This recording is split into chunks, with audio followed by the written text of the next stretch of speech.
For all who were killed at the Attica Correctional Facility more than 4 decades ago.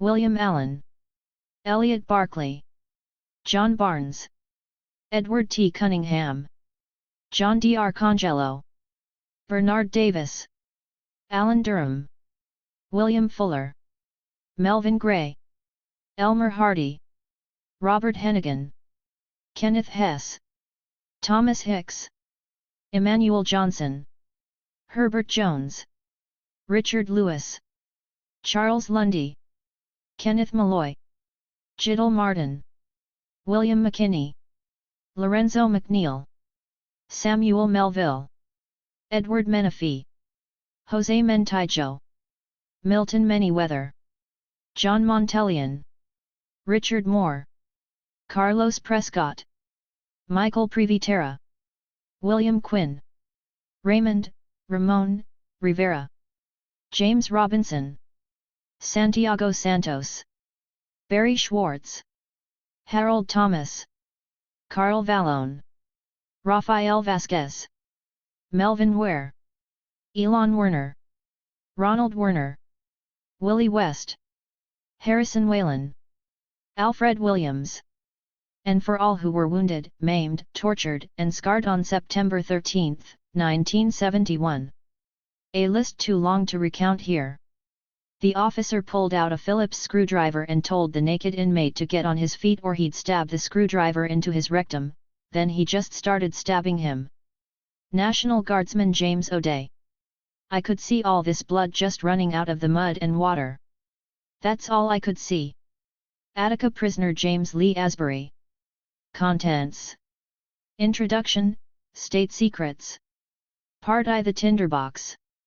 Frank Big Blacksmith. 1. Not So Greener Pastures. 2. Responding to Resistance. 3. Voices from Auburn. 4. Knowledge is Power. 5. Playing by the Rules. 6. Back and Forth. 7. End of the Line.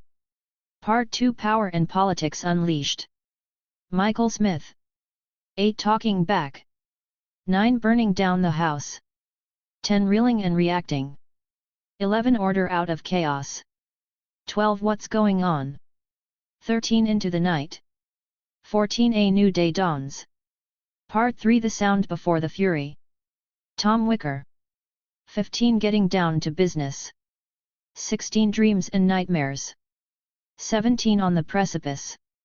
18. Deciding Disaster. Part 4. Retribution and Reprisals Unimagined. Tony Strollo. 19. Chomping at the Bit. 20. Standing Firm. 21. No Mercy. 22. Spinning Disaster. 23. And the Beat Goes On. Part V. Reckonings and Reactions. Robert Douglas. 24. Speaking Up. 25. Stepping Back. 26. Funerals and Fallout. 27. Prodding and Probing. 28. Which Side Are You On? 29. Ducks in a Row. Part 6. Inquiries and Diversions. Anthony Simonetti. 30. Digging More Deeply. 31. Foxes in the Hen House. 32. Stick and Carrot. 33. Seeking Help. 34. Indictments All Around. Part 7. Justice on Trial. Ernest Goodman. 35. Mobilizing and Maneuvering. 36. A House Divided. 37. Laying the Groundwork. 38. Testing the Waters. 39. Going for Broke. 40. Evening the Score. 41. A Long Journey Ahead. Part 8. Blowing the Whistle. Malcolm Bell. 42. Joining the Team. 43. Protecting the Police. 44. Smoking Guns. 45. Going Public. 46. Investigating the Investigation. 47. Closing the Book. Part 9. David and Goliath. Elizabeth Fink. 48. It Ain't Over Till It's Over. 49. Shining the Light on Evil. 50. Delay Tactics. 51. The Price of Blood. 52. Deal with the Devil. Part X. A Final Fight. Deanne Quinn Miller. 53. Family Fury. 54. Manipulated and outmaneuvered. 55. Biting the Hand. 56. Getting Heard. 57 Waiting Game. 58 A Hollow Victory. Epilogue. Prisons and Power. Acknowledgements. Notes. About the author. Attica Correctional Facility. Introduction. State Secrets.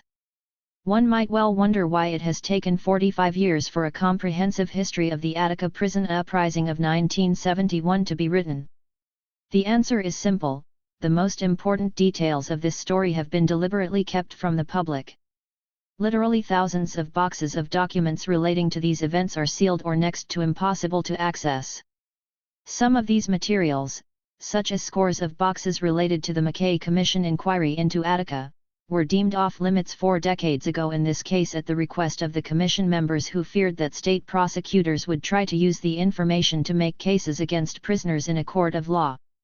Other materials related to the Attica Uprising, such as the last 2 volumes of the Meyer Report of 1976, were also sealed back in the 1970s. Members of law enforcement fought hard to prevent disclosure of this report in particular. Although a judge has recently ruled that these volumes can now be released to the public, the redaction process that they first will undergo means that crucial parts of Attica's history will almost certainly remain hidden. Point 1. The vast majority of Attica's records, however, are not sealed, and yet they might as well be. Federal agencies such as the FBI and the Justice Department have important Attica files, for example, but when one requests them via the Freedom of Information Act, FOIA, they have been rendered nearly unreadable from all of the redactions. And then there are the records held by the state of New York itself, countless boxes housed in various upstate warehouses that came from numerous sources. The state's official investigation into whether criminal acts had been committed at Attica during the rebellion, its 5 years of prosecuting such alleged crimes, and its nearly 3 decades of defending itself against civil actions filed by prisoners and hostages. In 2006 I was able to get an index of these files, which made clear that this is a treasure trove of Attica documentation, autopsies, ballistics reports, trooper statements, depositions, and more. It constitutes ground zero of the Attica story. Point 2. Everything that the state holds in these warehouses can also be requested via FOIA, but here as well it is difficult to get documents released.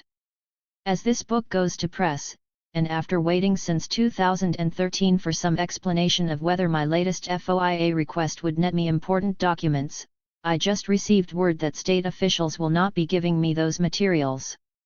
I know the items that I requested are there, according to the state's own inventory, and I also know that I did not ask for any grand jury materials that would be protected, and yet my request is still being denied. But thanks to so many who lived and litigated the Attica Uprising, as well as so many others who took the time to chronicle or to collect parts of this history in newspapers, in memoirs, and in archives outside the control of the state of New York, I was still able to rescue and recount the story of Attica. And, because of 2 extraordinarily lucky breaks I had while I was trying to write this book, the history you are about to read is one that state officials very much hoped would not be told. First, in 2006 I stumbled upon a cache of Attica documents at the Erie County Courthouse in Buffalo, New York, that changed everything. I had, for 2 years, been calling and writing every county courthouse and coroner's office and municipal building in upstate New York in order to find any Attica-related records that had not been placed under lock and key by the Office of the Attorney General or sealed by a judge. I had little to go on in these early years. I didn't have case numbers to search, I knew few names to inquire about. But one day I hit pay dirt. I was on the phone with a woman from the Erie County Courthouse who thought that a bunch of Attica papers had recently been placed in the back room there. They had been somewhere else, but had been moved to the office of the clerk, perhaps after suffering some water damage. I headed to Buffalo. When I walked into that dim file room at the courthouse I was taken aback. In front of me, in complete disarray on floor-to-ceiling metal shelves, were literally thousands of pages of Attica documents. In this mess was everything from grand jury testimony, to depositions and indictments, to memos and personal letters. Most stunningly, though, I found in this mountain of moldy papers vital information from the very heart of the state's own investigation into whether crimes had been committed during the rebellion or the retaking of the prison. In short, I had found a great deal of what the state knew, and when it knew it, not the least of which was what evidence it thought it had against members of law enforcement who were never indicted. I took as many notes as I could take, and xeroxed as many pages as they would let me, and, finally, had much of what I needed to write a history of Attica that no one yet knew. Then, in 2011, I had another incredibly lucky break. I had just published an op-ed in the New York Times on the occasion of Attica's 40th anniversary when I received an email from Craig Williams, an archivist at the New York State Museum who wanted help making sense of a new trove of materials he had received from the New York State Police. 3 troopers had just turned over an entire Quonset hut full of items they had gathered from the prison yards of Attica immediately after the 4-day standoff there in 1971, items that the state considered evidence in the cases that it might make against prisoners or troopers. I was thrilled to hear this, and soon headed to Albany. When I got to the museum's cavernous warehouse, I was glad to be joined by Christine Christopher, a filmmaker making a documentary on Attica with whom I had been working closely.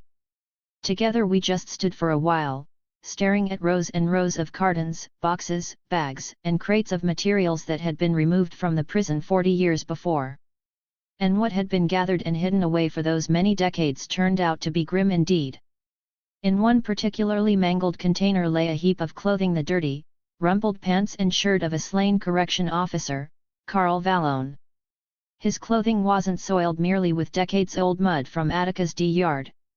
It was stiff and stained with blood.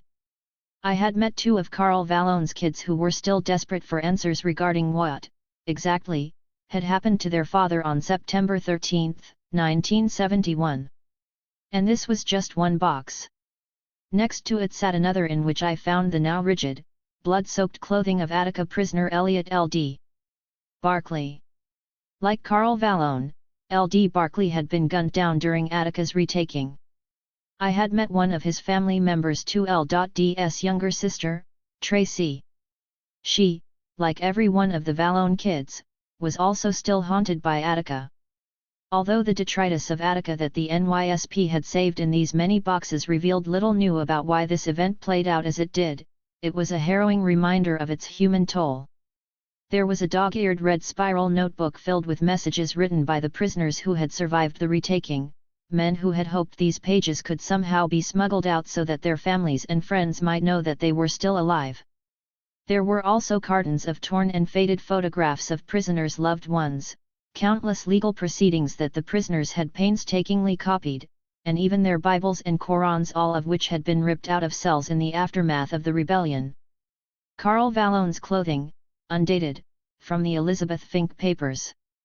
All of the Attica files that I saw in that dark room of the Erie County Courthouse have now vanished, and all of the Attica artifacts that the New York State Museum had been willing to share have also been removed from anyone's viewpoint. But all that I learned from those documents back in 2006 can't be unlearned, and all of the boxes of bloody Attica clothes and heartbreaking letters written by Attica's prisoners that I saw back in 2011 can't be unseen. And I have decided to include all that I have learned and seen in this book. That said, this decision was agonizing. Although my job as a historian is to write the past as it was, not as I wished it had been, I have no desire to cause anyone pain in the present. I am well aware, and it haunts me, that my decision to name individuals who have spent the last 45 years trying to remain unnamed will reopen many old wounds and cause much new suffering. That old wounds were never allowed to heal, and that new suffering is now a certainty, however, is, I believe, the responsibility of officials in the state of New York. It is these officials who have chosen repeatedly, since 1971, to protect the politicians and members of law enforcement who caused so much trauma. It is these officials who could have, and should have, told the whole truth about Attica long ago so that the healing could have begun and Attica's history would have been just that, history, not present-day politics and pain. Of course, even this book can't promise Attica's survivors the full story. The state of New York still sits on many secrets. This book does vow, however, to recount all that I was able to uncover, and by doing that, at least, perhaps a bit more justice will be done. Part I. The Tinderbox. Frank Big Blacksmith. Frank Big Blacksmith wondered if he would ever get used to being locked up. His cell felt like a casket with the lid left off just far enough for noise, bugs, and weather to get in, and conditions outside of that cage were also grim. Greenhaven Correctional Facility was no place for human beings to live.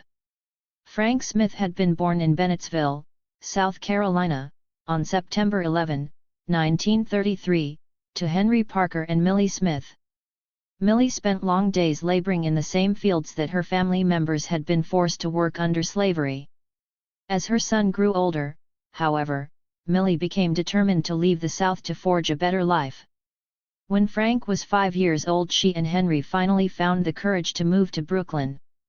However, jobs were hard to find and poorly paid in this vast northern city, and the family struggled there as well. Frank's father eventually turned to gambling and other street hustles to make ends meet, and by the time Frank was a teenager, he like his father had mastered the art of running numbers on the streets of Bedford-Stuyvesant. In 1969, and not for the first time, his luck ran out. That was the year he discovered that the problem with running games was that eventually someone owes money that they can't, or won't, pay. When Frank burst into a dice game with a loaded gun and took money that he felt he was owed, the next thing he knew he was bunking behind cement walls in one of the most rural parts of New York State. The other prisoners at Greenhaven tended to leave Frank Smith alone. Smith was a huge, thick-necked man with closely cropped hair and a deep booming voice. He was not political, so the Black Panthers, the various Muslim organizations, the anti-war rebels, and the Maoists in the prison had little use for him. Big Black, as he was known by all there, wasn't particularly religious, either, so the various Christian cliques also kept their distance. Big Black was just a man doing his time. His goals were simple: keep a low profile, tick off the days, and get back to Brooklyn. In 1970, Big Black found himself transferred to Attica Correctional Facility, where he spent his days pulling smelly, soiled garments out of the massive rolling carts that crowded its steamy laundry room. All around him that summer and into the fall, Attica's prisoners were buzzing with the news that there had been a series of dramatic rebellions in New York City's jails. From the notorious facility known as the Tombs to the Queen's House of Detention, thousands of prisoners had been taking over their facilities and demanding major reforms. Teams of sympathetic observers were sent to negotiate with them, which included 2 U.S. representatives from New York, Shirley Chisholm and Herman Badillo, and the mayor of New York City himself, John Lindsay. Some of these rebellions ended quietly after intensive discussions. Others ended when guards retook the prison with their nightsticks. There were no fatalities. Afterward, city officials decided that the quickest way to deal with one of the most obvious prisoner complaints, severe overcrowding, was to send as many men as possible to upstate facilities. In other words, to push the problem up the line rather than solve it. Rumor had it that many of these men were being sent to Attica. As Big Black sorted through the piles of dirty shirts and sheets before him sent over from Superintendent Vincent Moncusi's mansion, he wondered wearily just how much more crowded Attica could get before it too would blow. 1. Not so greener pastures. If a man had lived his whole life in Brooklyn or the Bronx, the journey to Attica was profoundly disorienting. Within an hour of boarding one of the Department of Correctional Services many vans ferrying newly sentenced prisoners upstate, all he could see out of the scratched-up bulletproof window was miles and miles of cows, barns, and land. After getting off the highway in Batavia, the vans headed down the 2-lane road connecting this small town to the even smaller village of Attica. Here the faces were all white. Here the men drove pickup trucks rather than pushed their way through subway turnstiles. Here the landscape consisted of rolling hills, not bodegas, and burned-out buildings. The sign welcoming visitors to Attica, New York, boasted a population of less than 3,000 fewer people than lived in many of the urban neighborhoods that Attica's prisoners called home. Attica, New York, was a part of America that for most of these prisoners existed only on TV. The town's tiny storefronts were quaint. It had a pretty park, complete with a gaily adorned bandstand, a little league pitcher's mound, and a sparkling public pool, all straight out of a Norman Rockwell painting. Yet just beyond this slice of Americana loomed a massive and most forbidding fortress, one of New York's most notorious maximum security prisons. Less than a mile from the village was the Attica Correctional Facility, enclosed by massive grey walls. Each 30-foot slab was cemented 12 feet deep into the ground, and on each corner perched a gun tower from which guards could scan the 55-acre penal complex for any trouble. From the parking lot, newly arriving prisoners could make out the shapes of the men who paced within those red-tiled towers, ready to fire either into or outside the prison in the blink of an eye. Approaching the Attica prison, courtesy of the Democrat and Chronicle. The contrast between this colossal and intimidating facility and its bucolic environs was something to behold. As men were delivered to Attica's front entrance, and just before they were ushered through its massive doors, most could not help but steal one final glance back across the road. Even as guards yelled at them to get inside, it was hard not to be lulled by the rhythmic hum of a million crickets echoing from the tall grasses of the neighboring wildflower-sprinkled pasture. Entering this high-security prison was another jolt. The building was archaic, hardly modernized since it first opened during the Great Depression. And it was crowded with bodies jam-packed with anxious and angry men, young and old, from cities and small towns all across the state of New York. Attica's 2,243 prisoners were overwhelmingly young, urban, undereducated, and African American or Puerto Rican. More than two-thirds of the men at Attica had been incarcerated at least once before arriving there. That is not to say, though, that Attica's men were all hardened criminals. Many had been sent to Attica simply because they had violated parole, including some who were much too young to navigate life in a maximum security prison. James and John Schleich were 19-year-old twins who had landed in Attica for parole violations. John's original conviction had been for the unauthorized use of a motor vehicle, and his brother James had come before the court for cutting a hole in a lady's convertible top. Even though he had bought the lady a new top, he still got time. To another young Attica prisoner, 21-year-old Elliot L.D.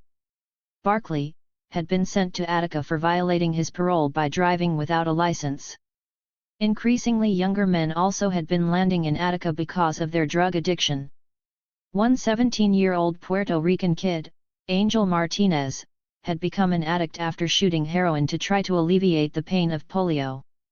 When he then committed a crime to feed his habit, the judge sent him to Attica. 3 Ending up in this particular New York State prison was especially rough on prisoners like Martinez, since they could neither speak nor understand English. There was one Spanish-speaking Puerto Rican correction officer on staff, but his fellow officers insisted that he only use English with the men in his charge. 4 Whatever brought someone to Attica, once there his routine varied little. After passing through the entrance in the massive concrete facade, officers would assign each prisoner to a housing block. Attica had 5 main housing blocks, A, B, C, D, and E. There was also housing block Z, an area of the prison known as HBZ, or the box, where officers placed men for disciplinary reasons. Each of the 5 main housing blocks held 500 prisoners. Each block had its own exercise yard, and each was divided into 12 different groups of 40 to 45 men known as companies. All of the cell blocks save E were 3 stories high and divided into 2 wings. The cells in these wings looked in 1970 just as they had when the prison was built in the 1930s, except that by 1970 the bars had become thick with rust and layers of peeling paint. Even though Attica's cell blocks were equally uninviting, which one was assigned to could make a big difference. For one thing, the cells in some blocks had bars, while others were enclosed by steel doors with small viewing slots. The former offered little privacy, but the latter were claustrophobic. While some of Attica's cell blocks had little to no heat and the wind howled through the cement walls, others were so hot one could barely breathe. Where one bunked also determined where one worked. Attica's most menial and hardest jobs, such as shoveling the endless piles of snow in the harsh winter months, were done by the so-called grading companies. The best jobs were those in the commissary, the laundry, and the hospital. Being a clerk or a messenger in the administration building was also considered a step up. No matter what the job, few of Attica's prisoners earned more than 6 cents a day in 1970. The lucky ones were paid $2.90 for a full day's work, which was still much less than a man needed to survive at this facility. Cells at Attica, courtesy of the Democrat and Chronicle. The men needed money at Attica because the state offered them only a few items gratis. These included a thin gray coat, 2 gray work shirts, 3 pairs of gray pants, 1 pair of shoes, 3 pairs of underwear, 6 pairs of socks, and 1 comb. Then, every month, prisoners would receive 1 bar of soap and 1 roll of toilet paper, which meant that men were forced to limit themselves to 1 sheet per day. 5. The state's food budget allotment was also meager. At a mere 63 cents per prisoner per day, it was insufficient to meet the minimum dietary standards as determined by federal guidelines. 6. The reality was that many men at Attica went to bed hungry. 7. For this reason, jobs in the kitchen or the mess hall, while more arduous than others given their 7-day-a-week schedule, were some of the most coveted. At least on those jobs a man could eat leftovers. To get anything beyond the supplies given them, warmer clothes, more food, toiletries like toothbrushes, toothpaste, deodorant, shampoo, razors, and extra toilet paper, prisoners needed money. 8. Being able to buy deodorant was no luxury since these men were allowed only 1 shower a week and were given only 2 quarts of water a day. With this water, prisoners were expected to wash their socks and underwear, shave, brush their teeth, and clean the cell to a correction officer's exacting standards. 9. Attica's men could rarely rely on their families to send funds to meet their basic needs because they too were usually impoverished. Nearly half of Attica's prisoners came from the New York City area. To visit them, it would cost family members $33.55 for a bus ticket to Batavia, the city nearest to Attica with a depot. Since there was no public transportation to and from that bus depot, they would also need cab fare. For loved ones who did manage to come up with the more than $100 of travel expenses and 20 hours of time away from a job required to visit the prison, there was rarely money left over to buy food for themselves, let alone assist the relative they had come to see. 10. The constant hustling for adequate supplies took its toll on prisoners' morale and went a long way toward escalating tensions at the facility. Attica's men spent 15 to 24 hours of every day in their cells. They were bored, frustrated, and on edge. Crammed into each tiny cell was a bed, a toilet, and a basin, which left barely enough room for a man to move around. Most of the men were allowed 31 to 100 minutes a day in one of the prison's 4 exercise yards to run or stretch their muscles. Unfortunately, many months of the year, the temperature was well below freezing, so even a break from one cell could be most uncomfortable. 11. One benefit of being inside the cell, even if oppressive, might have been the opportunity to read or listen to the radio. And, yet, Attica had no newspapers, very few books to share, and nothing at all to read in Spanish. Attica did subscribe to a few magazines, including such unlikely selections as Outdoor Life, Field and Stream, American Home, and House Beautiful. 12. If a prisoner wanted anything else to read, he had to have it sent to him from the outside. And even then he might not actually receive the publication since administrators confiscated a great many books and newspapers they considered inappropriate. As for listening to the radio, the prison piped in only 3 static written stations, which all stopped broadcasting at 11 p.m. Since the men were forbidden from talking in their cells after 8 p.m., evenings passed very slowly. 13. There were scores of rules governing the daily behavior of Attica's prisoners that were, on the whole, petty and thus netted men frequent punishment. Breaking rules usually resulted in a man facing keep lock, a slang term for being confined to his cell, 24 hours a day, for an indefinite number of days. Often this sanction was imposed for trivial violations, such as talking on the way to the mess hall. Yet the no-talking rule that was supposed to be in effect when a company walked from one part of the prison to another was enforced by some guards and ignored by others. Many of Attica's prisoners coped with their living conditions creatively. In order to heat water to make hot drinks and thus ward off the chill, for example, they devised their own electrical units called droppers. They would take two razor blades, put matchsticks between them, and wrap them in thread or string. By using paper clips to hook a piece of lamp cord to this contraption, and then placing the entire mechanism into water, they could generate heat via electrolysis. Even though the prison administration had deemed these heaters contraband, and being caught with one could land a man in serious trouble, nearly every cell had one, and for the most part they were tolerated. The bottom line, according to one outsider who later interviewed over 1,600 of Attica's prisoners, was that almost all of the men at Attica, including the acclimated ones, were deeply frustrated by the inconsistencies. 14 The fact that keep lock was used to force their labor also generated anger. When teenager Angel Martinez begged off work for 2 days because he was in intense pain from his polio, guards confined him to his cramped cell for a full month. 15 The men at Attica worried a great deal about remaining as healthy as possible while serving their time, not only because they had to work even when ill.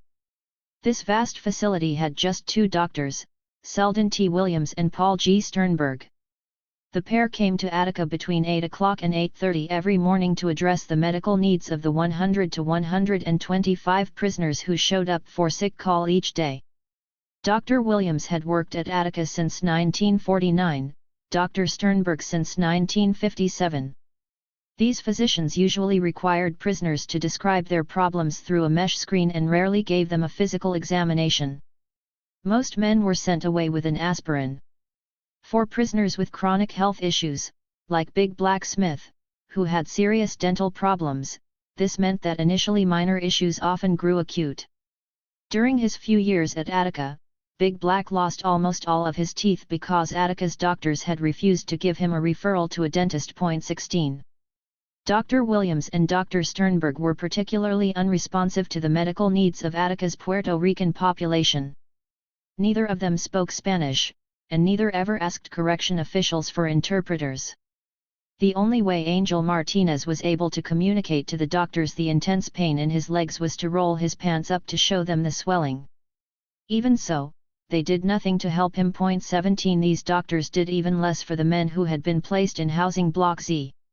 One man in this segregated unit had broken bones in his hand and was in such pain that he couldn't move his fingers.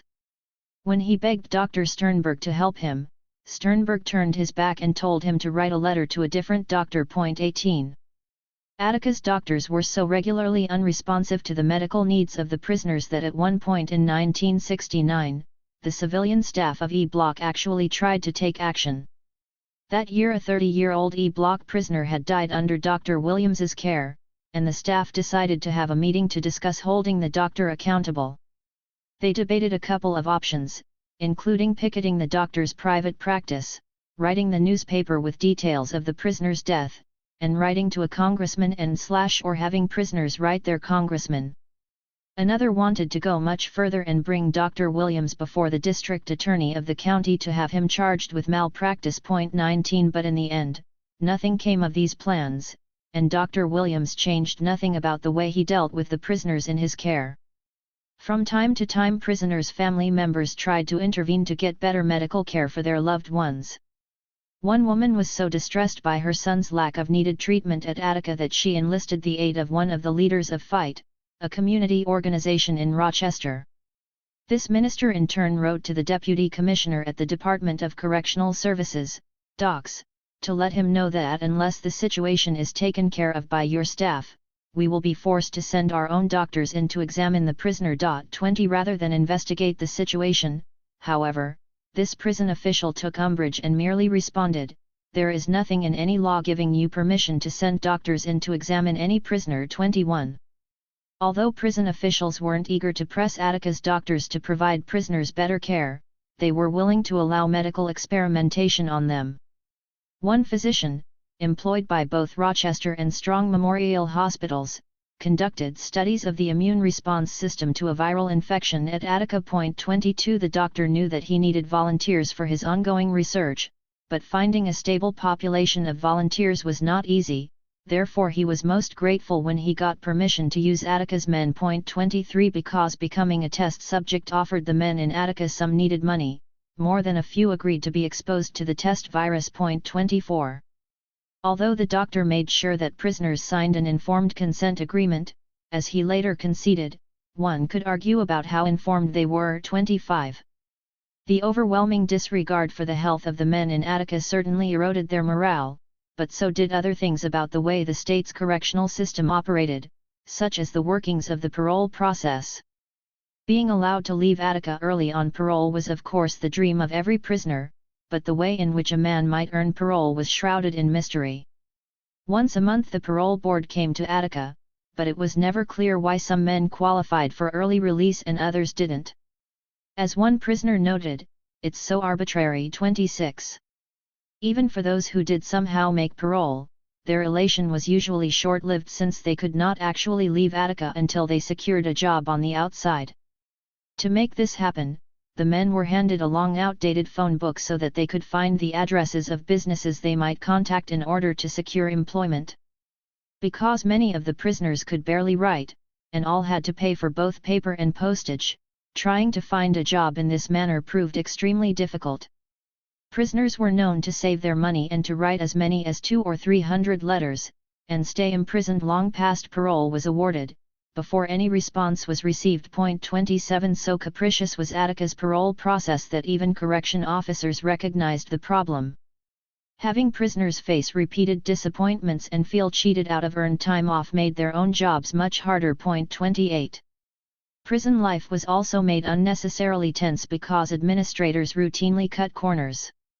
A number of correction officers thought that prisoners should be offered more vocational and educational training opportunities instead of just being warehoused, but the docks always cited its severe budgetary constraints as barriers. 29. Administrators also failed to provide the prisoners sufficient food because they were told to watch the bottom line. As one correction officer put it frustratedly, "If you can spend an extra $1 on feeding, it would solve a lot of our problems." 30. But according to state officials, even for obvious necessities, money was in short supply. Only 6.19% of Attica's operating budget was allotted to food, 0.69% to medical supplies, 1.6% to academic and vocational training, and 1.65% for clothing. 31. Though resources were limited for all of the prisoners, it was obvious that some of them suffered worse hardships than others because of the highly discriminatory way that prison officials ran the institution. While everyone at Attica had to work and run various cons to supplement his basic supplies, African Americans and Puerto Ricans had to hustle a great deal more because their work usually paid much less. Even though only 37% of the prisoner population was white, whites held 74% of the jobs in Attica's powerhouse, 67% of the coveted clerk positions, and 62% of the staff jobs in the officers' mess hall. By contrast, 76% of the men in the dreaded and low-paid metal shop, and 80% in the grueling grading companies, were African American or Puerto Rican. 32. Even when whites worked the worst jobs, it was common for them to start off at a higher pay rate. 33. Sometimes racial discrimination operated in ways that hit the men at Attica particularly personally. For instance, although all prisoners were, theoretically, subject to male censorship, in practical terms it was disproportionately the black and Puerto Rican inmates who suffered most from the policy. Every month an administrative committee would review which publications should be censored, but overwhelmingly it was the titles requested by the prisoners of color that made it onto the prohibited list. Whether it was a black community newspaper such as the Amsterdam News or the Buffalo Challenger, or a religious publication such as the Messenger or Muhammad Speaks, rarely would the reading materials requested by non-white prisoners make it past the mailroom. 34. For reasons they never had to justify, prison officials considered these materials too dangerous to allow. As one lawyer for the docks put it, the rules for the black Muslims were in general the same as those applied to other religious sects except that you should exercise greater caution and vigil with this group. 35. Meanwhile, any letter written in Spanish, or any Spanish-language publication, did not even have to be considered inflammatory to be confiscated. If something was not in English, it was thrown out. Puerto Rican and African American prisoners were subject to far more stringent rules when it came to family visitation as well. 26.6% of all Puerto Ricans and 20.4% of all blacks at Attica were in common law relationships, but prison policy was clear that no common law wives or children from those unions were allowed to visit. 36 Even letters between common law partners were confiscated. In one such letter, a prisoner wrote to the mother of his child and told her how she might try to reach him while he was incarcerated at Attica. "Darling, I know you'll be surprised to get this, so please read it carefully several times. I had it smuggled out. When you write, make sure that you don't make a mistake and write your name." 37 In case her letters still didn't get through, he went on, "I listened to WMYR, Rochester, from 6:30 to 7:30 in the evening after supper. You call in and he will give requests. I will be able to hear your voice on the earphones. Ask him to play I'm So Afraid of Losing You and say hi to me. I will start listening as soon as I mail this." 38 So obvious was the racial discrimination at Attica that white prisoners readily agreed that guards applied rules differently to blacks and Puerto Ricans. 39 While such discrimination did its part to escalate tensions at Attica, so too did the deepening problem of overcrowding that increased stress for prisoners and correction officers alike. 40 As Attica grew ever more crowded during the late 1960s, rather than hire more officers, prison management instead decided to put existing employees in charge of ever greater numbers of prisoners. Officer John Stockholm couldn't believe when he came to Attica in 1971 and realized he was in charge of approximately 60 to 70 inmates at one time.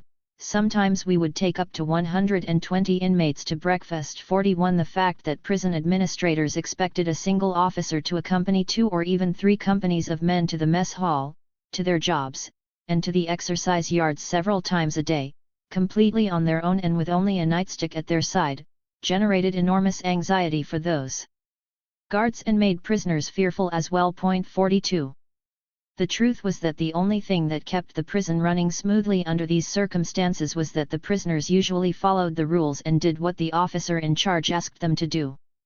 But as the number of men at Attica grew, order and calm were harder to come by. Significantly, the profile of the average prisoner coming to Attica had changed. Many more prisoners were young, politically aware, and determined to speak out when they saw injustices in the facility. These were black and brown youth who had been deeply impacted by the civil rights struggles of this period as well as by the writings of Malcolm X, Mao, and Che Guevara. These younger men made it clear that they were more willing to stand up for themselves, less likely to put up with poor treatment than were Attica's veterans. Correction officers found this new type of prisoner alarming, and their fear and suspicion of these more outspoken men further exacerbated tensions. Time and again Attica's COS, believing they had to start coming down harder on these younger, more militant prisoners, resorted to the very intimidation, verbal abuse, and petty rule enforcement that virtually guaranteed a militant prisoner response. 43 These increased expressions of solidarity and inmate militancy in turn made Attica's correction officers even more aggressive. 44 While most officers knew deep down that their own safety depended on making sure that prisoners felt, as one put it, a sense of respect and a feeling that all the legitimate grievances are being attended to, many COS were too bitter, angry, and even frightened to put those principles into practice. 45 The truth was that most of the correction officers at Attica had little familiarity with African Americans or Puerto Ricans and little connection to the cities where these prisoners had grown up. The officers were from small towns across western New York, overwhelmingly white, Catholic villages like Attica where high school graduates had few job prospects save a career in corrections. In 1970 Attica Prison employed 398 locals ranging in age from 22 to 60.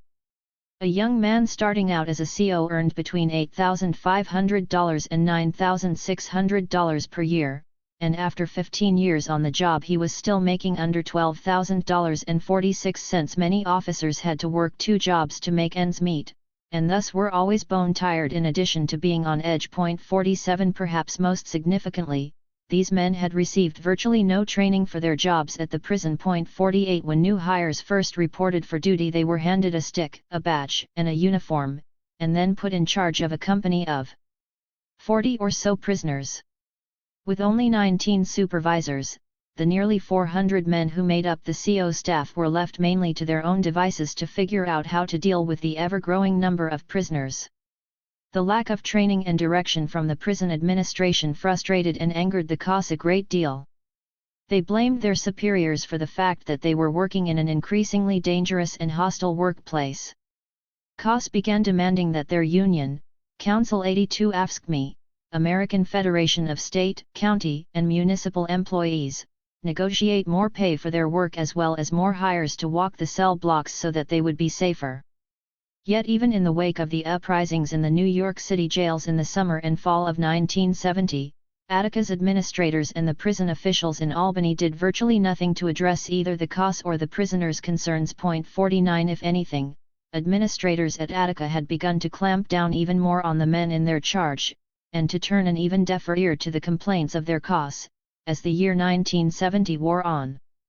In no small part this was because Attica's prisoners had initiated their own very bold protest to improve conditions even before the New York City jails had erupted. On July 29, 1970, prisoners working in Attica's hated metal shop had sat down and refused to work until someone raised their wages, which, they insisted, were so low that working at Attica is tantamount to slavery. 50 These men had been making between 6 cents and 29 cents per day, but prison officials were then keeping back half of that pay until the men were released, which meant that they had too little each week to buy necessities at the exorbitant commissary prices. The men locked up at Attica had long been sensitive about the exploitation of their labor, particularly once one of them, a white prisoner named Sam Melville, did some research into the economics of the metal shop, the commissary, and the prison laundry and then wrote a mini treatise, Anatomy of the Laundry. By mid-1970 copies of his short expose could be found in many an Attica cell. 51 Had the men also known that Attica netted the state of New York almost $1.2 million in sales off of their labor between 1969 and 1970, they might well have been even more outraged than they already were. 52. The July 1970 protest started out quietly. The prisoners sent a small delegation of men to meet with their supervisor. However, this effort at peaceful negotiation failed. Superintendent Vincent Mancusi had the members of the delegation put into keep lock, and then arranged for other men he suspected of stirring up trouble to be transferred out of Attica altogether. Mancusi's actions so enraged the metal shop workers that they called for a full-scale strike. At first it was only B block prisoners who refused to work, because it was men from their block who had been keep locked. But when Mancusi locked down that entire cell block for striking, the next day almost all 450 of the men in the metal shop refused to work. Flustered, Mancusi called the Commissioner of Correction, Paul McGinnis, to make sure he knew of this prisoner recalcitrance. Rather uncharacteristically, Commissioner McGinnis decided not to further punish the strikers, and instead agreed to talk with them once they had elected 2 representatives to present their position. Thanks to those discussions, those who were making 6 cents in Attica's metal shop got a raise to 25, and the maximum allowable hourly rate went from 29 cents to $1 per day. 53. The prison metal shop, courtesy of the Democrat and Chronicle. But the metal shop strike of 1970 proved a Pyrrhic victory. Even though the metal shop workers had protested peacefully, and had assured COS when they began that they intended no harm and merely wanted to demonstrate the extent of their grievances, Superintendent Mancusi was determined to make them pay for their actions. In the wake of this rebellion, once Commissioner McGinnis had returned to Albany, Mancusi suddenly transferred a number of the strikers whom he had previously kept locked over to the dreaded housing block Z. 54. Mancusi viewed prisoner activism as the work of black militant troublemakers who needed to be watched with particular care and shut up the instant they spoke out. 55 His perspective mirrored that of an increasing number of state and national politicians by the year 1970. It was past time, they believed, to get tough on anyone who bucked authority, and even tougher on anyone who had broken a law. 2. Responding to resistance. In the early 1960s, northern cities including Philadelphia, Rochester, and New York, were the sites of particularly intense urban rebellions against seemingly intractable discrimination and the lack of jobs, as well as against the abusive actions of law enforcement. 1 Although northern politicians had been relatively sympathetic when such racial uprisings rocked southern cities like Birmingham, Alabama, when they witnessed upheaval in their own downtowns they were greatly unnerved. Northern politicians very quickly began responding to the unrest and anger they saw on their city streets just as their southern counterparts had. They sought to discredit these protests as the behavior of a criminal element bent on destruction. By 1965, politicians from both North and South, and from both major political parties, were routinely equating urban disorder with urban criminality. All agreed not only that crime was fast becoming the nation's most serious problem, but also that it was well past time to wage a major new war against it. Although the election of Richard Nixon in 1968 is commonly assumed to have signaled the beginning of America's law and order moment, the dramatic shift in focus from liberalization and reform in the first half of the 1960s to maintaining civic order and fighting crime had actually first begun during the administration of Lyndon Johnson. 2 With the same enthusiasm that led him to authorize the Office of Economic Opportunity and sign the Civil Rights Act of 1964, President Johnson, a liberal Democrat, created the Office of Law Enforcement Assistance, OLEA, in 1965, not only granting a wholly new level of funding to law enforcement and prisons, but also creating the bureaucracy necessary to wage a historically unprecedented war on crime. The Law Enforcement Assistance Act of 1965 and the Omnibus Crime Control and Safe Streets Act of 1968 lavished even more federal funds on fighting crime. In addition, landmark Supreme Court decisions such as Terry v. Ohio, which gave the police virtually unlimited powers to stop and frisk citizens without probable cause, intensified the policing of poor neighborhoods and people of color, which, in turn, resulted in record arrest rates. Before long, prisons like Attica were bursting at the seams.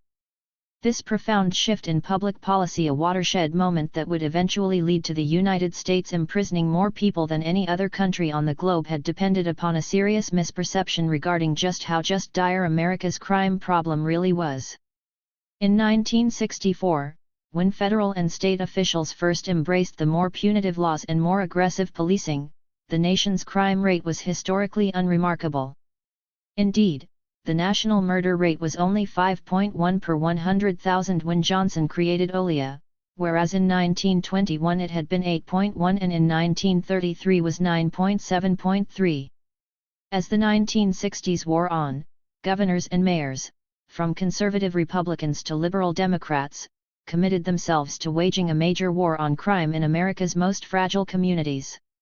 However, just because support for America's new war on crime was bipartisan didn't mean its origins weren't politically complex. This was perhaps most or particularly true for Nelson Aldrich Rockefeller, New York's governor since 1959, when he decided to get tougher on crime. Rockefeller had been a lifelong Republican, but he had routinely found himself in the liberal wing of his own party. Historically, this had benefited him mightily. He was, for example, one of the few of his party to survive the Lyndon Johnson landslide of 1964. But Rockefeller had ambitions beyond New York. A savvy politician, he increasingly realized that the liberal reputation that had earned him such a following in New York was fast becoming a liability, especially if he hoped to win his party's nomination for the presidency. Throughout the 1960s he had watched Richard Nixon slowly but surely steal his political thunder across the nation. And so, by the close of the decade, Rockefeller had begun to craft a more conservative and more traditionally Republican image for himself. In 1970, Rockefeller made no bones about the fact that he too would be tough on crime. This had suddenly become the platform that could get a man elected. However, when Rockefeller put a new commissioner in charge of administering the state's corrections apparatus in 1971, he chose an outspoken reformer named Russell G. Oswald. Oswald had run the parole systems of both Wisconsin and Massachusetts before coming to New York, and he also held a degree in social work. As co-chair of the Special Committee on Criminal Offenders, a panel described as having grown out of the governor's concern about the increase in the crime rate and out of his intention to search for new solutions, for Oswald had been instrumental in pushing for the 1970 legislation that created the New York Department of Correctional Services, DOCS, a new unified department to deal with both those who were incarcerated and those who were on parole. 5 In January of 1971 Rockefeller appointed him its head. When Oswald took the reins from Paul McGinnis, the commissioner who had helped negotiate the end of the Attica metal shop strike the preceding year, he was determined to lead his docks in a bold new direction. Oswald, a squat, portly man who always looked harried and slightly unkempt, came across as kind-hearted. He considered his new job an opportunity to improve the lives of prisoners and parolees. By renaming prisons, jails, and reformatories correctional facilities, redubbing prison guards as correction officers, and calling prisoners inmates, Oswald felt that he was sending a message about his intention to professionalize and humanize prisons. 6 Governor Rockefeller may have viewed Oswald's role as providing safety and security for the law-abiding citizen, but Oswald himself wanted to make a bigger mark, intending, as he put it, to move towards nothing less than the marked reduction of men in the traditional prisons and toward an atmosphere of community lifestyle. Even though in a confining situation 7 as he saw it, one could not expect an individual to adapt to a normal setting when he is placed for long periods of time in a totally abnormal setting. 8. Shortly after taking over as Commissioner of Corrections, Oswald wrote a memo to the governor in which he pushed for reforms as well as the funding to institute them. He made clear that prisoners across the state had been clamoring for meaningful changes, and that, in his opinion, doing nothing would lead to uncontrollable frustrations, hostility, and anger. 9 Having men locked 12 or more hours a day in their cells is unacceptable to them and me. He added, however, that to attempt to bring about change with no new positions and seriously restricted funds is courting big trouble. 10 Oswald was acutely aware that there were a few specific trouble spots in New York's prison system, places that were more potentially explosive than others, and he insisted that the governor allocate more funds to avert any disaster. 11. To assist his efforts, Oswald had hired a deputy commissioner who seemed to share his views on the need for penal reforms. Walter Dunbar was a pipe-smoking man with horn-rimmed glasses and a long and impressive resume. He had served on the U.S. Board of Parole as the director of California's Department of Corrections and had been president of the American Correctional Association. 12. Governor Rockefeller agreed with his new commissioner that prison problems should be dealt with forthrightly and immediately. The prisoner rebellions that had erupted in jails and prisons across New York in the summer and early fall of 1970 had persuaded him that something had to be done, but he tended to believe the answer was to coddle prisoners less. Whereas New York City's mayor, John Lindsay, had been willing to concede that the jail protesters had some legitimate demands and had even agreed eventually to meet with them, Rockefeller, a cold warrior to his core, viewed any prisoner agitation as part of a larger leftist plot, just one more step toward the ultimate destruction of the country. 13. Still, Rockefeller could see the merit of endorsing some reforms. First and foremost, it might undercut support for the prison revolutionaries and thus might halt what his former commissioner had termed an acceleration of the post-war incidence of social deviance and protests. 14. Since at least 1960, Rockefeller had been hearing from his then Department of Corrections board that some serious reforms were needed, particularly in the provision of medical care and with regard to prisoner morale as a result of incipient overcrowding. 15. Now it seemed more prudent than ever to deal with these concerns. Rockefeller was glad to have Oswald in charge. He had met few penal professionals with such optimism about tackling corrections' myriad problems. But even Oswald's bright outlook began to dim almost immediately after taking the helm. On his predecessor's watch there recently had been a major prisoner rebellion at the Auburn Correctional Facility, one of upstate New York's largest and most troubled prisons. Whereas Oswald had been hoping to work on new programs for prisoners, he was instead forced to deal with the fallout from that uprising. 3. Voices from Auburn. Located 30 miles west of Syracuse, Auburn was another forbidding-looking complex of prison buildings surrounded by imposing walls and anchored by gun towers at its corners. Auburn's historical claim to fame was that it had hosted the country's first execution by electrocution, and in 1970 it was known for being one of New York's most overcrowded facilities.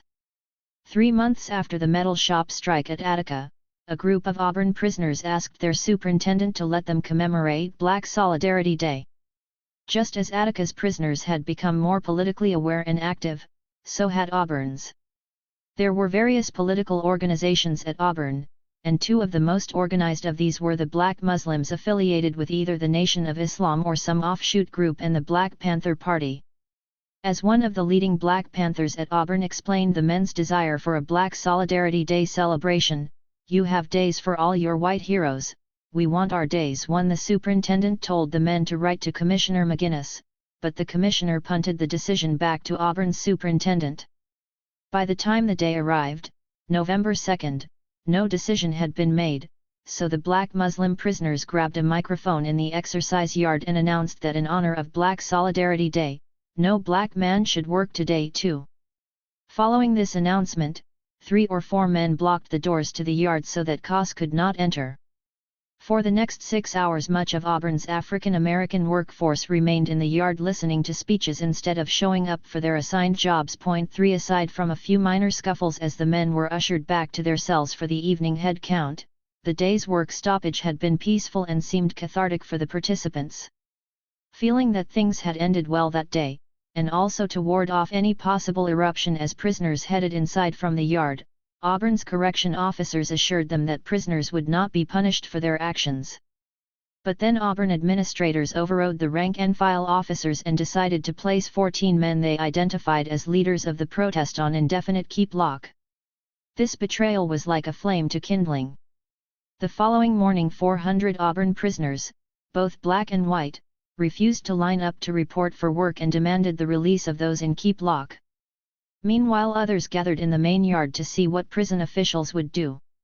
After consulting with correction officials in Albany, Auburn prison administrators refused to meet with these men to discuss their demands.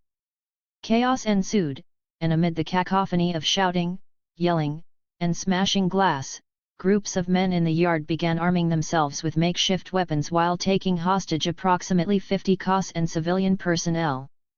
While the prisoners protected most of these men, some were not so fortunate. In addition to 4 men being badly beaten up, one was cracked over the head with his own nightstick when he refused to surrender it. 4. Eventually the prisoners brought all of the hostages to the center of the yard where, to prevent further assaults, the Black Muslims formed a protective circle around them. To keep them warm in the cool November air, other prisoners gave these terrified men blankets. Then, as all of the men began settling in for the night, the prisoners composed a list of demands that included the following 12 items. 1. More Spanish-speaking correction officers and counselors. 2. More Black culture courses. 3. Better medical care and treatment. 4. Fire incompetent psychiatric staff. 5. Better quality commissary items and lower prices. 6. Improved parole proceedings. 7. Better clothing, for example, rubbers for wear in the muddy yard. 8. Better food and sanitary conditions. 9. Better good time programs. 10. Improved law library. 11. More frequent review by parole board of life sentence prisoners. 12. Protection from reprisals. 5.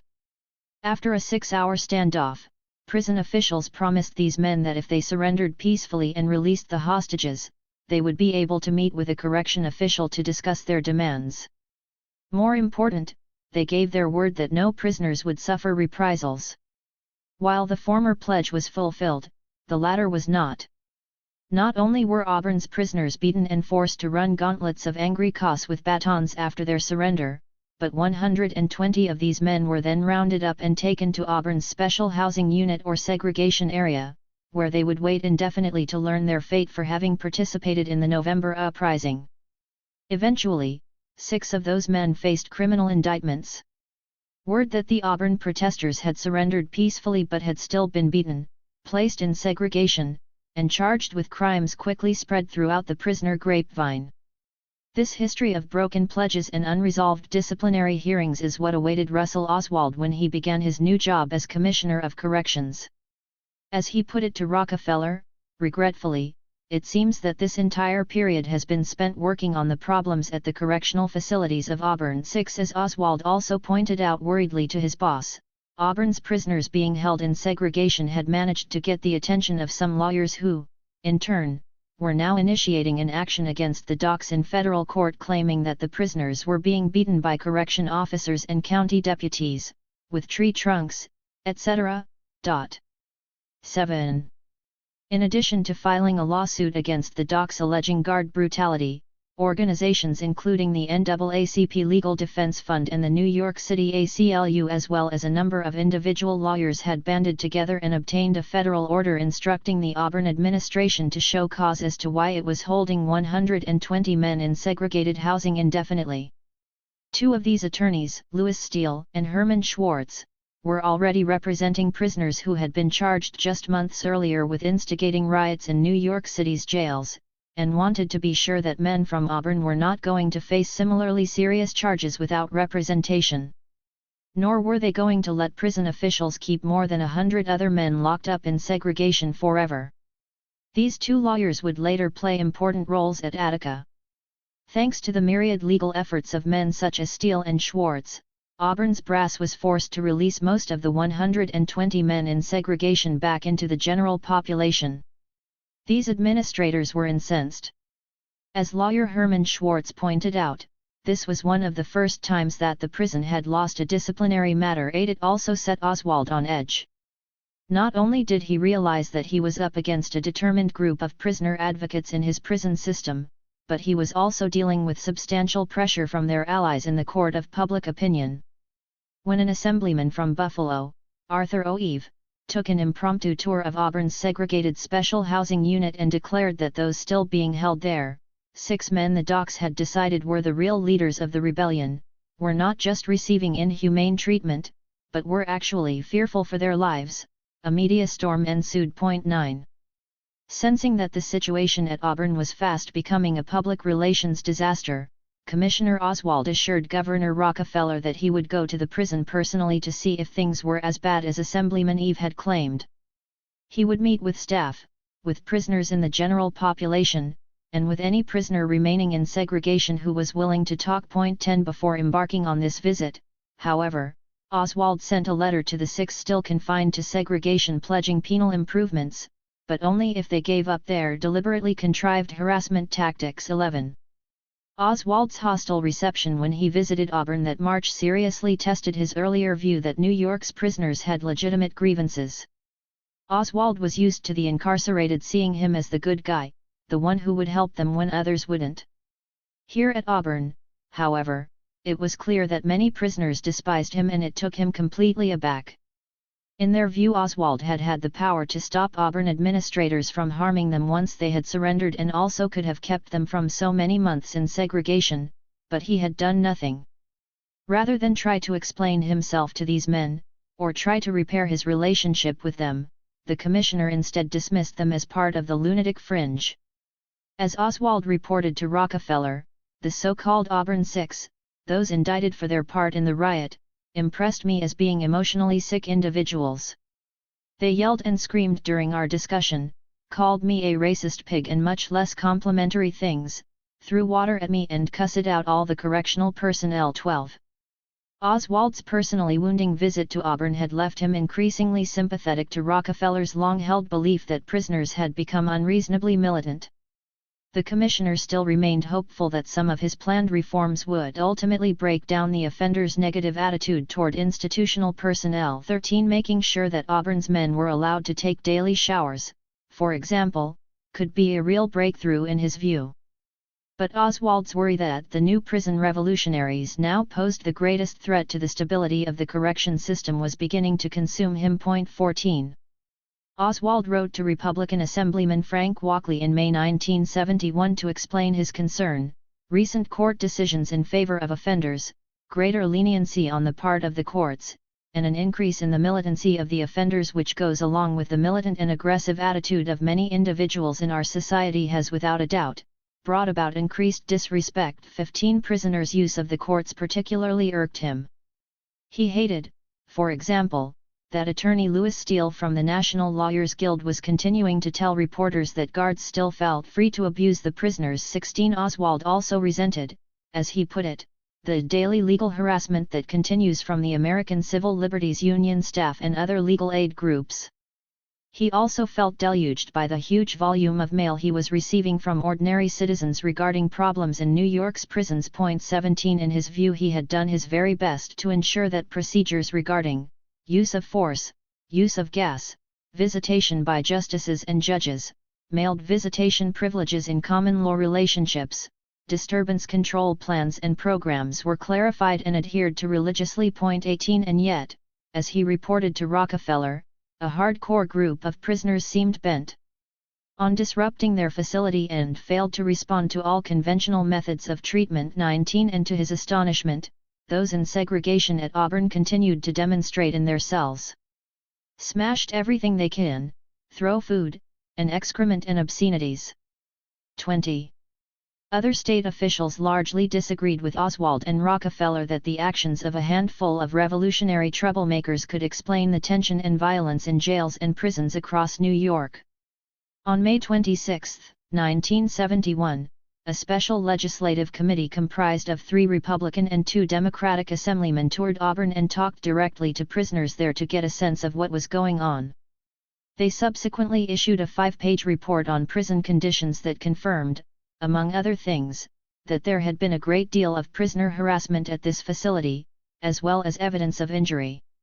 Still, the head of DOCS clung to the idea that certain troublemakers behind bars and their lawyers on the outside were causing the most serious problems.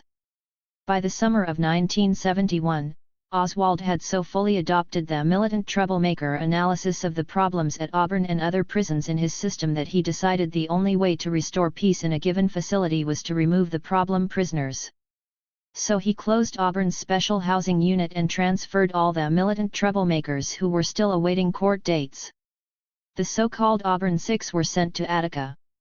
Once they were moved, he ordered that these men stay in segregated housing until they give evidence of being amenable in other parts of the institution. 21. In the wake of the transfer of men out of Auburn, Oswald felt that a weight had been lifted off his shoulders. Refreshed and recommitted to his initial reform agenda, the commissioner wrote to Rockefeller, "We must convince all that we do not countenance disinterest in prisoners or brutalizing of any kind by anyone, and that we will make opportunities for rehabilitation available. Most important," he went on, "by showing that we care, the image of correction would start changing for the better." 22. But the Attica Correctional Facility, already severely overcrowded and now home to the Auburn Six, had seen no positive change. Still facing harsh conditions, capricious rules, and racial discrimination, Attica's men were more frustrated than ever. 23. 4. Knowledge is power. In the summer of 1971, Attica's prisoners weren't just frustrated, they were, as prison officials like Oswald worried, becoming much more politically aware. Not only had these men been developing a powerful critique of poor prison conditions, but they also had begun to discuss how they might reform their institution, what they might do, concretely, to get the state to treat them as human beings who were serving their time, not as monsters deserving of abuse and neglect. One key reform that the incarcerated had already managed to secure in this period was in the area of education. In November 1965, for example, they were granted eligibility for Pell Grants, which, in turn, brought a variety of courses to penal facilities across the country. By 1970, Attica had hired quite a few teachers, including several reading instructors, one who taught math, and a few who offered courses in history and sociology. Officially hired to help men get their high school equivalency, these instructors were instrumental in inspiring Attica's incarcerated to see the world both within and outside of Attica's walls as inexorably linked. 1. During one English course offered at Attica in the summer of 1971, 2 outspoken streetwise thinkers, Kenny Malloy and Tommy Hicks, were particularly vocal about their feelings about race, economics, politics, and crime and justice. 2 Both were members of the Black Panther Party and had participated in Auburn's November 1970 Black Solidarity Day uprising. 3 But as politically savvy as these 2 students were, Hicks could quote black poets, writers and historical black figures. and speak Swahili fluently and Spanish well enough to be understood. They were by no means the only men at Attica who were articulating potent critiques of the injustice. For as one of Attica's men put it, there were many prisoners there who were determined to get as much education as they could with the goal of bettering their lot and their families' lot. 5. Sociology classes were particularly popular with Attica's men in the summer of 1971. In one weekly class, a racially mixed group of 15 prisoners read authors ranging from Adam Smith to Marx and Mao. Each week these men challenged one another to think about how these texts might apply to their own experiences. Several of the students in this class could share practical experiences that helped them to think about how marginalized people might empower themselves. 2 students in the class, Samuel Melville and Herbert Blyden, had both been in the tombs in New York City when it had erupted the summer before. Both had a lot to say about the importance of taking action if one really wanted to change things for the better. Sam Melville, born Sam Grossman before he chose the literary moniker, looked more like an absent-minded professor than the mad bomber the media had dubbed him. Melville had landed at Attica after having been sentenced to 18 years for setting explosives in government buildings in protest against the war in Vietnam. As he saw it, the war would never end until the United States experienced firsthand the destruction it wrought abroad. Being incarcerated at Attica, where officials, in Melville's view, also acted brutally and with impunity, only solidified this Brooklyn-born white radical's conviction that society had to be overhauled by any means necessary. Herb Blyden was also persuaded that the United States needed to undergo some major changes. Blyden had been born on the island of St. Thomas, but in his 33 years this broad-shouldered and tall black man had had more than his share of run-ins with the police in New York City. For Blyden it was crucial to read as much as one could about everything from American colonialism and imperialism to how the legal system operated. Blyden had been one of the most outspoken men during the Tombs Jail Rebellion, and the aftermath of that uprising had shown him firsthand how prisoners who took on the state needed as much information as they could get about how the law might eventually be used against them. The presence of these men offered Attica's otherwise apolitical men like Big Black Smith a new understanding of their discontents and a new language for articulating them.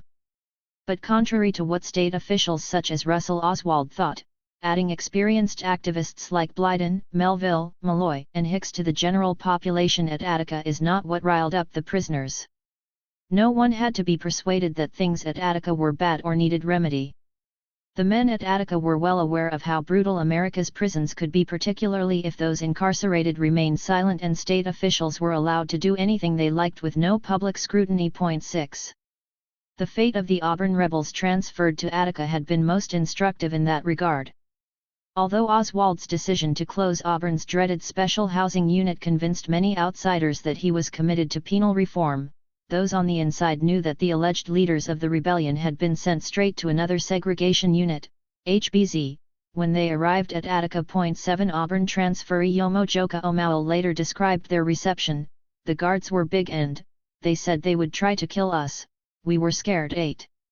Notably, because the Auburn transferees had educated themselves about the law, they didn't stay in HBZ forever.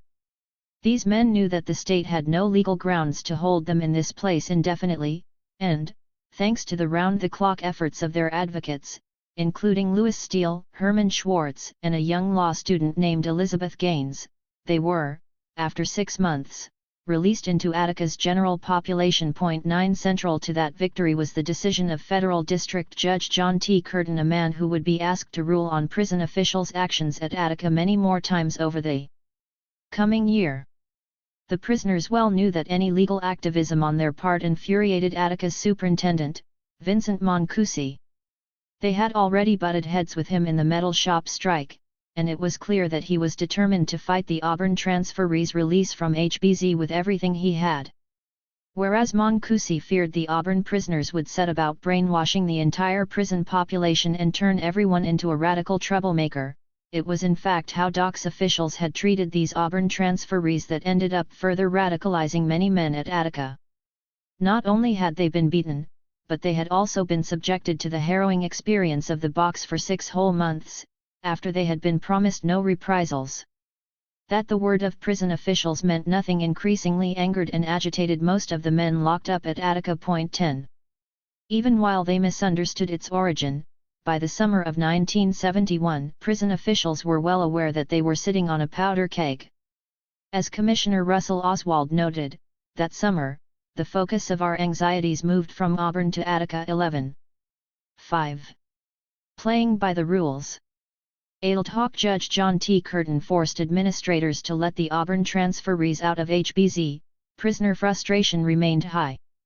Few among them believed that prison administrators had been chastened into treating them with greater dignity or humanity, and one group of prisoners decided that it was now time to articulate a specific list of all that needed to happen at their facility to address this most important issue. On June 16, 1971, a surprise cell search turned up a draft of demands, one that greatly alarmed Attica Superintendent Moncusi and the COS who had confiscated it. 2 weeks later, Commissioner Oswald received the same set of demands in a letter signed by a group of 5 men calling themselves the Attica Liberation Faction. There actually wasn't much of an Attica Liberation Faction to speak of, but, as one prisoner later explained, when the manifesto was written up, there was obviously a need for a name on behalf of all inmates. Even though as far as a strict organization, there was no such thing. 1. The letter unnerved Oswald, especially since it was also CC'd to the governor, but it was not the vitriolic attack the commissioner might have expected from an entity calling itself a liberation faction. Dear Sir, enclosed is a copy of our manifesto of demands. We find it is necessary to forward you said copy in order for you to be aware of our needs and the need for prison reform. We hope that your department don't cause us any hardships in the future because we are informing you of prison conditions. We are doing this in a democratic manner, and we do hope that you will aid us. 2. If Oswald was relieved that the letter's opening was neither threatening nor abusive, he was still greatly unsettled by the passion of its attached manifesto. We, the inmates of Attica Prison, that document began, have come to recognize that because of our posture as prisoners and branded characters as alleged criminals, the administration and prison employees no longer consider or respect us as human beings but rather as domesticated animals selected to do their bidding and slave labor and furnished as a personal whipping dog for their sadistic psychopathic hate. The manifesto went on to list 28 demands for reform, including changes in the parole system, religious freedom for Muslims, improvements in the working and living conditions, and a change in medical staff and medical policy and procedure. 3. The 5 men writing as the Attica Liberation Faction, Herbert Blyden, Frank Lott, Donald Noble, Peter Butler, and Carl Jones closed by reminding Oswald that they were playing by the rules. These demands are being presented to you. There is no strike of any kind to protest these demands. We are trying to do this in a democratic fashion. 4. Oswald reacted with a mix of caution, suspicion, and conciliation. Caution first. Now that the alleged representatives of inmates at Attica Correctional Facility have submitted a long list of demands, he wrote to Rockefeller, concern over lodging the Auburn 6 at Attica becomes magnified. 5. Would it just call more unwanted attention to their case to move them to a nearby county jail to await their day in court on the charges they faced from the November uprising, he wondered, or would it be worse to keep them in the general population at Attica where they could further agitate the other prisoners? Then suspicion. The more times he read the manifesto, the more cynical Oswald became about its provenance. Oswald was sure that he had seen a treatise just like this not too long ago, and it hadn't come from a New York prison, but from California. After investigating, he reported to Rockefeller, "We have since discovered that these demands are almost entirely copied from demands issued at Folsom Prison in California as developed by Black Panther leadership there some time ago." 6. The commissioner found it particularly interesting that Attica's July manifesto, as it was now being called by the prisoners, had demanded religious freedom. In his view, this was a dead giveaway that radicals were stirring up trouble in this prison from as far away as California, and worse, that the black Muslims were involved. 7. He found it equally disturbing that one of the signers of the manifesto was Herbert Blyden, who he knew had been a key participant in the New York City jail rebellion of 1970. It was true that these 5 Attica prisoners had modeled their call for prison reform on a manifesto that had been drafted by men in California's Folsom State Prison. 8 The dramatic prisoner protest at Folsom the year before had been a big news item, and copies of those inmates' grievances could be found in countless cells across the country. But that did not negate the legitimacy of the cry for reform coming out of Attica, nor was Blyden's involvement indicative of any incipient rebellion.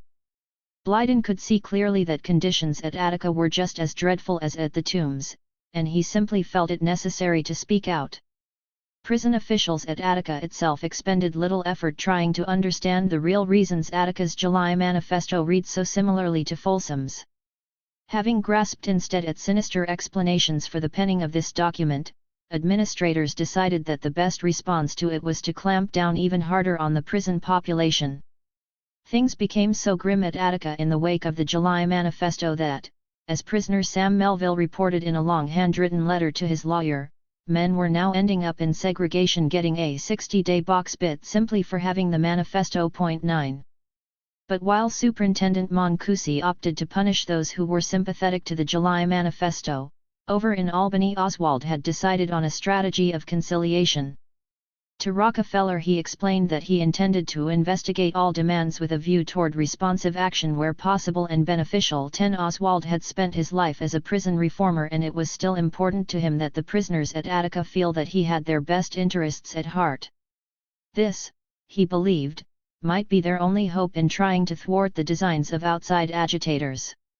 On July 7, 1971, Oswald replied to the authors of Attica's July manifesto and assured them that he would give careful consideration to the entire list. 11 He also reminded them of their stated intention to proceed in a democratic fashion, adding pointedly, "I applaud this as a rational approach." 12 Suspecting that his letter would be read in every cell block, Oswald also informed the men that he had already been hard at work to address penal problems. "You may have noted that some change has already come about, and I assure you that greater change toward a more progressive, humane, and rehabilitative system is in the planning state." 13. On July 19 Oswald received a response, this time penned solely by Frank Lott, expressing appreciation for the dialogue that had now begun, as well as the Attica prisoner population's faith in the commissioner's sincerity. 14 He added, though, that with the exception of management having placed water pitchers on the lunch tables for the first time, the conditions listed in the last 2 pages of our manifesto still exist, and he then went on to enumerate those. 15. A month went by. Hearing nothing from the commissioner after this moment of good faith back and forth made Attica's self-appointed spokesman nervous. On August 16, 1971, Lott wrote again on behalf of the men calling themselves the Attica Liberation Faction, this time to bring the commissioner's attention to the fact that Superintendent Mancusi was still censoring the newspapers that prisoners read even though the courts had recently ruled that such censorship was not legal, and also to impress upon Commissioner Oswald how desperate the men were to see signs of change. "We are anxiously awaiting your evaluation of our manifesto," he wrote. "I do hope that you will drop me a few lines and let me know what is happening." 16 Still, Lott did not want the commissioner to feel threatened.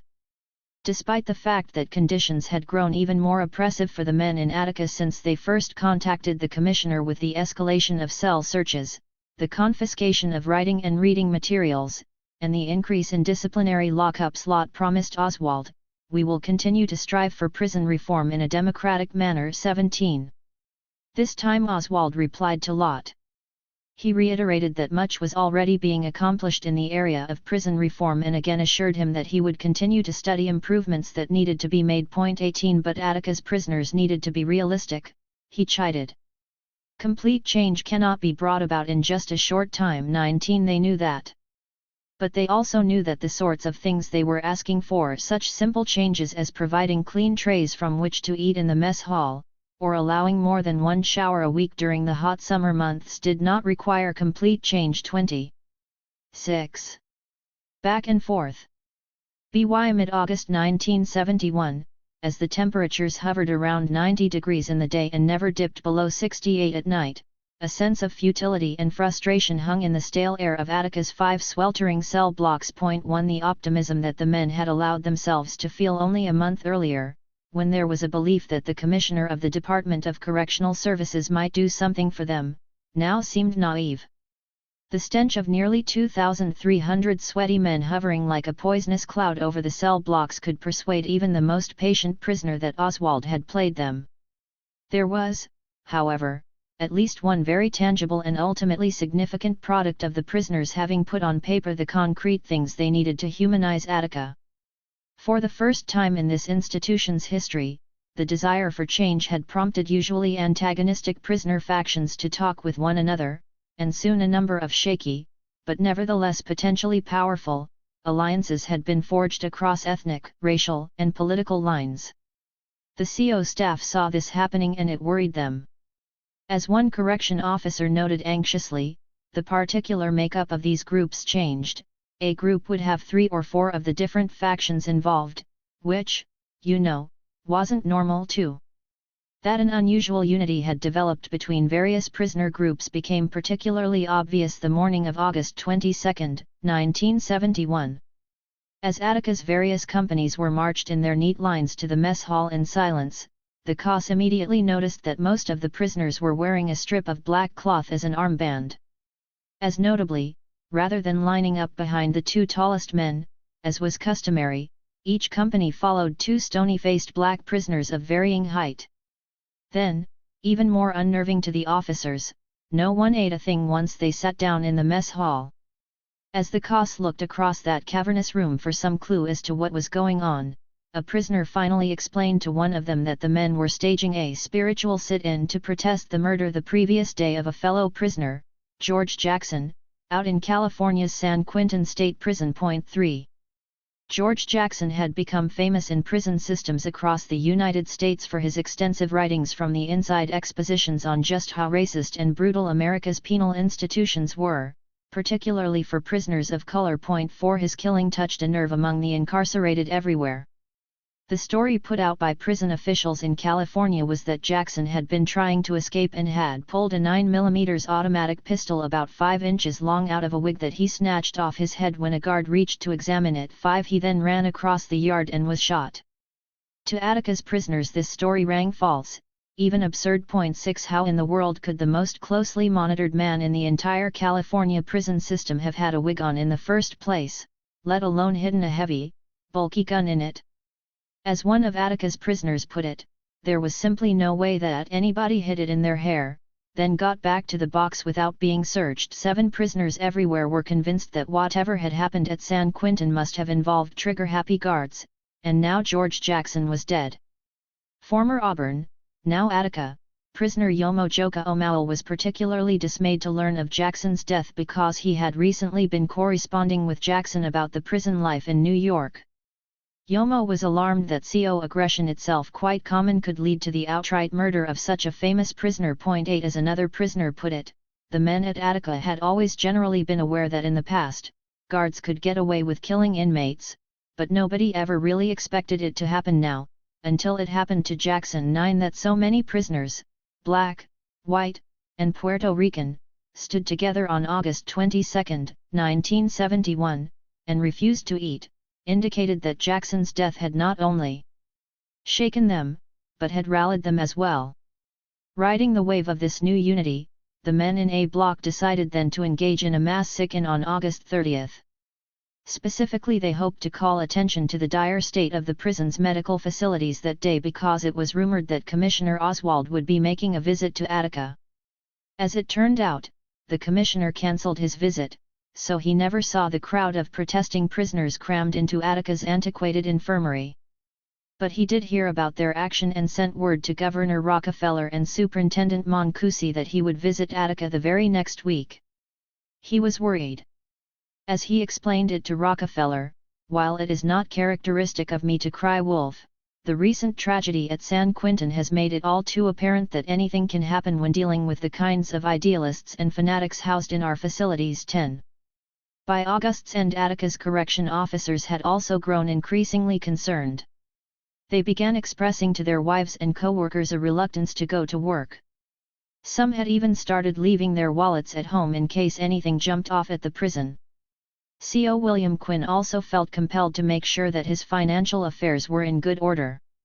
One night, after putting his daughters, Deanne and Christine, to bed, Quinn showed his wife, Nancy, where all the insurance papers were and how to deal with the household bills. 11 He worried that an explosion at Attica was inevitable and perhaps even imminent. Like Commissioner Russell Oswald, many of the COS at Attica blamed the new level of tension they were experiencing on the courts, feeling in particular that Judge Curtin had weakened their authority when he ordered the release of the Auburn detainees into Attica's general population. 12 Most also believed, however, that the docks had made the situation worse. Officials in Albany had left them too understaffed and undertrained to meet the challenges posed by the angry and newly empowered prisoners. Oswald agreed to discuss the issue of guard security in his upcoming visit. Although the commissioner and the officers feared that prisoners might be planning an insurrection, they were not. While prisoners remained deeply skeptical that state officials could be counted on to help them, Oswald's willingness to correspond with the Attica Liberation faction had been encouraging. As one prisoner summed it up, in the summer of 1971 many men genuinely felt that Oswald might do something positive for them, and even the more cynical were at least willing to wait and see. 13. 7. End of the line. In some ways the men at Attica couldn't believe that the head of the entire New York State Department of Correctional Services was coming to talk with them. They hoped that the recent rebellions at Auburn and in New York City jails had taught officials like Oswald a lesson that prisoners would never stop demanding to be treated as human beings. They wanted him to see the wisdom of really listening to prisoners rather than ignoring their needs. As inspiring as it was to read the broader critiques of injustice found in George Jackson's Soledad Brother, the prison letters of George Jackson, Eldridge Cleaver's Soul on Ice, or in Mao's Little Red Book, which Attica's prisoners read and discussed passionately, they also prayed that having Oswald's ear might net them needed changes now. All waited with great anticipation for September 2, the day when the commissioner was to arrive.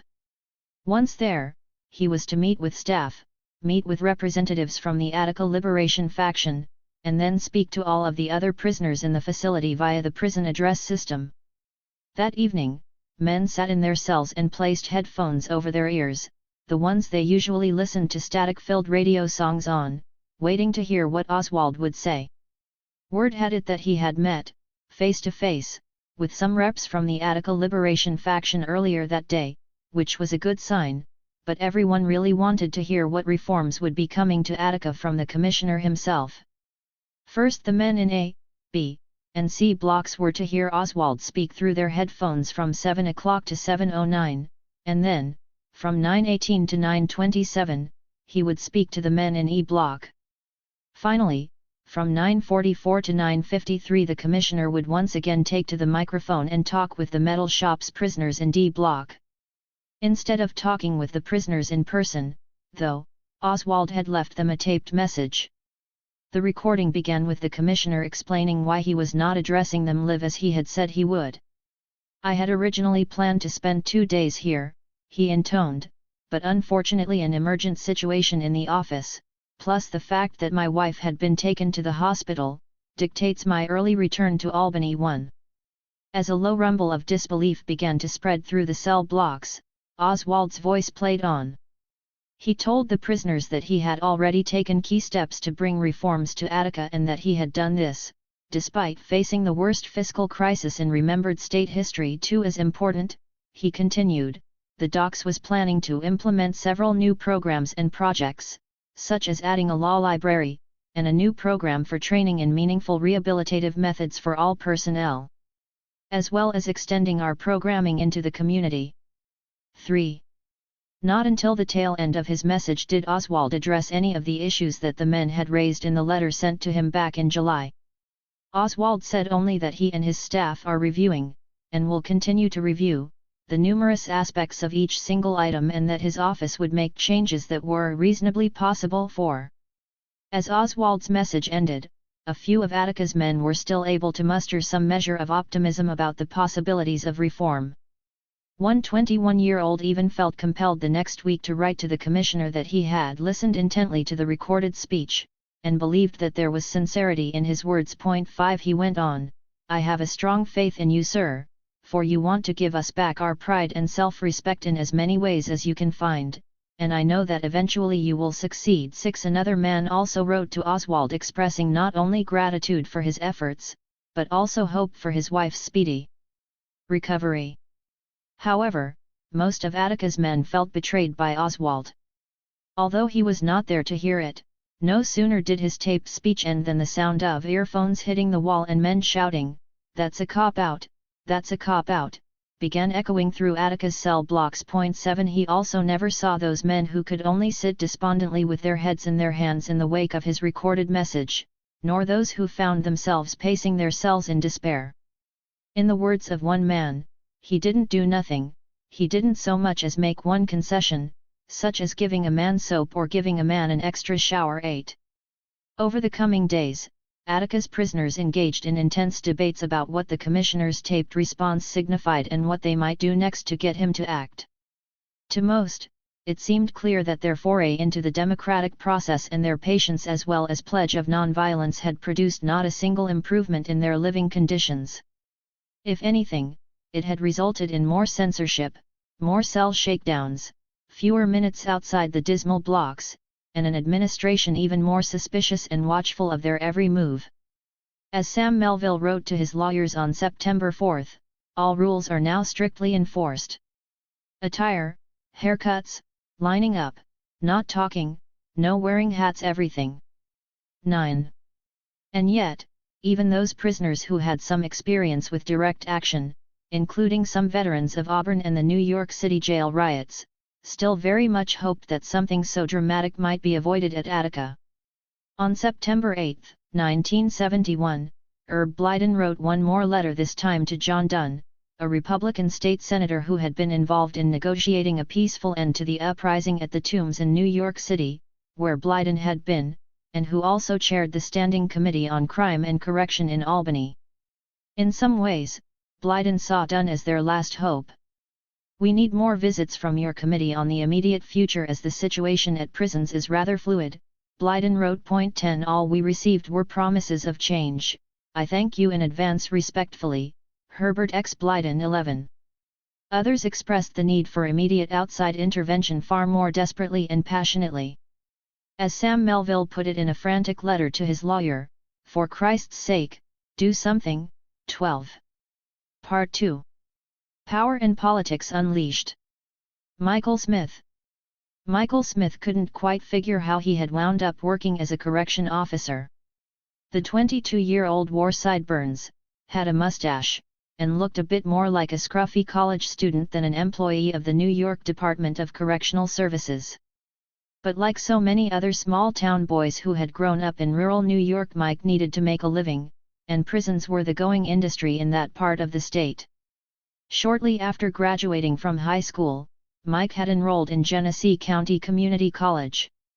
There he met a girl named Sharon and was so smitten that he decided to leave school and get a job so that he could ask Sharon to marry him. Soon after they got engaged, Mike took a position in a local machine shop. It didn't take long, though, before he began to think that he needed a better job. It dawned on him that he could take the civil service exam and start working for the prison system like several of his cousins. The pay was stable, the benefits were fine, the job was secure, and these were the things that mattered, since what Mike wanted most was to be able to provide for a family. On September 3, 1970, 2 weeks after his wedding, Mike started his first guard job at the Eastern Correctional Facility in Napanoch, New York. Another young CO, John D. Arcangelo, offered to show him the ropes, for which Mike was grateful. He had been given no other training for the job. Mike and Sharon soon became close to John and his wife, Anne, a bond made closer because both women were expecting babies. When Mike then transferred to Attica in order to be near his extended family, he hoped John would also transfer there. To his delight, within a few months John joined him. Mike thought that he could be happy at Attica. Archaic as it was more modern than Napanoch and seemed more secure. 1 Also, he thought he might actually have a knack for prison work. As far as he was concerned, it was all about mutual respect. Whereas most of his fellow guards called prisoners by their number or, maybe, by their last name, Mike addressed every prisoner as Mr. to be sure, This irritated several of his colleagues, who saw him as too soft and easygoing. To Mike, though, there were many decent men in prison who had simply made bad choices or had some tough luck. He had been quite touched when 2 Napanoch prisoners wrote him a letter thanking him for the way he had treated them. Mike was so proud of this letter that he held on to it. Mike had not been at Attica long, however, before he became troubled by the way the other COS treated the prisoners, and this weighed on him. It bothered Mike that every time a Puerto Rican prisoner got a letter, his fellow guards threw it into the trash simply because they couldn't read it. 2 The practice of strip searching every new prisoner also struck Mike as unnecessary and demoralizing. He was fairly certain that he would have considered suicide had he been forced to undergo this ritual. 3. So Mike Smith was not surprised that dissent was on the rise at Attica. When he was placed in charge of one of Attica's metal shops, it became clear to him that the prisoners there had legitimate gripes and that they were growing more determined to voice them. He believed that it was important for prisoners to be allowed to speak up. One day in July 1971, Mike was approached by Don Noble and 2 other prisoners at the end of their shift. They wanted his opinion on a letter they had drafted to the Commissioner of Corrections. This was the letter that they had signed as the Attica Liberation Faction. After reading it carefully, Mike thought they had expressed their concerns clearly and rationally, and told them he thought that writing it was the right thing to do. 4. When the letter only elicited a taped message from Oswald, Mike was nearly as dismayed as the prisoners. He was also worried. Mike had been walking through one of Attica's cell blocks when Oswald's tape had been broadcast, and he could tell immediately that the administration's decision to handle things this way was disastrous. Mike could feel the air around him begin to crackle with a new fury. 8. Talking back. While the men at Attica hoped that powerful people such as State Senator John Dunn still might do something on their behalf, there was little consensus regarding what to do if this effort also failed to bring some meaningful improvements to their facility.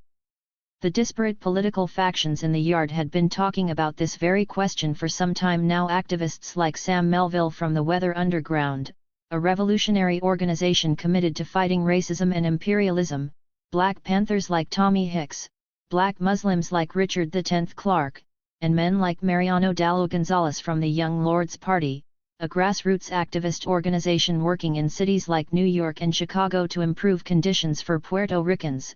1. Still, no new strategy had been agreed upon. By early September 1971, however, and after Oswald's taped message, all of them could agree on one crucial point: most men at Attica were now at a breaking point. Just about anything might cause this place to explode. Correction Officer Mike Smith believed this as well. Although he had a good relationship with the men in his company, as he walked them to mess on the morning after the debacle of Oswald's taped speech, he could see that they were unusually on edge, and he disliked the idea of so many prisoners all together in one room with tensions so high. Nothing happened that day. But a week later, on September 8, 1971, an incident confirmed his worst fears about how strained things had become at Attica. At about 3:30 that afternoon, Mike Smith was assigned to a yard, where almost 500 men from the A block companies were on their rec break. In one corner of the yard near the handball court, Mike noticed 2 men sparring with each other. To Mike it seemed obvious that they were just playing, so he felt no need to intervene. Another CO came to a different conclusion, however, and went to get his superior, 61-year-old Senior Lieutenant Richard Maroney. One of the men disappeared into the yard before he could be brought over to Maroney, leaving only the other, Leroy Dewar, to explain what had been happening. Dewar was a slightly built 23-year-old from New York City, serving a 5-year sentence. He had just been released from his cell after 7 days of keep lock for disobeying an officer's order.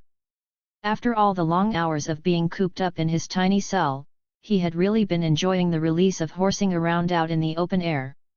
When Dewar reached Maroney, he tried to explain what he had been doing, but the lieutenant insisted that he leave a yard immediately and return to his dreaded cell. Incredulous, Dewar asked, "What for?" Maroney replied, "I said, get inside." A 10-year veteran of Attica, Maroney was used to being obeyed. Dewar countered, I asked you for what? Why? I haven't done anything. Moroni repeated. I said, get in there too. Furious, Dewar turned his back on Moroni and started to walk away. Then Moroni reached out to grab him. In a shocking move, Dewar spun around and hit Moroni in the middle of his chest. Again the lieutenant repeated his order, and again Dewar hit Moroni, before running out into the middle of the yard, with Moroni hard on his heels. As this highly unusual scene played out, a crowd of almost 200 gathered around. Some of Dewar's supporters began threatening Moroni with assault if he took Dewar anywhere. In response, Moroni tried to assure the crowd that Dewar would not be harmed, he just needed to leave the yard. By the summer of 1971, however, Kos' promises meant virtually nothing to the men at Attica, and many were certain that Dewar would suffer a serious beating the moment he was out of their sight. 3. All of a sudden, another prisoner, a white 28-year-old named Ray Lomery who had been playing football in another section of the yard, burst into the circle that had formed around Dewar and Moroni. Later, no one could agree whether Lomery tried to hit Moroni, or was just calling him names. But at that moment another Attica officer, 49-year-old Lieutenant Robert Curtis, looked out of a block corridor and saw what he felt was an escalating confrontation between prisoners and guards, and immediately moved in to try to cool things down. Curtis entered a yard and told Moroni and the other Kos to walk away, they would deal with Dewar and Lomery later. When Lieutenants Moroni and Curtis walked out of a yard without Dewar in tow, it was hard to say who was more surprised, they or the prisoners who looked on warily as they departed. Curtis returned to his post at Times Square, a very small, dark room enclosed by massive steel gates at the very center of the prison, the command center where the halls to A, B, C, and D blocks all converged and where a tiny stairway led up to Attica's catwalks. Although Curtis had decided to walk away from the altercation in a yard, he felt it vital to report what had just happened to Superintendent Mancusi and Mancusi's deputy superintendent, Leon Vincent. 4. Curtis finally located both Mancusi and Vincent in the parole hearing room of the administration building located nearest to A block, where they, along with Assistant Deputy Superintendent Carl Fiel, were in a tense meeting with the Attica Guards Union, Council 82 AFSCME. This meeting had been going on since 10 a.m. and, as it happened, the issue that had kept all parties there for so long was none other than officer safety. 5 Union Rep Captain Frank Papywald argued that prison administrators were not taking the employees' concerns seriously. It was the second time in 2 days that Attica's union had confronted prison management with an urgent request to do something to guarantee safety on the job. The previous day, Kos had met with Mancusi and were so concerned about safety that they had asked that the prison be placed on total lockdown to avert a possible crisis. Nothing seemed to get through to management. Even now, as Curtis reported what had just transpired in a yard, Mancusi just stared impassively. In his view, the fact that some prisoners had acted up earlier that day just meant that they needed to be punished. He instructed Curtis to wait until the men in Dewar's and Lomery's companies had been locked up for the night, and then to take the two offenders to HBZ. This was most men at Attica's worst fear, and all of the men in the A block companies were especially worried about what might happen to Dewar or Lomery once they were placed in segregation. For starters, no man had ever hit an Attica lieutenant, and the punishment for such an act was sure to be harsh. Even worse, however, both Dewar and Lomery had come to Attica from Auburn because both had been in the rebellion there the previous November. 6 Everyone knew that this too would make them a target of Attica guards still furious that their Auburn counterparts had been taken hostage in that uprising. That night, when the men of a Block's 3 company heard Moroni and 3 other Kos heading to Dewar's cell, all grew silent and wary. Dewar stalled at first, asking for time to gather his books to give to another prisoner. When the guards refused, Dewar announced that he wouldn't go, and the men came in after him, tearing up the cell. 7 Those in the cells nearby could hear the sounds of furniture breaking and glass shattering and began banging on their bars while yelling, "Leave that kid alone." None of them could actually see what was happening inside Dewar's cell, so they imagined the worst. When they saw Dewar being carried out motionless, one guard holding each of his extremities, the other prisoners thought he was dead. Stunned silence reigned after Dewar was taken away. It was like a member of the family had just died, recalled one prisoner. Everyone was now very frightened. 8. Then, mere minutes later, the sound of another confrontation could be heard coming from the floor below, where Ray Lomery's group, a Block's 5 company, was locked down for the night. Even though Lieutenant Curtis was not sure what Lomery's offense was, he and 4 other COS had dutifully followed Mancusi's instructions and had ventured over to cell 24 to take this man to HBZ. Terrified after having just heard the commotion that accompanied the removal of Dewar, Lomery had already picked up a stool to defend himself. However, he soon saw the futility of this act, and even though he found it unbelievable that Curtis could not tell him exactly why he was being disciplined, Lomery went peaceably with the officers. Because 5 Company was a so-called grading company, and the men on it were relegated to doing the absolute worst kind of scut work at the prison, they had their own lengthy list of established grievances against Attica's guards, and the removal of Lomery and Dewar was like a match to kindling. As the COS walked Lomery out of the gallery, men flung various objects at them from their cells while screaming obscenities. One of them, William Ortiz, hurled a soup can and managed to strike an officer, which landed him on keep lock until he could be taken before the adjustment committee the next day. 9 Word that Ortiz too was now being disciplined only escalated the men's outcries, so Lieutenant Curtis sent the other officers with Lomery to HBZ, while he himself stayed for a while to make sure things did not get any more out of control. Feeling the situation still most unstable, Curtis called for backup. Soon, 8 more officers were walking the gallery that night. 10. Curtis had reason for concern. The 40 men in 5 Company were some of Attica's angriest prisoners, and they were also some of the most vocal of them. The group included Sam Melville, the white radical who had bombed buildings in protest of the Vietnam War and had written the treatise on how badly Attica's prisoners were being exploited in the laundry. Also in this company was Tommy Hicks, the Black Panther and Auburn transferee who had been one of the leaders of the rebellion there, and L.D. Barkley, another young member of the Panthers who was not only very well read, but also most outspoken about his politics. Eventually, though, A Block did grow quiet. Lieutenant Curtis decided to head back to the room where Attica's upper-level administrators were still meeting with the Union. Breaking into their meeting yet again, Curtis told Mancusi that he felt that inmate unrest had reached a point of crisis. 11 Given that this pronouncement didn't even prompt his boss to adjourn the meeting, Curtis was not at all sure that he had conveyed the true volatility of the situation. 12. Taking a different tack, Curtis decided to ask if his superiors might at least allow the late shift to stay over into the next morning in case there was trouble. He also requested permission to bring in the next day's 10 a.m. 7 p.m. shift 3 hours earlier. 13 That way, he reasoned, the period of the day when COS would be most at risk, the breakfast hour, when every company was going back and forth from their cells to the mess hall, would be well covered. Deputy Superintendent Leon Vincent responded curtly, "Who in the hell is going to pay the overtime?" 14 Giving up, Curtis left the room.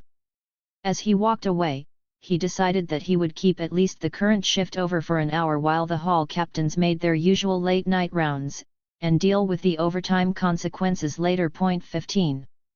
That night the lights were extinguished in Attica's cell blocks without further incident, but Curtis couldn't relax. He knew that many of the prisoners in A block believed that Leroy Dewar was dead, and he was aware that no amount of reassurance would convince them otherwise. 16 Worse, he knew that the uproar that had accompanied the removal of both Dewar and Lomery had traveled through the radiators and ventilators throughout every one of A block's galleries. 17 And, indeed, it had. Before the clock struck midnight on September 8, the rumor that they beat up both guys, and that Dewar might be in a coma or dead, had circulated through the prison. As dawn broke, prisoners and COS alike greeted the new day with dread. 18. 9. Burning down the house. At 7 a.m. on September 9, 1971, Attica's lights came on, rousing all of the men in A block from their fitful slumber. Throughout the night, speculation had raged regarding Leroy Dewar's fate. Many couldn't sleep, fearing that COS might again descend upon their galleries. The silence was deafening as the men lined up by their cell doors, waiting for the hall captain to disengage the master lock so they could step out for the routine head count before breakfast. Point 1 When the doors did unlock, a number of the men just stood there, afraid to exit their cells or to leave the block. Point 2 But eventually they did, and as they walked to the mess hall, peering nervously from side to side, each seemed to sense that just a sigh, a cry, or maybe a spark, anything could send the place up in flames. Point 3 The correction officers felt the same way. As Cos Richard Lewis and William Quinn prepared to leave home for their 7 a.m. shift, neither of them wanted to alarm their families, but both were deeply apprehensive. After patting his Great Dane and Doberman Pinscher on their heads, and waving goodbye to his 12-year-old daughter, Patty, and 14-year-old son, David, C.O. Lewis, who wished that he could call in sick, headed to work. Quinn was also reluctant to leave that day. After checking in on his still sleeping daughters, Deanne and Christine, he slipped out the door and hoped for the best. When Quinn and Lewis arrived at the prison, they joined other jumpy day shift officers getting ready for a briefing from Lieutenant Robert Curtis, who clearly had not had much rest. Curtis tried his best to apprise them of everything that had happened in A yard and A block over the past 36 hours, and then he told his men he would make sure to place an extra officer in the mess hall for the 7:15 breakfast sitting, just in case anything went down. He wished them luck as they filed out the door. Point 4 Officer Gordon Kelsey had been assigned to take 5 company to the mess hall that morning, which worried him since he had no experience with this company and he knew that the events of the previous evening would have left their mark. When it was time to lift the lever that released the locks on the cells, Kelsey made sure to keep William Ortiz's cell bolted since he had been informed that this man was to stay there under keep lock for having struck an officer the night before. While Kelsey was trying to get the other men to leave the gallery, many of them demanded to know exactly what would happen to Ortiz in their absence. Other than the fact that Ortiz was slated to meet with the Adjustment Committee, Kelsey knew nothing about what prison officials had in mind, but his perceived evasiveness only agitated the men in his charge. Abruptly, several declared that they weren't leaving the gallery unless Ortiz was with them, and they headed back to their cells. Unruffled, Kelsey proceeded with the remaining men out to a block corridor. Unbeknownst to Kelsey, however, as these men passed by the central lockbox, one of them managed to throw the switch that was keeping Ortiz locked in. When his door slid open, Ortiz, along with the men who had hung back in solidarity with him, rushed to join the larger group heading to the mess hall. Point 5 The hall captain of 5 company raced to the phone to report this security violation. It was relayed to Lieutenant Curtis, who was in the administration building finally writing up his report on the Duerlamery incident. Superintendent Moncusi sent Curtis to A block to investigate. He confirmed that the gallery was empty and that all the men, including Ortiz, had gone to breakfast. When Curtis returned to the administration building, Moncusi was gone. Curtis asked Moncusi's assistant deputy superintendent, Carl Fiel, what he should do. Fiel ordered that Ortiz be returned to keep lock and all of 5 company returned to their cells after breakfast. None of them would get rec time in A yard today. Though he was fearful of what this might set off, Curtis dutifully telephoned William Quinn, who was manning Times Square. He told Quinn to lock the A gate to Times Square as soon as 5 company passed through on the way back from the mess. Quinn knew immediately that something must be wrong, since it was standard practice to leave all the gates surrounding Times Square open during high traffic times, such as meals. Point 6 Meanwhile, at breakfast, the men of 5 company were oblivious to all of this. With Ortiz eating alongside them, it looked as if all had been forgiven and, for the first time since leaving the cell block, they relaxed, just a bit. The men remained in a fairly good mood as Kelsey led them in a neat double line from the mess hall through C tunnel to Times Square and then out into A tunnel, where they assumed they would exit into A yard. Right behind 5 company was 2 company, another grading company, and behind it was 9 company. The men in all these companies were lined up peacefully, waiting to be let out for their rec time. None of them, including C.O. Kelsey, knew that the door leading from A tunnel out into A yard had been locked ahead of their arrival. No one had bothered to inform C.O. Kelsey of the change to regular procedures. Point 7 The prisoners looked on, puzzled, as Kelsey, equally mystified, tried the door. Finally he gave up and, leaving the men in line, headed toward the gate at the far end of the tunnel from Times Square that led into A block. Halfway there he met Lieutenant Curtis, who was heading into the tunnel to inform 5 Company that they were being taken back to their cells. 8. Just as Curtis came abreast of the first 4 prisoners in line, the men closest to the A-yard door realized that they had been locked into a tunnel on purpose. They panicked. Coming toward them in a tunnel was the man they believed had played the central role in the beatings of Dewar and Lomery the night before, and within seconds the 5 Company line began to break down as the men at the front began backing away from Curtis, unsure what he might do. Suddenly, one of them decided to fight rather than flee, landing a blow to Curtis's left temple. Several others then jumped him. 9. While these men were hitting Curtis, the rest of the men in the 5 Company formation, and those in the 2 companies behind it, stared on in confusion and terror. As Curtis later described it, I looked over my left shoulder and, the men were standing there with a dumbfounded look on their faces. The back end of the company, I would say probably 40 men, still stood in a column of 2s in perfect formation. 10. All of a sudden, it seemed to dawn on them too that they were little more than sitting ducks locked in the tight confines of this ill-lit tunnel. As prisoner Richard X Clark put it, we expected the goon squad any minute. 11. Sheer chaos ensued as men began grabbing anything they could find to protect themselves. In this melee some of the men broke off, trying to hide. Others, however, saw this bedlam as an opportunity for revenge on officers whom they particularly hated, or on fellow prisoners against whom they had grudges. Still others wanted to head for the commissary and loot it for food, or go to the prison pharmacy to score drugs. Within mere minutes a tunnel had disintegrated into a blur of flying fists, breaking windows, and screaming men. William Quinn, who was safe behind locked gates in the Times Square Command Center, was one of a number of COS who were witness to this pandemonium. Others watched what was happening from where they stood, waiting their turn to enter Times Square to head to B, C, and D tunnels with their companies after morning mess. All were unnerved, but most felt that whatever was happening in A tunnel could be contained. Meanwhile, more than 100 A block prisoners who had been on the earlier breakfast shift were already in A yard having their rec time. When they heard the shouting and glass smashing in A tunnel, they crowded around the windows of the tunnel to see what was going on.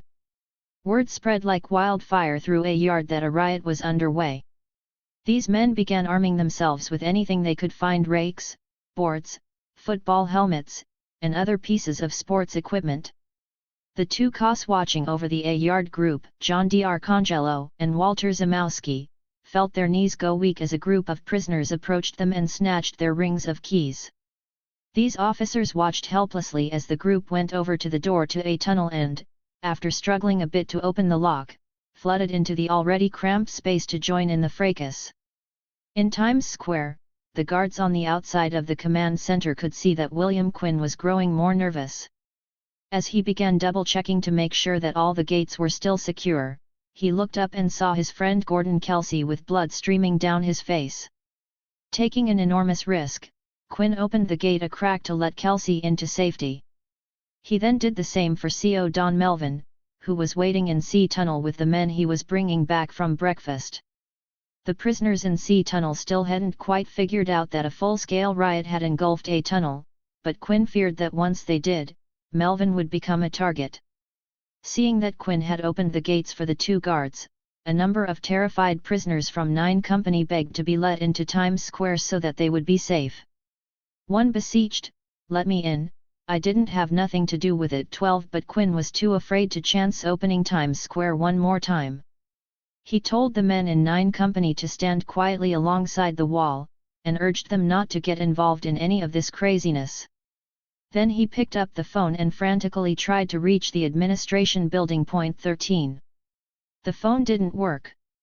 Attica's telephone system was so archaic that only one party at a time could make a call, and the lines were now overloaded with people trying to reach the administration building to find out what the commotion was near Times Square. With no way of communicating with anyone, Quinn had little choice but simply to wait for help. He had no idea what he was supposed to do in a riot situation. There were no plans, no procedures, as the correction officers had been complaining to management all summer.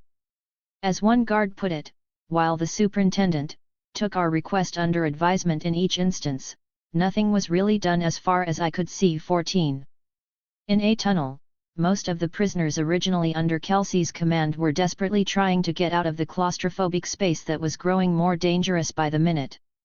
If they could not somehow open a gate, they would be trapped and thus an easy target for the scores of police officers and guards they imagined had by now assembled in the administration building. Driven by both fear and fury, a large group descended upon the massive gate at Times Square and several men began shoving various keys they had taken from the yard guards into its lock.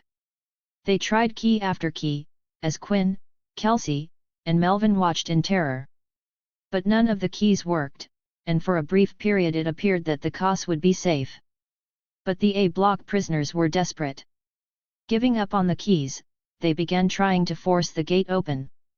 Working furiously at its hinges, they called out to the still stunned men watching from C Tunnel, urging them to try to open their gate to Times Square. None of those men made any move to follow suit. Nevertheless, the gate separating A Tunnel from Times Square A gate began to groan. Someone had handed the men a long piece of pipe that appeared to have been ripped from the backboard of a yard's basketball net. Thanks to the force of dozens of men behind this makeshift battering ram, the massive gate between A Tunnel and Times Square suddenly gave way. 15. One of the bars that secured the gate to the cement, which had long needed replacing, broke in half about 15 inches down from the ceiling. 16. Apparently this bar had broken before, been improperly rewelded, and then painted over so many times that its weakness had become invisible. 17. At 9:05 a.m., as the massive gate separating A Tunnel from Times Square finally gave way, scores of prisoners flooded that tiny space and demanded William Quinn surrender his keys and nightstick. No sooner had Quinn handed them over, however, than he was hit on the head with tremendous force by someone wielding what was later described as either a 2x4 or a heavy stick. Quinn fell to the ground, where others set upon him and trampled him as men continued to pour into Times Square. Soon this young CO was lying motionless, with blood streaming down his head and face. 18. Within minutes, both Gordon Kelsey and Don Melvin were also knocked to the floor, where they too were kicked and beaten.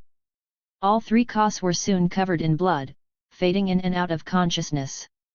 Meanwhile the scores of men who now crowded into the nerve center of Attica began trying to use Quinn's keys to open the gates to the rest of Attica's cell block tunnels. In no time, they had access to all 4 tunnels and cell blocks, as well as to the set of stairs leading from Times Square to the catwalks above. From this height they could evaluate what was happening in all 4 courtyards of the prison at once. As important, the roof of Times Square was where the officers kept several gas guns as well as tear gas grenades, and they soon had commandeered these as well. 19. 10 minutes after the collapse of A block gate at Times Square, the prison alarm whistle finally sounded. Until that point, most of the 116 correction officers and 78 civilian employees who were on shift at Attica had no clue that all hell had broken loose at the very epicenter of the prison.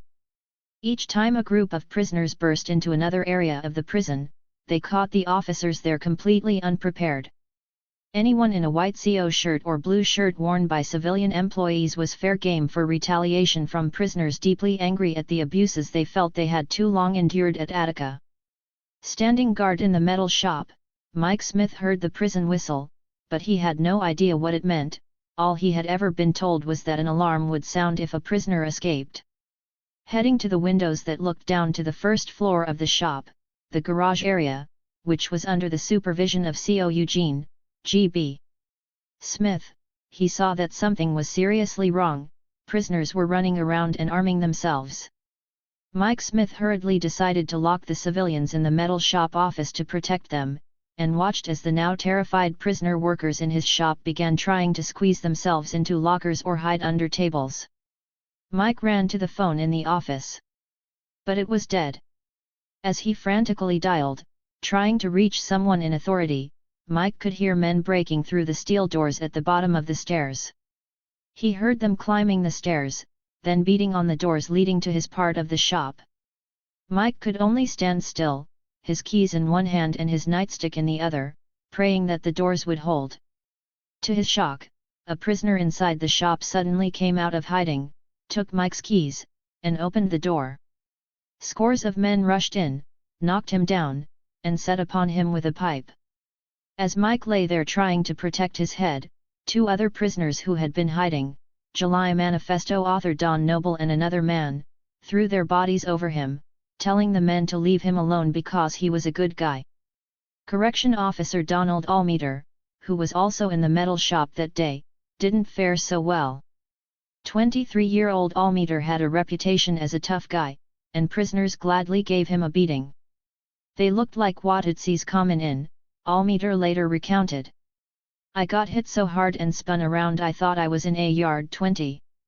The prisoners then broke into the metal shop office and dragged the civilian employees down the stairs and out of the shop. Mike Smith was still in the shop with prisoner Don Noble and the other man who had protected him. These men now fretted about what to do with the CO. They considered hiding Smith in the paint shop, but feared what would happen to him if he were discovered later on.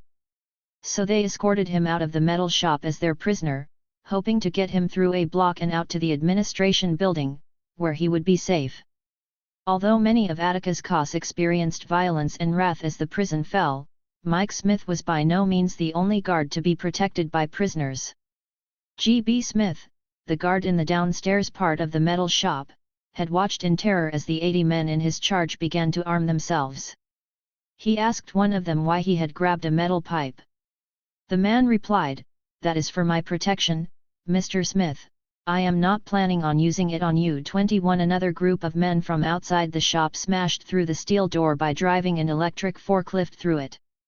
It appeared that the workers in G.B. Smith's shop were abandoning him when they stepped aside, though he later reflected that stepping aside was exactly what I would have done. 22 The intruders forced G.B. Smith to strip, but one of the men who worked for him grabbed the CO away from them and escorted him out the door, shouting at any prisoner who came near that this was his motherfucking hostage. 23 When they were almost to Times Square, this man said quietly, "Don't worry, Mr. Smith, I am going to try to get you to the yard as easy as possible."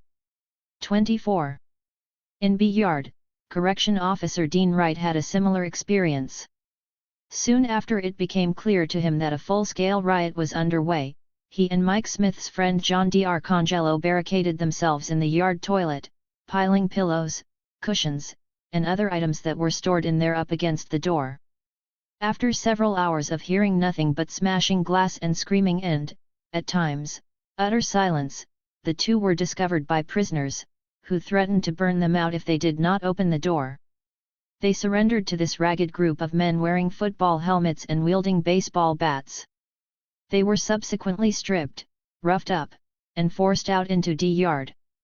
But as Wright recalled, one guy then ran over, grabbed him, told the others to leave him alone, and said to him, "You were always fair with me and I'm going to try to see that you don't get hurt." 25. While Dean Wright, John D'Arcangelo, Mike Smith, G.B. Smith, and Don Almeter were being taken hostage, back in Times Square William Quinn still lay motionless on the floor. Don Melvin and Gordon Kelsey were coming to, and two other officers whom prisoners had beaten, Paul Rosecrans and Alton Tolbert, were huddled on the floor. When prisoner Richard X Clark happened upon this scene, he could see that Quinn was in bad shape, the four other guards weren't doing well either. He knew he had to do something to get them help. Clark was 25 years old and had been sent to Attica after his addiction to drugs led him to stealing and a conviction for robbery and petty larceny. Clark had acquired his drug habit while serving in the Navy. He had managed to contain it for a while, even receiving an honorable discharge in 1968 and returning home to his wife, Celeste, and their one-year-old twin sons. But he soon became addicted again. 26. Being in prison had been a wake-up call for Clark. He'd become a devout Muslim, and by 1971 had risen to a leadership position within Attica's black Muslim community. As a leader he felt compelled to do whatever it took to secure the safety of the 5 men who lay injured in Times Square. Within an hour, Clark and several of his men had taken Kelsey, Melvin, Rosecrans, and Tolbert through a tunnel to A block, and for their own protection had locked them in 2 cells where 8 Company was usually housed. When he returned to A tunnel, Clark came upon another battered guard, CO Royal Morgan, nicknamed Tree Trunk, and a prisoner, who were trying to carry CO William Quinn somewhere safer, although Morgan himself seemed to be in shock and had on nothing but his shoes and socks. 27 It was obvious that Morgan's hand had been badly shattered and that he was having a hard time carrying Quinn's unconscious body, so Clark called some other prisoners over to assist. They moved Quinn into an office on the ground floor of A block, and then locked up Morgan on the second-floor gallery of A block with the other guards from Times Square so that he would be spared further assault. 28 Returning to Quinn, Clark realized that this CO was in urgent need of medical attention. He was, as Clark recalled, still unconscious, flat on his back. He was bleeding from the nose and mouth. He also had a bad head injury.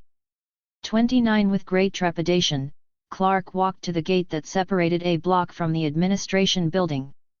Facing nervous officers with shotguns behind a second gate a mere 15 feet away, he called out, "There's a hurt guard in here, can you send in a doctor?" Their first response was cold stares. 30 Damn, Clark thought, here is one of their own men and they won't even come to help him. 31 Finally, someone shouted that he should bring Quinn to them. 32 Shaking his head in disbelief, Clark went back into A block and recruited 5 of his fellow black Muslims to help him lift Quinn's limp body onto a mattress and carry him down 1 flight of stairs to the gate. 33 Along the way one of the men known as Brother Sharif slipped on some blood and fell with such force that he chipped his tooth. The others somehow managed to keep Quinn upright, and they placed him carefully on the floor so that the guards behind the second gate could see him. Still no one came for Quinn. Thinking that prison officials might rescue Quinn if he left the area, Clark walked up the stairway to A block. From there, he watched as someone finally came to take the severely injured CO away. As soon as they shut the gate behind them, Clark yelled out to the officers on the other side of the gate that there were other guards upstairs who also needed medical attention. In addition to the COS he had secured on 8 Company, Clark had come upon Robert Curtis and 2 other COS, Elmer Hune and Raymond Bogert, hiding in a cell. It was clear that Bogert needed medical care. 34 Clark told all of the men in the 8 Company cells that he was going to try to get them out. As CO Gordon Kelsey remembered, he said he was going to try. But he didn't know whether they were going to make it or not. 35 In fact, by 10 a.m., Clark had managed to get Kelsey, Tolbert, Rosecrans, Morgan, Melvin, and another guard, Carl Murray, down to the first floor, where other COS got them out of the prison and to safety. 36 By that afternoon, prisoners had managed to get 4 more officers out of the prison, Raymond Bogert, James Clute, Richard Delaney, and Don Jennings. Some of them were well enough to go home, others needed to go to the hospital. No CO was as seriously injured as William Quinn. Not only had he been badly beaten by prisoners, but prison administrators had left Quinn alone on a cot, on the ground by the front door, with no prison doctors or nurses anywhere in sight. 37 When ambulance driver Richard Omerall finally arrived at Attica to pick up Quinn, he couldn't believe his eyes. He was shocked by how bad Quinn's injuries were. If he hadn't known Quinn his whole life, he wouldn't have recognized him. Outside Attica's walls William Quinn's wife, Nancy, had been hearing the relentless shrieking of the prison's whistle from 9:15 until 10:30 that morning and had no idea what was happening over there. It wasn't until many hours later that Nancy was notified that her husband was injured and had been taken to St. Jerome's Hospital in nearby Batavia. When she finally saw him, she was horrified by the bruising and swelling all over his arms and large bandages over his hands. 38 Doctors told her that he had 2 open skull fractures and would need to be transferred to Northside, a larger, better-equipped hospital in Rochester, almost an hour away. 39 Nancy could barely process what she was seeing and hearing.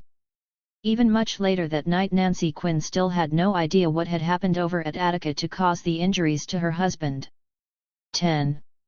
Reeling and reacting. No one in the town of Attica, not the family members of Attica employees, nor even the COS who usually worked there, had any idea why police cars were racing to the prison as the siren there blared on the morning of September 9, 1971. Lieutenant Richard Maroney, the Attica CO who had been struck by prisoner Leroy Dewar the day before, had been in his house when Attica's whistle began to sound and, though he wasn't that surprised that things had blown up the next day, it bothered him that he had no idea what had happened to cause someone to sound the alarm. No one called and no one he tried to reach seemed to have a clue what was going on. 1. Correction Officer John D. Arcangelo's wife, Anne, also had no idea why the prison whistle kept sounding, but the longer it did, the more frightened she became. She tried to remember what John had told her about that whistle. From what she could recall, it was only sounded when a prisoner had escaped. Since Anne was home alone with their 3-month-old daughter, this thought was itself terrifying. She eventually gleaned that a riot had erupted, but that was all she knew. No one had called her to let her know if her husband was all right. Finally, many hours later, she learned that he was one of the COS taken hostage, but that was it.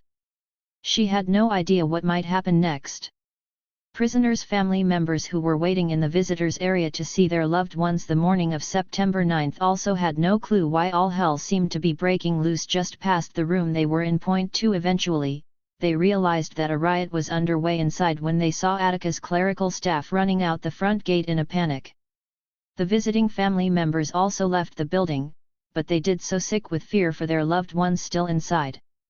Over the next few hours, the parking lot around the prison filled with the cars of family members of prisoners and prison employees alike, all desperate to know what was happening. But Superintendent Mancusi was loath to release any information to anyone regarding why his prison was in complete chaos. Not only had he been reluctant to sound the whistle, even once he realized that things truly had gotten out of hand, but he also did not want officials from docks or local enforcement to get involved. Mancusi wanted to handle this crisis himself and regain control of Attica with his own men. To that end, he began calling his off-duty officers back to work. Still, Mancusi knew that he had to at least apprise his bosses in Albany of what had happened at his facility.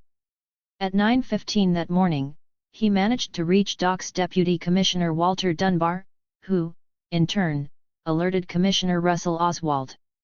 Deeply alarmed, Dunbar told Oswald that he believed they both should leave immediately for Attica. At around 1 p.m., the two boarded a twin-engine Beechcraft King Air in Albany. Wim van Ikkeren, another deputy commissioner of corrections, was told to make sure that all other state prisons were kept under tight watch. 3 The National Guard was alerted. Governor Rockefeller's office was also contacted, but the governor himself was at a meeting of the Foreign Intelligence Advisory Board in Washington, D.C. Oswald spoke instead with the governor's first assistant counsel, Howard Shapiro, who communicated with Rockefeller's personal attorney, Michael Whiteman, who in turn relayed this intelligence to Rockefeller's close advisor, Robert Douglas. Whiteman also alerted Rockefeller's personal secretary, Ann Whitman. It was time for her to interrupt his meeting to tell the governor what was going on. 4. While various officials were being briefed about the quickly deteriorating situation, and around the same time that William Quinn was being taken to the hospital, Mancusi's off-duty COS began arriving at Attica. They armed themselves with guns from the prison arsenal as well as baseball bats and axes from a shed behind the prison. 5 Eager to get inside to help their fellow officers, these men made some forays into Attica's chaotic cell blocks but quickly retreated when it became clear that the prisoners were in full control. Mancusi eventually advised his men to stand down and await backup from the New York State Police, whom his deputy superintendent, Leon Vincent, had contacted despite Mancusi's reservations. A mere 15 minutes after hearing from Vincent, Major John Monahan of the NYSB's Troop A in Batavia contacted his division headquarters to let his superiors know that he was readying a battalion of men to go to the prison. 6 Governor Rockefeller's attorney, Michael Whiteman, was alarmed to learn this. There seemed to be no clear plan for re-establishing order at the prison, and yet the NYSP was already on the scene, eager to go in. Major John Monahan, a formidable-looking man with silvery hair and a long bulbous nose, was indeed determined to retake the prison as soon as possible. Word had reached him that E Block was on fire with people still inside. Wasting no time, he ordered one of his lieutenants into that area of the prison with fire apparatus, a detail of 30 men, and a 15-man backup. 7 This battalion managed to put out the flames in E Block, which had already been abandoned by all but 2 sick inmates. The NYSP men were able to secure the area, so at least one section of the prison was now back under Doc's control. Retaking the other cell blocks was another matter entirely. This mission was undertaken initially, at Mancusi's behest, by 2 contingents of correction officers, armed with tear gas canisters as well as weapons ranging from rifles to .38 caliber revolvers and even a Thompson submachine gun. Normally, it was forbidden for guards to carry a gun when confronting prisoners since guards might lose their weapons to the prisoners, but normal rules no longer applied. One contingent of COS was later joined by about 100 state troopers, and by noon this group had swept through and eventually managed to regain control of B Mess Hall as well as A and C blocks. C block was an easy recapture, because scores of men there had chosen the safety of their cells over the chaos of the corridors. With more than half of the prison secure by mid-morning, COS and troopers alike assumed they were going to retake the rest of it. Major Monahan, however, said no. Even though extra troopers and COS had already arrived, he considered their numbers insufficient. Helping Monahan think through the next steps was Troop A's Captain Henry Hank Williams, who had also arrived at Attica. Williams, a large man who sported a severe buzz cut and kept his eyes hidden behind dark glasses, had been a trooper since the age of 21, and he now oversaw an 8-county region of the Bureau of Criminal Investigation of the NYSP in western New York. 8 Both he and Major Monahan spent most of that morning making sure that NYSP brass was apprised of all that was happening at the prison. George Infante, Lieutenant Colonel of the NYSP's Bureau of Criminal Investigation, was one of these high-ranking officials who wanted to be kept in the loop, and he too would soon be on the scene. New York State Police gather outside the prison. Courtesy of the New York Times. By noon on the 9th, 100 men from Troop A had shown up in front of Attica, as had 100 men from Troops E and D. Word had it that Troop C was nearby, staging another 50 men. 9 There was nothing for these men to do, so they paced and fretted. No one seemed to know what should happen next. As prison officials looked from the windows or roofs of AORC block they could see that rebelling prisoners were getting themselves organized, mostly all moving into D Yard. They could also see that these men had taken guards and civilians hostage, but how many or where they were was unknown. 11. Order out of chaos. To the relief of the 1,281 prisoners who found themselves suddenly in charge of their own facility, and to the horror of prison officials and the police who had been watching their actions from the outside, by the afternoon of September 9 Attica's D Yard had become the scene of a highly organized and remarkably calm protest. Whereas the early morning hours had been filled with the sounds of men screaming and windows being smashed, a few hours later the incarcerated at Attica were bringing some remarkable order to what had been utter chaos. Prisoner Carlos Roche very much liked the freedom of movement that the morning's upheaval had netted him, but he also found the lack of structure worrisome. Roche was part of 48 Company in D Block, and like the 39 other men in his company, including his friend Frank Big Black Smith, he was assigned to work in the laundry. 1 The morning of September 9, he was at his job when he realized that the metal shop just above the laundry was on fire. The phone was ringing behind him. Superintendent Mancusi's wife was, at this very moment, calling down to the laundry to order clean sheets for the warden's mansion, but all Roche could focus on was the smell of smoke, the sound of men yelling, and then, once he'd stepped out into the corridor, the utter chaos.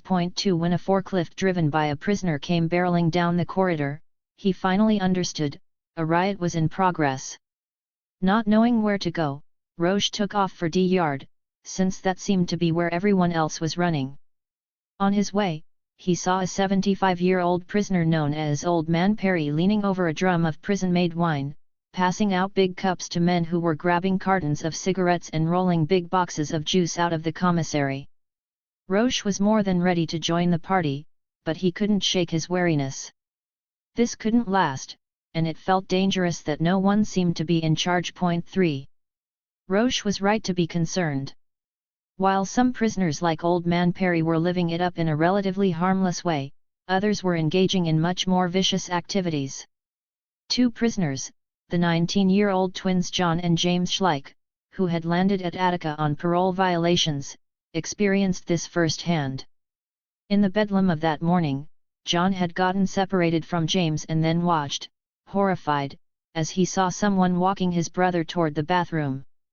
John ran to his brother's rescue, but before he knew it another man was holding a knife on him and ushering him into the same bathroom. 4 He was surrounded by a group of 5 or 6 men who repeatedly raped him. 5 Meanwhile John could hear and see his brother up against a wall, some guy behind him, also being attacked. 6 Others who found themselves wandering Attica's corridors unsupervised were actually more dangerous to themselves than to others. One prisoner who tried to go into a bathroom near Times Square came upon a whole bunch of guys in there, all shooting up. 7 They'd taken advantage of their initial moments of freedom to raid the prison hospital for drugs.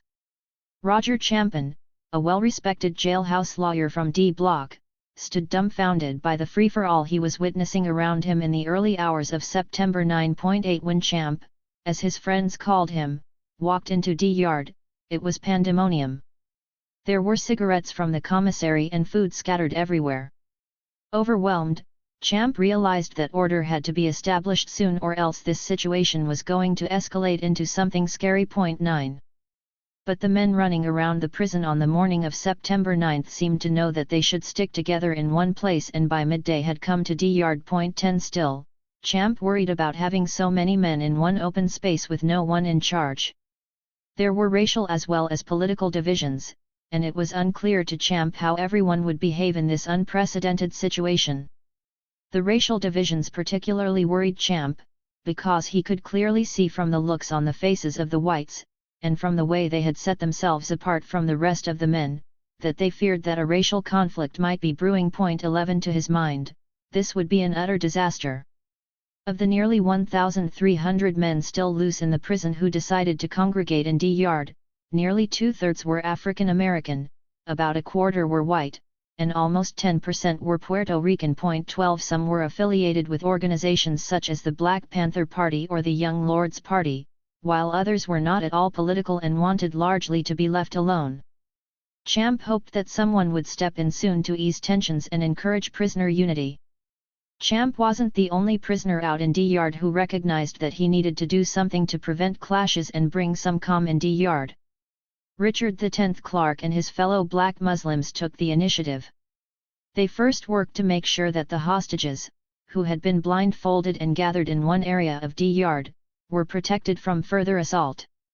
They formed 2 circles around them, inner and outer, then linked arms and faced outward to ward off any possible attack from other prisoners. 13 The way they saw it, without healthy hostages, the prisoners would have nothing to bargain with, nothing to dissuade the authorities from retaking the prison by deadly force.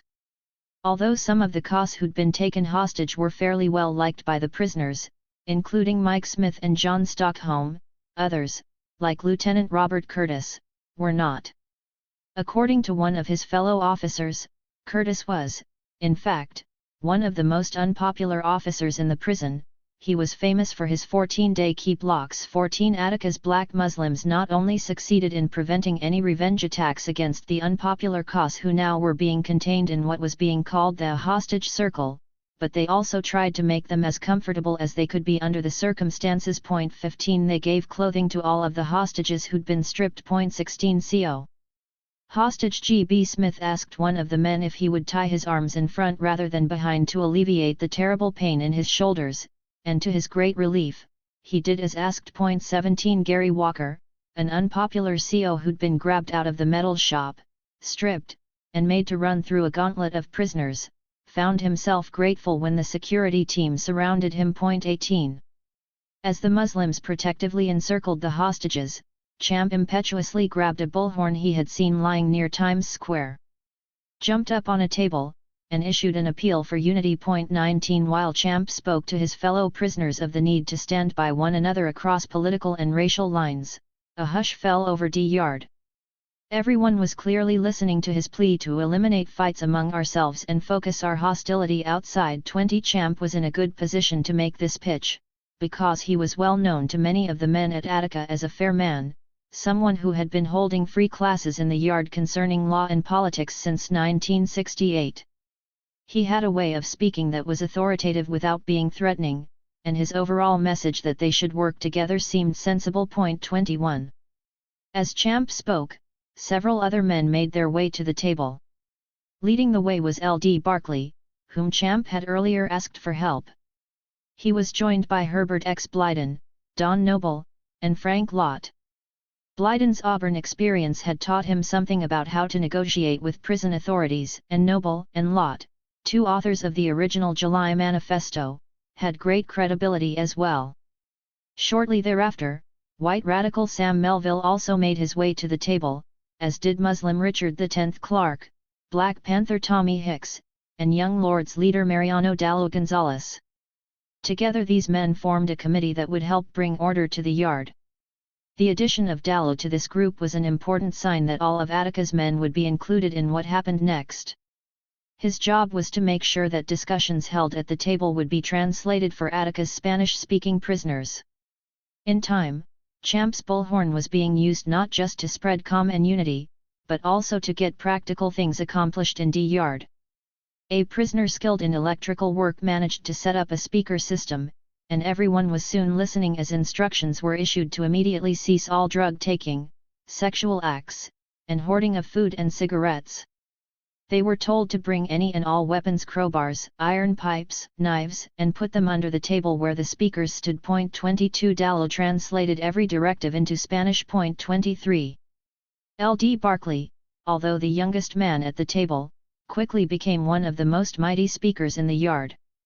Thanks to him, tensions were eased between various political factions because he insisted that his own group, the Black Panthers, work cooperatively, even with other organizations they might not like, because, as he put it, everybody was in this thing together. 24 Although there was remarkable goodwill among the men in the yard, the committee up at the table suspected they might still need a security detail. A call for volunteers netted about 50 men. Blyden and Clark went out into the yard to actively recruit more security guards, aiming for a mix of blacks, whites, and Puerto Ricans. Targeting some of the most respected and largest men in the group, they recruited a dedicated group, including Frank Big Black Smith. Because of his size and strength, because he was one of the best players on the D Block football team, and because everyone knew he had no political allegiances that would lead him to favor some prisoners over others, Big Black was chosen to head up the security force. His friend Carlos Roche begged him not to do it, fearing the price he would pay when the takeover inevitably ended, but Big Black agreed to accept the position. Along with Herbie Scott Dean, aka Akil Al-Yundi, another well-liked man who routinely refereed the basketball and football games, he took charge of almost 300 fellow prisoner security guards.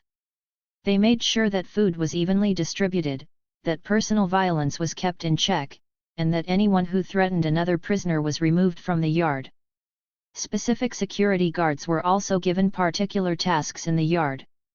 A prisoner by the name of Bernard Strobel, known by all as Shango, was assigned to guard the entrance to D Block, while former Auburn prisoner Yomo Joka Omowel, known simply as Yomo, was put in charge of guarding the entrance to Times Square. Though the task of keeping everyone safe seemed monumental, Big Black was determined to ensure that anyone in the yard could feel like they could be in the yard without any bodily harm coming to them. 25 The Schleich brothers were especially glad to see men with security armbands roaming around and keeping watch over things. When Richard X. Clark heard about the attack on them, he and Champ organized a security team to take the brothers on a flashlit search that night to find their rapists. 26 Although the young men were unable to identify their attackers, they nevertheless were grateful for the support. 27 Another urgent problem facing the men in D-Yard was finding some way to deal with prisoner and hostage injuries, as well as chronic maladies such as diabetes and asthma. Blyden called for anyone in the yard with medical experience to come forward. 28 Once again, volunteers headed up to the table in the corner of D-Yard and began offering their services. Some went to the prison hospital to bring out bandages, and others negotiated with personnel on the outside to obtain additional supplies. One man, 47-year-old Tiny Swift, became the chief prisoner administering medical care. By day's end he and his fellow volunteers had set up a fully functioning medical station, designated by a makeshift cross and a large white sheet draped over the area. Painkillers were dispensed to the injured, and medications like insulin were given to those who needed them. As the afternoon wore on, moves were made to house people by setting up tents using cell block sheets and also to make sure that everyone got fed. The men who had assumed leadership asked a group of prisoners to go to the commissary to get its remaining supplies, and then directed that all the swiped foodstuffs and other goods the men had grabbed be deposited in a community kitty. After some discussion about how most efficiently to feed nearly 1,300 people, they decided that men would be called up to eat by cell block, and then served each meal by designated volunteers. Canned goods like Spam were among the offerings, as were sandwiches and coffee. 29. The organized medical station, courtesy of the Associated Press. Once basic needs were attended to, the men at the table began discussing how a more democratic decision-making body might be formed. Eventually, it was agreed that an election should be held, one in which the members of each cell block would elect 2 men to vote on all important decisions. Addressing the men in the yard, they asked for everyone to group together by cell block to decide which man would then talk for the group 30. This wasn't a speedy process, but D-Yard was being transformed from anarchy into an organized tent city with democratically elected representatives, a security force, a dining area, and a fairly well-equipped medical station. In many cases, it was the most politically engaged and outspoken prisoners who were elected. A block chose Black Muslim leader Richard X Clark and Black Panther L.D. Barkley. B block's men selected former New York City jail activist Herbert X. Blyden to represent them. C block elected a man named Jerry the Jew Rosenberg, who was highly respected for his legal knowledge, as well as Flip Crowley, who was very good at articulating a position. Champ was one of the leaders elected out of D block. In addition to the officially elected leaders, others were eager to participate, including Sam Melville, Frank Lott, and Tommy Hicks. These men gathered around the table to be available in case anyone wanted their assistance on matters of strategy and organization. Once it was decided who would represent the nearly 1,300 men now gathered in D-Yard, the bullhorn was up for grabs, and everyone who wanted to speak could line up to voice their opinions and concerns. Free speech had come to Attica. As Richard X Clark later recalled, a lot of rhetoric was spoken at that time, and the speeches were pointed and powerful. 31 Most focused on the many things that needed to be changed at Attica. With so many important issues being raised, it was soon clear to the leadership that they needed to draft an official statement of demands to present to prison officials. Although they had not planned this prison uprising, the men who found themselves in the middle of it wanted to make sure that they used the opportunity to make their grievances known. 32 A call for typists went out over the bullhorn, and after an hour-long cacophony of shouts, impassioned pleas, and indignant outbursts, 2 white and 2 black prisoners had tapped out a list of the major things the men in the yard wanted to accomplish. 33 votes were taken in order to reach consensus on each point. And the leaders worked hard to help the group prioritize their demands and distinguish between issues that were urgent and those that could be dealt with later. 34. The leadership committee also compiled a list of people they hoped would come to Attica to serve as witnesses to their uprising. They were eager to receive individuals, as Clark explained, who they felt would help them get the word out about conditions inside the prison and hold the prison officials accountable.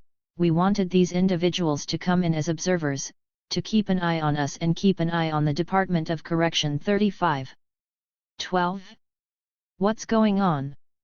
It was clear to anyone watching Superintendent Vincent Mancusi pace his office on the morning of September 9, 1971, that he was furious. Mancusi could not believe the position he'd been put in. Here he was, 57 years old with a college degree from the State University of New York at New Paltz and a high position within the state bureaucracy, and he had to go hat in hand to a bunch of thugs to ask them what in the hell they wanted. Although he thought this was outrageous, it was unavoidable. Mancusi believed that he had done all he could do to protect his staff. He had, for example, sent all of the female staff home by 10 o'clock that morning, but now he had to figure out how to wrest his prison back from the men inside. 1. The only way forward was to find out what the prisoners wanted and let them know, in no uncertain terms, that they had better surrender immediately.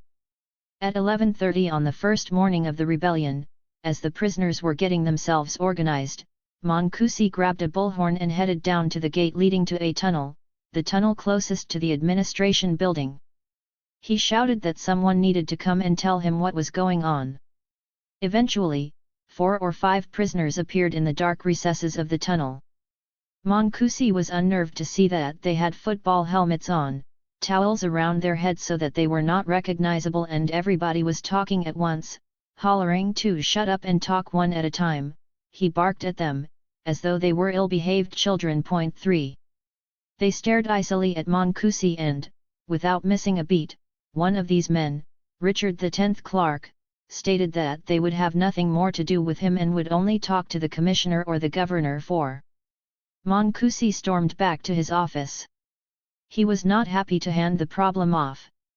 In fact, he still hoped that he would be able to send Major Monahan in to take back the rest of his prison as soon as there was sufficient manpower, but that idea was nixed when Commissioner Oswald finally arrived from Albany at 2 p.m. with his team of officials, including his deputy commissioner, Walter Dunbar, the chief inspector of the New York State Police, John C. Miller, and Gerard Houlihan, director of public information for the Department of Correctional Services. During a briefing in Mancusi's office on the second floor of the administration building that afternoon, Oswald made clear that he wasn't willing to approve a forcible retaking of D-Yard because he was worried about the potential loss of life. 5. Instead, Oswald hoped they could find a peaceful resolution through negotiations. 6. One thing the commissioner was insistent about, however, the prisoners would have to release the hostages before he would agree to talk with them. 7. Meanwhile, there were other parties showing up at the prison who also wanted to make sure that this riot's end was negotiated peacefully. One of these was Herman Schwartz, the practicing attorney and law professor at the University of Buffalo who had managed to get the Auburn Six out of HBZ after their transfer to Attica. As soon as he heard on the local radio that this prison had exploded, he'd called Deputy Commissioner Dunbar in Albany and offered his assistance. Though he was told that Dunbar's office would be in touch with him should his services be needed, he decided to go to the prison anyway, just in case. 8. As he pulled up to Attica in the early afternoon of September 9, Schwartz was taken aback by the number of spectators, reporters, and policemen already gathered there. On one of his business cards, he wrote a message: "Mr. Commissioner, I'm out here on the grass in front if I can help," and handed it to an officer at the main door. 9. When he received it, Oswald had mixed feelings about Schwartz's offer of assistance. He had been at odds with this prisoner rights attorney on more than one occasion. That said, Oswald believed Schwartz to be a man of warmth and convictions, and agreed to let him in. 10. As Schwartz entered through the massive door, he found himself shocked by the number of Tommy-carrying troopers and guards. 11. Unnerved, he nevertheless proceeded to the A tunnel gate, where a group of prisoners standing guard agreed to let him come into D-Yard to receive their demands. 12. Schwartz said that this was okay with him, but he would first have to talk to Commissioner Oswald. The prisoners saw this as encouraging news. Perhaps some negotiations could now begin. 35 miles away in Buffalo, Assemblyman Arthur Eve, the legislator who had visited Auburn the previous November and had been distressed with how prisoners were being treated following the rebellion there, had also heard about the uprising via an AP radio broadcast. He drove straight to the radio station to read the full transcript of what the station had gotten off the wire. Soon he too was on his way to Attica. 13. Since 1966, Eve had been one of the few African Americans in the New York State Assembly, and given how many of his constituents experienced intensive policing and high rates of arrest, prison issues had always been close to his heart. Over the years, he had found himself visiting many New York State prisons to follow up on the complaints of those locked inside. 14. Eve's reputation as a reformer, and his outspokenness on behalf of the Auburn rebels, had earned him the respect of many of the Attica prisoners. As he edged through the ever-growing crowd in Attica's parking lot on the early afternoon of the 9th, he hoped that being an elected official would allow him entrance. He knew that the prisoners had paid a high price for rebelling at Auburn, and he very much wanted to be an advocate for them before this latest uprising came to its inevitable end. By 3 p.m., while the men in D Yard were still hashing out what demands they might make of prison officials, Assemblyman Eve and Lawyer Schwartz were in Attica's administration building, being briefed by Oswald. Schwartz made the case that he should go into the yard as the men had requested, and Eve was eager to go in as well. Oswald agreed to send them both, asking that they set up a meeting between him and prisoner representatives contingent on the release of the hostages. At 3:25 p.m., Schwartz and Eve made their way to the A Block gate via the administration building, where they were met on the other side by a formidable-looking group who frisked them and then led them into D Yard, straight to the leadership table. 15 Schwartz was offered juice and was then asked to get up onto the table and introduce himself. Though he was well known to some of the men in the yard, others were clearly skeptical that this white lawyer in a button-down shirt could really be on their side.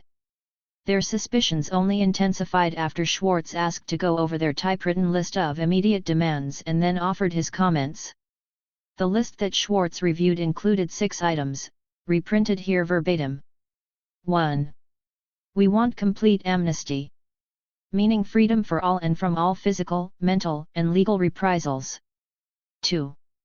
We want now speedy and safe transportation out of confinement, to a non-imperialistic country. 3. We demand that the Fed government intervene, so that we will be under direct Fed jurisdiction. 4.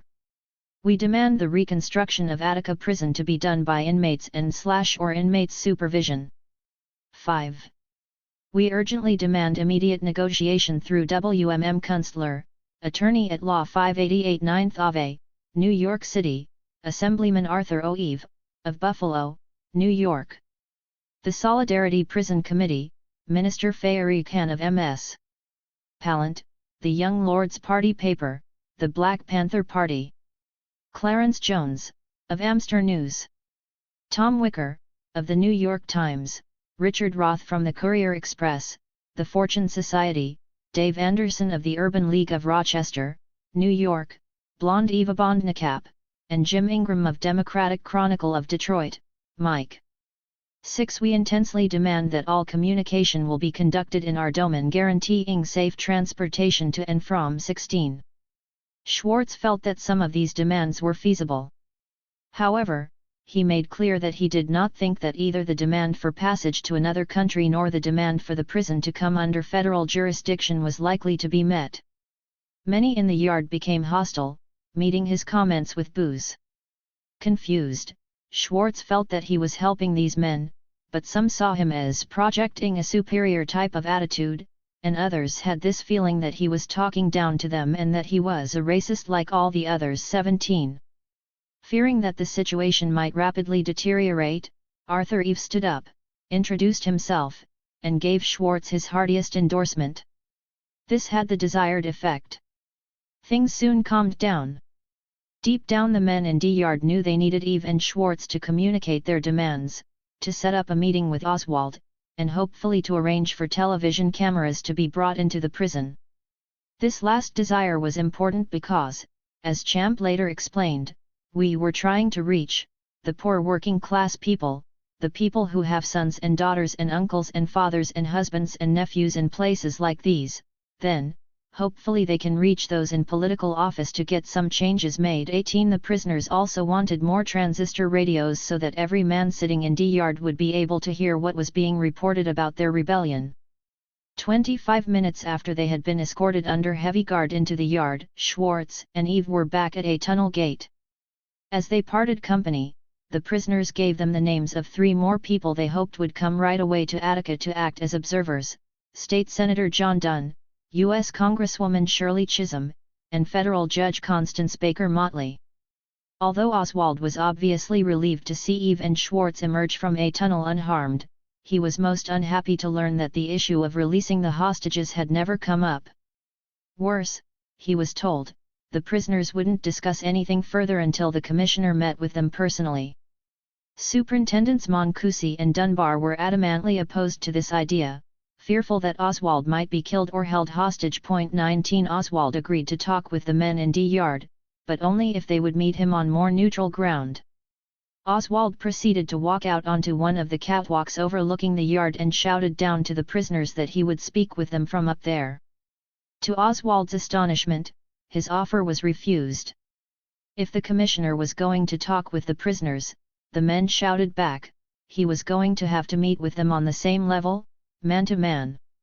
When the commissioner returned, he was so upset that he considered sending the state troopers in immediately. It astonished Hermann Schwartz that Oswald seemed to think that the matter had to be resolved within a few hours, because it seemed clear to him that this situation demanded time and a lot of it. But after Schwartz and Eve reminded him that there were nearly 40 hostages' lives at stake, he looked down and said softly, "I've got to go in 20. Together, the trio descended into a tunnel, now referred to ominously by both sides as No Man's Land or the DMZ. Schwartz, Eve, and Commissioner Oswald were met by Richard Clark and a team of prisoners charged with protecting these visitors. When they stepped into D Yard, they were surrounded by an even larger security force. Oswald was pulled and pushed along toward the table at the corner of the yard, keenly aware of the tension and anger radiating from the men on all sides. As he continually wiped the sweat from his balding head, the security force tried to calm him. Big Black Smith, for example, took care not to frisk Oswald too aggressively before bringing him into the yard, and other security men shouted, "Don't let anyone near him! Don't let anyone near him!" as the commissioner made his way forward. 21 When Oswald saw who some of the men were up at the makeshift negotiating table just ahead, however, he was unsettled all over again. Jerry the Jew Rosenberg, a convicted cop killer, and L.D. Barclay's angry eyes took him aback. He was glad to see that Frank Lott and Herbert Blyden, two of the July Manifesto's authors, were also there, however, because he remembered them as seeming genuinely interested in discussion and had always written to him respectfully. 22. To Oswald's surprise, from the moment he sat down at the negotiating table, every one of the men who spoke to him began politely. In fact, as soon as he took a seat, one man offered him a drink of grappa, while another assured him that they had no animus against him, but against the local prison administration. 23 Nevertheless, the men were eager to get some answers regarding why Oswald had not responded in any meaningful way to their July manifesto. He answered that he had taken their needs seriously but had viewed the manifesto as little more than a copy of the one rebel inmates had produced at Folsom Prison, sparking some angry outbursts and a chorus of boos. The men insisted that their document described conditions at Attica, and accused the commissioner of dodging their concerns. As this back and forth continued, Oswald kept trying, unsuccessfully, to turn the discussion to the issue of the men over in the hostage circle. By 5 p.m. on this first day of the rebellion, the meeting between Oswald and the men in D Yard was coming to an end. To the commissioner's dismay, he had not secured the release of the hostages, and yet the prisoners made clear that no further discussions would take place until he fulfilled a number of their requests. So he did.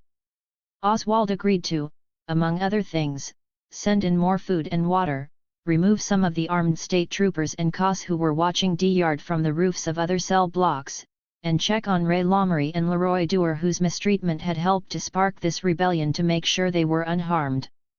He pledged also to look into conditions in C Block to ensure that the prisoners who had been returned to their cells there were not being beaten.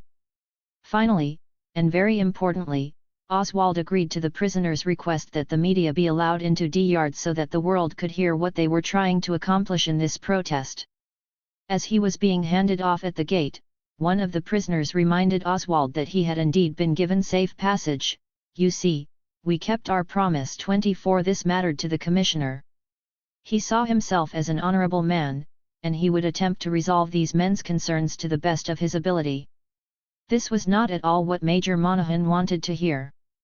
By the time Oswald exited the yard, Monahan had marshaled sufficient troops to regain control of the prison. 25 In addition to his own men, by 2:30 that afternoon 250 additional troopers had arrived from other areas of the state, joining at least 40 sheriff's deputies and 350 on-duty COS, all ready to storm the prison. 26. But Oswald had already committed himself to talks with the prisoners and refused to be talked into an assault on Attica, at least for now. Over the angry objections of the growing crowd of law enforcement officers now thronging Attica's outside lawn, the commissioner set about contacting a team of newsmen to go into D Yard. He then personally toured HBZ and C Block to check on the safety of the prisoners. He also began working to contact people to serve as observers to the negotiations he hoped would soon commence. Fulfilling the prisoners' request for water turned out to be a more difficult task since many of the water lines in the prison had been damaged in the riot, but Oswald persevered. He began by contacting General Almarin C. O'Hara, known to all as Buzz. If anyone could make this happen, Buzz O'Hara was the likely candidate. Commissioner of Rockefeller's Office of General Services as well as a former commander of the New York Army National Guard who had been very effective during the Rochester, New York, riot of 1964, O'Hara did manage, by day's end, to get many large cans of water to the prison to be distributed in D Yard. 27. At 5:48 p.m., Oswald was pleased that he had responded to the prisoners' demands so quickly and was therefore optimistic about what the next round of discussions would yield. He returned to D Yard this time accompanied not just by Eve and Schwartz but also by two newsmen from the New York Times and the Buffalo Evening News, as well as a handful of local reporters. This group was then joined by some national broadcast and print reporters from NBC, UPI, and ABC. 28. From that moment on, Attica entered history. For the first time ever, Americans could get an inside look at a prison rebellion and watch it unfold. Notably, the media weren't the only ones filming inside. Since that afternoon, the New York State Police had been monitoring every move the prisoners made via a portable television camera and a videotape recorder. They were looking for any acts of potential evidentiary value, making sure to film who was doing damage to the prison, who seemed to be in charge of the negotiations, and who was keeping the hostages in one place. 29. The men in D Yard were thrilled to see the newscasters and cameras coming across the grass toward the negotiating table. Once the television cameras started filming, a hush fell over the yard as L.D. Barkley first took to the bullhorn. Addressing himself to the people of the United States of America, Barkley told how the state had promised the men at Attica many things but they have given us nothing, except more of what we already got, brutalization, murder inside this penitentiary. We do not intend to accept this situation again, therefore we have composed this declaration to the people of America, to let them know exactly how we feel and what we want. He went on to say, passionately, "We are men, we are not beasts and we do not intend to be beaten or driven as such. The entire prison populace, that means each and every one of us here, has set forth to change forever the ruthless brutalization and disregard for the lives of the prisoners here and throughout the United States. What has happened here is but the sound before the fury of those who are oppressed." 30. Although the men in D Yard had, as Herman Schwartz suggested, written and voted on a revised list of demands prior to the media's arriving, Barkley concluded his speech by repeating some of the prisoners' original demands, including safe transit to a non-imperialist country and intervention by the federal government to bring the prison under its jurisdiction. When Barkley finished his soliloquy, he received thunderous applause from the crowd of prisoners in the yard. As Barkley spoke, Oswald and those who had come in with him sat and listened like an audience at a play. Looking at the scores of men surrounding him, Oswald said, "I've complied with the several things I said I would do as my part. I saw the 3 individuals you told me to see, I've brought the press and other media in here to listen as we talk. I earlier promised you there would be no reprisals other than what any law enforcement district attorney might take in terms of any crimes that might have been committed. And now, my question is, when will you release the hostages?" 31 To that, he heard no affirmative response. Every man at Attica remembered what had happened at Auburn once the prisoners agreed to give up their hostages and surrender in exchange for a promise of no reprisals. They had been beaten and put into segregation. The men in D Yard reminded Oswald that his solemn assurance that no harm would come to them meant little. Oswald countered by reminding them that he had not been the commissioner when the men at Auburn had ended their protest. "I am a man of my word. If I say I'm going to do it, I'm going to do it. 32 AC of skeptical faces looked back at him. They doubted that Oswald had the authority to make decisions pertaining to any physical or legal backlash they might suffer after surrendering. Elation in D-Yard, courtesy of the Associated Press. Feeling that they were reaching an impasse, Oswald decided to leave the yard. Before escorting him to a tunnel, however, the prisoners handed him something to think over, their new list of 15 practical proposals that they had prepared in response to Swartz's critique. 1. Apply the New York State minimum wage law to all state institutions. Stop slave labor. 2. Allow all New York State prisoners to be politically active, without intimidation or reprisals. 3. Give us true religious freedom. 4. End all censorship of newspaper, magazines, letters, and other publications coming from the publisher. 5. Allow all inmates at their own expense to communicate with anyone they please. 6. When an inmate reaches conditional release, given him a full release without parole. 7. Cease administrative resentencing of inmates returned for parole violation. 8. Institute realistic rehabilitation programs for all inmates according to their offense and personal needs. 9. Educate all correctional officers to the needs of the inmates, i.e. understanding rather than punishment. 10. Give us a healthy diet, stop feeding us so much pork, and give us some fresh fruit daily. 11. Modernize the inmate educational system. 12. Give us a doctor that will examine and treat all inmates that request treatment. 13. Have an institutional delegation comprised of one inmate from each company authorized to speak to the institution administration, concerning grievances, quarterly. 14.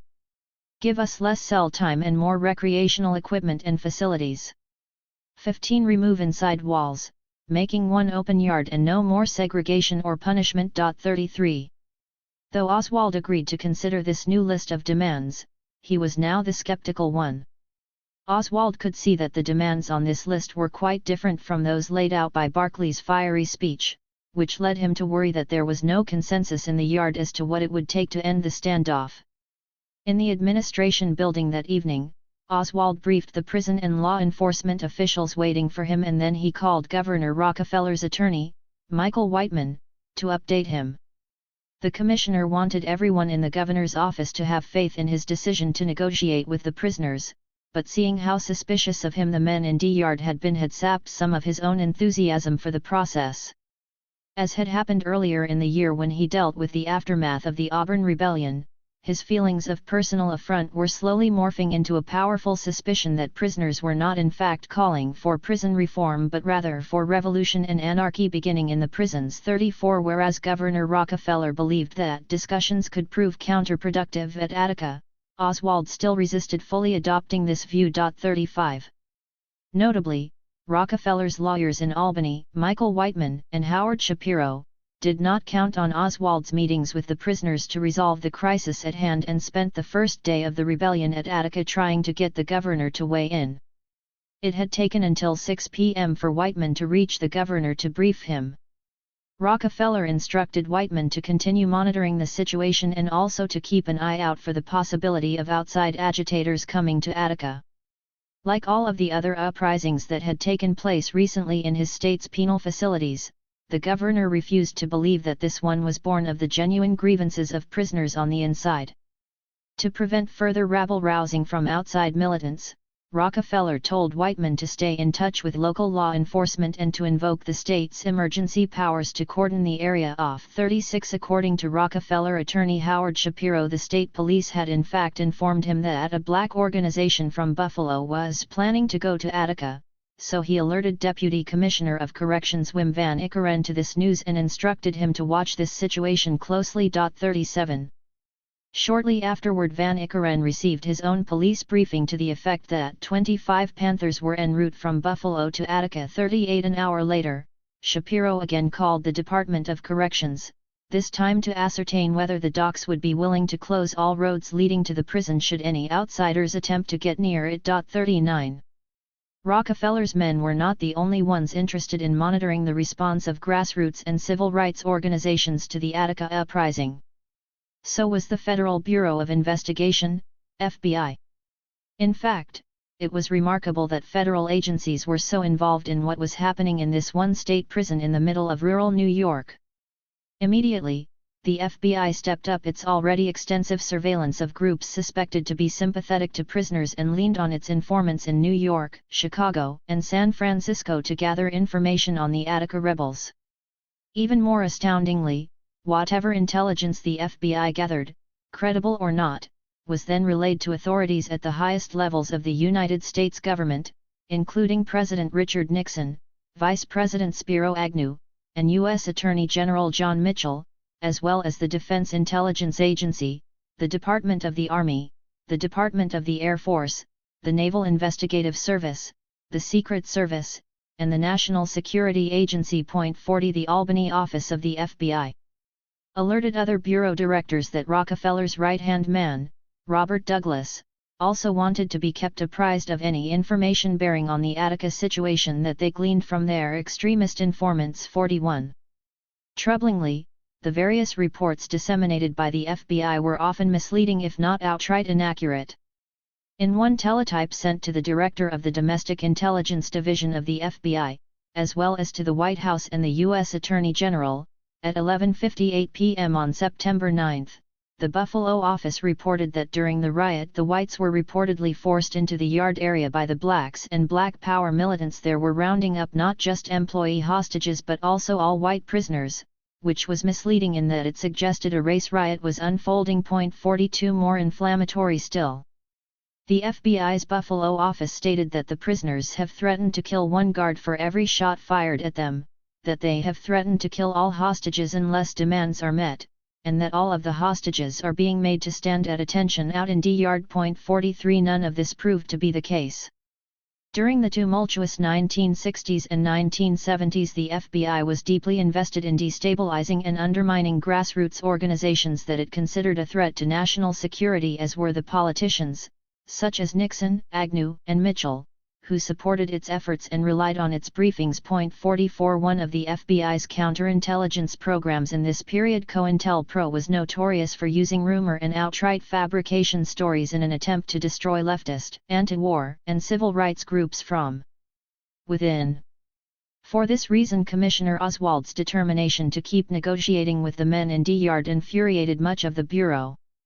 As one internal FBI memo put it, state officials had capitulated to the unreasonable demands of prisoners. 45 And these weren't just any criminals, as the FBI noted on multiple occasions, the majority of the mutinous prisoners are black. 46 As dusk fell over D-Yard on the first day of the Attica Uprising, FBI and state police rumors about black prisoners' threats and outrageous actions only multiplied. But no matter how hostile everyone else was to the idea of the state negotiating with the prisoners, Commissioner Russell Oswald insisted even more forcefully that he was going to see these talks through. 13. Into the night. As much as Commissioner Russell Oswald wanted his negotiations with the men in D-Yard to bring a speedy end to the rebellion that was now making news across the country, he was also determined to get some concessions from those men quickly, lest his superiors pull the plug. When his deputy commissioner, Walter Dunbar, offered to go in to talk to the prisoners, Oswald agreed and, at 7:30 p.m. still on this first day of the Attica Uprising, Dunbar, accompanied by Herman Schwartz, Arthur Eve, and a Republican state assemblyman named James Emery, made a fourth outsider visit into D-Yard. But Deputy Commissioner Dunbar was not the sort of person to win anyone over in a situation as charged as this one. When the prisoners handed him a copy of the same list of demands they had already given Oswald, Dunbar let himself be derailed by his concerns about Proposal No. 2, allow all New York State prisoners to be politically active, without intimidation or reprisals. What, Dunbar asked the men, peering at them over his horn-rimmed glasses, did they mean by politically active? And he proceeded to debate them on the point. But the men soon changed the subject to focus on the issue at the heart of the matter, as far as they were concerned, the rebellion itself and what it would take to end it. They could not release any hostages, let alone surrender, they told Dunbar, if they were not given some sort of guarantee that there would be no reprisals. As the discussions in D-Yard grew increasingly tense, prisoner Jerry Rosenberg suddenly produced a handwritten legal document he'd been working on during the previous hour entitled Inmates of Attica Prison v. Nelson Rockefeller, Russell Oswald, and Vincent Mancusi. If a federal judge was willing to sign this, Rosenberg explained, it would act as a court injunction forbidding the state from engaging in any reprisals when the men surrendered. The men in the yard were glad to hear this, and soon discussion turned to the question of which judge might be willing to sign this document. The name of Judge Constance Baker Motley kept coming up because she was well known among prisoners as one who had been willing to rule in favor of Martin Soster, a prisoner who had sued the Department of Corrections for keeping him locked in solitary confinement for a year. 1. Herman Schwartz, who had accompanied Dunbar into the yard, jumped in with an offer to get the injunction signed, though not by Judge Motley, as she presided over the Southern District of New York, and thus Attica was not in her jurisdiction. Instead, he suggested approaching Judge John T. Curtin of the Western District. The men liked this idea. Judge Curtin had forced Mancusi to let the Auburn Six out of HBZ, which suggested he too was a jurist sympathetic to prisoners. This, though, would take time, Schwartz pointed out. Curtin, along with every other New York judge who might help them, was currently in Vermont attending a conference. As he explained these complications, which many of the men viewed as just another delaying tactic, Schwartz was booed. But one prisoner's voice broke through the denunciations to say that there really was such a conference taking place. He'd read about it in the New York Law Journal. When Schwartz then offered to go to Vermont to try to see Curtin that very night, the men again turned enthusiastic. 2. Discussion in the yard now turned to the question of whether the men in C Block were being beaten. Although both Oswald and Arthur Eve had together looked into this and reported that all was fine earlier that evening, the men's fears had not been allayed.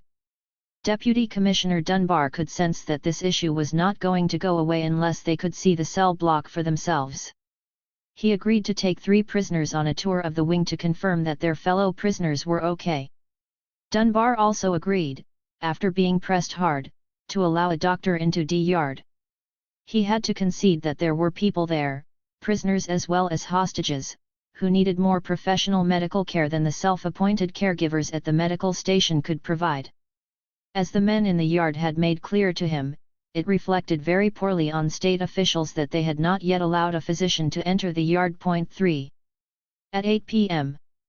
Dunbar left D-Yard to update Oswald, while Arthur Eve took Champ, Richard Clark, and a 3rd prisoner on the promised tour of C Block. This was an extremely frightening experience for the trio of prisoners because, as Clark recalled, you could just feel the hatred of the troopers there. You could look into their eyes and feel the hate and see all the restraint they had to put on themselves to keep from pulling the trigger. For once in C Block, though, they felt the trip had been worth it. The men locked up there were indeed unharmed. At around 9 p.m. after the tour of C Block, Champ, acting in his capacity as jailhouse lawyer, went with Assemblyman Eve to Mancusi's office to work with Herman Schwartz on finalizing the language of the injunction. After a number of drafts, Champ was finally satisfied that the injunction covered the necessary points. Schwartz called Judge Curtin at his hotel in Manchester, Vermont, to explain what he needed, and the judge gave his word that he would sign the injunction as soon as Schwartz arrived. Schwartz persuaded Commissioner Oswald to affix his signature of consent to the document as well, then had a state trooper drive him the 12 miles to the nearest airport, in Batavia. At 11:30 p.m., while he waited for his flight to leave, Schwartz called Judge Motley to see if she too would sign the injunction. He explained that he had already told the prisoners that Attica was not in her jurisdiction, but they still wanted her endorsement of this document. Despite his rather lengthy plea, Schwartz was unable to persuade Motley to sign the injunction. It was clear to him that she simply didn't want to do any irrelevant and idle act. 5. Schwartz felt that Motley's signature would have been very helpful, even if just symbolically, but he retained hope that having both Curtin's and Oswald's endorsement would be enough. As Schwartz boarded the plane to Vermont to see Judge Curtin, Walter Dunbar was returning to D-Yard, this time with a physician, Dr. Warren Hansen. Dr. Hansen, a surgeon at the Wyoming County Community Hospital 15 miles south of Attica, had responded to the Wyoming County Sheriff's call for physicians to come to the prison in case they were needed. Although Dr. Hansen had been outside Attica for hours, along with several other doctors simply hovering around the Red Cross stand drinking coffee and eating donuts, no one had called for medical assistance or bothered to explain anything about the medical situation inside. 6 Hansen and other doctors found this incredible given the rumors that were flying around about the hostages being either dead or seriously wounded. 7. After being given assurance of safe passage by the prisoners in the DMZ, Hansen was assigned a personal security guard who told him, "Doctor, I am responsible for your safety. I don't want to be holding and pushing you around, so why don't you hold my arm and let me kind of lead you, and you just follow me." 8 Once in D Yard, Hansen saw 2 long lines of prisoners who were wearing white armbands, had linked elbows, and faced each other. These men had, in effect, formed a secure human tunnel for him to walk through. He was very grateful. 9. Hansen met with the leadership group, and then was escorted to the medical station, which consisted of 3 tables and a chest with some medications and bandages. After being briefed by the prisoners' medical team, Hansen headed over to the hostage circle. The hostages, who were still surrounded by the security team of black Muslims, were huddled together in an oval-shaped space, some of them sitting up, others lying down. 10 By now the hostages had been blindfolded for almost 10 hours and Hansen found them in a state of severe emotional distress. He did his best to try to calm them down, and was pleased to find that they were in quite good shape. 11 The prisoners had already tried to tend to the hostages, in several cases splinting possible fractures as well as doing some emergency suturing, and while a number of the hostages had various wounds and injuries, none of them were life-threatening. 12. Although the prison administration had sent Dr. Hansen in to check on the health of the hostages, when the leaders in D Yard asked him to look at the prisoners who were also in need of care, he readily agreed. Returning to the medical station, he held a sick call attended by approximately 25 to 30 men. Some had been injured during the takeover, but others sought his help for long-standing problems. As Richard Clark explained, "We had sick prisoners who had never received any medical attention in Attica." 13 In need of more supplies, Hansen asked permission to send prisoner Tiny Swift out of D Yard to get medicine and splints. Swift had been sent to Attica on a life sentence for murder, but Hansen found him to be a dedicated caregiver in this stressful situation. Hansen was in fact so impressed with Swift's dedication to patient care that when he returned with the supplies, the doctor decided to give him some additional on-the-spot medical training so that he could do more good once Hansen left. 14. After taking care of the ambulatory patients, Dr. Hansen began making rounds, accompanied by a security detail of 4 or 5 prisoners. As they walked through the now dark yard, one of the men worked a bullhorn. "Anybody want a doctor? Anybody want a doctor?" 15 Hansen grew somewhat fearful, especially when he noticed that the leaders were no longer keeping tabs on him. "It was dark, and people were guiding me around with flashlights, and all these menacing people were carrying clubs and weapons of all kinds." But eventually he realized he had nothing to worry about. 16 After also taking a trip through 2 tiers of D Block, where some of the elderly or infirm prisoners who might need care had chosen to sleep, Hansen was escorted out of the yard by the same man who had brought him in 4 hours earlier. He shook the doctor's hand and thanked him on behalf of his brothers. 17. Around the same time that Dr. Hansen was leaving the prison, 2 top aides to Governor Rockefeller were coming in: General Buzz O'Hara, who earlier that day had facilitated getting water to the men in D Yard, and T. Norman Hurd, New York State Budget Director. 18 Oswald briefed the governor's men and took them on a tour of A Block, then invited them to a meeting with Dunbar, Moncusi, and Major John Monahan and Chief Inspector John C. Miller from the NYSP. Everyone at the meeting was gratified to learn that Oswald, while still insisting on seeing negotiations through, was at least willing to discuss what would be required to retake the prison. 19 Major Monahan felt that with 500 to 600 troopers assembled outside, ready to move in as soon as they received the go-ahead, they now had everything they needed. General Buzz O'Hara disagreed. In his view, CS gas, a kind of tear gas, was essential for success in such an operation, and they had neither the gas nor the plane with which to disperse it over the prison yard. So O'Hara reached out to his contacts in the National Guard, who worked through the night to secure a CH-34 helicopter with an M5 chemical dispenser and enough gas to incapacitate everyone in D Yard. 20. Back in D Yard, prisoners and hostages alike were still counting on successful talks. Both groups were grateful to have seen Hansen, but some felt fearful when he left. This was particularly true of the men over in the hostage circle. These men had been glad of the security afforded them so far, yet were worried about whether the Muslims could really protect us. 21 On this score, hostage Don Almeida felt more scared than I ever was in Vietnam, and hostage John Stockholm was so scared that he could not even go to the bathroom when his captors gave him the chance to do so. 22 As he recalled, his body just shut down. 23 As the hours passed, though, these men began to feel much better about their prospects. In the middle of the night, a number of prisoners went into D Block's cells and dragged out mattresses for the hostages to sleep on as well blankets to keep them covered. 24. The prisoners knew that the hostages were all that stood between them and what they believed would be a bloody assault on the prison. Despite the bravado they had displayed in their discussions with prison officials throughout the day, the men in D Yard were also terrified. They were not at all sure they could trust Schwartz to get them an injunction against reprisals, and they worried mightily about the sharpshooters that the NYSP had been placing on the cell block roofs above them.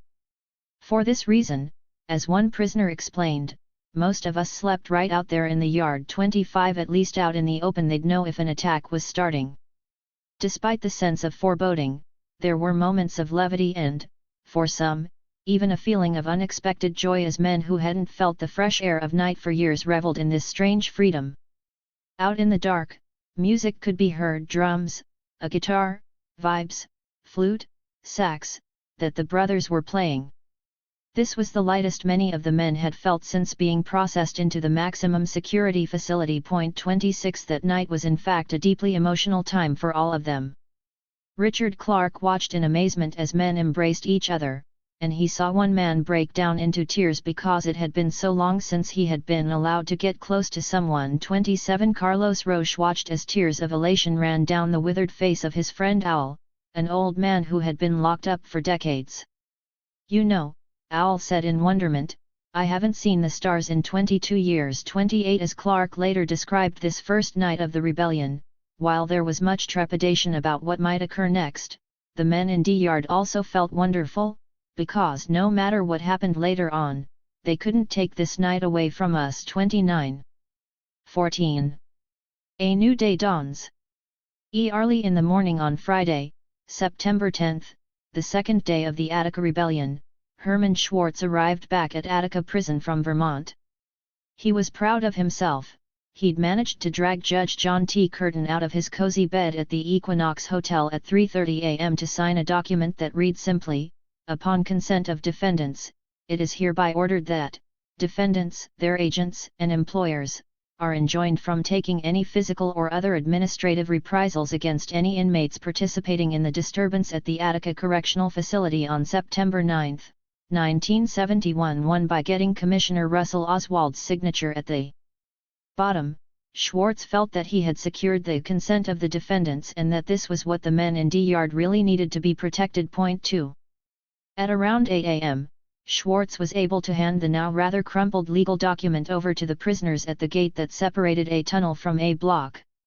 Since Oswald had promised them the night before that he would be back by 7 a.m. and he hadn't yet shown up, many were clearly tense, but Schwartz hoped that this injunction would improve moods. Much to his astonishment, soon after he handed over a copy of the document, he and Arthur Eve were summoned back to the A block gate where, looking at him with hard eyes, Richard Clark proclaimed it worthless. 3 Why? Schwartz asked incredulously. "Because it has no seal on it," Clark replied. 4 Schwartz explained to Clark that the judge could not have had his seal with him in Vermont at 3:30 in the morning, but that, if the men demanded one, he would now try to get one affixed at Cadden's office in Buffalo. 5 Schwartz beat a hasty retreat to get the original of the document driven to Buffalo to affix the judge's seal to it. He personally felt that Cadden's signature on the original document was wholly sufficient, but very much wanted to ease the minds of the men in D Yard that this injunction was indeed binding. At 8:45, with still no sign of Oswald, Clark sent word to the administration building that the commissioner needed to come to meet with the men immediately. Clark also indicated that Black Panther Bobby Seale should be added to their list of people who might come to Attica to be an observer to the negotiations. Originally the men had hoped Black Panther Huey Newton would come to Attica, but if Seale came instead they wanted to be sure he was admitted. Having now waited more than 2 hours to resume negotiations with the commissioner, the men feared that an assault on them could come soon and believed it crucial to have as many outside eyes on this situation as they could get. Oswald had been delayed precisely because he was hard at work trying to get the observers whom the prisoners had asked to appear. He also was making sure that there were men in that group whom the state would also be happy with, men on this committee who saw the state's side of things. To that end, he enlisted the aid of Norman Hurd and Buzz O'Hara from the governor's office, who in turn contacted Rockefeller attorney Michael Whiteman, to see who might be interested in coming to Attica. After some deliberation, Whiteman and others in the governor's office came up with a list of possible observers they thought would temper the influence of the more liberal, and in some cases radical, observers requested by the prisoners. The key, as they saw it, was to choose men who were sympathetic to the state, but not so obviously that the prisoners would reject their participation. On their list were 2 African Americans who had worked closely with Dr. Martin Luther King Jr., the Reverend Wyatt T. Walker, senior pastor of Canaan Baptist Church of Christ in Harlem, and Clarence Jones, the editor of the black paper The Amsterdam News. They also suggested approaching Puerto Rican Congressman Democrat Herman Badillo, as well as moderate Republican State Senator John Dunn, since both had had experience in resolving the prison crises in the New York City jail system the previous summer. They insisted, however, on a conservative presence as well, and chose former police officer, district attorney, and now Republican State Senator Thomas F. McGowan, as well as Republican New York State Assemblyman Frank Walkley and Clark Wemple. Meanwhile, State Assemblyman Arthur Eve was also feverishly trying to reach the men and women the prisoners wanted for the Observers Committee. His staff successfully reached not only Jim Ingram, the black reporter from Detroit, and Tom Wicker from the New York Times, whom the men had requested, but also contacted men from the Prisoner Reform Organization, the Fortune Society, as well as 2 men from the Young Lords. Eve reached out personally to leaders of the Black Panthers, who agreed to send someone after they consulted further. By that afternoon, Eve was glad to learn that Louis Steele, the attorney who had represented the Auburn Six with Herman Schwartz, was already outside Attica prepared to offer his services to the group. Eve still wanted to reach famed leftist lawyer William Kunstler, as the prisoners had asked for him particularly. As the men in D Yard waited anxiously but peacefully for some sight of the commissioner, rumors of prisoner atrocities ran rampant outside the prison. After having seen the prisoners bring mattresses out from cells and place them in the hostage circle, so that these men would have beds, rumors flew among the troopers that the hostages were being surrounded by gasoline-soaked mattresses. 6 Again insisting that it was imperative they get into the prison, state troopers began to ready themselves for a forcible retaking. By 12:45 p.m., all state police personnel were on standby in front of the administration building, waiting for the green light. 7 There remained, however, a tactical problem. The tear gas and the helicopters necessary for this undertaking had yet not arrived. A few hours later the helicopters were finally available, but the men whom the commander of the New York National Guard had tagged to fly this mission still needed a period of 10 hours or more, to prepare gas canisters and primer mechanisms. 8 A forcible retaking was again forestalled. An aerial view of D Yard, courtesy of the Buffalo News.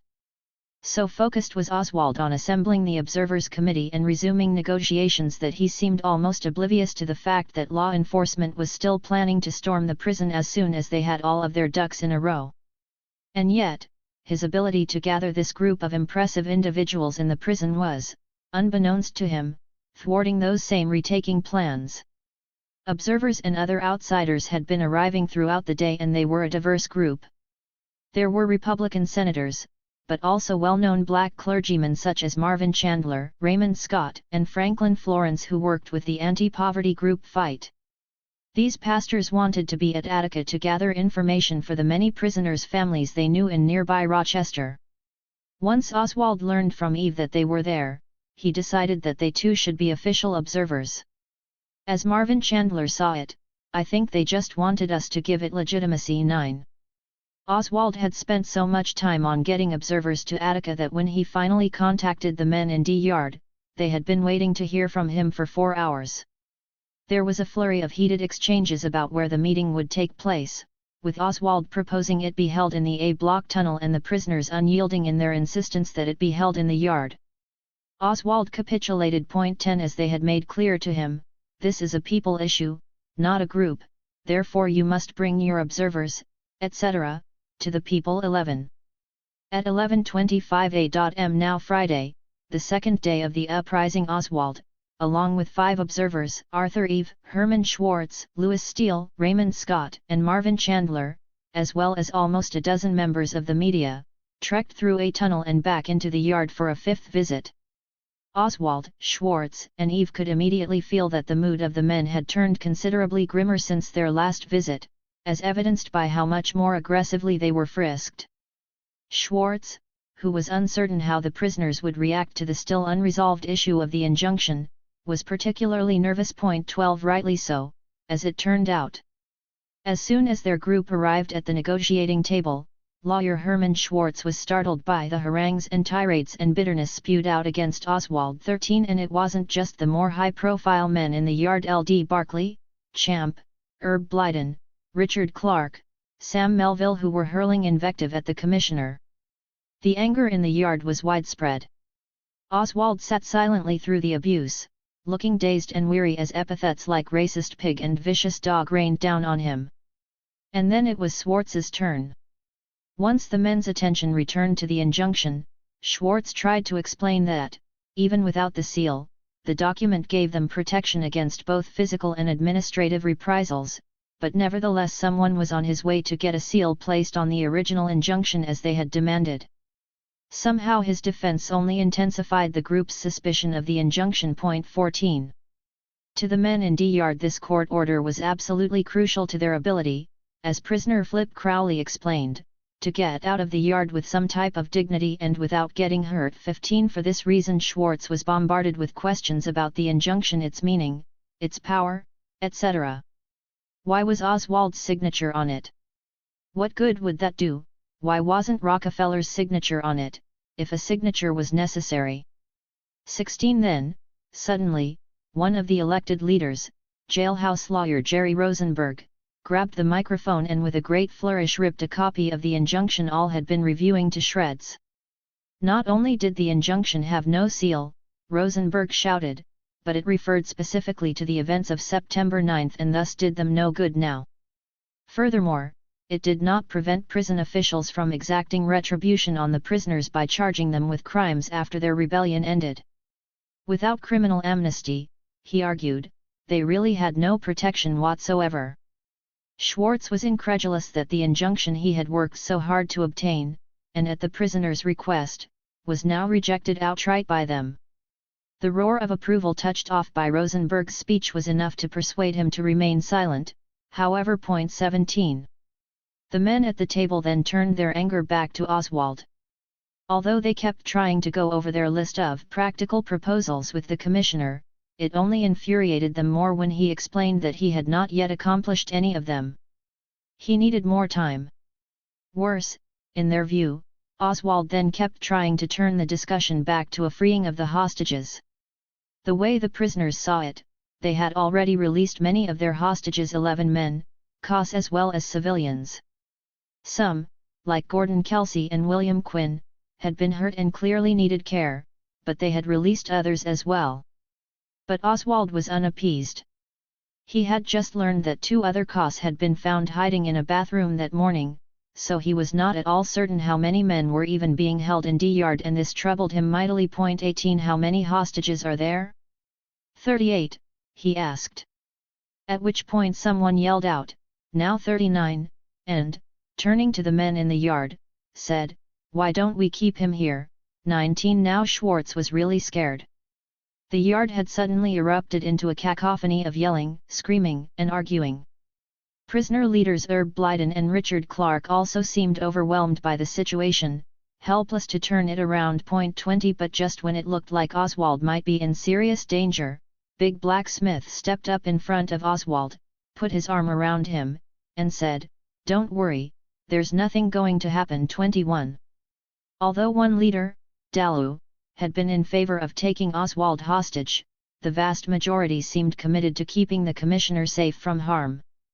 And when Herb Blyden tried to regain order by calling for a vote on the question, asking those in favor of taking the commissioner hostage to stand, almost no one did. That settled it. 22. Commissioner Russell Oswald, seated, lower left corner, faces the prisoner leaders at the negotiation table, including Frank Big Black Smith, wearing sunglasses, and L.D. Barkley, second from right. Courtesy of the New York Times. It was nearly 1 p.m. on this second day of the uprising when Oswald and the others walked safely out of D Yard and back to the administration building. The prisoners said that no further discussions would happen until all the observers they requested had arrived, and Oswald was in no mood to continue talking either. He was so shaken that he decided he was going to leave all further interactions with the men in D Yard to the observers. To observer Marvin Chandler, one of the clergymen, the whole situation was not so much scary as heartbreaking. As he was leaving the yard, he heard someone call to him, "Reverend." 23. It was Big Black Smith. "Yes, sir," Chandler replied, and then, to his surprise, Big Black said, "Reverend, they gonna whip ass, but thank you so much for comin'." 24. Black's comment brought tears to Chandler's eyes. 25. Chandler and the rest of his group vowed in that moment that they were not willing to let the ugliness they'd just witnessed in the yard jeopardize a peaceful resolution to the standoff. To that end, Arthur Eve and Louis Steele were newly determined to get the commissioner to understand just how crucial the issue of legal amnesty had become to the prisoners. If their encounter in D Yard that morning had told them nothing else, it was now clear that, without criminal amnesty, the men would never feel secure enough to give up the hostages. As soon as he left the yard that afternoon, Oswald attended another meeting to discuss the logistics of ending the rebellion. At the table were some top brass of the NYSP, including Chief Inspector John Miller, as well as Major Monahan, the head of the local Troop A out of Batavia. Prison officials Vincent Mancusi and Walter Dunbar were also there, as was Rockefeller's man, Buzz O'Hara. Bluntly, and clearly reflecting how spooked he had been by his recent visit to the yard, Oswald asked the men assembled whether they thought conditions were now right for retaking the institution by force. 26. The more they all hashed this over, however, the more the commissioner kept coming back to one hard truth: he simply couldn't allow a retaking now that he had not only authorized, but actually facilitated, the process of bringing more than 24 well-known individuals to Attica to oversee and observe the negotiation process. Even the officials gathered at this meeting understood that this made a retaking dicey at best. Back in D Yard, the knowledge that more observers were on the way was helping to lift the spirits of prisoners and hostages alike. The hostages were allowed more freedom. Some were exercising that morning in their circle area, and they had been given coffee and cigarettes in addition to their regular food. One hostage asked if he could have some Marlboros instead of the Camels he'd been given, and the man guarding him came back with 3 packs. 27. State officials had also allowed Dr. Hansen to make a second trip into the yard that day, and when he did so, he found that the hostages were feeling much better, they were being well cared for, and their blindfolds were off. 28. He noticed that the prisoners had given the hostages better shelter by draping some sheets over some boards so that they would be protected from the sun. 29. Even though they were all more hopeful once they realized that negotiations were going to proceed, and with outside observers, the disastrous meeting with Oswald had unnerved everyone. Sleeplessness was also taking its toll. Big Black Smith had, for example, asked Dr. Hansen if he could give him some sort of amphetamines because he knew he needed to stay alert and awake for the negotiations. 30. He and most of the other prisoners also wanted to be alert should state officials suddenly change their minds and decide to retake the prison by force. In many ways their long history with prison authorities led them to expect betrayal, and so, even as they waited for the negotiations to recommence, the men also devoted considerable time that day to constructing barricades at various doors in the yard as well as on the catwalks above. 31 If the police should begin an assault, the men in the yard wanted as much protection as possible. The organized medical station, courtesy of the Associated Press. As the hours passed following Oswald's departure from the yard, the prisoners began worrying that they were perhaps now being set up. What if no one was coming to negotiate again? By that afternoon, slight unease was once again turning to paranoia. Stuart Dan, a television reporter from WGR-TV in Buffalo, saw this firsthand. Prisoners and prison officials had given Dan and his cameraman permission to walk around the yard to interview people. They spent some time talking with two white inmates who had become friends while in prison, 26-year-old Barry Schwartz, who'd been at Attica for about 3 years by then, and Kenny Hess, a 22-year-old who had only been there for 4 months and was eligible for parole in a mere 6 more. 32 When Dan asked the two how they were handling the crisis, they regaled him with dramatic tales of the uprising. As Dan furiously scribbled in his small reporter's notebook, a large shadow fell across it, and he looked up to see Herb Blyden, who, without preamble, took his notebook, saying, "Let's see what you have." 33. But Blyden was unable to read Dan's notes. The reporter used his own version of shorthand and insisted that Dan, Schwartz, and Hess accompany him to the negotiating table. 34 Once there, Dan had to read his notes aloud to a group that included Champ, Flip Crowley, Richard Clark, Dalu, Jerry Rosenberg, Yomo Joka Omowel, Bernard Strobel, Shango, and others. All 3 of the men who'd been brought to the table protested vehemently that they'd done nothing wrong. 35 But after Oswald's visit to the yard, the men were so on edge that the existence of seemingly mysterious notes only stoked suspicions.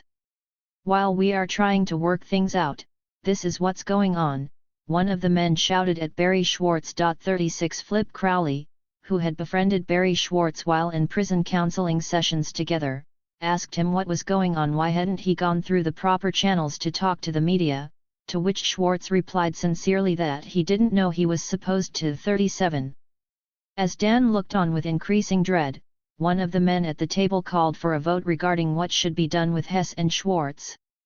With almost no deliberation, the approximately 6 men at the table handed down the group's verdict: Hess and Schwartz had been undermining prisoner solidarity in the yard. They couldn't be trusted. They needed to be watched now. Trying to defuse the situation, the reporter offered to leave the yard right away, and even to leave his notes with the committee if that was what they wanted. "No," said Blyden, "you don't have to go, you're only doing your job." 38 But, Dan pressed, what would happen to these men? To his relief, he was told that nothing would happen to them, and that Hess and Schwartz would just be moved to a different part of the prison. 39. Dan wanted to believe this. He retrieved his notebook and left the yard, but did not tell any prison officials what had just transpired. He decided that he would just have to trust what Blyden told him. 40 But things did not go well for Hess and Schwartz after Dan left. Both were forced to strip and then, according to one prisoner, 4 members of the security team marched them out of D Yard into the corridor of D Block, where they were subsequently locked in cells. 41. Meanwhile, the tension in D Yard continued to crackle. There still had been no word from the administration building, and the recent scene at the negotiating table had gotten ugly. Were outsider observers in fact coming to D Yard to oversee a peaceful resolution of their rebellion, the men wondered, or were they being set up for an attack? They needn't have worried yet. The observers were indeed on their way, and later that night everyone would once again feel that anything was possible. Part 3. The Sound Before the Fury. Tom Wicker. In 1971, 44-year-old Tom Wicker was one of the most respected journalists at the New York Times. This son of a railroad conductor had traveled more, studied more, and experienced more than most of the folks he met at swanky parties in Washington, D.C., or New York City. Wicker had not only seen the world, he had also taken the time to think deeply about it, to probe many of the social and political issues that were now dividing the nation. Chief among them was the state of American race relations. Wicker had grown up in the tiny town of Hamlet, North Carolina, largely oblivious to the ways in which segregation structured his town and undergirded all of its social and political institutions. But as a young man, Wicker became acutely aware of the immoral laws and inhumane practices that defined his region of the country. By the time he landed his job as a newspaper columnist in New York, he had decided to use his platform to call attention to social injustice, and to the people and organizations committed to fighting it. If this slightly pudgy newsman with an open face and a deferential demeanor couldn't be the great novelist that he secretly wanted to be, then he would be a damned good social critic. The year before the Attica Uprising, Wicker had written about a New York State prisoner who had filed suit against the Department of Correctional Services for locking him in solitary confinement for an entire year. Wicker had been horrified by what he learned of Martin Soster's ordeal, and impressed by federal judge Constance Baker Motley's ruling that the treatment Soster endured was cruel and unusual. Wicker admired jurists like Motley who were brave enough to take on state officials when they were not following the rules or doing their jobs humanely. Stories like this cemented Wicker's faith in the transformative power of simple truth-telling. In his heart he believed that ordinary Americans would do the right thing if they just had all of the facts in front of them. At noon on September 10, 1971, Wicker was sitting down to lunch in the lush dining room of the National Geographic Society a few blocks from the White House. He felt honored to be breaking bread with dignitaries as impressive as the ambassadors of New Zealand and Italy. Then he was told he had a phone call. On the line was his secretary with surprising news. Wicker was being summoned to Attica. One A state assemblyman had called to let him know that rebellious prisoners had requested that Wicker act as a witness to their negotiations with the state of New York. Wicker agreed to go. If nothing else, this would give him something to write about in his weekly column. So far his green spiral notebook, the one that he always carried with him to jot down ideas, contained only uninspired possibilities, New York stories, traffic, giants, CUNY open admissions and taxis doing well, too. He retrieved his jacket, made his way to the airport, and flew to Buffalo. There he was met by a state trooper who drove him to the prison. Over the next hour the two men chatted companionably, but as they neared the ominous-looking structure, the mood in the car shifted. The building was surrounded by hundreds of heavily armed state troopers, which alarmed Wicker. And yet, weirdly, the scene in the parking lot could also have passed for a state fair or carnival. The Lions Club had set up a stand where members were busily passing out hot coffee and sandwiches, children ran and played in front of the prison's main gate, and across the street from a row of Port-A-John's people were tapping a keg. 3. As Wicker drew closer, though, it was clear that no one here was in the mood for games. Grim and unsmiling faces watched him as he made his way through the crowd to Attica's remarkably ordinary-looking front door, which was flanked by troopers.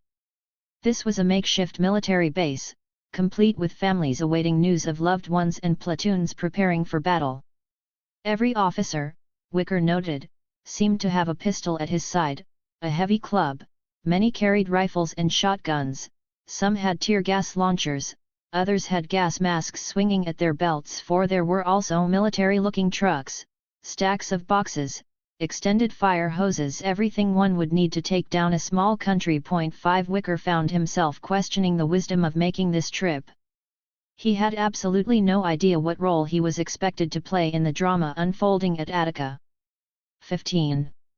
Getting down to business. Ad hoc. Not every luminary whom the prisoners wanted at Attica agreed to come. Minister Louis Farrakhan of the Nation of Islam, for example, declined the invitation, explaining that his leader and mentor, Elijah Muhammad, had instructed him not to go. Many others welcomed the opportunity. 1 Among these were William Kunstler, the 52-year-old attorney who was well known as a tireless advocate for human and civil rights, as well as 2 representatives from the Young Lords Party, and several liberal prison reformers from the Fortune Society. 2 In the mix too were 2 well-known black journalists, Jim Ingram from the Michigan Chronicle and Clarence Jones from New York's Amsterdam News. Although the Black Panther Party Minister of Self-Defense, Huey Newton, had not yet agreed to help out, word had it that Bobby Seale, the BPP chairman, would make the trip. 3 Commissioner Oswald and the governor's staff were comfortable with the group that had been assembled, but were especially glad to see that Arthur Eve had persuaded reporter Clarence Jones to be a part of it, since Rockefeller had a good personal relationship with him. They were also delighted when U.S. Representative Herman Badillo accepted their invitation to be an observer, and were pleased as well when he brought two other moderate Latinos with him, State Senator Robert Garcia of the Bronx and Bronx School Superintendent Alfredo Matthew. 4. The ranks of the observers group continued to swell into Friday evening, not just as these men began to arrive, but also because others kept showing up uninvited. One of these was a man named Jabbar Kenyatta, a former prisoner who now led a mosque. No one really knew who Kenyatta was, but because he had somehow attached himself to reporter Jim Ingram, and because he had long flowing African robes, prison officials finally let him in, assuming, according to Oswald, that he must be the highly regarded black nationalist leader Charles 37X Kenyatta of New York City, an impression Kenyatta did little to dispel. 5 Later that evening, 3 public interest lawyers from Washington, D.C., including a man named Julian Tepper, showed up and were admitted as well. By the end of Friday night, a total of 33 observers would be on the scene at Attica. On Friday afternoon, as the men in D-Yard were growing concerned that talks had been abandoned, the many observers already at Attica had sat down with Commissioner Oswald and Deputy Commissioner Dunbar and pressed these state officials on the specifics of what was now expected of them. As Tom Wicker put it, they had to push, because everyone was at a total loss as to precisely what we should do, what role we should be playing. Were we to view ourselves as representatives of the prisoners? Were we to view ourselves as representative of the state? Were we purely neutral go-betweens? Were we in fact negotiators? 6. From these officials, the observers learned 2 crucial facts: 1. The prisoners had no intention of giving up, and 2. Oswald and Dunbar had no intention of going back into the yard again to persuade them to do so. This was to be the observers' task, to enter the prison and talk with the men in the yard. More specifically, Oswald said, they were to go into D-Yard to ascertain exactly what it would take to reach a settlement, and then they were to negotiate an agreement that would put an end to the rebellion. 7 The observers were taken aback. Tom Wicker, for example, had just assumed he was going home to his own bed that night and hadn't even bothered to pack a toothbrush or a clean shirt. 8 The responsibility just handed them was daunting, to say the least.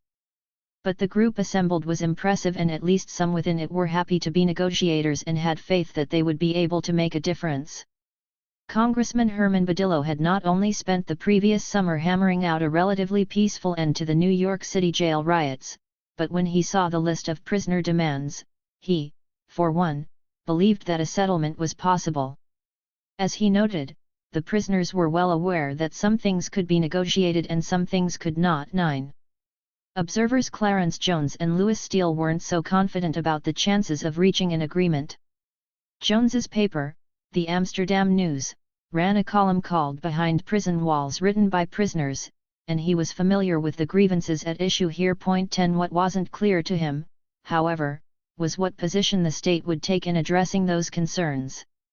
Jones pushed Oswald to clarify how the state intended to respond to the various demands, arguing vehemently that he would not enter D-Yard as the bearer of mixed and inconclusive tidings resulting from Oswald's yes, yes, yes and occasional no with the prisoners. 11. Louis Steele raised an even thornier, deeply prophetic, concern. The issue here is amnesty, Steele told the assembled group. Those guys in there know what happened after Auburn. They know inmates were indicted that time for everything the prosecution could think of, even stealing a guard's keys. They know there could be charges up to kidnapping, and if that guard dies, referring to William Quinn, the CO severely beaten in Times Square in the first hours of the Uprising, there's a murder rap for somebody. Maybe for a lot of them. Those guys have to get amnesty. If they can't get it, there won't be any negotiated settlement. 12.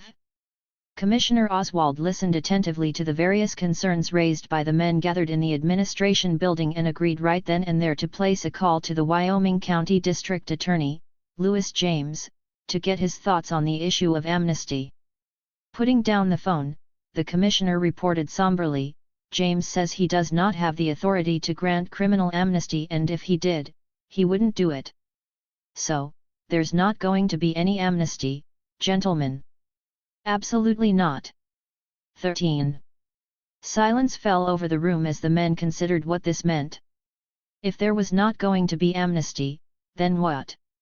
Still, Tom Wicker and most of the other observers simply took it for granted that no one wanted the irrationality of bloodshed and death, and that surely reasonable men could find a formula that would, for all practical purposes, mean something close to amnesty without men like James and Oswald having to admit that it was amnesty. 14. Clarence Jones also felt strongly that the resolution of amnesty was not a legal question, not a constitutional question. It was a moral humanitarian question, and thus things would eventually work themselves out. 15. As he later put it, it was obvious that if you are a chief executive officer of the state, you consider the preservation of human lives more important than the risk of breaking the symmetry of law. Human lives are far more important. 16. Sensing that, for now, there wasn't more they could do about the amnesty issue, and with the daylight fading, the observers decided that it was time to go into D Yard and meet the prisoners. Almost 6 hours had passed since Oswald's last tense meeting in D Yard, and Badillo, for one, thought it would be a good idea to try to see these men before much more time passed, especially given that the media was now in D Yard and, therefore, everyone knew that at least some of the observers were there and eager to help. 17. Notwithstanding the warnings, such as those offered by one of Attica's prison chaplains that the more rabid inmates in the yard might attack the hostages at any time, a group that included state senators John Dunn and Robert Garcia, journalist Tom Wicker, Congressman Herman Badillo, school superintendent Alfredo Matthew, lawyer Louis Steele, Reverend Walker, Reverend Chandler, Minister Scott, newspaper editor Clarence Jones, and State Assemblyman Arthur Eve entered the yard at 7 o'clock Friday evening. 18. Most soberingly, on their way down to A gate for this sixth visit of outsiders into D Yard, a trooper wrote down each of their names just in case any of them were captured. Many in the observers group were genuinely scared. Tomb-like quiet surrounded them as they made their way through the no-man's land of a tunnel, where prisoners, carrying an assortment of makeshift weapons, stood.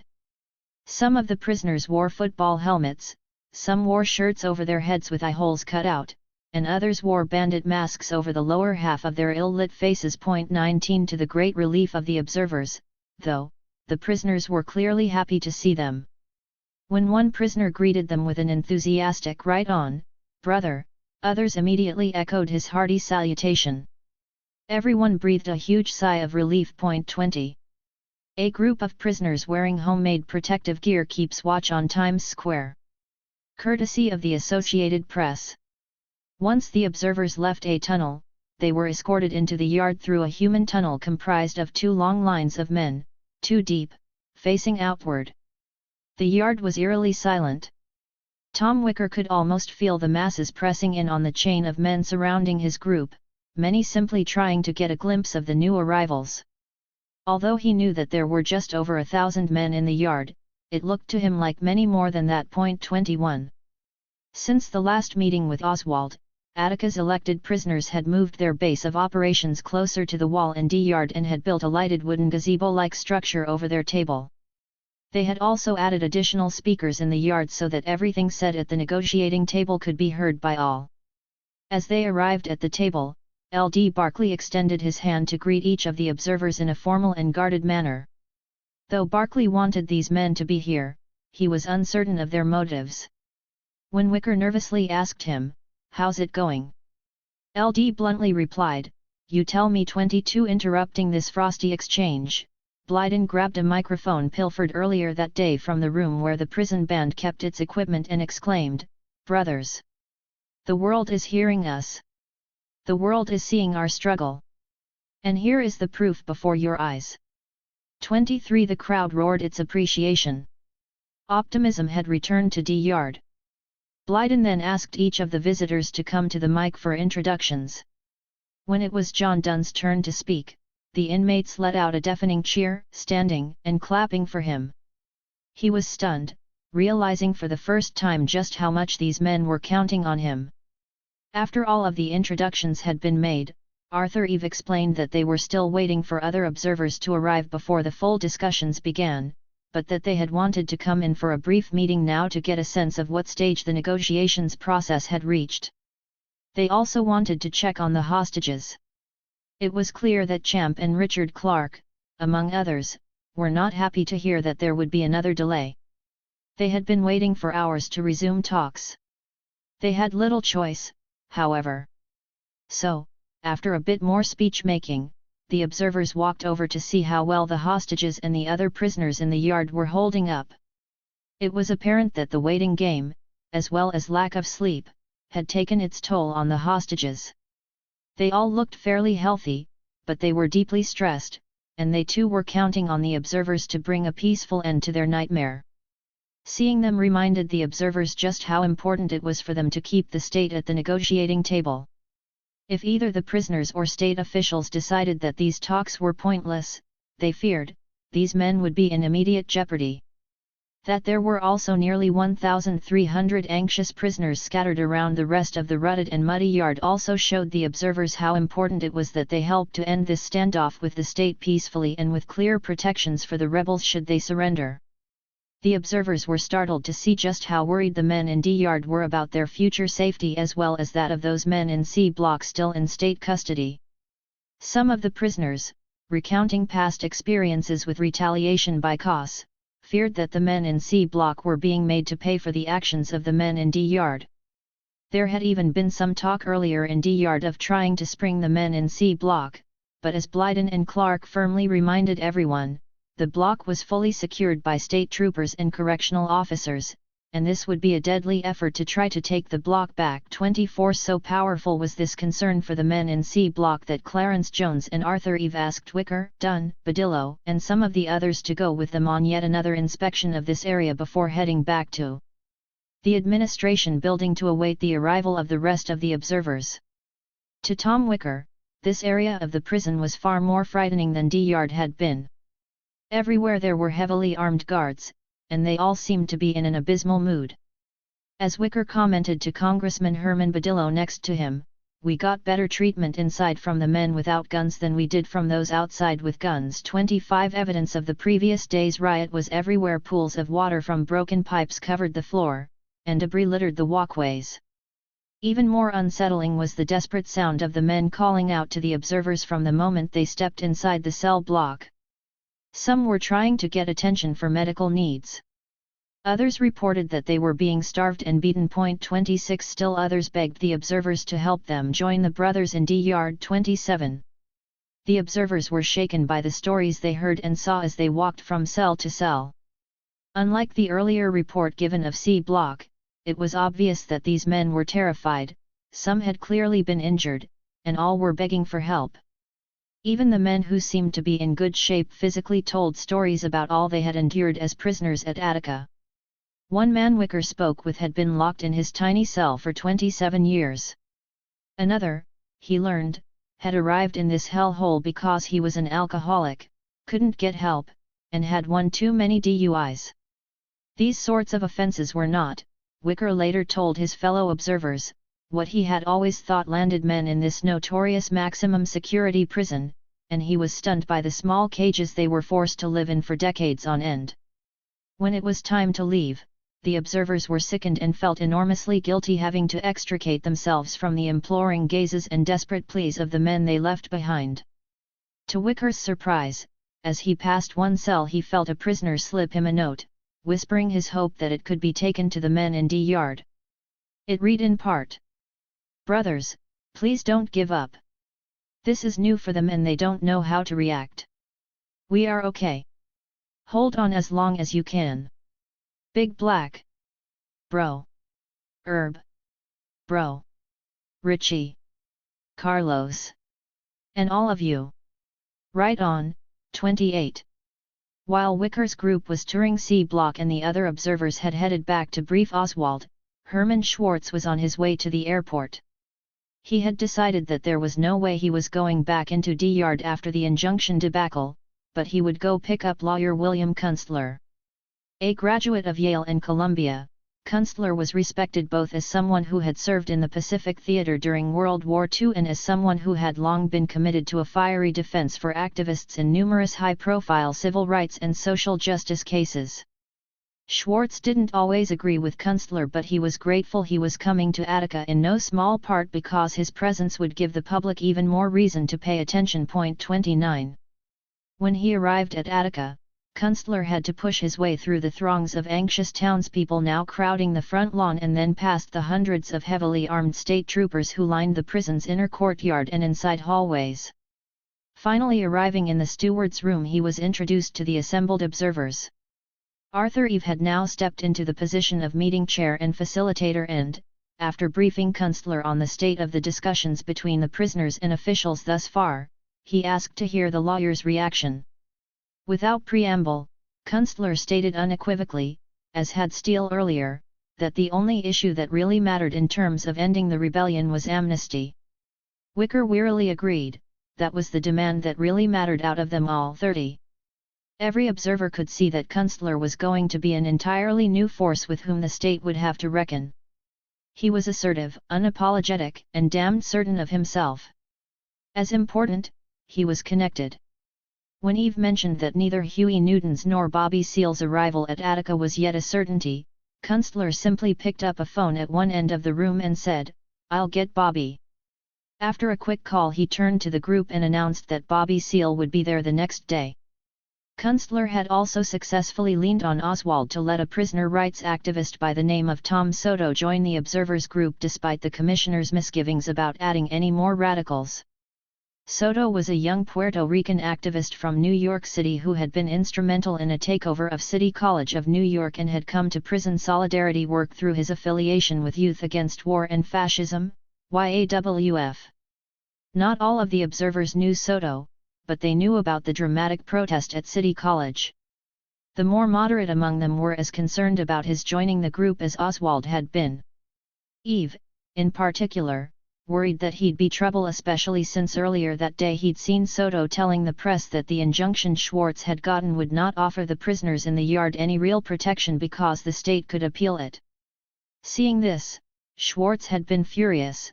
He went outside to the parking lot where Soto was speaking and shouted that he had no idea what he was talking about. An injunction, he spat coldly, was by consent and therefore wasn't appealable. 31. But Kunstler believed that Soto could be an asset to the negotiations. As he pointed out to the commissioner, while it was true that Soto had not been asked for by name, the prisoners had asked for his organization, YAWF.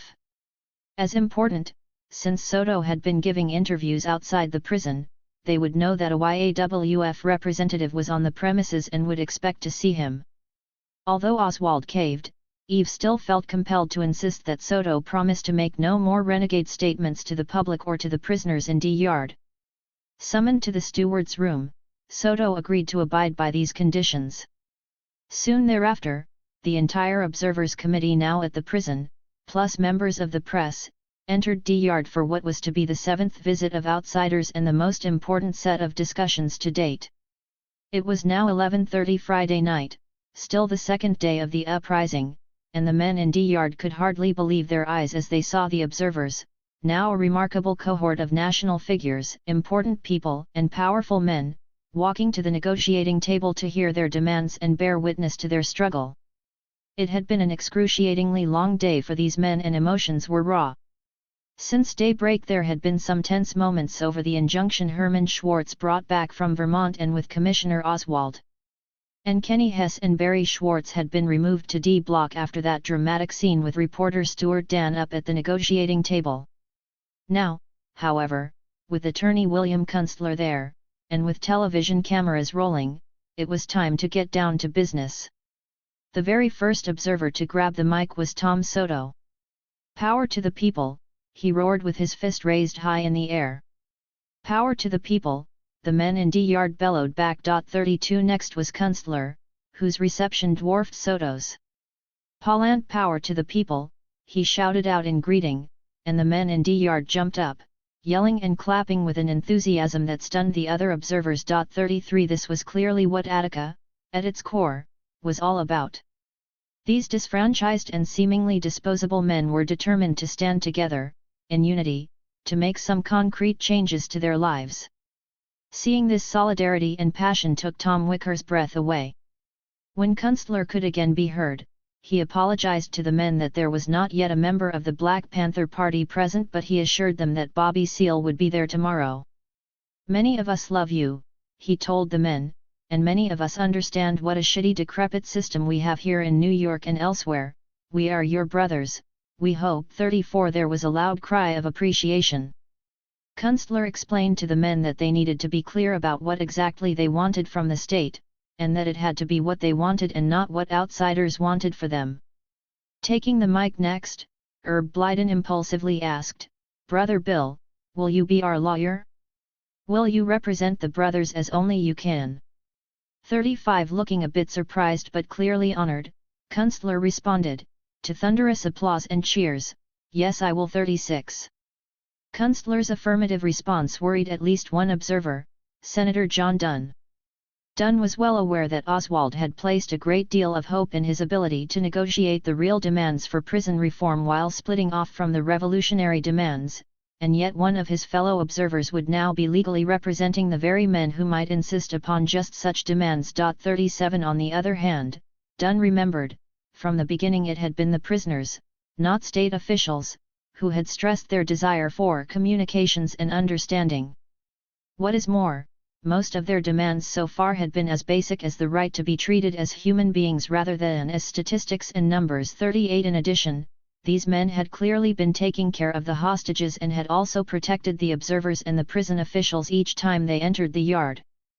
Before any of the observers could think too much about Kunstler's new role as D-Yard prisoner lawyer, the sudden sounds of a violent commotion came from C Block and sheer panic set in. "They're coming in," someone yelled. Springing into action, the security men in the yard surrounded the observers to protect them. The leaders at the table cut off all the lights in the hope that this would make it more difficult for attackers to see them. With D-Yard plunged into darkness, observer Tom Wicker found himself barely able to see his hands in front of his face and was trembling with fear. 39 To ward off any harm that might come to him, one of the prisoners had jumped up on the table in front of Wicker and assumed a rigid military posture, his legs spread, one arm behind his back, the other holding the butt of a tear gas launcher against his hip. Wicker was almost overcome by the poignancy of it. Here were prisoners, men deemed animals by society, who were putting their own lives at risk in order to honor their commitment to protect the men they'd asked to come help them. Still, he could nearly taste his own terror, as sour as vomit in his mouth. 40 Gradually, in the deathly silence that followed, all eyes began to adjust and it no longer seemed that D-Yard was under attack. Calm descended over the yard once more. Something had definitely gone wrong over in C Block, however, so John Dunn and Arthur Eve agreed to go see what it was. When they returned they brought unwelcome news. A prisoner in C Block had indeed been beaten, but they had the name of the CO who'd done it and said they would report him. Before everyone could get inflamed by this new incident of officer violence, Eve noted to the group that some additional observers had just arrived, 2 men from the Young Lords Party, 3 men from the Fortune Society, and Minister Jabbar Kenyatta, complete with turban, flowing robes, and a prayer rug draped over his arm. As if nothing had happened, the meeting then resumed. At the 3 tables that were now squeezed together for negotiations, each of the new observers took his turn introducing himself. It turned out that Kenyatta, not Soto, would be the real rabble-rouser, exhorting the men assembled before him to engage in a violent uprising against the man and the pig. His message, however, was out of sync with the mood of brotherhood and unity that had enveloped everyone in the yard during those harrowing minutes in the dark. Although he received applause from some isolated pockets in the yard, the vast majority seemed uncomfortable with his message. One prisoner even chastised him publicly for sowing the seeds of disunity, and another exclaimed, "I'm not here to die, I want to live. I don't want to hear any more of that kind of talk, we're all brothers." 41 Clarence Jones, the observer known by the men in the yard as the editor of one of their favorite publications, the Amsterdam News, actually grabbed the mic from Kenyatta's hands. He then reminded everyone of the need to focus on concrete concessions from state officials. Following Jones's lead, Kunstler looked down at the detailed notes he had been taking and commented that there were now multiple versions of the demands floating around. Taking the mic next himself, Kunstler called for a final list, one that all the prisoners, not the observers, could endorse. He and Eve both felt that the prisoners' decision-making autonomy was sacrosanct since it was their lives on the line.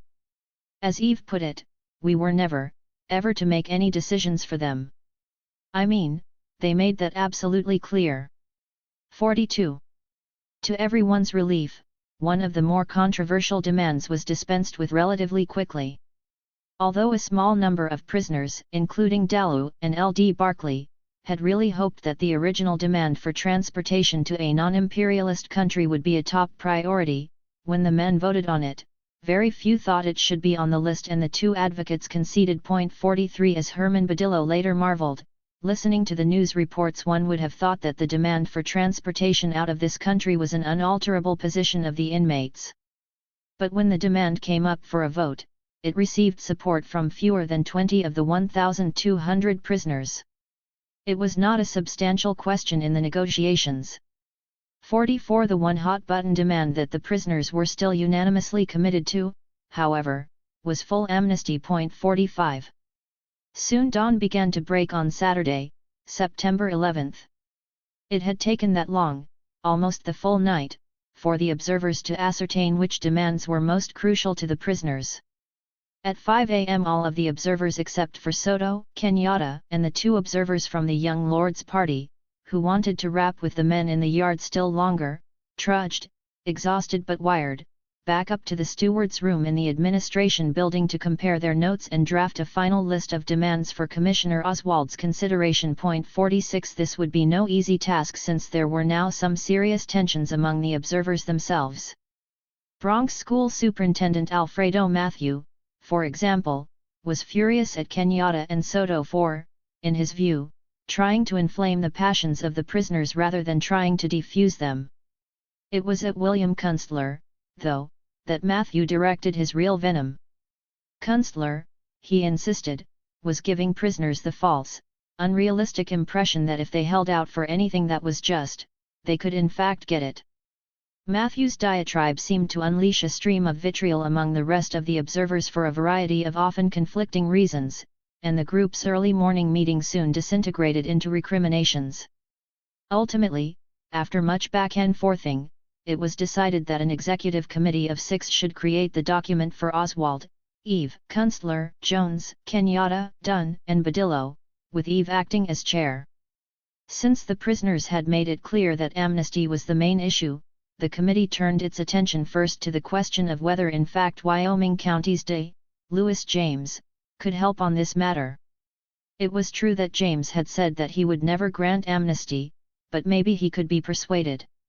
As Wicker saw it, perhaps if James knew the gravity of the situation, the danger of wholesale bloodshed, he would be moved to do something.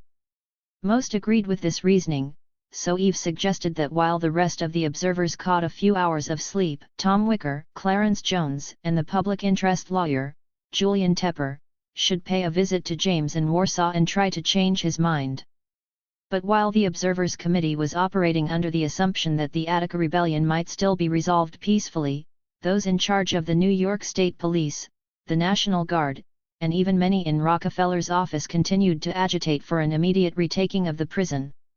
At 10:43 the night before, just before the observers entered the yard for their marathon negotiations session, Chief Inspector Miller of the NYSP was waiting by the phone in the Batavia Holiday Inn because he was certain that his men were going to be called into action very soon. General O'Hara had also ordered 800 National Guardsmen to be at the ready. From what they had been hearing from FBI intelligence as well as various individuals in the Department of Correctional Services, things were falling apart in D-Yard and there was no way the observers were going to change that. As one member of law enforcement put it, there was no way that large amount of brain power gathered at one location, debating every issue could be effective. 47 Most of the many hundreds of troopers now marshaled outside the prison agreed that something was seriously wrong with Oswald for allowing these outsiders to get involved. 48. There was a new hitch to retaking the prison right away, however. Both John C. Miller and General O'Hara had been informed in confidence that the governor himself might come to the prison Saturday morning. 49 In fact, the governor was not planning to make a visit to Attica, in no small part because his own attorney, Michael Whiteman, had been reporting, via conservative Observer State Assemblyman James Emery, that the radical observers were making the situation in the yard much worse. In one instance, Whiteman told Rockefeller, the mood of the inmates had changed radically, that they were now defiant and insistent on all of their demands, including safe passage to a non-imperialist country. 50 Although this briefing to the governor was utterly inaccurate, it would have a huge, and tragic, impact on the way state officials would handle the crisis at Attica. While prisoners and observers spent hours painstakingly coming up with demands that were not only reasonable but would make life better for both COS and prisoners, Nelson Rockefeller's suspicions of these men were only being fueled. 16. Dreams and Nightmares. At 6:30 on Saturday morning, September 11, the third day of the uprising, leaders at the negotiating table in D Yard decided to awaken everyone in the yard.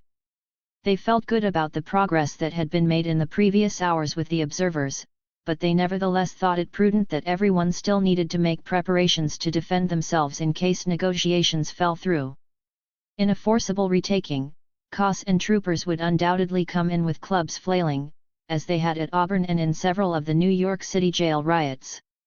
Thus, everyone in the yard was to take all precautions, either dig a hole, pile up mattresses or anything you can get a hold of to protect yourself. Some 20 or so prisoners were commissioned to dig an L-shaped trench in which the men could take shelter, an arduous task that would take them until almost 3 o'clock that afternoon to complete. 2. As head of security, Big Black Smith felt the weight of planning for a worst-case scenario. One thing on his mind was making sure he protected one specific CO with whom he'd been business partners of sorts. While Big Black ran various money-making schemes in order to make ends meet, this CO had always watched his back, in exchange for a cut. They had developed a mutual respect, even a friendship of sorts. Big Black could see that the hostages would be sitting ducks should the state decide to attack. Quietly, Big Black told this guard to feign a heart attack and he would do his best to have him evacuated. That Big Black expended this effort, and actually succeeded in getting the CO out later that afternoon, made the rest of the hostages feel better about their prospects. At least the prisoners, be it for selfish or unselfish reasons, wanted to make sure they stayed alive. 2 of the hostages, Gary Walker and Ron Kozlowski, were actually having a kind of celebration on this chilly Saturday morning. As the prisoners went about their frenzied defensive maneuvers, building makeshift housing, digging holes, making bunkers, making weapons, Walker and Kozlowski realized it was both of their birthdays. Kozlowski was turning 23, Walker 34.3. They shared a cup of coffee and spoke about how much they looked forward to the goulash they had heard the men were cooking up for the evening's supper, a prisoner-made concoction of elbow noodles with spaghetti sauce and chunks of ham. 4. That same morning, with rumpled shirts and eyes burning from lack of rest, 3 of the observers, Wicker, Jones, and Tepper, were making their way down a maze of rural roads. Wyoming County District Attorney Louis James had agreed to meet with them at his home in Warsaw. When they arrived, James and his wife greeted them warmly with hot coffee and a bacon and eggs breakfast. Dabbing his mouth with a napkin, James cut to the chase. He could not and would not authorize any sort of criminal amnesty for the prisoners. Period. In Wicker's opinion, James did seem to grasp what was at stake and really did want to help in some way, so he tried a new tack. Would the DA be willing to put in writing the specific terms under which he would prosecute, for example, only specific individuals linked to specific crimes by conclusive evidence, as well as pledge on paper that he would not allow any mass reprisals? 5. Yes, James said he'd be willing to do this. For the first time in many hours, the 3 observers felt optimistic. They followed James to his office in downtown Warsaw where, as a team, they drafted the document. 6. The trio was eager to bring the signed agreement back to the steward's room, where the rest of the observers were awaiting news of their visit. However, when they arrived back at Attica, a large contingent of troopers refused them entry. Wicker was incredulous. He'd assumed that prison officials were waiting on tenterhooks for word of what had happened with the day, and now they couldn't even get in to see the Commissioner 7. It wasn't until nearly 1:30 p.m. that the door opened for them, and then only because Badillo and the other legislators intervened and forced law enforcement to let them pass. 8 These three weren't the only observers to have been barred, either. Herman Schwartz and William Kunstler had also been kept outside for an extended period of time when they tried to re-enter that morning. Such a hostile reception made all of them wonder if this suggested a substantive hardening in the state's position. 9. William Kunstler, Tom Wicker, and Clarence Jones confer outside the prison. Courtesy of the New York Times. By the time the observers did manage to reconvene inside that afternoon, everyone was out of sorts. No one had gotten enough rest, and the obvious deepening of law enforcement hostility had raised the stakes of their job immeasurably. Under these fraught circumstances, Wicker, Tepper, and Jones nevertheless recounted their visit with James and made the case the observers should take the document he'd signed into D-Yard. The statement read: I have been asked by Messrs. Clarence Jones, Tom Wicker, and Julian Tepper, representing the Committee of Observers at Attica Correctional Facility, to express my views as to possible prosecutions that might arise from recent events at the facility. First, I deem it to be my duty as a prosecuting attorney to prosecute without fear or favor all substantial crimes committed or apparently committed within this county, if sufficient evidence exists to warrant prosecution. Second, in prosecuting any crime, I do and would endeavor to prosecute fairly and impartially and for the sole purpose of attempting to see that justice is done. Third, under the circumstances of the present situation at Attica, I deem it to be my obligation to prosecute only when in my judgment there is substantial evidence to link a specific individual with the commission of a specific crime. Fourth, in this particular instance at Attica, I am unalterably opposed to the commencement of indiscriminate mass prosecutions of any and all persons who may have been present, and to prosecutions brought solely for the sake of vindictive reprisals. Fifth, in the prosecution of any crime, in this as in every other situation, I would endeavor to prosecute honorably, fairly, and impartially, with full regard for the rights of defendants. Finally, as prosecuting attorney, I regard it as my paramount duty to attempt to assure justice, both in the trial itself, the outcome of the trial, and in the possible sentence. 10. Before anyone could make a comment, Jones jumped in to reiterate not only that this was the best of all possible things which was capable of being achieved, but also to suggest that they present it to the prisoners as a major political victory. 11 Although a number of the others seemed to agree, among them Alfredo Matthew, John Dunn, and Reverend Walker, William Kunstler most emphatically did not. In Kunstler's opinion, the document merely restated the law, was full of platitudes that did not in fact protect the men in any substantive way, and, of course, said nothing at all about the most important issue, amnesty. He was representing the prisoners' legal interests, as he had promised to do. Wicker, however, was flabbergasted. He immediately launched into a passionate defense of the district attorney's integrity, and that man's intention to do the right thing. 12. And then Herman Schwartz entered the fray. Still smarting from the previous day's events when prisoners had rejected the document he'd gotten Judge Curtis to sign, he stated that there was no way the prisoners would accept this new mealy-mouthed document since the injunction he'd given them was worded much more tightly than the statement from the D.A. To the dismay of Jones, Tepper, and Wicker, the rest of the observers began debating whether they should even show the prisoners the James letter at all. Eventually they concluded that, given how nervous the men in the yard were undoubtedly becoming as they waited for some word from the state, it was better to show them the document. Even if it wasn't everything the men hoped for, at least this paper indicated that the observers were making a good faith effort on their behalf. Before anyone would be heading into D-Yard, however, there was another document still to deal with, the list of demands that the executive committee had hammered out with Oswald in the early hours of the morning. To the surprise of the observers, Oswald seemed amenable to almost everything on the list. The commissioner went through the prisoners' 33 demands one by one, saying yes to most. 14 As Oswald later described the process, we went over each word in the demand, and then attempted to rephrase it.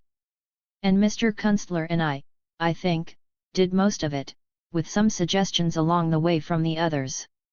But he and I did a good part of it. It took all afternoon, at least. 15.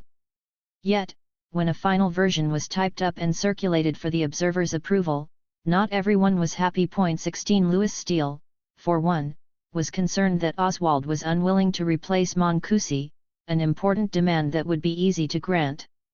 Nor would Oswald budge on the amnesty question.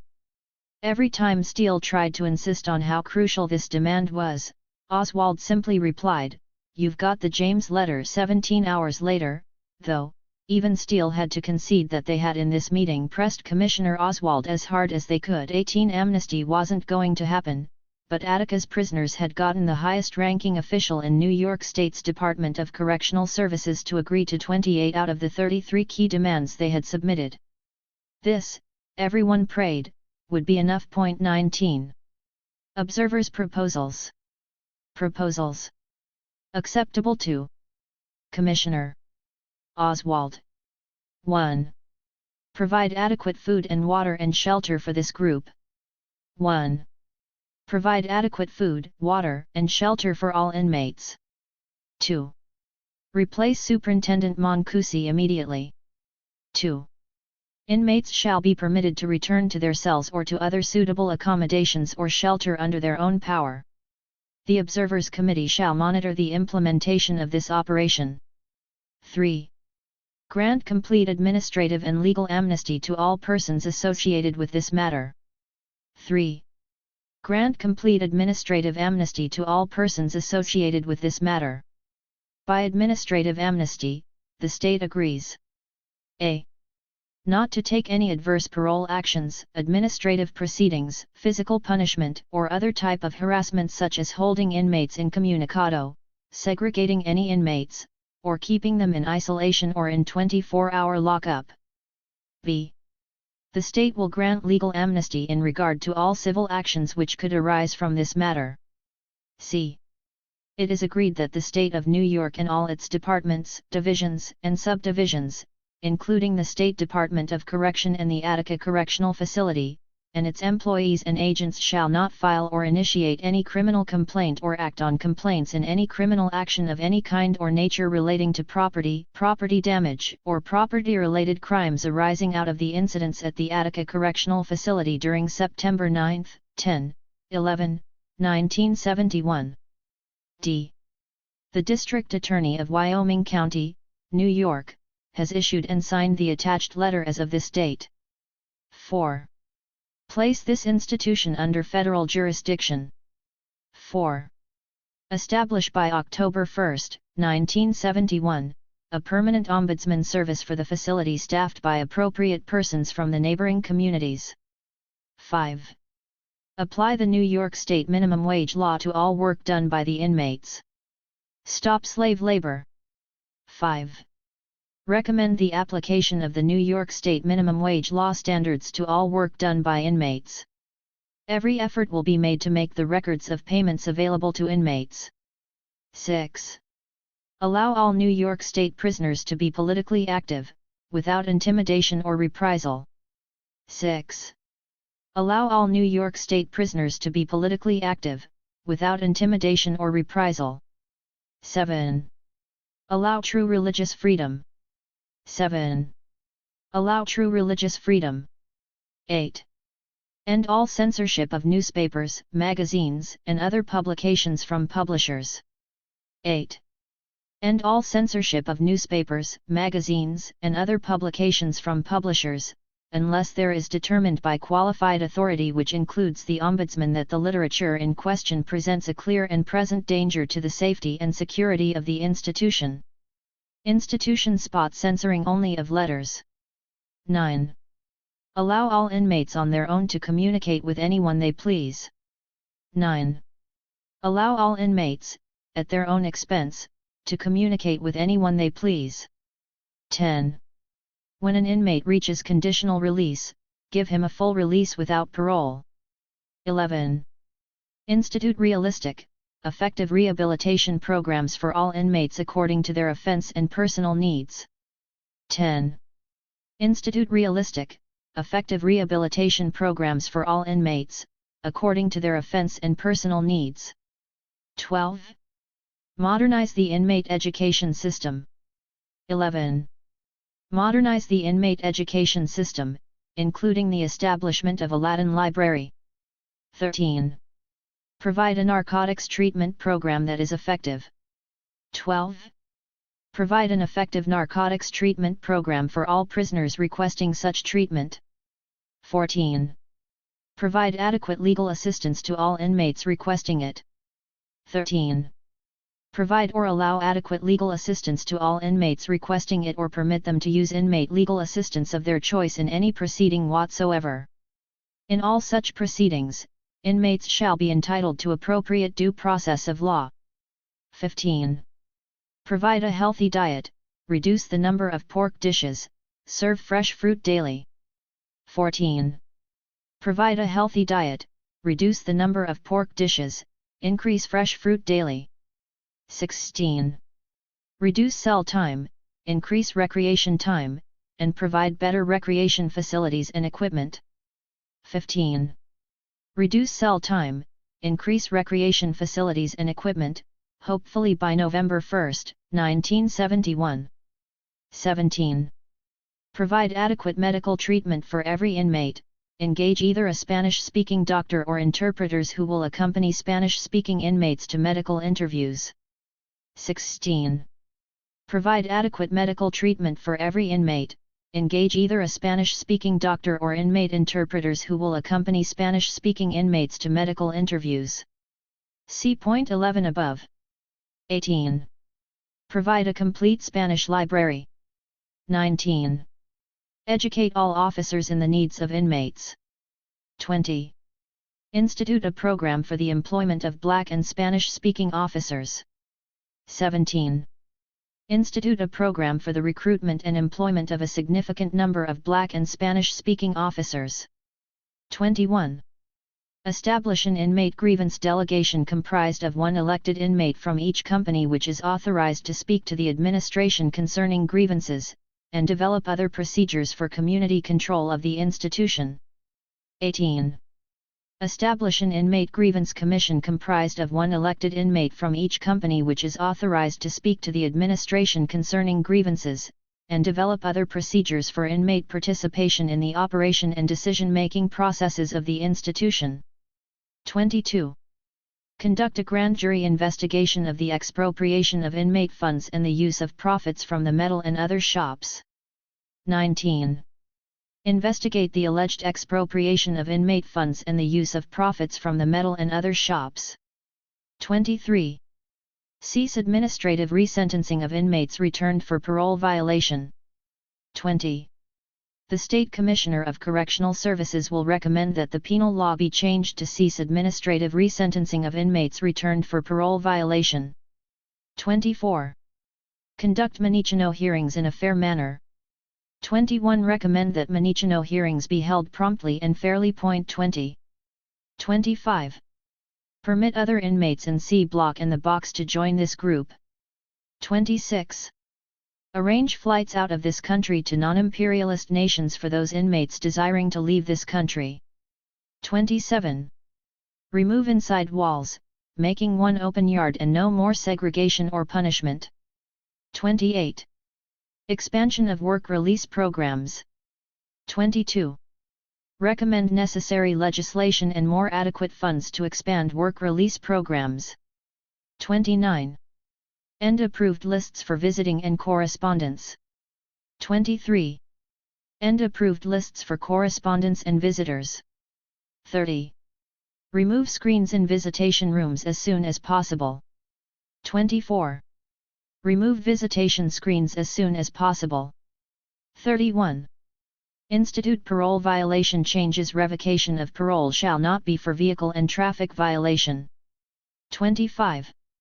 Paroled inmates shall not be charged with parole violations for moving traffic violations or driving without a license, unconnected with any other crime. 32. Due process hearing for all disciplinary proceedings with 30-day maximum. 26. Institute a 30-day maximum for segregation arising out of any one offense.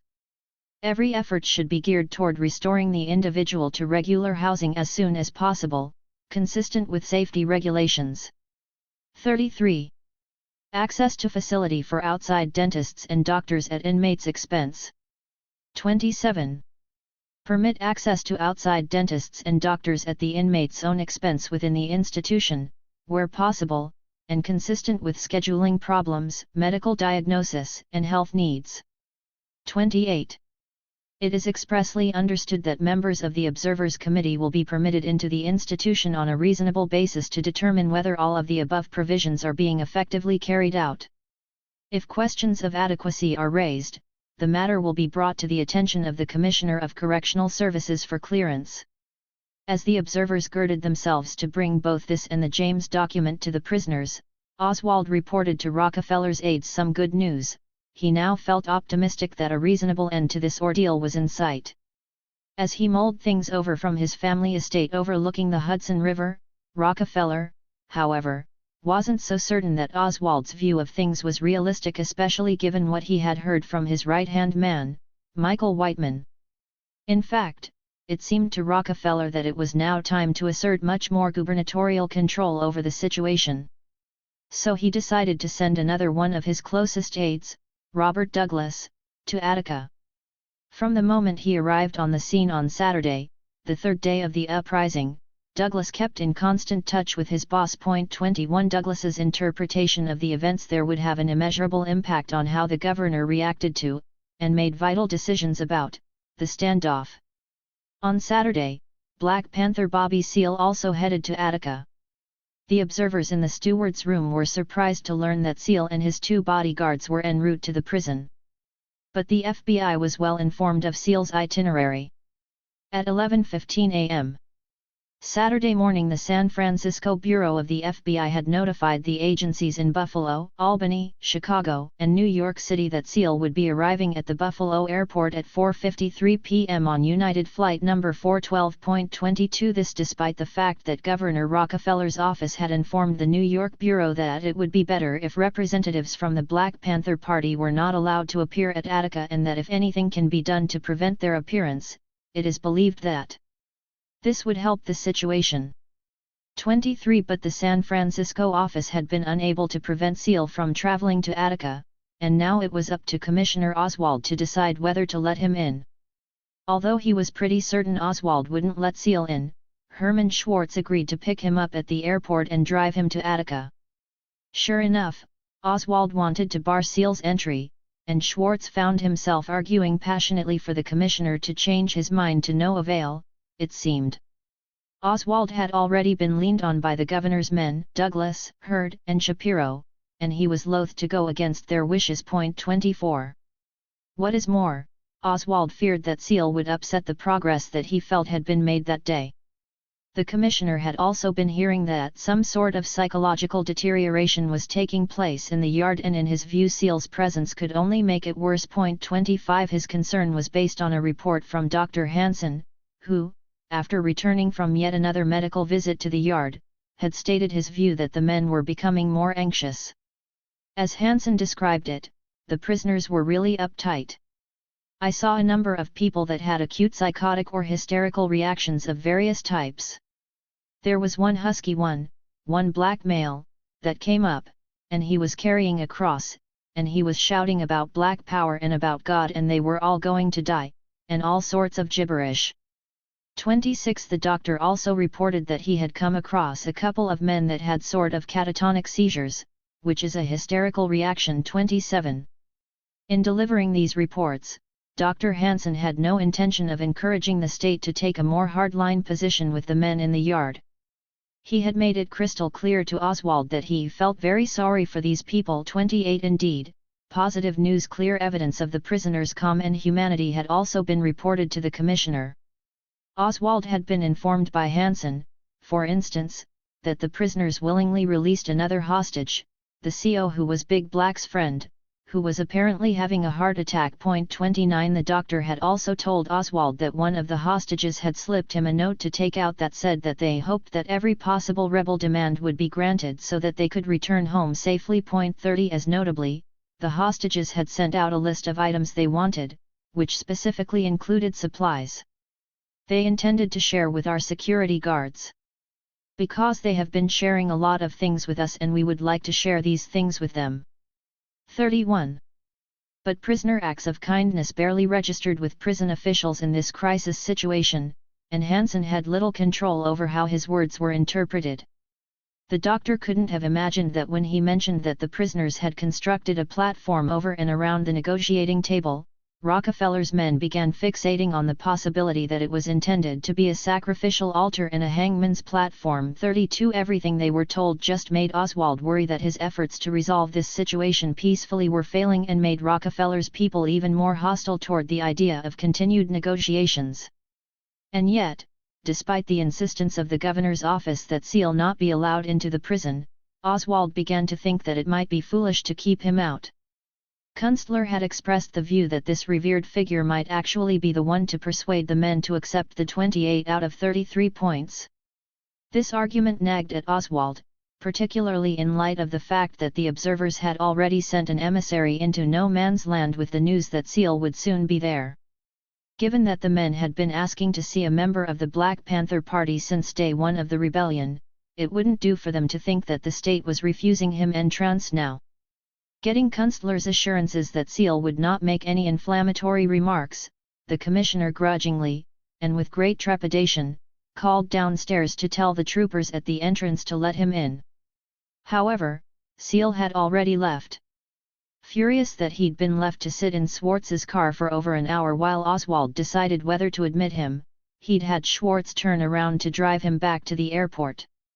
Oswald had to send a New York State policeman to flag down Schwartz's car and bring Seal back to Attica, a move that left the observers enjoying a much-needed moment of levity.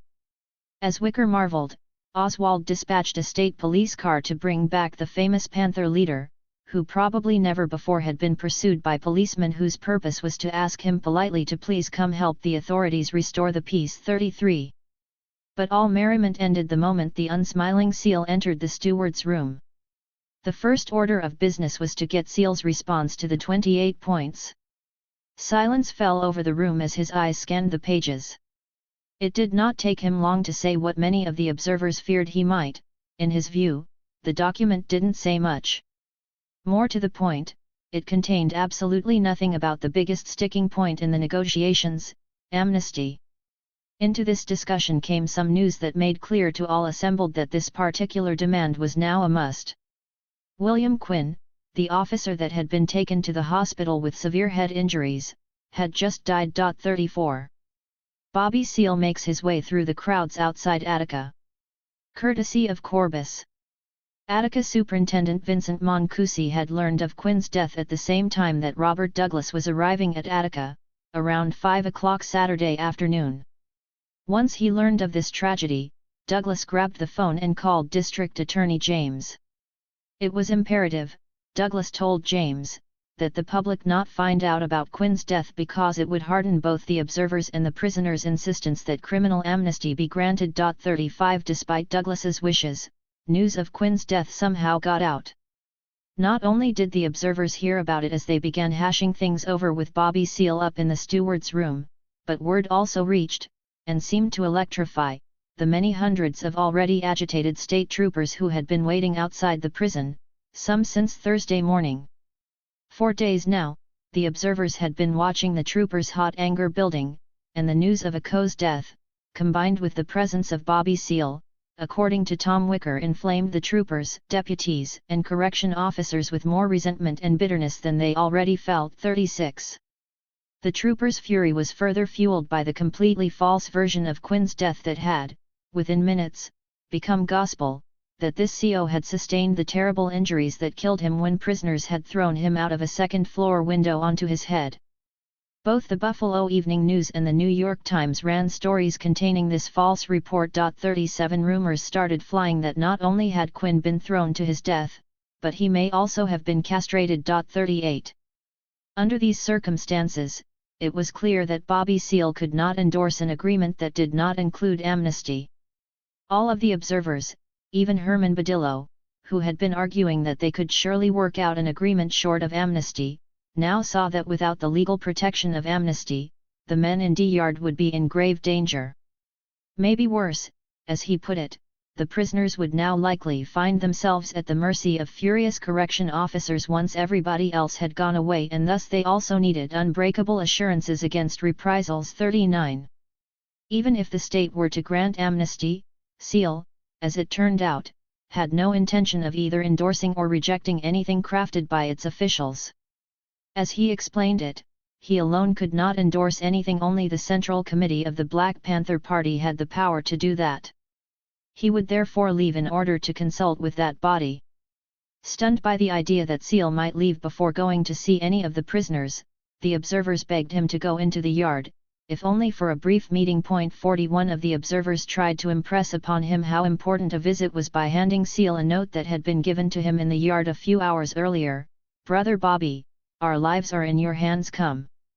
Attica prisoners. 41 To everyone's surprise, however, Seale glanced at it only cursorily before tossing it onto a table dismissively, like a used napkin. Nevertheless, he finally, reluctantly, agreed to make a brief visit inside. Tom Wicker felt disgusted by the whole scene as the group made their way down to the A gate. In his view, Seale's absorption in an abstract if genuine cause had dulled in him the sense of humanity that first had drawn him to the cause. 42. By now it had been a full 16 hours since anyone from the administration or the Observers Committee had visited the yard. From Richard Clark's vantage point, state officials had been stalling all day. He had kept going back and forth to the gate for word, but there was nothing. 43 Such lapses in communication always made the men in D Yard anxious. This day's delays had left even Roger Champion, usually one of the calmest men in the yard, on edge. To make things worse, the troopers posted on the rooftops had been taunting and jeering them for hours. Finally, though, the men got word that famed Black Panther leader Bobby Seale was on his way to speak to them. Many of the prisoners deeply admired what Bobby stood for, and felt that his ferocity would make him a powerful advocate on their behalf. 44 As they prepared for what was to be the 8th visit of outsiders into the yard on this third day of the uprising, expectations were high. As the observers made their way to the negotiating table this time, there was little trace of the ebullient mood of Thursday or Friday night. Even the sight of Bobby Seale generated much less excitement than anyone imagined it would. In part this was due to Seale's own lack of enthusiasm. Although he gave the Black Panther salute and yelled "Power to the people," he did so without much energy or conviction and, in turn, he received only a tepid welcome, quite a contrast to the standing cheers that Senator John Dunn and William Kunstler had received only the night before. This was worrisome to the observers. They were all counting on Seale to get a tremendous ovation, which would help pave the way for giving the men in D Yard the two documents they had to decide upon. 45.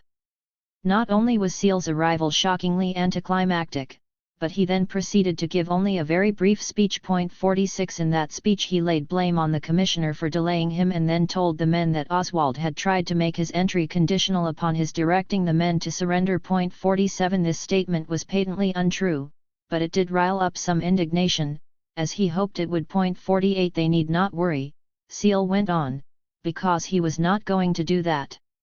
In fact, he wasn't going to make any judgment at all on what they should do. Instead he was going to leave to talk things over with Huey Newton and the Central Committee, and would return to report on their response the following morning. He then got up and started walking out of the yard. The men in D Yard couldn't believe that Seale had only just arrived and was now leaving. They were clearly upset that he had given them so little time and none of his perspective. It was very disappointing, Champ explained. We had looked for a person who related to what was going on. And then he appeared very nervous, very apprehensive. You really can't conclude anything in that short period of time, especially something of that magnitude. So, when he left, it was followed by disappointment. 49. As Seale strode toward the exit, Herman Badillo asked Wicker worriedly, "Aren't we all going out the way we promised? Isn't that the arrangement, that we all go out together. 50 They had indeed made a commitment to Oswald that they would all leave together, and Wicker agreed that it was best to do so. John Dunn, sitting nearby, didn't even need to be asked.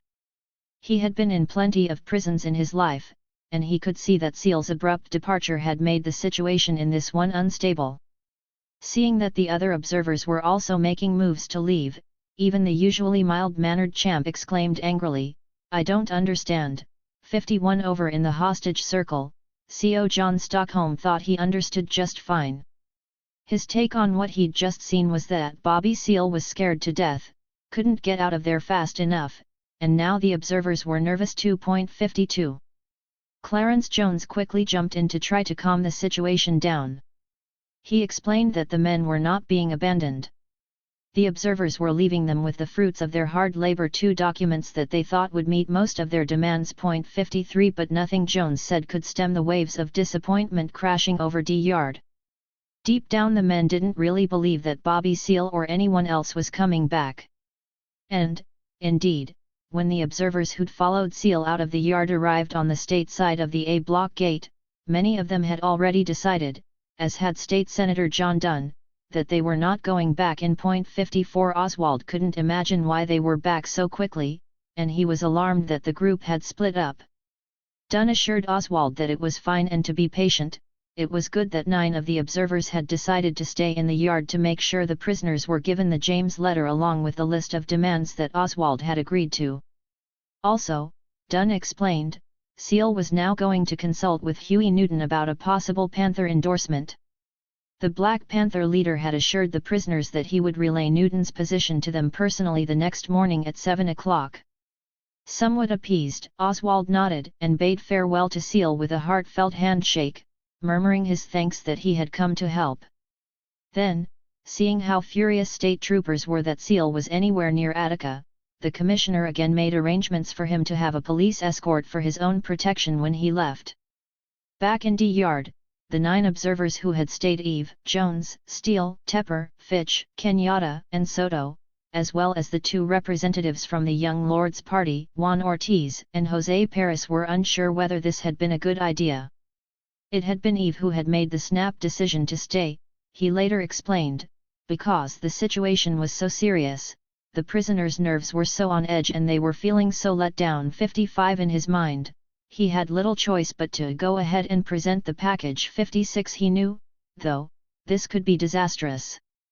Arthur Eve could smell the fear of the prisoners as they talked worriedly among themselves in the darkening yard about the possibility that the negotiations had broken down, which, to them, was a terrifying development. 57 When Eve mustered the courage to go to the mic to speak, he was showered with invective and cries of, "Where have you guys been all day?" At that point, Clarence Jones stepped to the mic and made his own attempt to talk calmly about the documents. He reminded them that they could never have expected to get all 33 of their demands met, and then of the real stakes here. It was all well and good to quote Chairman Mao about power coming out of the barrel of a gun, he noted, but the men needed to be clear that the only ones with guns in this situation were the men outside, and, in his view, if the situation was not resolved by compromise, the Kent state psychology would take over and violence would ensue. 58 Although it was up to them to decide, Jones said, he felt that the package the observers had gotten the men was the best they could hope for. He then began to read through the 28 demands that Oswald had signed off on. The men listened quietly until they realized that Oswald had not agreed to an amnesty provision. When Jones began reading through the James letter, all hell broke loose once again.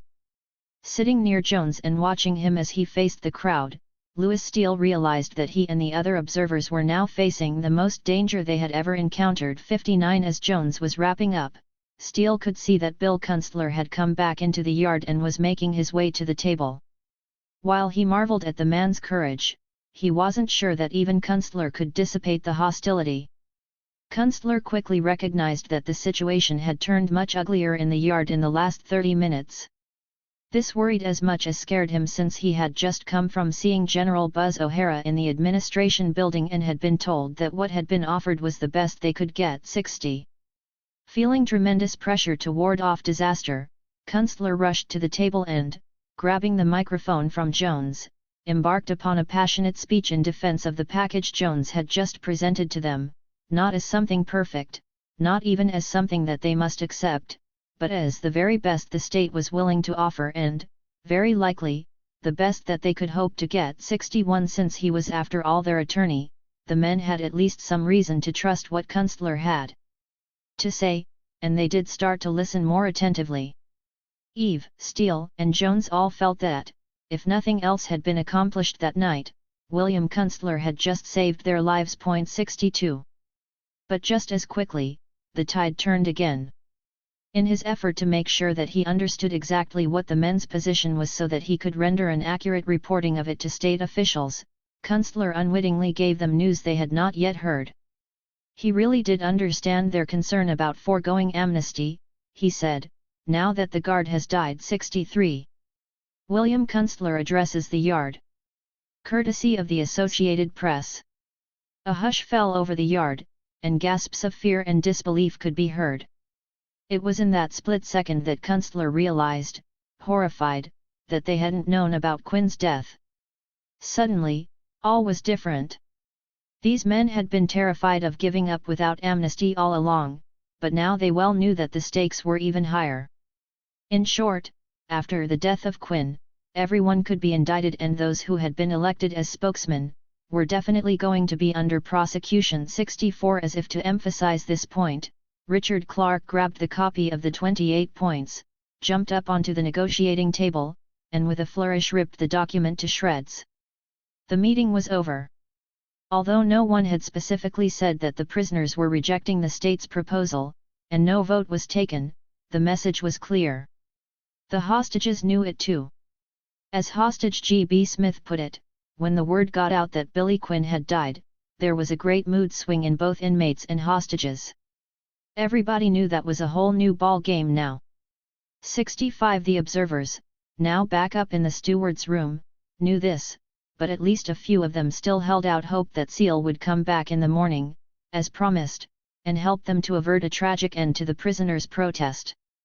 Leaving the prison to get a bit of sleep, Kunstler made sure that General Buzz O'Hara knew that both he and Seal might need transportation back to the prison the next morning.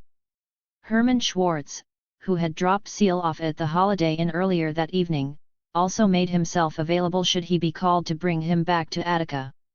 Observers Wicker, McGowan, Badillo, Garcia, and Matthew were already at the Treadway Inn, having left earlier to make sure they could get a room. After grabbing a drink at the hotel bar and catching a bit of the Miss America pageant that was blaring on a TV screen above their heads, this group then headed over to a bowling alley restaurant for a steak dinner. It wasn't until Louis Steele joined them that they learned about the prisoners' rejection of the 28 points, but Steele agreed with them. Perhaps Seal could still turn things around. As Saturday ended, it was clear that everyone was waiting for Bobby. 66. Commissioner Oswald refused to wait any longer, however. He couldn't imagine anyone or anything turning this situation around. Demoralized and exhausted, in his heart Oswald believed that he had walked the last mile to meet the prisoners' demands. As even he knew, some of the 28 points he had committed himself to, such as the minimum wage and changing the penal code on parole, he personally had no power to implement, and, equally important, he knew that he had deliberately inserted words such as reasonable, true, and adequate to allow for some wiggle room regarding what he had in fact agreed to. Still, he was devastated and even bitter that the prisoners hadn't accepted the 28 points. He now agreed with Rockefeller's men that instead of the situation becoming better, it was worsening. 67. Late Saturday night, when Oswald met again with Attica administrators, men from the governor's office, and Major Monahan, even Oswald was willing to talk in earnest about the possibility, or the desirability of taking the institution Sunday. 68. They settled on a plan. Unless something changed with the unsettled state of negotiations, an all-out assault on D Yard would likely commence at 6 o'clock the next morning, on Sunday, September 12. 69. Meanwhile, back in D Yard on that pitch-black Saturday night, a cold drizzle was soaking through the prisoners' ragtag tents and shelters, and no one knew whether they should sleep or remain vigilant. Deciding to make the hostages more comfortable, some prisoners went over to the men in the circle to make sure they had extra blankets and then scanned the night sky for any sign of trouble. 70. Blankets or no, the hostages in the circle were as anxious as the other men in D Yard. The same was true for their families and friends in the village of Attica. No one knew what was happening with the negotiations, and even the mayor, Richard W. Miller, whose brother Edward Miller was a civilian hostage, could get no news out of any state official.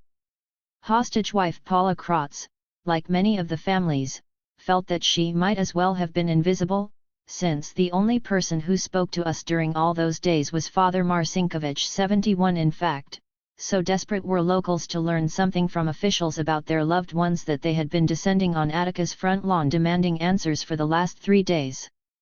So many people had crowded the grass by Saturday afternoon that, according to reporters, Salvation Army workers had served 32,510 cups of coffee and cold drinks, 750 dozen donuts, 6,500 sandwiches, 3,000 cups of hot soup, 300 bottles of milk and an unknown quantity of sliced pizza. 72 hostage Carl Vallone's wife, Anne, a nurse at St. Jerome's Hospital, was one of those who parked for hours in front of Attica in her station wagon hoping in vain for some news. Up until then, all she had been doing was praying and listening and watching television, but she had learned nothing. 73. Attica's tiny streets were also swarming with outsiders seeking information. Scores of newspaper and television men had arrived, there was a steady stream of cars bearing prisoner supporters, and there were throngs of gawkers from nearby towns as well. Many of Attica's townspeople felt as though they too were under siege. 74. Hearing little news except for stories about the comings and goings of various observers only fueled locals' fears, encouraging them to imagine the very worst. By Saturday, the townsmen were arming themselves while their wives kept vigil at living room windows to defend against any intruders. 75. State troopers had also begun going door to door asking Attica's residents to park their cars to block the side streets, so that any protester or prisoner sympathizer who might show up wouldn't be able to dodge police roadblocks. 76. In response to a rumor that prisoner supporters were coming to Attica via the Tonawanda Creek, troopers came to people's houses that bordered streams, including that of hostage John Stockholm, to ask if they could take a dog along their property looking for outside agitators. Stockholm's wife, Mary, agreed, and for a while she enthusiastically helped a trooper patrol her yard. 77. On every major street corner stood men armed with rifles and, responding to wholly unfounded rumors that black militants were coming to town to kidnap white children, the village of Attica closed its schools. 78. The townspeople weren't just fearful, they were also hostile, particularly toward the observers who were staying at local hotels and eating at local restaurants. Some resented that these outsiders had more access to men like Commissioner Oswald than they did, and hated that these men were better informed about what was happening in the yard than the family members of the hostages. Most also believed that all of the observers were militantly pro-prisoner and would never be able to do right by the correction officers being held in D Yard. One afternoon, Congressman Badillo tried to get a hot dog at a food tent that the local Lions Club had set up in front of the prison, but he was told in no uncertain terms that this food's not for you. 79. Arthur Eve likewise found himself unable to order a meal at an Attica eatery because the staff refused even to acknowledge his presence. The families of the prisoners were equally unwelcome when they showed up in the village hoping for information, if they even were able to make the trip. For the families far downstate in boroughs like Brooklyn or the Bronx, there was no way they could afford to head to Attica to stand vigil outside the prison, so they had to rely solely on television coverage and newspapers that had little new or meaningful to report. And, of course, for the many Spanish-speaking relatives of men in Attica, network news coverage was useless. Most prisoner families didn't even know whether their sons and husbands were in D Yard or whether they were among those still under state control in C Block. In this respect, L.D. Barclay's mother, Laverne, was one of the lucky ones because she had at least seen her son on television. Like most mothers, Laverne Barclay didn't learn that the prisoners had seized Attica on September 9 until she saw the nightly news and realized that the young man on the screen trying to explain to the world why the men had rebelled was none other than her own son. It was bad enough that the state had sent her son, the second eldest of her 11 children, to a maximum security facility for a minor parole violation driving without a license. But now, just as he'd almost served his time and was all set to begin college so that the baby he had on the way would have a good future, he was in the midst of a prison uprising. 80 She, her daughter Betty, and L.D.'s girlfriend had just visited LD on September 5. He had surprised them by showing them a book he'd been writing. LD had wanted his mother to take the volume home for him, but she had persuaded him to hold on to it. "Elliot," she had said, "you're coming home in a few days, so you bring it with you when you come." 81 Laverne now deeply regretted not having taken that book. By Saturday night, no prisoner relative sitting in a far-off city nervously watching the TV news, no hostage family member pacing the parking lot under Attica's foreboding facade, no observer trying to get some sleep in a local motel, no trooper standing with arms at the ready on the prison's vast lawn, and no man huddling in a tent in D-Yard thought that this standoff could continue much longer. Someone, somewhere, was going to break. 17. On the precipice. To his great annoyance, as dawn broke on Sunday, the 12th of September, NYSP Major John Monahan, head of Batavia's Troop A, stood ready, but was not given the green light to commence a forcible retaking of Attica. Instead he was told to stand by. For him this was intensely frustrating because it seemed that every hour that state officials were talking with the prisoners, they were legitimizing their takeover. He firmly believed that had he been allowed to go in for a full retaking days earlier, this would all be long over. Meanwhile, waking up in nearby hotels, the observers saw things very differently. To them the prisoners had tried to get their grievances addressed through proper channels and had gotten nowhere. While the eruption 4 days earlier was not good, it was to them understandable. Now, the observers felt, it was up to them to make sure that something positive came out of this unfortunate situation.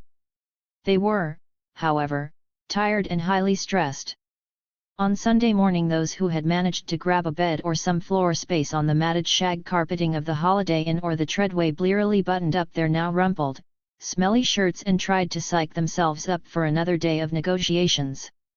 Tom Wicker and Louis Steele were in Bill Kunstler's room when he got the call that he had been waiting for from the Black Panthers in New York.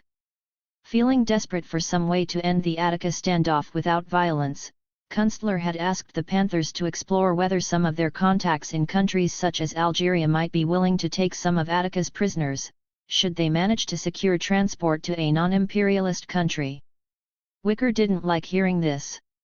As he tried to remind Kunstler, the prisoners had already made it clear that this original demand in fact had very little support and, he went on, it would be a real distraction to bring it up again. In Wicker's view the focus now should be solely on getting Bobby Seale, somehow, to persuade the men in the yard to accept the settlement they'd been offered. At 8:20 Sunday morning, Seale dutifully returned to Attica, but when Oswald told him he would not be allowed into D-Yard unless he promised to endorse the 28 points, Seale turned on his heel and left. Outside the prison, in front of a growing crowd pushing in to hear what he had to say, Seale read a statement he had just drafted. "This morning, the commissioner and his aides would not let me in, saying that if I was not going inside to encourage the prisoners to accept the so-called demands made by the committee, they did not want me. I am not going to do that. The Black Panther Party position is this: the prisoners have to make their own decision. I will not encourage them to compromise their position. The Black Panther Party position is that all political prisoners who want to be released to go to non-imperialistic countries should be complied with by the New York State government's Point 1. Back in the steward's room, a few of the observers, including Kunstler, were supportive of Seale's position and newly angry at Oswald. Others, however, were furious at Seale for what they believed to be dodging responsibility in the face of the crisis. Wicker, for example, felt strongly that Seale should have told the men in the yard, "Look, you've gone as far as you can. You've made a political point to the whole world. You've made the man listen. Now a lot of you are going to get killed if you push it further." To whatever their disagreements, however, all the observers agreed that they now needed a new plan. As the minutes ticked by, consensus among the observers only was hard to come by. Some thought that the prisoners should be told that they had a clear choice: accept what the state had offered them or face the possibility of death in a forcible retaking.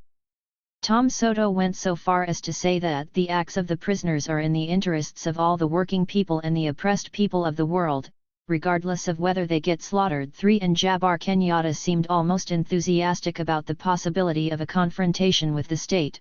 We've got to have a commitment. When the man comes, we don't mind fighting for. Arthur Eve couldn't have felt more differently. He was concerned not just about what might happen to the prisoners and their hostages if the troopers went in, but how it would affect his constituents. If they come in there and kill people, Buffalo gonna blow up. If something happens here, it's gonna mirror in every community all over the city, he worried out loud. 5. But as every observer was well aware, Oswald was under increasing and tremendous pressure from officials in other states, correctional officers, organizations such as the PBA Police Benevolent Association, the families of hostages and people on the street to use force.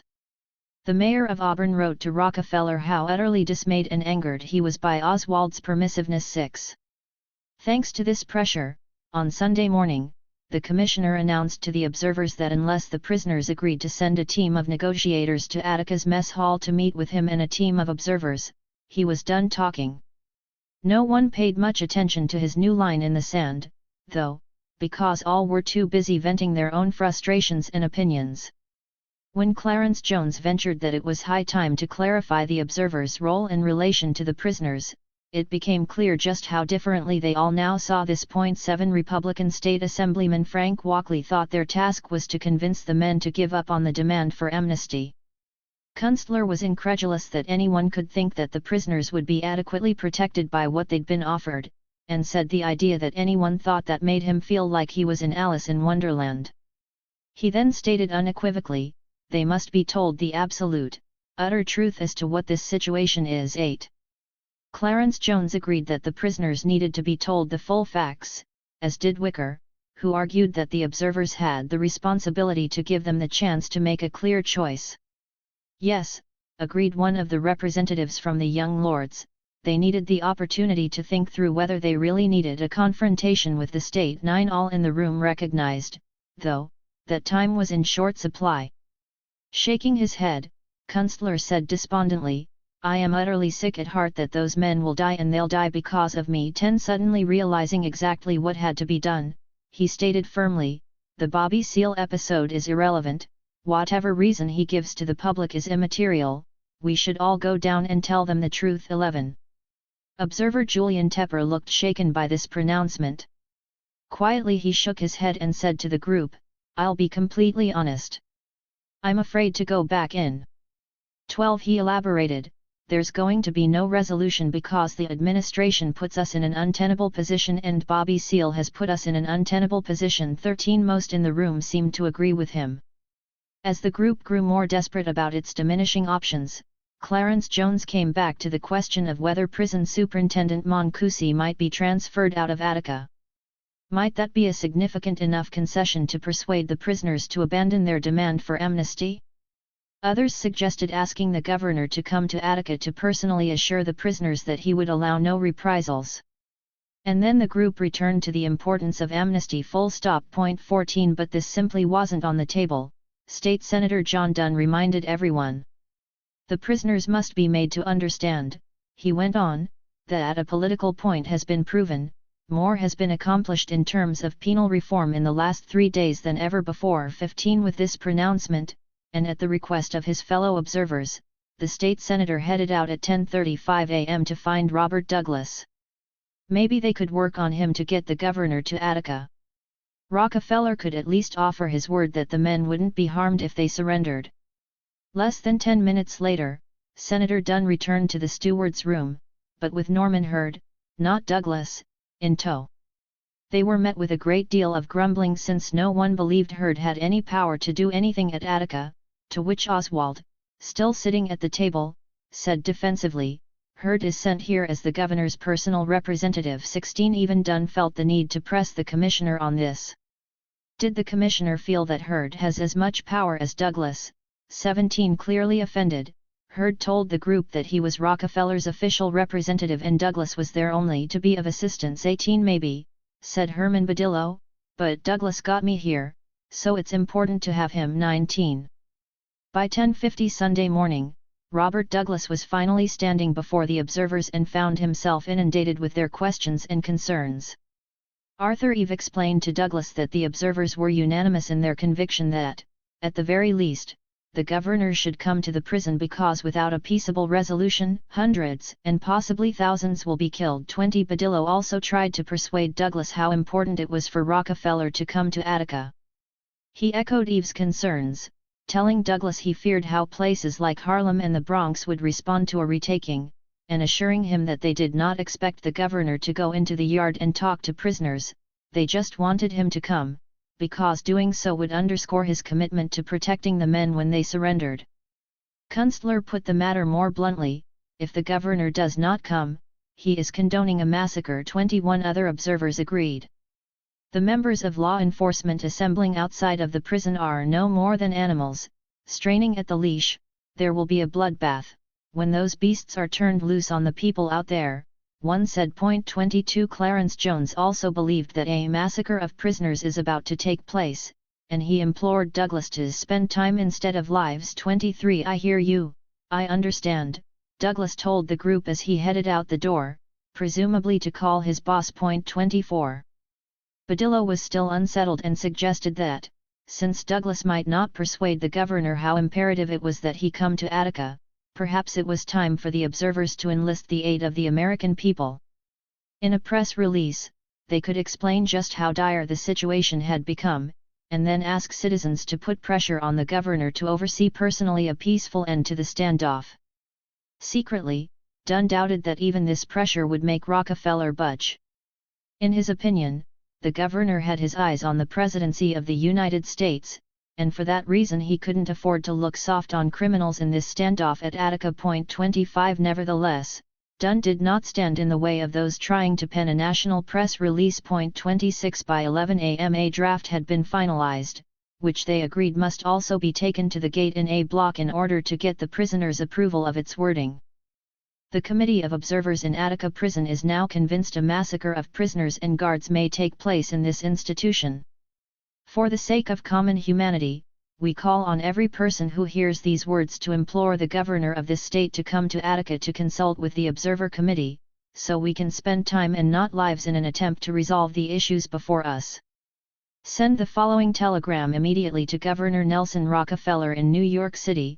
Please go to Attica to meet with the Observers Committee. 27 The men in D-Yard did approve, but the observers could see the desperation on their faces and agreed to take their subsequent request immediately back to Oswald, that one black and one Puerto Rican reporter come to the yard within a half hour, along with 5 observers, one of whom should be a man with real credibility with the outside world to show that the hostages were still okay and that the men really wanted to end their uprising safely, as well as with meaningful changes to the institution. Few had much faith that the press release would make a difference. Nevertheless, as Wicker put it, it was important to make the last effort, even if it proved only a hopeless gesture to decency and humanity. 28 Wicker's own commitment to making the last effort was quickly tested when it became clear that he and Dunn were the observers the group as a whole agreed met the criterion of credibility with outsiders. It would be up to them to go back in the yard at the prisoner's request. Senator Dunn said, unequivocally, that he would not go. That left Wicker, the New York Times journalist, and though he felt he had to do it, he was petrified. Seeing his fear, Clarence Jones stepped up and said that he would go with him. Wicker felt relief wash over him at this considerable gesture of courage and friendship. 29 No sooner had each man made his peace with the decision to walk into a terrifyingly uncertain situation than Oswald arrived to inform them that absolutely no more visits to the yard would take place. Moreover, he had already sent Deputy Commissioner Walter Dunbar to the A tunnel gate with his final statement to the prisoners in D Yard, which read: As Commissioner of Correctional Services, I have personally met with you several times in areas under your control for the purposes of ensuring the immediate safety of employee hostages, and the safety of all others concerned during the difficult situation. As you all know, food, clothing, bedding, water and medical care have been available to you. You have been able to meet with outside observers of your choice and representatives of the news media. A federal court order was obtained promptly to guarantee that there would be no administrative reprisals. Your representatives have been able to ascertain that no mistreatment of inmates has occurred. I urgently request you to release the hostages unharmed, now, and to accept the recommendations of the Committee of Outside Observers, which recommendations were approved by me, and join with me in restoring order to this institution. Only after these steps are taken am I willing to meet with a 5-member committee chosen by you to discuss any grievances you may have and to create a mechanism by which you can be assured that the recommendations I have agreed to are implemented. All possible efforts have been made to deal fairly with your problems and grievances and to resolve the present situation. All good faith is embodied in the proposed agreement I signed, which is in your hands. It is in the interest of all concerned that you now respond affirmatively to this request. Point 30. Dunbar handed the statement to Richard X Clark through the A tunnel gate, telling him the men had 15 minutes to respond. Clark walked back into D Yard with a bad feeling and handed the statement to the men with microphones at the negotiating table, whereupon they read it in both English and Spanish to the restless crowd. As the words of Oswald's statement sank in, particularly the sentence "I urgently request you to release the hostages unharmed, now, and to accept the recommendations of the Committee of Outside Observers, which were approved by me," the men in D Yard felt blindsided. As Clark later explained, what hurt us most was that the observers had agreed to it without consulting us. Instead of reporting our word to the outside, we saw that they were allied with the state. 31. As soon as the observers back in the steward's room read Oswald's statement, they too exploded. Arthur Eve was particularly incredulous. Shaking his head, he demanded to know why Oswald had told the prisoners such a thing. Why had he suggested that the observers and the state were in cahoots, and thereby jeopardized the safety of the observers? Eve was so overwrought he broke down into tears. 32. Despite feeling that Oswald had made an observer trip into the yard even more dangerous than it already was, Eve and the others now insisted that they be allowed back in to make things right. Forced by the sheer passion in the room to listen to one eloquent plea after another about how important it was to honor their commitment to the men in D Yard, to do anything they could to avoid further angering a group of men holding other men's lives in their hands, the commissioner finally agreed to consult with his higher ups about the possibility of one last visit. A few minutes after he left, however, the observers began to sneeze and their eyes watered as the faint smell of tear gas entered the room. Panicked, they ran to the windows, wondering if Oswald had just been stalling them and the dreaded attack was actually beginning. It was another false alarm. Someone had dropped a canister of gas while unloading a truck outside. The observers sat back down, to worry and to wait. Talking among themselves, they returned again and again to the importance of getting Rockefeller to come to Attica. Tired of waiting on word from Douglas, Badillo said that, somehow, they had to speak with the governor directly. That was their only hope. Wicker agreed, but couldn't imagine how they would pull it off. At which point John Dunn pulled a small black address book from his breast pocket, saying, "I've got his number." Within minutes, Wicker, Badillo, Dunn, and Clarence Jones managed to reach the governor at his lush Pocantico Hills estate in Westchester County. To Wicker's surprise, Rockefeller greeted each of them warmly, and after a few pleasantries, the foursome launched into their pitch. The observers were extending the governor an official invitation to come to Attica to meet with them. Wicker took pains to make clear to Rockefeller that he was being asked to meet with them and them alone, not the prisoners. Rockefeller's visit would serve two critical purposes. First, it would show the men in the yard, prisoners and hostages alike, that the governor cared for their plight. Second, it would indicate to the men in D Yard that they had the governor's personal assurance that the 28 points would be honored and that they would come to no harm if they surrendered. Both of these things would immeasurably bolster the observers' efforts to end the stalemate peacefully. 33 But as Wicker and the others made this case, Rockefeller's ebullient manner vanished to be replaced by a crisp executive style. 34. Even Republican State Senator Dunn couldn't budge Rockefeller. "I can't grant amnesty, so why come, Johnny?" the governor asked. "Come for the psychological reason, it might tip the scales," Dunn urged. 35 But this argument went nowhere. After more than an hour of conversation that ranged from the logical to the emotional to outright pleading and begging, it was finally clear to the observers that, although he never came out and said it, Rockefeller was not going to come to Attica. According to Wicker, his tone was brisk, his argument carefully organized, as if his mind had been made up. 36. That was, in fact, the case. The observers' call had come just as Douglas had been discussing this very issue of a visit to Attica with the governor. After summing up the observers' various arguments for the importance of the governor's presence at the prison, Douglas had then expressed his own opinion that he did not think this was a good idea. Douglas knew that there had been some talk, confidentially, back on Friday night that the governor might go to Attica on Saturday, but he had been dissuaded then and must be again. 37 Trusting his advisor, Rockefeller had spent the rest of the phone call with Douglas discussing how to word an official statement explaining his decision not to visit, and not to grant amnesty either. 38 It was just as Douglas signed off with the governor that the call came in from the four observers. Knowing their options were running out, the observers once again began pressuring Oswald to let them back in the yard. At 2:45 p.m. Sunday Eve, Kunstler, Kenyatta, Ortiz, Paris, Soto, Florence, Wicker, and Jones made their way to a gate. With them came two newsmen, Rudy Garcia of the New York Daily News and Dick Edwards of Jones's Amsterdam News, as well as their camera crews. A harried Oswald met them there and, after 15 minutes, finally agreed to let them enter the yard. First, however, they were each handed waivers they had to sign to the effect that neither they, nor their heirs and estate, could hold the state of New York liable for any and all physical injuries or damages to me personally which may result from my voluntary participation in these negotiations. 39 Suddenly, I was scared to death, Arthur Eve later remembered. I saw what the state was willing to do. Sacrifice me, a state legislator. 40.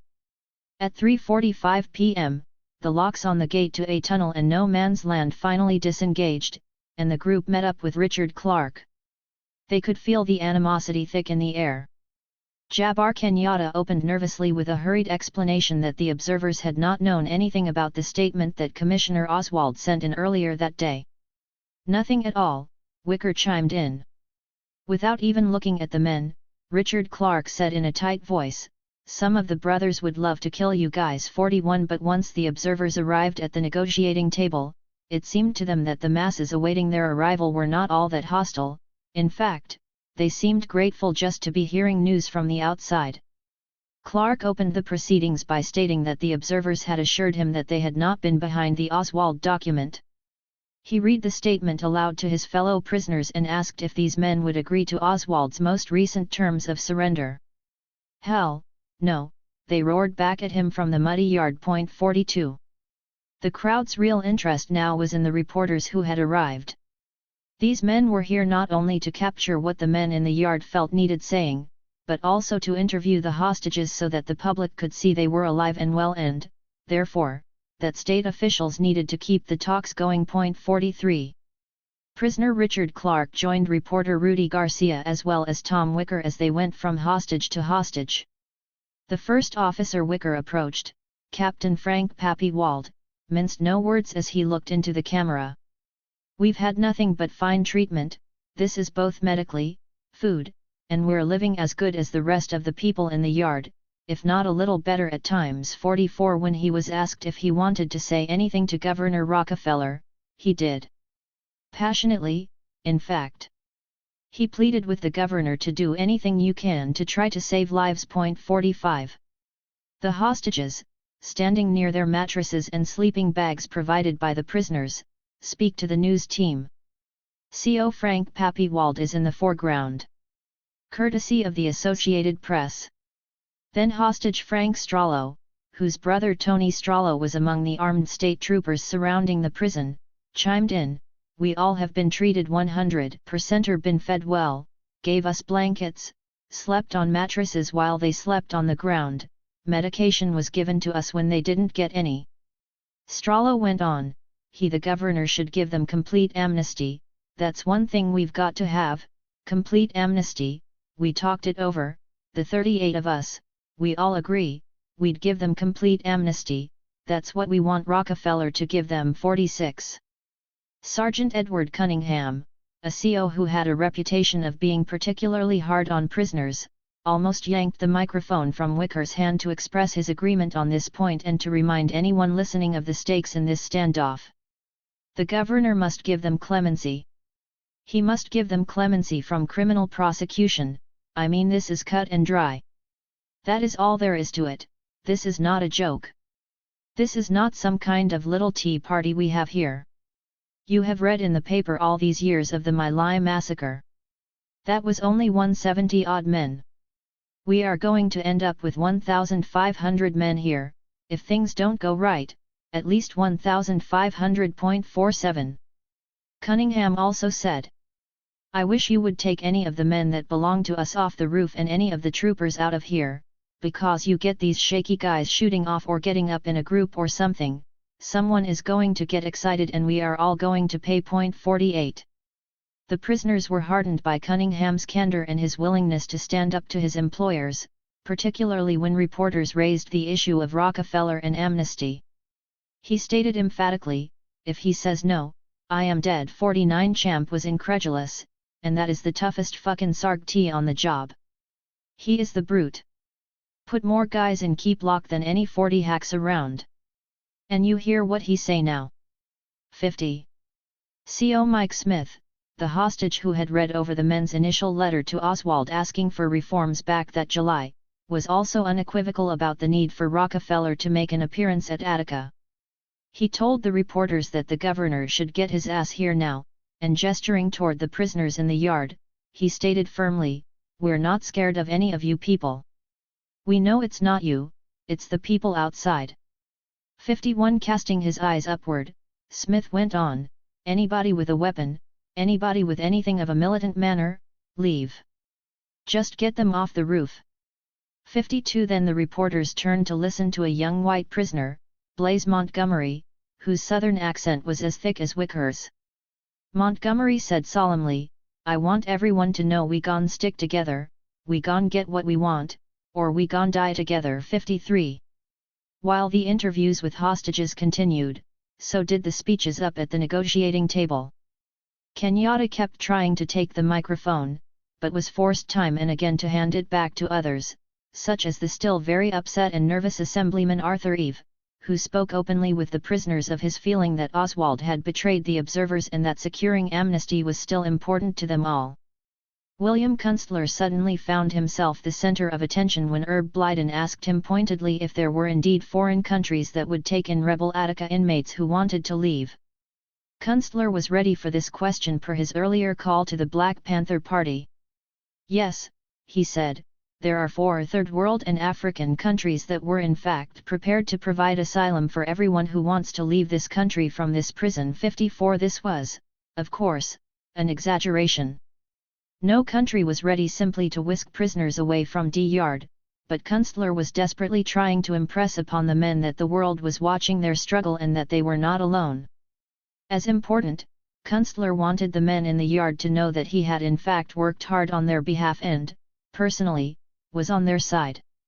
To drive that point home, he closed with a flourish, telling the crowd that Bobby Seale wanted them to know that in every city with a black, Chicano, Puerto Rican poor community the people were watching Attica prison.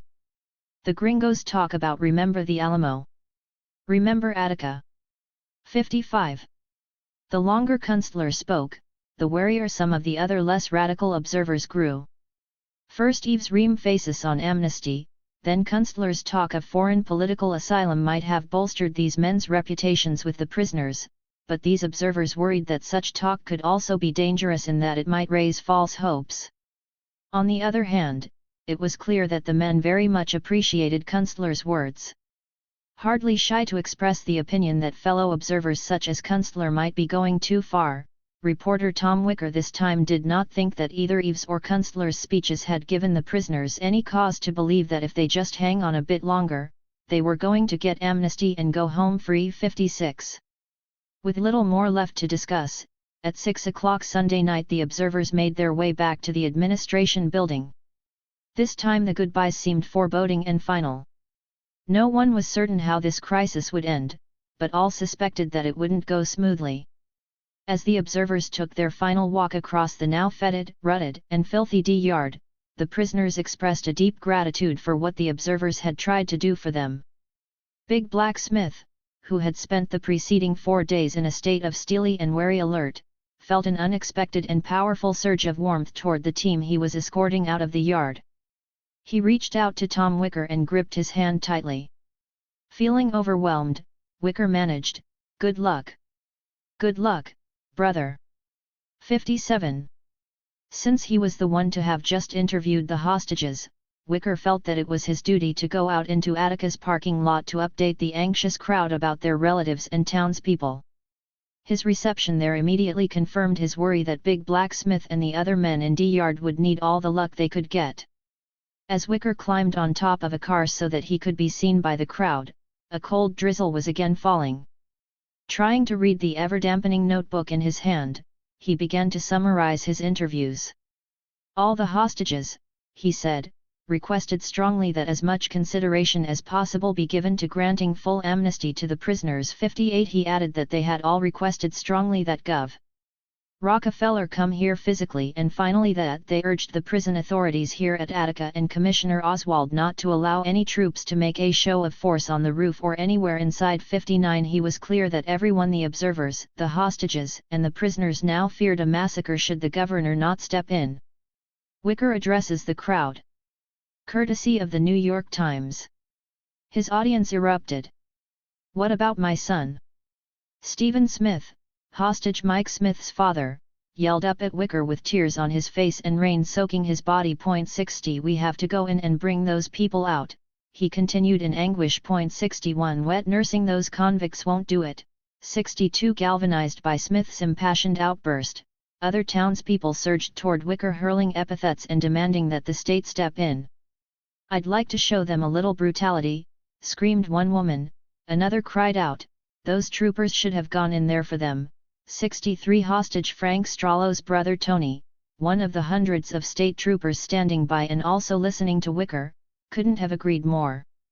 He was certain that this observer was spinning tales about what the hostages really thought, and he was more eager than ever to end this riot once and for all by going in. Others, like hostage John Stockholm's wife, Mary, were more scared than angry once they heard Wicker speak. They were alarmed by Wicker's dire message about possible bloodshed should someone not step in. Until that point, Mary Stockholm remembered, "I had believed this would end peacefully." 64. As the crowd grew mob-like and the noise became deafening, Mary fainted. Wicker looked out at the desperation and chaos, feeling more disheartened and helpless than he could ever remember. 65. Wicker returned to the administration building, where he and the other observers debriefed Oswald about their most recent visit to D-Yard. It soon became clear that Oswald had no remaining faith that he could still make a difference in how this standoff ended. They even played Oswald a taped message from Richard X Clark, which made clear the prisoners' view that anything that results will be the result of the commissioner moving, not us. 66. Oswald just stared at the wall for a moment, then got up, told the observers that no one would be going back into D-Yard, and on his way out said forlornly, "I've given everything." 67. From there, the commissioner went back to his office. At 7:20 p.m., he instructed that the phone in the steward's room be cut off immediately.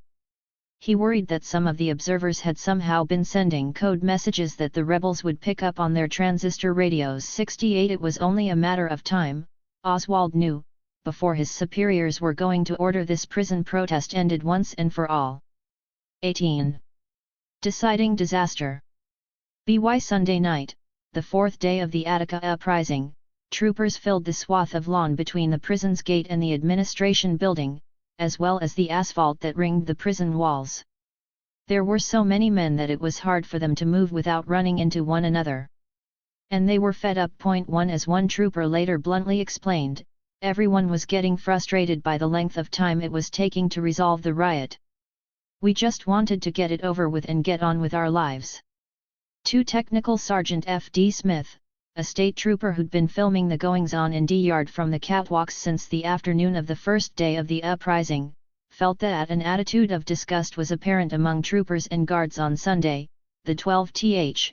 A number of our people were heard to be wishing for something to happen even if it's the wrong thing. 3. The Cos felt the same way. They had come from counties near and far to retake the prison and they were tired of the waiting. It was obvious to anyone who was at Attica that members of law enforcement were so riled up that it would be difficult, if not impossible, for them to do their job dispassionately should they be sent in to retake the prison. Yet, by deciding that negotiations were now over, Oswald ensured that these were exactly the men who would be sent in to end the rebellion. As if feeling that he needed to make it clear that this was out of his hands, and that the governor himself had, in fact, made the decision to stop all discussions with the prisoners, Oswald began distributing copies of the statement that Rockefeller had drafted earlier in the day with Douglas. From the beginning of the tragic situation, involving riots and hostages at the Attica Correctional Facility which imperils the lives of many persons, including 38 innocent citizens and dedicated law enforcement officers, I have been in constant, direct contact with Correction Commissioner Russell Oswald and my representatives on the scene. Every effort has been made by the state to resolve the situation and to establish order, hopefully by peaceable means. I have carefully considered the request conveyed to me by the Committee of Citizen Observers for my physical presence at Attica, as well as the demands of the inmates that I meet with them in the prison yard. I am deeply grateful to members of the committee for the long and courageous efforts to achieve a peaceful settlement. The key issue at stake, however, is still the demand for total amnesty for any criminal acts which may have occurred. I do not have the constitutional authority, because to do so would undermine the very essence of our free society, the fair and impartial application of the law. In view of the fact that the key issue is total amnesty in spite of the best efforts of the committee and in spite of Commissioner Oswald's major commitments to the inmates, I do not feel that my physical presence can contribute to a peaceful settlement. Commissioner Oswald has offered 28 major proposals recommended by the inmates and the Committee of Citizen Observers. I fully support the Commissioner's proposals and concur with the considered opinion of the Commissioner that the inmates must now be offered a direct opportunity to respond to his offers. I join personally with the Commissioner in an urgent appeal to the inmates that they now 1. Release the hostages without harm. 2. Cooperate in the peaceful restoration of order. 3. Accept the Commissioner's good faith commitment to the 28 major proposals offered to the inmates. 4. Rockefeller's statement only reiterated what Oswald had been saying to the observers all along. Many of these men had hoped that Rockefeller's mind would be changed by the newsmen's interviews with the hostages, since they had talked about how important it was for the governor to come. The prisoners had also placed great faith in these interviews. Everyone could now see for themselves that the hostages were safe. They too had hoped desperately that the governor would appear, since, as one of them explained, such a visit would have given the men a way for us to get out with some dignity and real assurance with muscle behind it that we'd not be physically hurt. 5. In lieu of amnesty, said another, the governor's visit could have ensured that only the individuals responsible with a particular act, would be prosecuted. 6. But State Senator Dunn had been right when he predicted that Rockefeller would decide it was too politically costly to make the trip to Attica. Several observers, including Dunn, suspected that the governor had been persuaded by Robert Douglas not to come, and that Douglas was really the one who was deciding that the Attica rebellion must be ended. 7. One thing was certain, by refusing to visit the prison, the governor had pleased the men whose approval he most wanted, the leaders of his own political party. After issuing the statement, said a confidential report written by the governor's closest aides, Rockefeller spoke with the President Nixon, who expressed strong support for the governor's position. 8. Some of the observers clearly hadn't given up hope that Oswald might be able at least to sway the governor on the amnesty issue. For quite some time Sunday evening, back in the steward's room, a number of them had made extremely emotional pleas to the commissioner to do something, anything, to forestall an assuredly disastrous attack. And, unbeknownst to the observers, Oswald did communicate these pleas to Governor Rockefeller later that night. As he explained it to the governor, Kunstler argued vigorously for amnesty, drawing on the British response to the seizure of hostages by Arab guerrillas. Kunstler also suggested that one hostage could be released every week and talks extended over a longer period. Wicker made an impassioned plea quoting from the Bible. 9. But no amount of begging or cajoling or reasoning on the part of the observers or the commissioner could budge the governor. And so the final decision to end the negotiations at Attica was indeed the governor's. By 10:35 p.m., the exhausted, bitter, and deeply discouraged men on the Observers Committee had heard nothing new from Oswald. They knew they had done everything they could to change the governor's mind and now had only to decide whether to leave or stay in the prison once an assault began. Most chose to leave, but 9 decided to stay all night in case something more positive developed or, as they believed more likely, to be witnesses to the attack. An assault was more imminent than even they understood. At 11 p.m., General Buzz O'Hara called Rockefeller and asked his permission to coordinate with others for an assault on the prison the next morning. "You have it," replied Rockefeller. 10 With the governor's go-ahead, Buzz O'Hara sat down with Oswald, Douglas, Rockefeller lawyer Howard Shapiro, Norman Hurd, State Senator John Dunn, and State Assemblyman Clark Wemple and James Emery to inform them of what would now happen. For all of the flack that Kunstler took for being brought in as an impartial observer but then agreeing to represent the prisoners in D-Yard, this meeting made clear that at least 3 other observers were also representing an interest in their case, that of the state. The actual dirty work of the retaking would fall to the 2 local representatives of police and correction at that meeting, Major John Monahan and Superintendent Moncusi. 11 That, in itself, was odd. Both of these men had far less expertise than many others in both the Department of Correctional Services and the New York State Police, even others in this very meeting. And, notably, another more obvious person to be in charge, the head of the NYSP, William Kerwin, was conspicuously absent not only from this meeting but from Attica itself. Superintendent Kerwin had been on vacation when Attica exploded, but for reasons unclear, he had been allowed to continue to enjoy Lake George as one of his state's biggest crises unfolded. That such a potentially disastrous assault on Attica would be overseen by Moncusi, and undertaken by Major Monahan, one of his lowest-ranking officers in the NYSP, strongly implied that Rockefeller had his own reservations about how this retaking might unfold. 12 Distancing his top-ranked NYSP and DOCS officials from the actual assault also meant being able to distance the governor's office from anything that might go wrong. At least one of the men at this strategy meeting late Sunday night felt deeply uncomfortable at the way the plans to retake the prison were shaping up.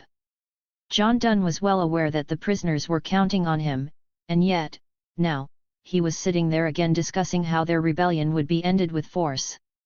Thanks in no small part to Dunn's influence, every previous plan to storm the prison had been stalled, including the most recent one that morning. 13 But it was now a certainty that a forcible retaking of the prison would commence the very next morning. In short, Rockefeller was done. In his opinion, Attica-like rebellions would likely become epidemic in prisons throughout the state and the nation in the future, and he wanted his retaking of Attica to send a strong message of deterrence. 14 As an investigative body later put it, the decision to retake the prison was a decisive reassertion of the state of its sovereignty and power. 15 And, notwithstanding what many would later claim, it was crystal clear to all at this late-night meeting, Dunn, as well as those charged with carrying out the retaking, that this assault would come at a staggeringly high price. Not only would there likely be many prisoner fatalities, but as Assemblyman Clark Wemple put it, there was absolutely no doubt in anyone's mind that if we went in there, the guards would be killed. 16 General O'Hara concurred. It was the general consensus of opinion by all the officials present that, if the prison was retaken by force, the hostages would be killed. 17 A bloody outcome was virtually guaranteed by the NYSP's choice of weaponry. 18 Two 6-man teams of troopers would position themselves on the rooftops of A and C blocks with rifles at the ready to provide cover for the men launching the assault below. The men leading the assault on D-Yard would themselves be armed with .270 caliber rifles, which utilized unjacketed bullets, a kind of ammunition that causes such enormous damage to human flesh that it was banned by the Geneva Conventions. 19 Many of the other troopers and COS preparing to go in were also carrying other weapons that would have a particularly brutal effect, such as shotguns filled with deadly buckshot pellets that sprayed out in a wide arc. As all state officials knew, although there were some gas guns in the yard that could fire tear gas, no prisoner in the yard was carrying a firearm. .20. Although the men in D yard preparing for bed late Sunday night had no idea that the NYSP had been given the green light to storm the prison the next morning, they were by no means optimistic that a peaceful end to this standoff was imminent. It was clear to them that Oswald had no intention of removing Vincent Mancusi from his position at Attica, nor was Rockefeller budging on offering full amnesty in exchange for their surrender. And yet, it still wasn't easy to imagine surrendering. Earlier that day, Herb Blyden had gotten up before the men in D yard and had made the implications of this crystal clear. Even after being transferred to Attica, he reminded everyone, he still faced 77 counts for having rebelled at the Tombs the year before. 21 All of this came about, he made clear, after the mayor and staff promised us no reprisals on the TV screen. Before he sat down, Blyden said sadly to those looking up at him, "Man, I am not trying to scare you, but no matter what they say and promise here at Attica, you're gonna still die." 22. Roger Champin felt ill as Blyden's words rang in his ears. Then, later on that night when a prison chaplain suddenly showed up and asked that he be allowed to give the men huddled over in the hostage circle last rites, Champ thought he was going to be sick. 23 I was afraid, he said.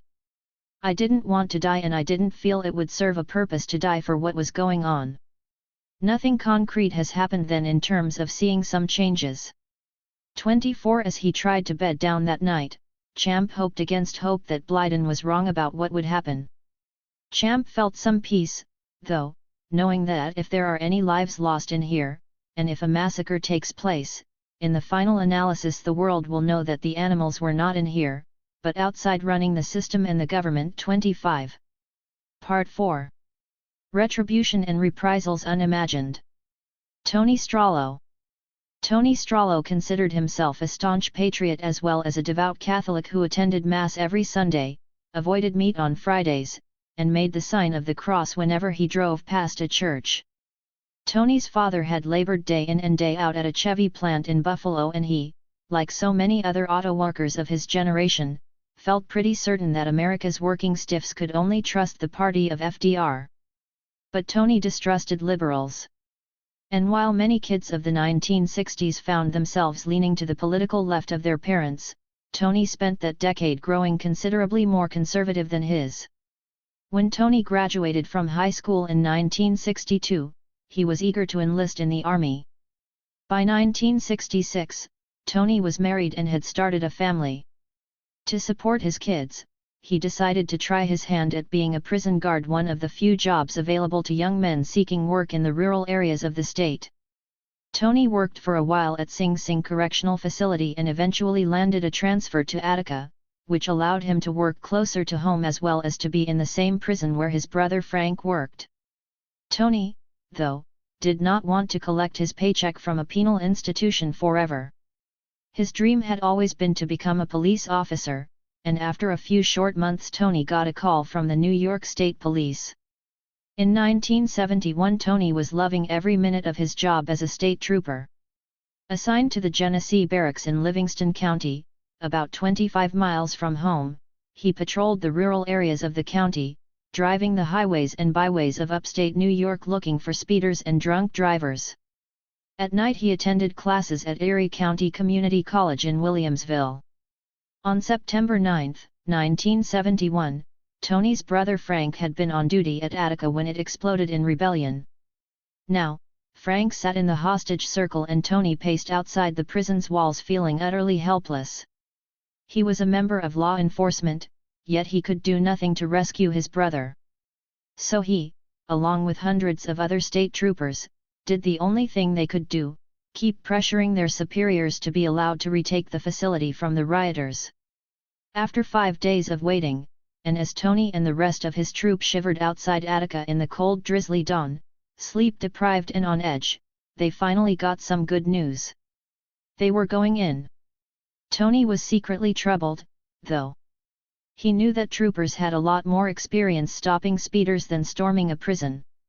Tony had been assigned his own .38 sidearm, and about 3 times a year, he and his fellow stations would go to the shooting range to practice just in case they ever needed to use their weapons with an unruly citizen. but they were also being handed .270 rifles. Tony had absolutely no training in the use of this weapon, and he knew that was true of most of the other officers. 1. In Tony's opinion, it was strange that the New York State Police even had such weapons. They had ordered about 100 of them a decade ago when it was time to update the arsenal. Most officers, however, were uncomfortable using a .270. Each gun had a scope on it, and the slightest jostling could throw it off kilter. What's more, the ammunition that came with these Model 70 Winchester bolt-action rifles consisted of silver-tipped bullets, which were, according to another trooper, particularly explosive and capable of terrible damage to human tissue too. But Tony just tried to shake off his misgivings. After all, the prisoners had started this. Their possible injury was certainly nothing to lose sleep over. Still, he was finding it hard to get the words of one of his commanding officers out of his head. He had said to Tony gravely, "There is no chance that we can get to your brother in time." 3. Tony prayed he was wrong. 19. Chomping at the bit. At 6:30 a.m. on Monday, the 13th of September, the fifth and what would be the final day of the Attica Uprising, Commissioner Russell Oswald was locked away with Rockefeller attorney Howard Shapiro and Gerald Houlihan, the public relations director for the Department of Corrections, busily crafting the final statement they shortly would give to the prisoners. Oswald was feeling raw and ragged, having just returned to the prison after less than 2 hours of rest the night before. 1. He was dreading the task of presenting this particular message to the men in the yard.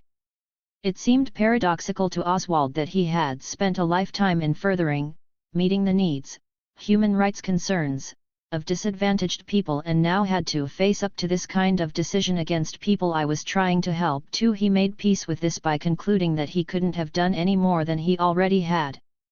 The real problem, he had decided, was the some 3,000 people from the New York City system who had been transferred to upstate prisons like Attica in the wake of the previous summer's jail rebellions. 3. The hardcore group, led in large measure by Maoists that had sparked those riots, he reasoned, had been constantly trying to radicalize prisoners in the rest of the state, and now here he was. 4. Maybe there was no way he could have ended the standoff at Attica peacefully.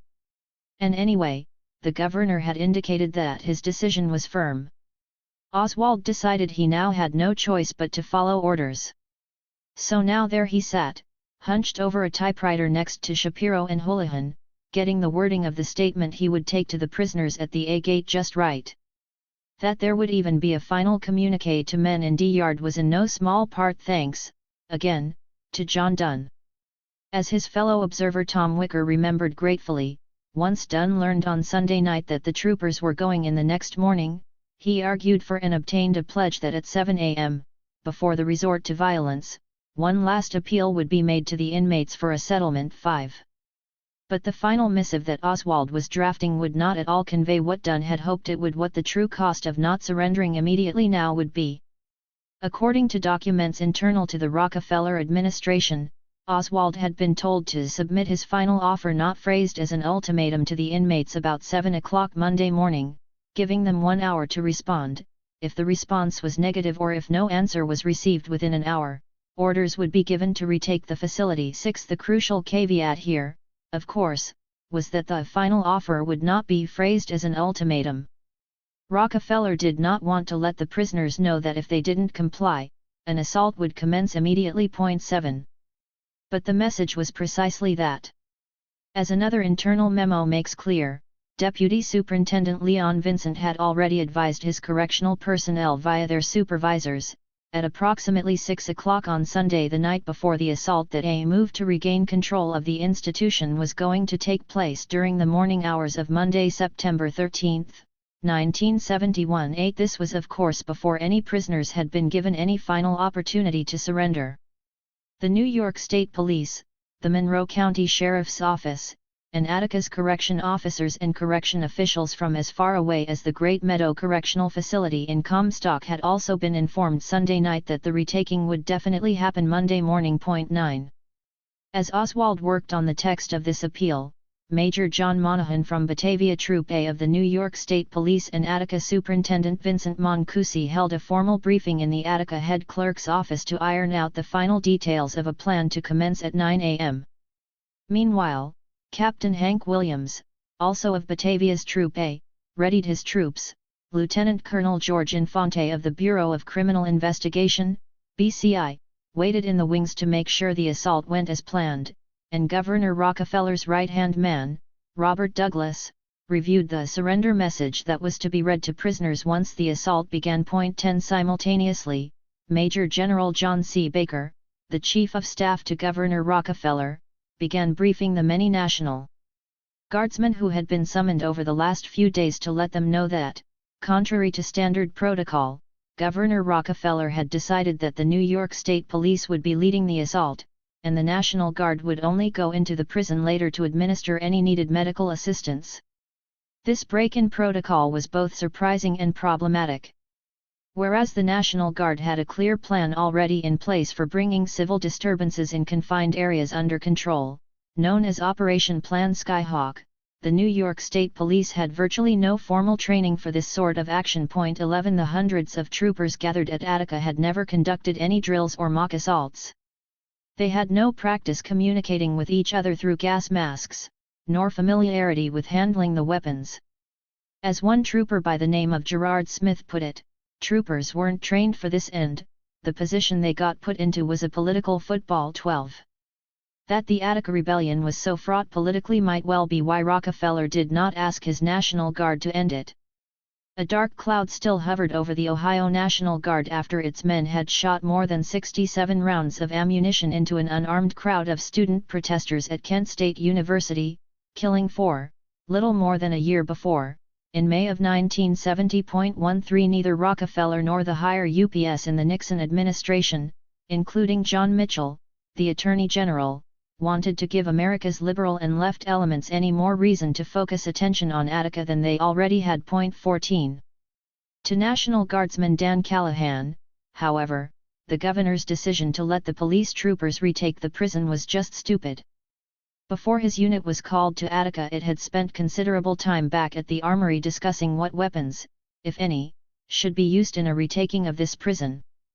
Since there was no reason to believe the prisoners had firearms, maybe no guns were needed, but if firearms would be used, Callahan felt strongly that these must be chosen with great care. No weapon loaded with buckshot should be used, for example, because its wide scatter would cause many casualties. 15 Yet as Callahan could now see, not only were the troopers about to enter Attica heavily armed with buckshot-loaded shotguns, but they clearly were also angry as well as haggard and exhausted. 16 For the life of him, Callahan could not understand why the governor would send such an unwieldy and clearly disintegrating group into an operation as delicate as a hostage rescue. There was a way to do this, he later reflected, but unleashing hundreds of overwrought, fatigued, and excessively armed men was not at. 17. How, exactly, the state police would retake Attica was formalized in a handwritten agreement signed by Major John Monahan and Attica Superintendent Vincent Mancusi in their early morning meeting. 18 That plan was then conveyed both verbally and in writing to Deputy Superintendent Leon Vincent and Assistant Deputy Superintendent Carl Feel of Attica, as well as to Captain Henry Williams of the State Police. 19. First, all electricity to the prison would be shut off. Then, a helicopter, dubbed Jackpot 1 and provided by the National Guard, would fly over the prison yard to drop CS tear gas, temporarily disabling the rebel prisoners gathered outside in D yard. Another chopper carrying tear gas canisters would follow that one in case it should malfunction. Almost immediately thereafter 2 six-man teams of troopers, who, armed with .270 rifles and tear gas projectiles, had taken positions on the rooftops of A and C blocks, would clear the catwalks of anyone in the way. Nearly 200 troopers armed with revolvers and shotguns simultaneously would enter A and C tunnels in small teams and converge on Times Square. 20 Once those troopers made it to Times Square, they would fan out to secure B and D blocks, while a team of 25 men with guns and ladders would attempt to rescue the hostages in the circle. 21 For reasons not made clear, the entire operation would also be filmed. Since the day the Attica Rebellion began, there had been several state troopers assigned to chronicle events at the prison. Those men would continue to operate both a television camera and a video recorder during the retaking. As many details as this plan had, there were many crucially important ones missing. There was, for starters, no plan for telling troopers when to commence shooting nor a mechanism by which they would be informed when to stop. Indeed, the decision on whether or not to fire thus passed directly to the riflemen themselves, which left much of the assault's fate in individuals' hands. 22 Since there was no clear way for an individual trooper to communicate with another, this lack of planning was potentially dangerous for all concerned. The troopers had not been equipped with radios, and specific troopers weren't charged with relaying commands from the higher UPS. Worse, each trooper sent into the prison was to wear a heavy gas mask, which would make it almost impossible for him to see through the gas fog. The noise of shooting was likely to make it impossible to communicate. Hand signals could have been agreed upon to deal with the other communication barriers, but this wasn't done either. Perhaps most important, the plan had no provision for giving either a surrender message or post-assault instructions to the prisoners in English or Spanish, and no procedure was outlined for what to do with the prisoners once the state had regained control of the facility. Not only did the state's retaking plan leave a great deal to chance, but troopers later claimed to have heard instructions very different from those that their commanding officers had been charged with giving them. Trooper Gerard Smith later testified that his captain had told his team that firing was supposed to take place simultaneously when the helicopter came over to drop the gas and that everybody on the top catwalk was supposed to be eliminated. 23 others later denied they had been given this charge. While various battalions of troopers were being briefed, Attica's deputy superintendent, Leon Vincent, explained the attack plan to approximately 312 correction officers just as eager as the NYSP troopers to enter the prison. Although Vincent later insisted that he had made it clear to them that only state troopers, and no COS, were to go in, there is no corroboration of this claim. 24 To the contrary, according to later testimony by Superintendent Moncusi, Leon Vincent had actually issued an order that correctional officers could participate in the armed retaking. 25 Even if Vincent had verbally banned these men from participating, they likely would not have been deterred. Some had traveled a great distance to lend their assistance. One CO's wife later described her husband as walking out the door like John Wayne, armed with the personal gun he kept under his bed, as soon as he heard the news that the retaking was imminent. She desperately called out to him, "Don't do something you will regret," but he just kept on going. 26.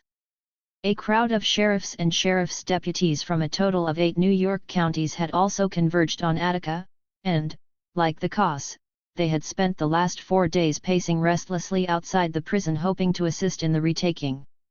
On the morning of the 13th, they had already donned grey coveralls, and an assortment of helmets, riot batons, shotguns, and other weapons in anticipation of being able to enter the facility. 27 Park police from Genesee and Schuyler counties were also there. As in the case of the COS, it is unclear whether they were told they could participate in the retaking or not. But to men of rank from numerous sheriff's offices, such as Sergeant Frank Hall from Monroe County, there seemed to be little question that they too would act. 28 They were armed and ready. It was remarkable just how many weapons had been distributed to members of law enforcement trampling the grass around the prison. The way in which this process was conducted, particularly by the NYSP, was extraordinary as well. As early as the first day of the rebellion, .270 rifles were passed out to officers in every troop, and quite deliberately, it would later become clear there was virtually no effort made by anyone to make a record by serial number or trooper of who received which rifles. 29 Although 4 full days had passed during which those in charge could have ensured that all protocols regarding the distribution of weapons were followed, none of the weapons now being readied for the retaking had been formally recorded. And thus, the men who were about to go into Attica were accountable to no one. 20. Standing firm. On the morning of Monday, September 13, Governor Nelson Rockefeller and many of his aides were in Manhattan, sitting down to scrambled eggs, bacon, toast and coffee in his Fifth Avenue apartment, awaiting news of Attica's imminent retaking. Point 1 The troopers outside Attica were busily loading rounds into their guns, and the prisoners in D-Yard were beginning to awaken in tents soaked from the previous night's cold rain. Although the men in the yard had no idea that they were about to be attacked, things for them were already very grim. They had been in the confines of D-Yard for 5 days now, and it had become a mud slick with neither a working sewage system nor a source of clean drinking water. The night before, prison officials had cut off their water supply. As desperate as conditions had become, however, the prisoners and hostages clung irrationally to the hope that Tom Wicker's interviews with the hostages the previous evening would bolster productive negotiations that day. As one man explained, they still hoped that outside pressure would convince Rockefeller to show up, and still really believed we could get amnesty too. To find out exactly when the negotiations would resume, Richard Clark went straight to A Gate when he awoke Monday morning. No one was there. Then, around 8 a.m., sentries from a tunnel advised Clark that Oswald had sent word that he wanted to talk with him. By 8:25, Oswald, Dunbar, and General O'Hara were standing across the gate from Clark, ready to deliver the final version of the statement they'd drafted. The commissioner told Clark that he needed to persuade the men in the yard to let the hostages go, and he instructed him to make sure that they all heard this new missive.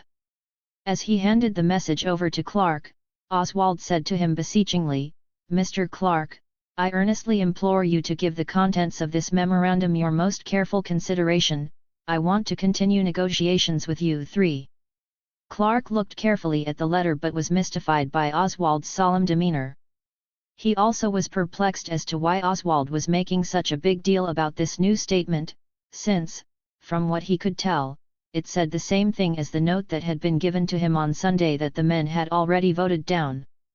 Still, he agreed to convey the message to the men in the yard, and he asked for 30 minutes to get their reaction and report back. Oswald said 15 minutes. They compromised at 20.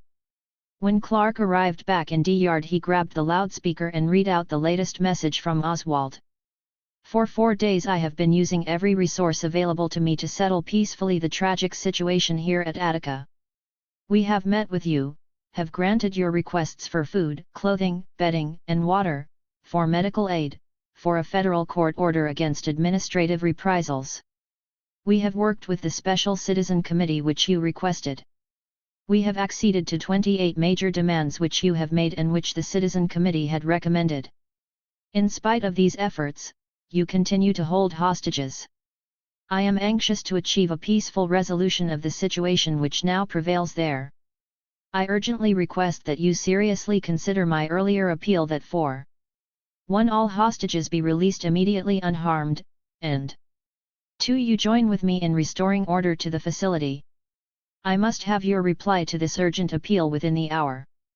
I hope and pray your answer will be affirmative. 5. The yard erupted. Wasn't this exactly what Oswald had said the day before? What was different? Hadn't he paid any attention to the reporters' interviews with the hostages? Didn't he understand that even the hostages wanted him to grant amnesty so that there could be a peaceful end to this situation? As the minutes ticked away, Clark reminded the group that they had to vote on whether to agree to Oswald's appeal or to reject it.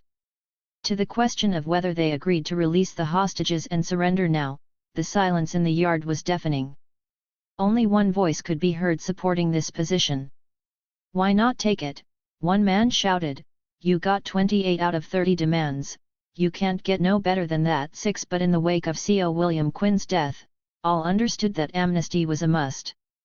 All of them could be charged with felony murder, and those who had acted as leaders and spokesmen would be particularly vulnerable. 7 As one man put it, he just couldn't agree, to throw the guys that acted as spokesmen to the wolves. 8.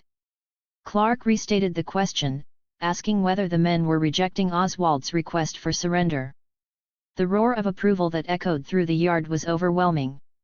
As hostage Frank Wald marveled, "From where I sat, it sounded almost as if everybody agreed to not accept it." 9. However, the men in D-Yard had no inkling that Oswald's request was in fact a demand. As prisoner Dalo Gonzalez said later, the vote might have looked very different if they had said, either release the hostages or we're coming in. Shooting 10 is important, especially after having brought newsmen in to interview hostages the night before. The men still could not believe that amnesty was not on the table. According to Gonzales, a lot of prisoners wanted to hear it from Rockefeller. If he had said no amnesty and had given us an ultimatum, it would have made a lot of prisoners reconsider their position. 11. Back in the steward's room, Doc's Deputy Commissioner Walter Dunbar handed out to the observers a copy of the statement that had just been delivered to Richard Clark. 12. He tersely advised them that the building was being cleared for the retaking. If they planned on staying, they would not be allowed to leave the room until it was over. Arthur Eve couldn't believe it had come to this. Eve declared that if Rockefeller wouldn't even come to the aid of the 38 men who are on his staff, referring to the hostages, he's not fit to be the governor of this state. 13. As Dunbar backed out the door, eager to extricate himself from the bitter remarks and incredulous stares of the observers, one question did stop him momentarily: would gas masks be available to them if they stayed? No, Dunbar replied, they would not. 14. A correction officer accompanying Dunbar added, with a cold stare, the truck bringing your gas masks got lost. 15. Senator Dunn already knew that he was going to stay. Now that he had become personally involved in the retaking, consulting with Attica's officials as well as with the governor's aides at the prison, he was no longer really a member of the Observers Committee. He, unlike the majority of the observers, had accepted the view that the prison had to be retaken by force, though he also felt that it was Rockefeller's refusal to come to Attica, a most crucial mistake, that had made a forcible retaking the only option. His only hope now was that even this would end all right. 16. After all, as he had pointed out on more than one occasion in the last few days, the jail riot in Queens the year before had been forcibly ended and no one died. 17. The other observers were not at all persuaded by Dunn's optimism, and most made no secret of the fact that they were terrified at the prospect of being in the prison when the hundreds of armed state troopers and correction officers they saw outside the window were unleashed. A vital difference between this and every other prison retaking, they reminded him, was that no firearms had been utilized in the others. From the moment that the door closed behind Dunbar, the observers struggled between their desire to flee and their feeling of responsibility to witness the retaking for the prisoners' sake. No one doubted that it would be violent, but some of them, including reporter Jim Ingram of the Michigan Chronicle, Congressman Herman Badillo, and D.C. public interest lawyer Julian Tepper, hoped that their presence in the prison might exert a tempering influence, although they too might be in danger. Too often they had experienced the hateful glares of the correction officers who periodically looked in on the group, and all had clearly heard the whispered threat of "we gonna get you motherfuckers" from one of these men. 18. As Ingram noted wryly, they got guns and tension, we just got tension. 19. Still, the majority decided to stick it out. Meanwhile, the sentries in a tunnel sent word that Richard Clark wanted to see Oswald again. After making sure that the state troopers assigned to the assault were now in position and ready, Oswald, Dunbar, and General O'Hara headed back to the DMZ. 20. To their astonishment, however, Clark did not offer a response to their recent call to surrender. Instead, he told them that the Inmates Committee did not understand certain aspects of the offer, particularly in reference to the 28 proposals, and, therefore, they wanted to meet again with the Observers Committee. Clark was doing his best to buy time to persuade Rockefeller of the importance of coming to the prison, time to persuade officials of how crucial amnesty was to any surrender. Absolutely not! Oswald exclaimed, and Clark's heart sank. It began to dawn on him that this might, in fact, be the end of the line with the commissioner. All right, he said to Oswald, in that case, could he just have some more time to further discuss Oswald's request with the men in the yard? Disgusted, Oswald spat that he could have 20 minutes and, turning on his heel, he left Dunbar and a state trooper at the gate with a radio. They were instructed to alert him the moment that Clark returned with his final answer. 21. Oswald made his way to Superintendent Moncusi's office to report back to Douglas and the rest of the governor's men awaiting word. Sheepishly, he had to admit that he had given the men a bit more time. Silence fell on the room as the clock ticked, and the deadline passed. After some discussion, the men assembled decided to move in at 10 o'clock a.m.22. Robert Douglas got up to call Rockefeller. After reporting that the second deadline given the prisoners had just come and gone, Douglas handed the receiver to Oswald and then heard. When all three men had finished speaking to the governor, it was clear that he was done with any more discussions. Rockefeller's only parting instruction to the men was, "Keep me informed." 23. Although Richard Clark thought it was possible that Oswald was bluffing, deep down he was scared. It was, he acknowledged, a bad sign that no observers had come that morning, since the state likely would keep them out if an attack was imminent. Still, he didn't know and wasn't sure whether he should be sounding an alarm in D-Yard or preparing the men for more talks. Uncertain of what to do, Clark and his compatriots decided that they somehow had to impress upon Oswald that if by any chance he was planning a forcible retaking that day, he should reconsider. The centerpiece of their plan depended upon one critical thing, that state officials did indeed care what happened to the hostages. In the pre-dawn hours of that morning there had already been some discussion of how to use more effectively the state's desire to protect its own employees. According to Big Black Smith, there had been no escalation of anger toward hostages, but around 4 a.m. some of the prisoners had begun to wonder if it was now time to remind state officials that they did, in fact, have the ultimate power over their hostages, so that these same officials wouldn't order an attack. 24.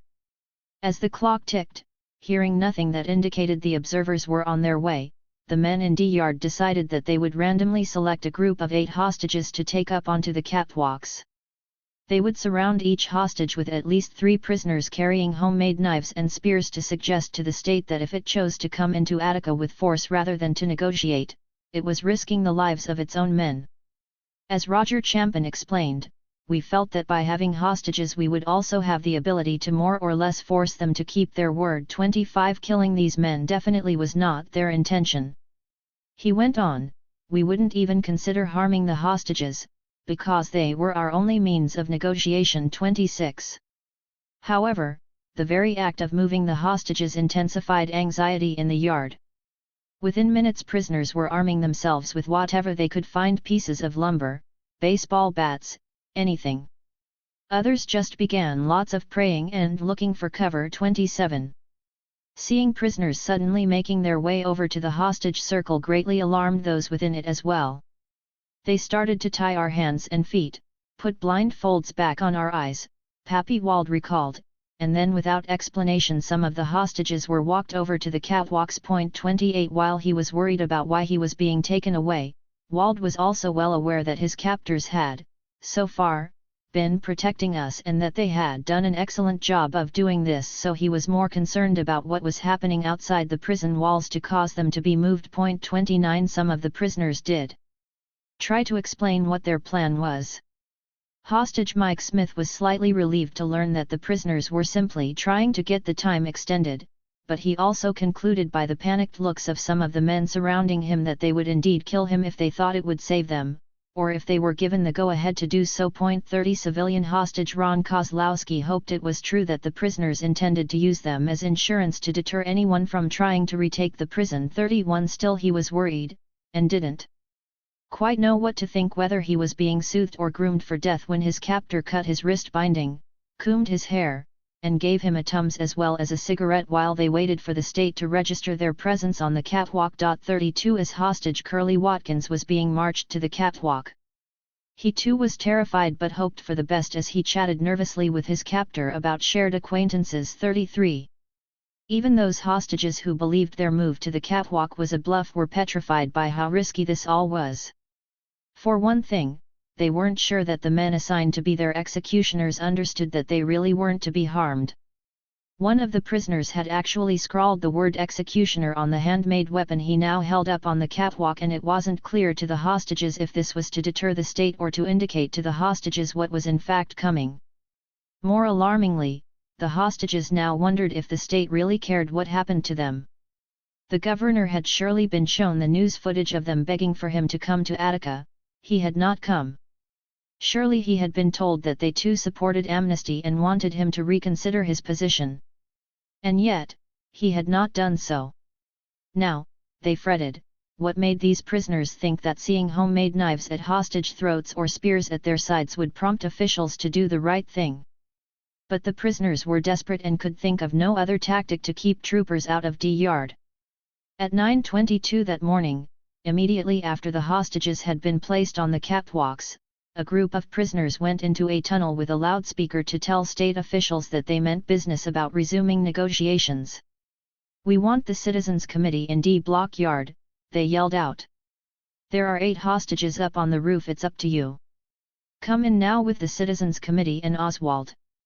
34 Walter Dunbar heard this, and then hinted that if they released the hostages such a meeting could take place. But when the prisoner reply came back negative, Dunbar simply left. 35. Up on the catwalk, prisoners and hostages alike waited with hearts pounding for what might happen next. Wobbling slightly because it was hard to keep one's balance while blindfolded, hostage Mike Smith began having a serious conversation with one of his so-called executioners, Donald Noble. Noble was one of the 2 prisoners who had gone to great lengths to protect Mike from harm when the rebellion broke out 5 days earlier, and Mike was greatly relieved to hear this man's voice next to him once he had finally made it through D-Tunnel and up onto the catwalk. Waiting up on the catwalk, from the Elizabeth Fink papers. Mike had been worried for a few days now that the state might choose to sacrifice him and his fellow hostages, and he had felt the need to write a letter to his wife, Sharon, in case he didn't make it out of Attica alive. He had gotten hold of a pen from one of the other hostages, who had somehow managed to keep it hidden in his pocket, and secretly written her a note that he then secured deep in his wallet. With the minutes ticking by, Mike and Don both expressed deep sadness that the last 4 days had come down to this. Then, after telling each other how to reach their loved ones, they made a solemn pact that if anything happened to either of them they would find the other's family members and make sure they knew how much they were loved. 36 Mike told Don about the note to Sharon in his wallet, and Don promised to deliver it. A helicopter heads toward D-Yard as New York State Police file into the prison. Courtesy of the Life Picture Collection / Getty Images. No sooner had Mike Smith and Don Noble finished exchanging their personal information than they heard a sound that sent a chill down their spines. It was the ominous roar of helicopter blades revving up.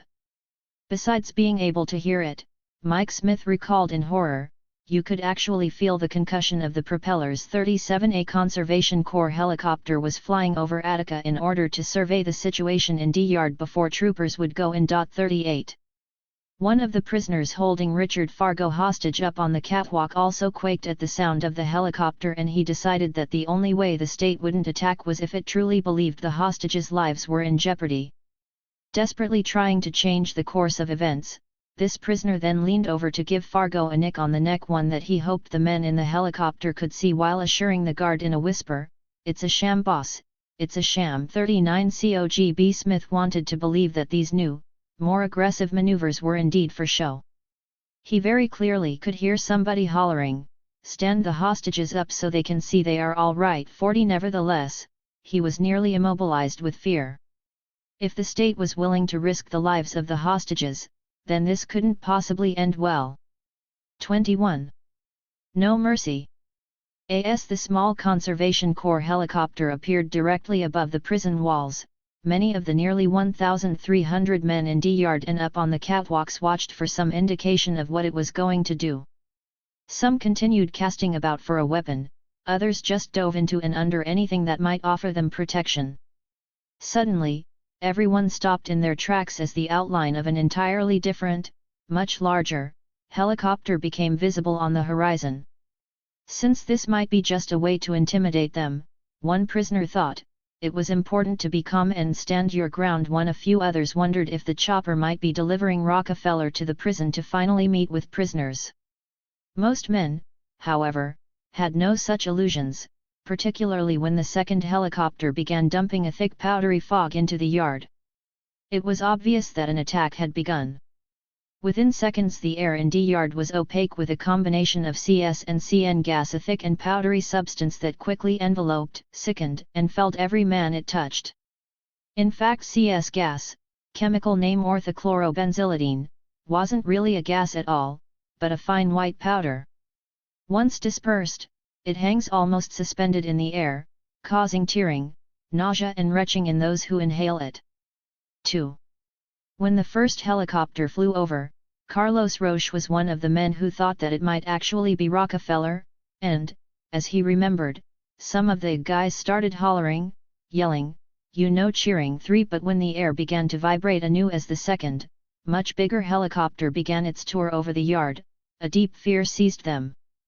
Before they could run or hide anywhere, they found themselves engulfed in a white cloud that immediately made people throw up. 4. I brought up everything that I ate, and then I started bringing up blood, recalled Roche. 5. Another prisoner began vomiting violently when a canister of the gas exploded right next to him, and the powder also caused his eyes to swell closed, and his lips, nose, and lungs to burn as if on fire. 6. So powerful was this substance that even the observers felt its effects. Over in the prison's administration building, in a room where the windows were completely shut. 7. If the Rockefeller administration's goal had been, as General O'Hara later testified, to completely immobilize persons exposed to the CS gas, so that prison officials could walk in and, with no one capable of stopping them, calmly retake control, they had succeeded in mere minutes. 8. This was, however, only the prelude to the much more aggressive assault. At 9:46 a.m., pursuant to both an official proclamation and an executive order issued by the governor, the New York State Police broadcast over its radio system the long-awaited command, "Tell all your units to move in." 9. As prisoners and hostages began stumbling and crawling through the thick, noxious air, phalanxes of gas mask-shrouded troopers poured onto the catwalks with guns blazing. 10. The troopers had removed their identification emblems, the badges affixed to their collars that indicated which troop they belonged to, as well as their name and rank just before they went in. 11. Trooper Captain William Dillon not only took off his nameplate and his captain's bars, but as he later recounted, he told his people to take them off too. Because we weren't stopping traffic where a citizen would have the perfect right to know who they're being stopped by, it was a different thing. 12. Trooper Gerard Smith explained it even more bluntly. Everybody started taking off their things, so they couldn't identify what troop or identify to pinpoint the individual in case something happens. 13. Whereas some of the troopers now heading into D-Yard were excited finally to take control and to show the prisoners who was boss, Tony Strollo was going in for one reason and one reason only, to rescue his brother, hostage Frank Strollo. Either way, these were men with much ammunition and only the flimsiest of plans as to how they were going to secure the facility, let alone actually retrieve the hostages unharmed. Worse, these were men who had spent the last 5 days being inundated with rumors about the animals inside who would kill them if they could. 14. According to later blotter entries and store clerk records submitted by the state police, a total of 33 rifles had been sent to Attica in preparation for the retaking, and 217 shotguns had been passed out to the troopers from various troop supply trucks. There were also uncounted numbers of personal weapons. All this added up to an extraordinary concentration of firepower in the hands of members of law enforcement now buzzing from a toxic cocktail of hatred, fear, and aggression. 15. On September 13, there was an astonishing number of men lined up to wield these weapons. In addition to the 550 uniformed men from the New York State Police, augmented by BCI Bureau of Criminal Investigation personnel for a total force of approximately 600, there were 232 sheriff's deputies at Attica Correctional Facility armed and ready to enter the prison, on top of which there were sheriffs from Genesee County and Park Police from Genesee and Schuyler Counties. 16. Although state officials later insisted that these other members of law enforcement had joined the assault against the state's wishes, both sheriffs and Park Police insisted that they had been invited in. One officer from Genesee State Park explained that when the state police found out we had rifles, they asked us if we would stand by a window there in C Block and be there if needed for any reason. 17. What is more, he explained, it was a NYSP trooper who gave them the okay to pick a target and to shoot to kill to help them to eliminate a threat to the hostages. 18. Coss from Attica as well as some from Auburn also felt welcome to join the assault and, armed with personal as well as state-issued weapons, they stationed themselves on the second and third floors of A Block in firing position. 19. Although it was reassuring to many of these men that they had so much firepower supporting them, they also realized that this also meant a very real danger of being caught in the crossfire. Troopers like Tony Strollo were especially concerned about this because so many were wielding shotguns loaded with buckshot, which, because it scattered, could be disastrous. 20 Another real concern was visibility. For starters, there had been no discussion of the amount of time that the gas was supposed to be allowed to work, and so the men all proceeded out into air so thick with powder it was hard to see a thing, particularly through the thick rubber of a gas mask. One trooper was so taken aback by the power and density of the gas that had just been dropped that, years later, he still couldn't believe his superiors had sent him in through such a heavy fog. 21. Despite the troopers' impaired vision, from the instant they entered the prison and began moving out onto the catwalks above Attica's yards, they began shooting. The hostages up on the catwalks were right in the first line of fire. Hostage Richard Fargo felt almost faint with fear when he realized how wrong the prisoners had been to think that the presence of hostages on the catwalk would prevent police from shooting in the area. 22 Civilian hostage Ron Kozlowski felt his stomach lurch as he heard the unmistakable sounds of guns fired all around him. Seconds before, there had been a prisoner right next to him with a handmade knife at his neck, and the next thing he knew that man had been hit and wasn't there anymore. 23 As the bullets hit him, the prisoner's body jerked and fell backward and the knife that he had been holding sliced an erratic gouge from Ron's neck up to his hairline and then back down across the shoulder blade. Horrified, Ron dropped to the floor, curled up in a ball and laid still so that no one would shoot at him. 24 But to his dismay, the bullets were coming like rain and, because so many of them were ricocheting off the catwalk, his face was also being blasted by jagged shards of cement. 25. Mike Smith felt the impact of the prisoner on his right being shot twice, the last shot literally catapulting him over the railing of the catwalk. In a futile attempt to save both himself and Mike from being hit, Don Noble pulled him to the left as the man immediately behind him received a fatal volley of gunfire. But the shots reached them anyway. Mike's abdomen was on fire as 4 bullets ripped across it in a straight line. He was also shot in the arm, which felt as if it had been torn from his body. 26 The bullets that entered Mike's stomach, dead center right between his navel and genitals, exploded upon impact, which sent shrapnel downward to his spine.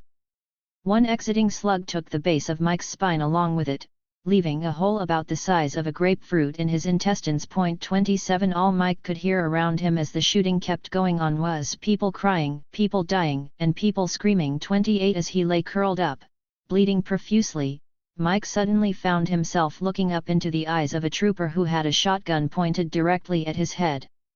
Somewhere close by, he heard a correction officer yell to the trooper, "He is one of us," and started to breathe a sigh of relief. Then, he realized sickeningly that the trooper had simply resighted his weapon on Don Noble, who also lay bleeding next to him. Weakly Mike tried to tell the trooper, "He saved my life." 29 To his relief, as he faded in and out of consciousness, he saw that Noble seemed to have been spared. Nearby, hostage Dean Stenshorn tried desperately to see what was happening around him through the blindfold over his eyes.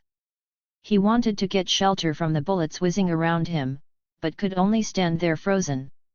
He could hear a prisoner say "Don't kill him" and realized in that moment that he had much more to fear from the troopers barreling over the catwalk toward him than from the men who had counted on his life being a bargaining chip with the state. 30 As hostage Curly Watkins suddenly found himself on the ground with a prisoner lying heavily on top of him, it dawned on him as well that, though this prisoner could very well have killed him should he have wanted to, he was still alive. And yet, ironically, he still might die from so-called friendly fire. 31. John Hill, known in the yard as Dakajwiau, was one of the prisoners holding a hostage on the catwalk of B Block when the gunfire erupted. In that second he realized how completely the men in D Yard had failed to grasp the state's intentions. We felt somewhat protected by the presence of Dunn, and even the media. We felt, I think, that there just couldn't have been a massacre with media watching. 32 As he came up from under a barricade the prisoners had built on B catwalk where he had been crouching for cover, he was shot. He was then hit with the butt of another trooper's weapon, which hurled him over the catwalk railing onto the cement handball court below. As Hill fell, all he could hear was people screaming and crying, people like Edward Kowalczyk. 33 In the first few seconds of the retaking, prisoner Kowalczyk was shot 7 times as he tried desperately to find cover on a catwalk. 34 After he fell to the ground in agony with gunshot wounds to the chest, abdomen, back, and base of his penis, he stared up in horror to see a state trooper looming over him. 35 The trooper threw him a knife and ordered that I stab my fellow brother, Carlos, who was a prisoner laying just to the right of me, and who appeared to be also seriously injured. When I refused to do so, the trooper laughed and tried to put the knife in my hand. But I wouldn't hold it and threw it back down. The trooper then picked up the knife, gave it to another trooper and left, after which Kowalczyk passed out. 36 Prisoner José Quiñones was also up on a catwalk when the gas dropped and the shooting began. He couldn't believe what he was hearing and seeing. Even as bullets rained down into the yard, with many hundreds of state troopers, COS, and officers from the BCI firing from the roof of a block alone, a state police helicopter hovered overhead, broadcasting a message through a loudspeaker: "Surrender peacefully. You will not be harmed. Surrender peacefully, you will not be harmed." 37 Suddenly, someone grabbed the back of his neck and forced him to stand, then struck him with something behind his ear. Whereupon state troopers tear-gassed him directly in the face and began to beat him in the head, leaving him screaming in pain from second and third degree chemical burns. 38 Even some of the troopers were overwhelmed by how quickly this retaking had disintegrated into chaos. Tony Strollo just kept stepping over the bodies as he tried to find his brother, while Trooper Gerard Smith felt almost paralyzed by the sheer madness around him. 39 Smith found himself staring incredulously as men trying to avoid the fusillade of bullets slid underneath the bottom rail of the catwalks, dropping a full 15 feet to the ground below. 40 Not that took them to safety. Looking over the railing, Smith saw a trooper approach a prisoner who was lying still on the pavement and shoot him in the head. 41 Strollo and Smith's fellow troopers, the correction officers, and the other members of law enforcement were just getting started. After clearing the catwalks so that there wasn't a single man left standing on any of them, the NYSP launched its ground assault. It was instantly clear to everyone huddled there that troopers and COS were no longer merely trying to regain control of the facility. This was already done. They now seemed determined to make Attica's prisoners pay a high price for their rebellion. A 22-year-old prisoner who had remained locked in C Block for the duration of the uprising later recounted how 2 C Block guards came to his cell as the retaking began simply to abuse him.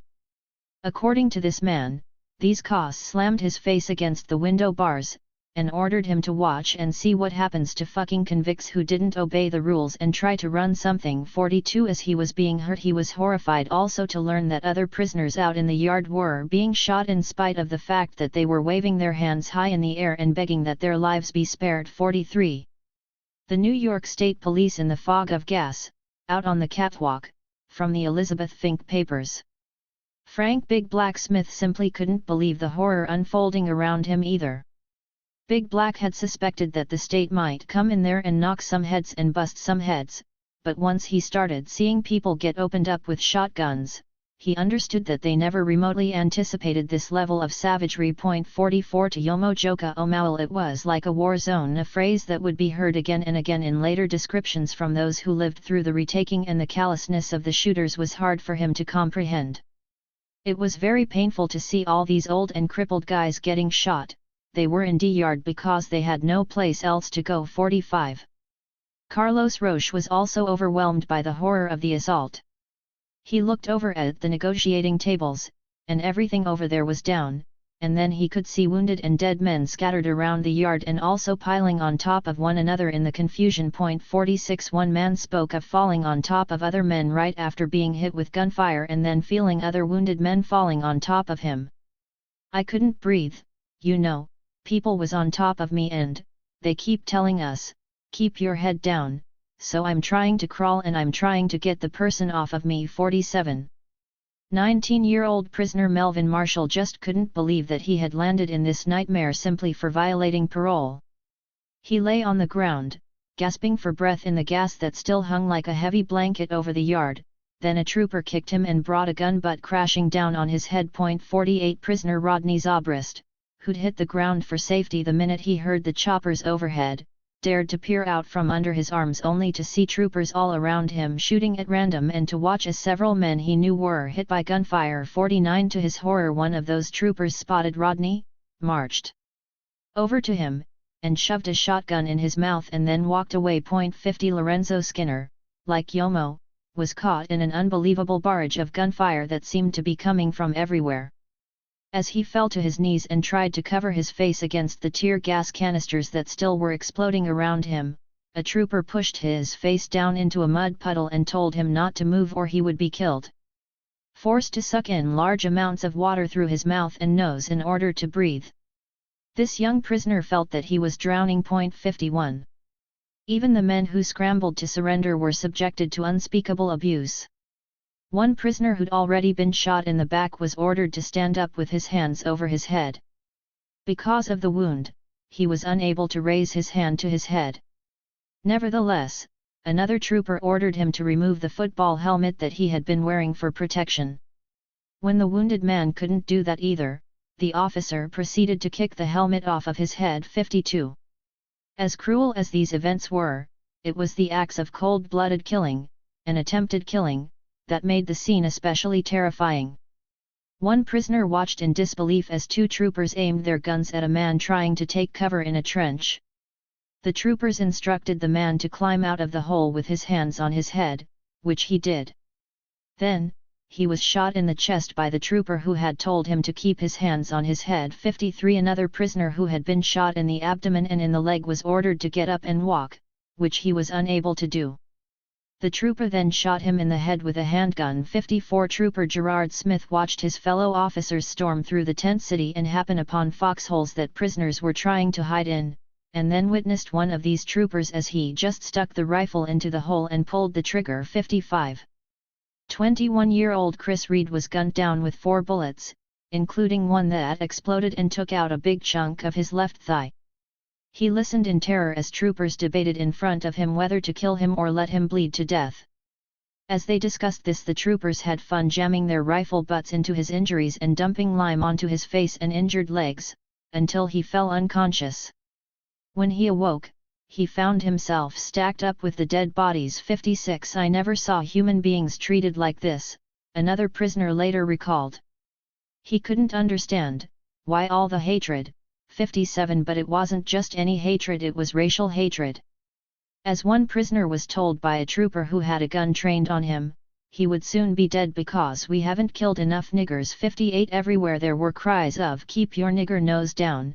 59 Don't you know state troopers don't like niggers. 60 Don't move nigger. You're dead. 61 Underscoring just how much racial hatred was fueling trooper rage in D Yard, one prisoner, William Maynard, tried to carry Yomo to safety after he had been shot multiple times. As Maynard struggled along, a CO ordered him to stop and put his hands in the air. As he dutifully put his hands up, still trying to balance Yomo on his shoulders, the CO shot him twice in the forearms. As Maynard fell in a heap, with Yomo on top of him, this same officer loaded up his gun and shot Yomo 6 times right on top of me and kicked me in the face and says both the niggers are dead and went on. 62 To the shock of the hostages who had been left in the hostage circle and who were now, like the prisoners, trying to find cover, the prisoners were still trying to keep them protected even as their own were being shot. Minutes before the assault had begun, Herb Blyden had instructed Akil Alyundi and 9 or 10 other men to stay in front of the hostages and not to let harm come to them. 63 Despite their terror at being left so exposed, these men held their ground, until they too were gunned down. Alyundi was shot in the left hand by a .270 rifle while guarding the hostage circle, and suffered an injury so serious that he could see through his hand. He was also hit by a bullet fragment under his right eye. 64 The hostages fared little better. When CO Dean Wright, huddled into the smallest ball he could make, suddenly felt somebody reach down and turn him over, he was relieved, thinking he was finally being rescued. Then he panicked. As he looked up, he found himself staring into the barrel of a 12-gauge shotgun in the hands of a New York State trooper who looked like he was about to pull the trigger. Had somebody else not yelled, "He's one of ours, he's one of ours," just then, he realized, with sickening clarity, he would have been dead. 65 After being shot in the back, guard Robert Curtis also felt the fear of imminent death when a trooper kept knocking him over every time he tried to sit up. He shouted as loudly as he could that he was an officer, but still had to beg the trooper not to shoot him. 66 Hostage G.B. Smith might also have been shot dead had it not been for fellow hostage John Stockholm. As Stockholm remembered, G.B. started to get out of the pile and a trooper tried to level his gun at him until I said, "He's one of ours." 67. So thick was the gunfire that morning that, just as Tony Strollo had feared, even members of the assault force couldn't avoid being shot by their own hostage. Don Almeter was stunned to see a state policeman who was down and bleeding. 68 Since the prisoners had no guns, clearly his own men had shot him. That trooper was Lieutenant Joseph Christian, and he had been running toward the hostage circle when, he later maintained, a prisoner tried to hit him, in response to which, he said, troopers up on B catwalk let loose their guns to save him. 69 Thanks to prisoner Virgil Horace Mulligan, however, at least one hostage was pulled out of harm's way when the bullets began spraying the circle. That hostage would later testify before Mulligan's parole board that he had saved his life. 70. The overall situation in D Yard was astonishing devastation wrought in a remarkably short period of time.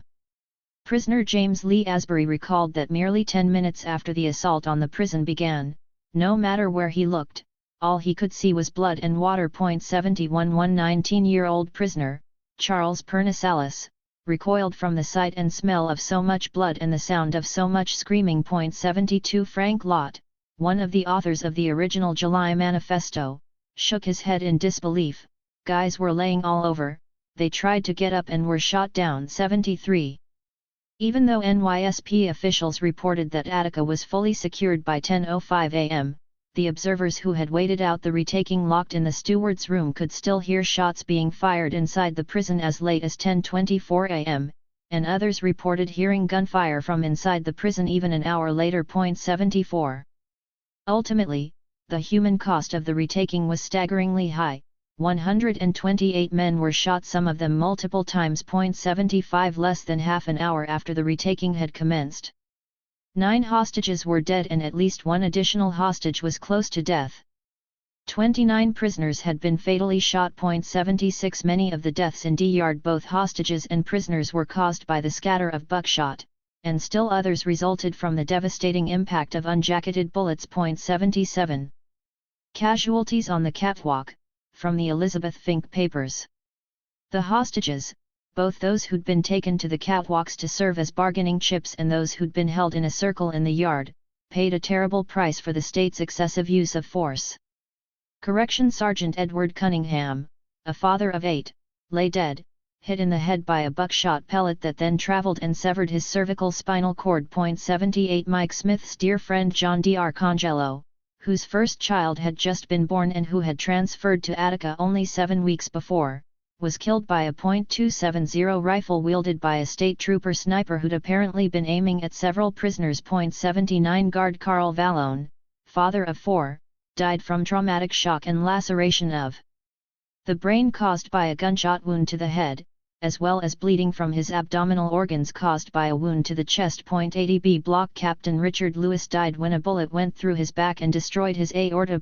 81 CO John Montelian died when he took a bullet to the heart from a personal weapon, a .44 Magnum. 82 Among the civilian deaths were industrial foreman and father of 8 Elmer Hardy, killed by a shot to the head, and senior account clerk Herbert Jones. 83 Principal account clerk Elon Werner, as well as his nephew, CO Guard Ronnie Werner, both perished from internal bleeding caused by gunshots. 84 Ultimately, 5, died from 00 buckshot. The rest of the group was shot by state police snipers firing .270 calories rifles from the roofs and upper floors of A and C blocks. 85. The hostages who survived the attack suffered significant injuries. In addition to the horrific wounds Mike Smith sustained, Lieutenant Robert Curtis suffered a gunshot wound to his back, while civilian employee Gordon Knickerbocker suffered a gunshot to the head and fellow civilian Al Mitchell received bullet fragments in his back. 86. The death and injury toll among the prisoners was much higher. 21-year-old William Allen had been killed, shot by bullets from a .38 caliber handgun as well as by .00 pellets, and Melvin Ware, age 23, had died from multiple gunshots, including .270 caliber bullets from a trooper's gun and .00 buckshot from an officer who had fired at him 2 or 3 times with a 12-gauge Deerslayer shotgun. 87 29-year-old Lorenzo McNeil died in D Yard after a trooper up on D catwalk shot him in the back of the head. 88 25-year-old Milton Manyweather was shot to death, riddled with .270 bullets to his back, chest, and right lung. 22-year-old Charles Carlos Prescott was felled by the .00 buckshot that pockmarked his body on a catwalk. 89 Perhaps no shooting was more brutal than that of Kenneth B. Malloy. Malloy was shot 12 times at close range, pumped full of bullets from both a .357 and a .38 caliber weapon, which led to lacerations of the brain, and destruction of the lungs and heart. 90 Malloy was shot with such vicious abandon that his eyes were ripped apart from the shards of bone splintering in his head. A number of prisoners killed had, according to several witnesses, actually still been alive after troopers had control of the facility.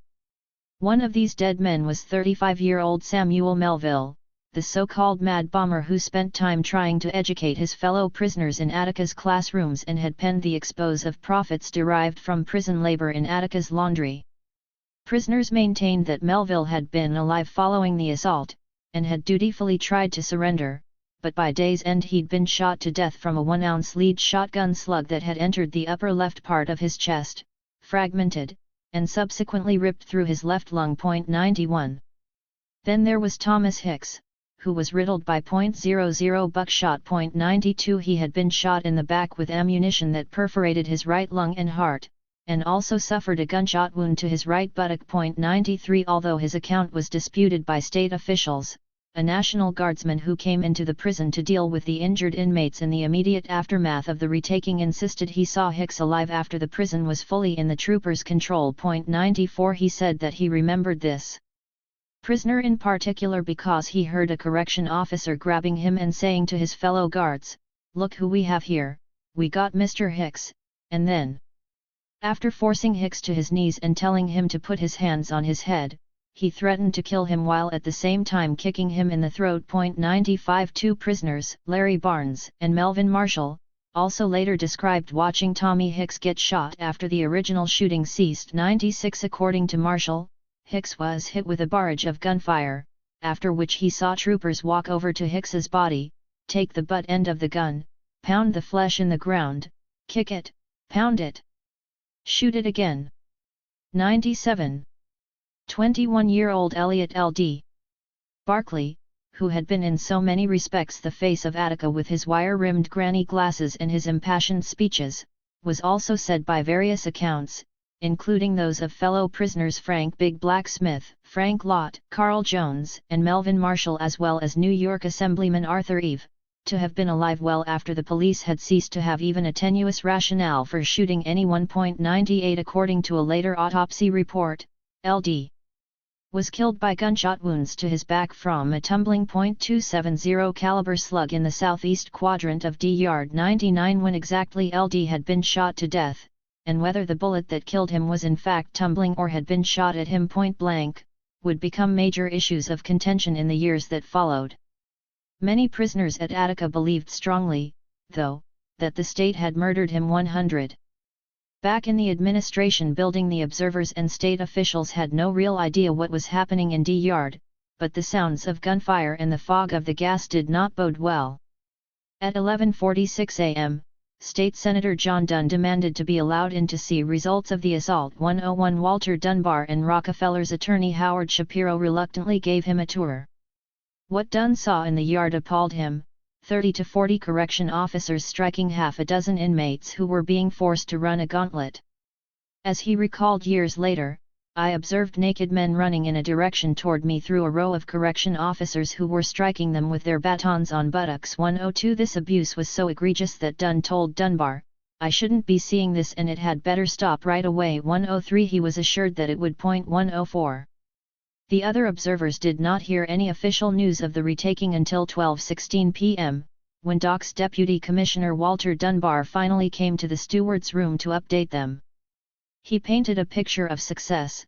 The state police and correction officers had handled prisoners with excellent discipline and without brutality, he reported proudly. 105 When Tom Wicker asked whether they could now go and see the prisoners, however, Dunbar told him quite brusquely that a visit would not be possible while the operation was still underway. 106 Dunbar's report only intensified the unease in the room, but, to everyone's relief, John Dunn, who had stayed with prison officials during the retaking, appeared about an hour later and also gave a relatively optimistic briefing.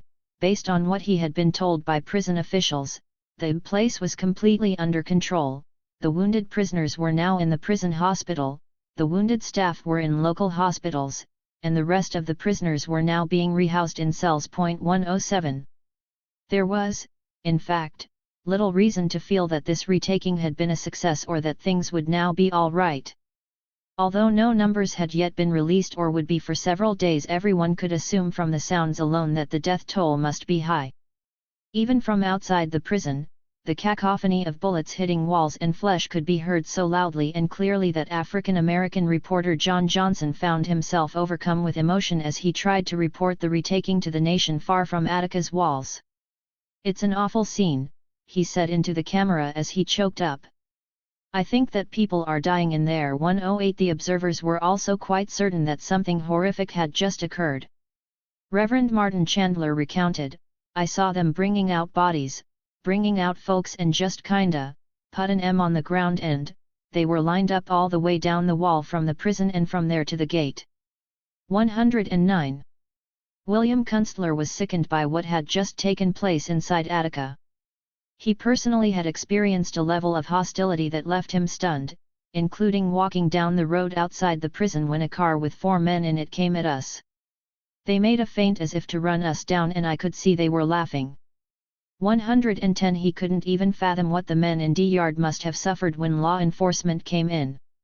In the hours to come, still awaiting word from inside the prison, Kunstler found himself sitting alone, unable to speak, with tears running down his face. 111 NYSP troopers and state officials review slain prisoners atop the catwalk.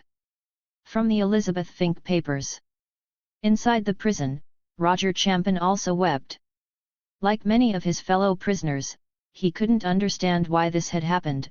Why didn't someone say, "They're going to come in with guns and shoot you people to death"? 112 New York State Police troopers clad in gas masks and rain gear make their way to the prison entrance. Courtesy of Don Dutton/Getty Images. 22 Spinning disaster. In contrast to the observers or prisoners like Champ, Rockefeller's men on the scene seemed a bit startled, but largely unmoved by the carnage of the retaking they had authorized. To be sure, they were taken aback by how quickly the operation went. But, overall, they were relieved that everything had seemed to go so well, and that the performance of the state police had been magnificent, as General O'Hara later described it to Rockefeller. 1 Douglas delivered his report of the retaking to Rockefeller late on the morning of the 13th, complete with a tally of the number of hostages who had survived. The governor seemed concerned, above all, with making sure that the nation understood what a success the retaking in fact was. 2 Well aware that the assault he ordered could have resulted in all of the hostages being killed, Rockefeller was elated that so many had in fact managed to make it out of the prison alive. 3 Commissioner Oswald, however, was finding it much harder to conjure up anything positive about what had just happened. He would have to go speak to the large crowd of family members and reporters now gathered outside the prison, and even he could smell the acrid scent of blood in the air. Though he still believed that morning's death and devastation unavoidable, it made him ill to think about it. "I think I have some feeling now of how Truman must have felt when he decided to drop the A-bomb," he remarked to those around him that morning. 4 After consulting with Department of Corrections Public Relations Director Gerald Houlihan and Deputy Commissioner Walter Dunbar about the wording, Oswald emerged from the prison to give a statement to the press at 10:48 First he reiterated his version of what had led to the retaking in the first place, namely that negotiations had reached a stalemate and, therefore, the state had no choice but to go in. He also made clear what he felt had been at stake that morning. As he put it, to delay the action any longer would not only jeopardize innocent lives, but would threaten the security of the entire correctional system of this state. 6. Becoming more passionate, he went on, the armed rebellion of the type we have faced threatens the destruction of our free society. We cannot permit that destruction to happen. It has indeed been an agonizing decision. 7. Almost 2 hours later, with the air around the prison still thick with tear gas and the periodic sounds of guns still being fired, Holohan and Dunbar gave additional press statements. This time offering more specifics regarding the fate of the hostages, since, according to the Gannett News Service, what every reporter was demanding to know was how did they die. 8. Without even blinking, Holohan stated, I understand several had their throats cut, some of their throats were slit. 9. How many? The reporter pressed. 7 or 8, he continued. Point 10. DOC's Public Relations Director Gerald Holohan addresses the press. Courtesy of the Democrat and Chronicle. Were they all killed by prisoners? All 9 of them? Yes, stated Holohan unabashedly. Point 11. A few hours later, Walter Dunbar provided his own blood-curdling twist to the rumors of atrocities committed by the prisoners. During tours of the prison he conducted later that day with a group of legislators including Arthur Eve and Herman Badillo, and then with members of the press, Dunbar regaled everyone with a vivid tale of state officials yelling at the prisoners to give up the hostages, to which one of them responded, "This is your answer," and then proceeded to stick a knife in the hostage's stomach. 12. After that, Dunbar went on, the awfulness only escalated. Not only did the other prisoners slit the throats of other hostages, but, worse, one of them took a knife and grabbed young officer Mike Smith and castrated him, and took this man's organs and stuck them in his mouth in clear view of us all. We saw it. We saw it. 13. Then, with a final flourish, Dunbar took pains to point out the particular inmate who had stuffed hostage Michael Smith's genitals in his mouth and slit his throat. 14. The prisoner he pointed to, now lying on a table and very obviously being tortured in full view of the group, was Big Black Smith. Arthur Eve and Herman Badillo, who had gotten to know Big Black during the time they spent in the yard, were dismayed but also so sickened by the tale they didn't quite know how to react. Eve at least mustered the strength to ask Dunbar how they knew it was this particular prisoner who had committed the atrocity. "We saw it," Dunbar replied. "We have it on film." 15. Later that night, Dunbar sat down with several reporters, including Lawrence Beaupre of the Rochester Times-Union, and repeated this story, which had already been spreading like wildfire among the troopers who'd seen Mike Smith bleeding from the gut and then heard that this was because he had been castrated by the biggest black man in the yard. By that hour so-called eyewitness accounts included not only this castration, but claims as well about how the prisoners had also mutilated faces with knives and disemboweled a guard. 16. These horrific stories electrified the press as much as the day's earlier news that all of the dead hostages had been murdered in cold blood by knife-wielding inmates. 17. And to top off these stories, according to a statement sent out on the AP wire by the end of the day, a spokesman for Gov. Nelson A. Rockefeller said several of the hostages had been dead for several hours before state moved into the prison in force. 18. This news item from the highest office in the state of New York would turn out to have been based on nothing but the wholly unfounded opinions of at least 5 correction officials, who had called into a hotline set up by Wim van Ikkeren, a deputy commissioner of corrections based in Albany, to discuss their thoughts on the retaking. During one such call, Alan Mills, the director of the Department of Correction Industries, offered his opinion that the hostages had been dead a long time, which indicated to him that the prisoners never intended to release them. 19. The inflammatory stories of prisoner depravity reported by New York state officials found their way onto the front pages of the nation's most highly regarded newspapers as dawn broke the morning after the retaking. In this worst of American prison riots, the New York Times reported, several of the hostages' prison guards and civilian employees died when convicts slashed their throats with knives. The paper then went on to editorialize, "The deaths of the hostages reflect a barbarism wholly alien to our civilized society. Prisoners slashed the throats of utterly helpless, unarmed guards."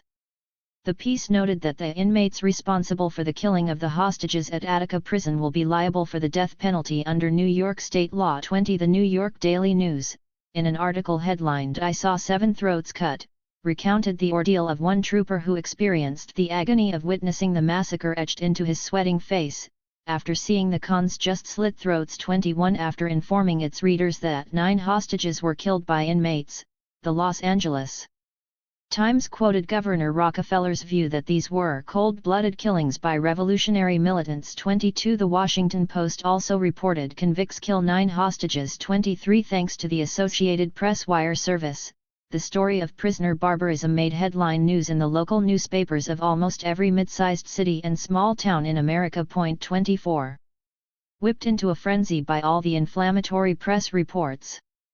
Citizen telegrams flooded state and prison officials from the governor on down, expressing both support for the strong stand they had taken for law and order and fury at the prisoners who had launched the rebellion. One of the more blunt messages read, "Amnesty no, Smith & Wesson yes. Good job." Another writer expressed his opinion that there should have been no surviving inmates after the cell block was cleared. 25 The observers were also attacked.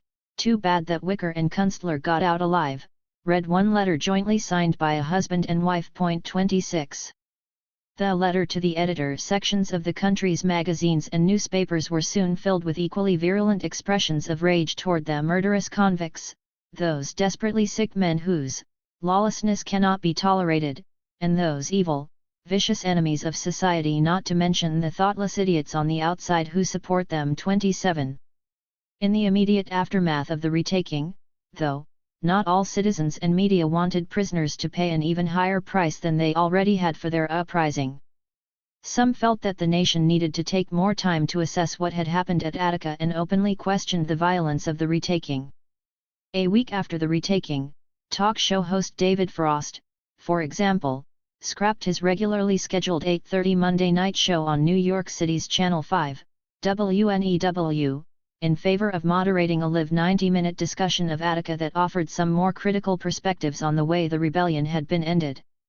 Those he invited to join him included Leo Zaffaretti, head of Correction Officers Benevolent Association of New York City, Attica observers Clarence Jones and Louis Steele, and one guard who had been held during the Tombs Rebellion the previous year. 28 After a heated discussion with various opposing views, Frost closed by saying gravely, "We end with a prayer for everybody who lost somebody." 29 There were also those who went public with their feelings that the men in the prison might have rebelled for good reason and had shown remarkable humanity toward others throughout the siege. As one citizen wrote to Time, the inmates, branded animals by many, were animals only by virtue of the conditions under which they were forced to live. For a fact, zoo animals live better than do these prisoners, and zoo animals are not even supposedly being rehabilitated. 30 Several notable penal reformers also expressed their dismay at how law enforcement handled the retaking, as did several prison reform publications such as Penal Digest. 31 The NAACP also chimed in. Its official publication, The Crisis, referred to what had happened as the awesome Attica tragedy. Mainstream black publications such as Ebony tried to focus on the necessity of finding the cure for prison riots rather than simply blaming them on depraved inmates. 32 After the rebellion's end, some members of Congress weighed in as well. Henry Bellman, a Republican senator from Oklahoma, stated that he was stunned and outraged by the violent and bloody episode at New York State's Attica State Prison. A slaughter of human life that was more horrifying than any such event in recent times. 33 To him, prison riots were inevitable as long as our prisons remain in the condition they are in, and, as important, the Law Enforcement Assistance Administration set up in 1964 by President Lyndon Johnson to offer substantial new support to both police and prisons has not used its resources to change the system, but rather to perpetuate it. 34 Perhaps no congressman was more outspoken, though, than Attica observer Herman Badillo. He tried to make clear to his fellow members of the House that the retaking had been a tragedy of monumental proportions. There should have been no rush to end the rebellion in this violent way, particularly, he pointed out, since the prisoners were going nowhere and the hostages were being protected. Even the early demand for transport to a non-imperialist country had had no support at all as the rebellion wore on, he explained, which in his view was extraordinary, because I understand there were more than 200 prisoners who had life sentences 35. While the state tried to focus Americans' attention on alleged prisoner depravity, younger Americans and those in the anti-war and civil rights movements also weren't buying it. An article that appeared in The Nation on September 27, 1971, summed up their views and concerns. Attica will evoke the bloodiest prison rebellion in U.S. history. It will take its place alongside Kent State, Jackson State, My Lai, and other traumatic events that have shaken the American conscience and incited searing controversy over the application of force and the pressures that provoke it. Since most of Attica's prisoners are black, many blacks saw the event as yet another manifestation of America's deep-rooted racism. White liberals and not liberals alone interpreted Attica as, at the very least, a measure of the bankruptcy of the U.S. prison system. 36. People from all political persuasions and age groups could at least agree that the American prison system was in serious trouble. From the point of view of the left, this stemmed from racism and neglect, whereas from the perspective of conservative power brokers like Nelson Rockefeller this was thanks to the highly organized, revolutionary tactics of militants. 37. Indeed, it was Rockefeller's deeply held belief that he had thwarted a revolutionary plot to destabilize the nation that allowed him to take such undiluted pride in how things had transpired on the morning of September 13. When the governor faced the media on the day after the retaking, he not only reiterated the falsehood that the prisoners had rejected all efforts at a peaceful settlement, forced a confrontation, and carried out cold-blooded killings they had threatened from the outset, but he shared with the media his enthusiasm for how the Attica rebellion had ended. 38. We can all be grateful, he began, that the skill and courage of the state police and correction officers, supported by the National Guard and sheriff's deputies, saved the lives of 29 hostages, and that their restraint held down casualties among prisoners as well. 39. Governor Nelson Rockefeller takes the podium at a press conference on September 15. Courtesy of the New York Times.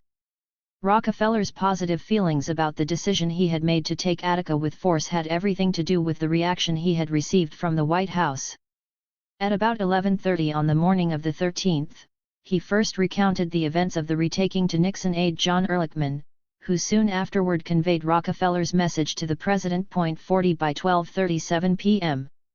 President Nixon was in the Oval Office discussing all that he had just learned about the retaking with fellow Republicans Robert Dole, Alexander M. Haig, Jr., and H.R. Haldeman. 41 They killed 7 of the guards, a bloody business, Nixon told his aides, and worse, he went on, one of the guards had been castrated. 42 Nixon was clear to the men assembled that, in his view, Rockefeller handled it well because, as the president put it, you see it's the black business.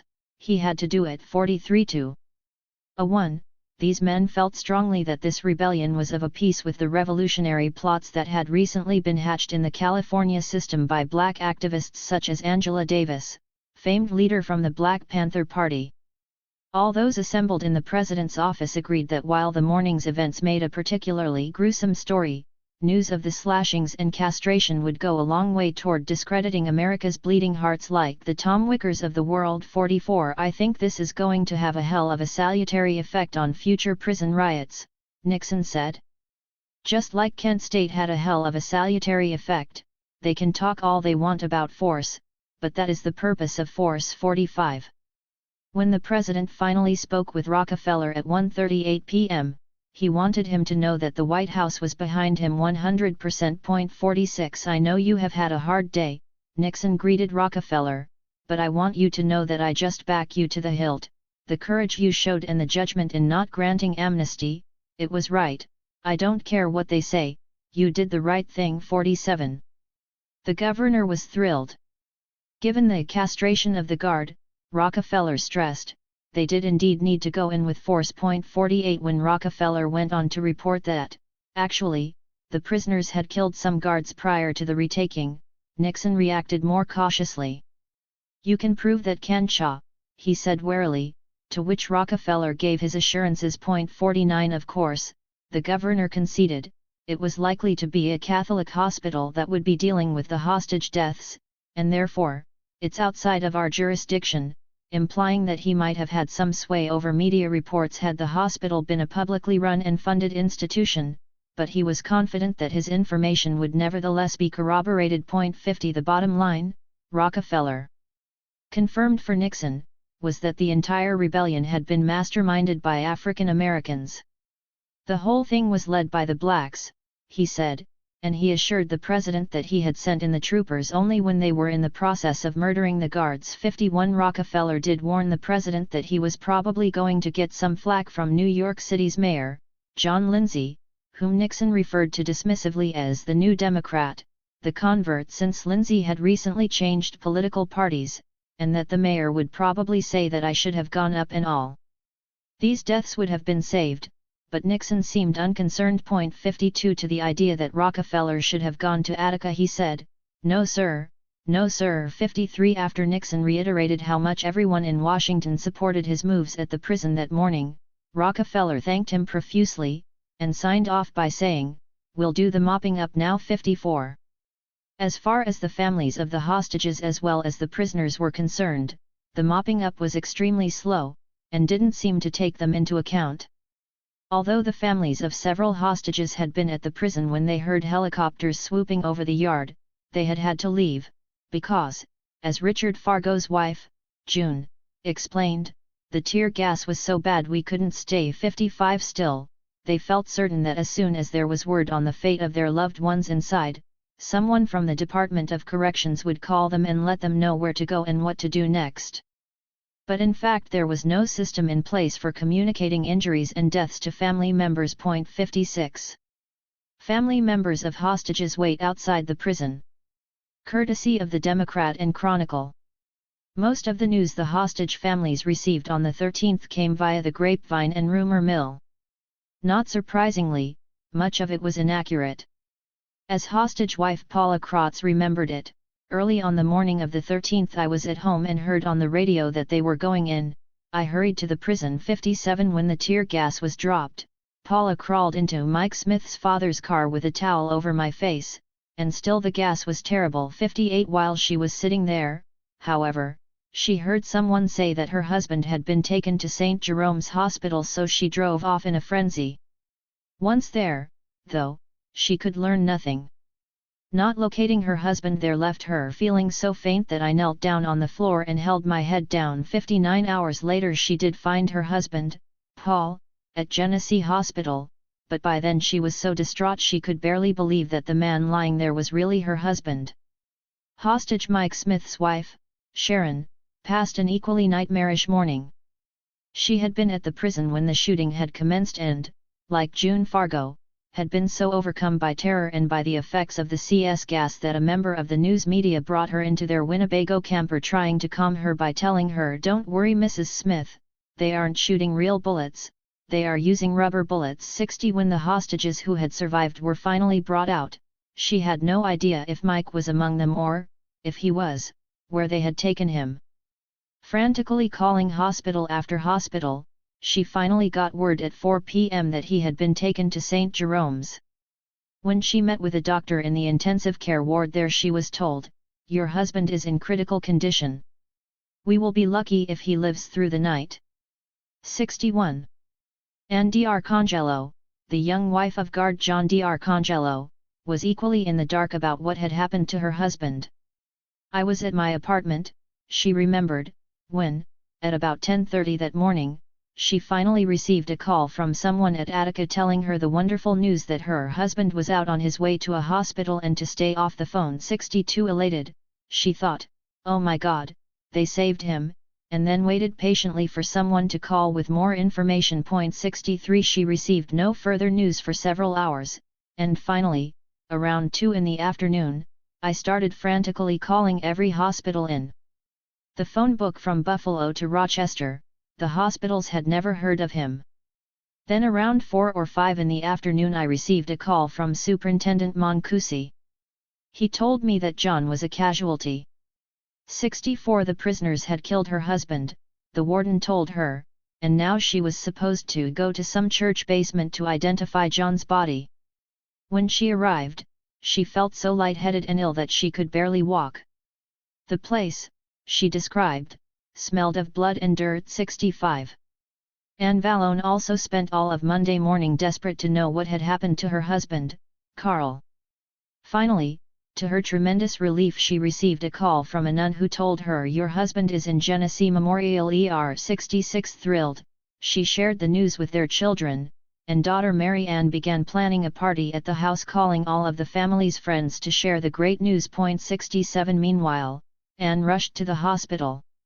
Once there, however, all was ominously quiet, and no one would tell her anything about where Carl was or how he was doing. Then Dr. Jenks came out, she recalled. He said I couldn't see him because he was dead. That was really traumatic for me. I just went to the chapel to pray. 68. She couldn't in that moment bear to think about going home. Her kids were all at home celebrating, and she just couldn't imagine being the one to have to tell them, "No, he's dead." 69. Deep down, she also wondered whether she could even believe the doctor. After all, someone had told her he was alive, and now this doctor was saying he was dead. Did he know what her husband looked like? Finally, though, she got someone who knew him to ID him, and she realized that she now had to go home to break 4 children's hearts. 70. Break their hearts she did. Mary Ann just kept yelling, "No, no, no," and, furious with her mother, insisted that she didn't know what she was talking about because on the phone they had told her that "my dad is alive." 71. But when she saw the priest at the door, she understood with a monumental sense of betrayal and despair that her father had indeed been killed. For the families of the prisoners there was even less information available regarding their loved one's fate. Hearing nothing at all from prison officials, approximately 40 relatives of Attica prisoners from Rochester, mostly women, converged on the Monroe County Medical Examiner's office and gathered in the drizzling rain, in a vain effort to get from the autopsy reports, the names of the dead and the hospitals to which the injured had been taken. Doris Session, the mother of 3 children, trying desperately to learn news of her husband, Josh, begged, "If they're in the hospital, why can't we know what hospitals so that we can see them? They're people." Ethel Whitaker was frantic to know what might have happened to her brother. She first tried to call the prison and the police department, but, she explained, "They hang up on us, they won't even call us." Prisoner relative Ella Greer had a similar account. "The police department cursed my mother-in-law out when she had tried to get some news the previous night." 72. Families from Buffalo also grouped together to learn some news and, finding out nothing, they began dubbing the city of Attica Up South. 73.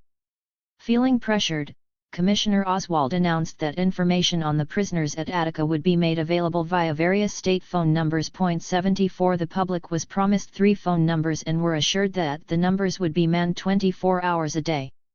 75. Predictably, all of the lines were so jammed that it was almost impossible to get through. 76. Meanwhile, back in the prison, their loved ones were in a desperate situation, bleeding, terrified, and even being tortured. 23. And the beat goes on.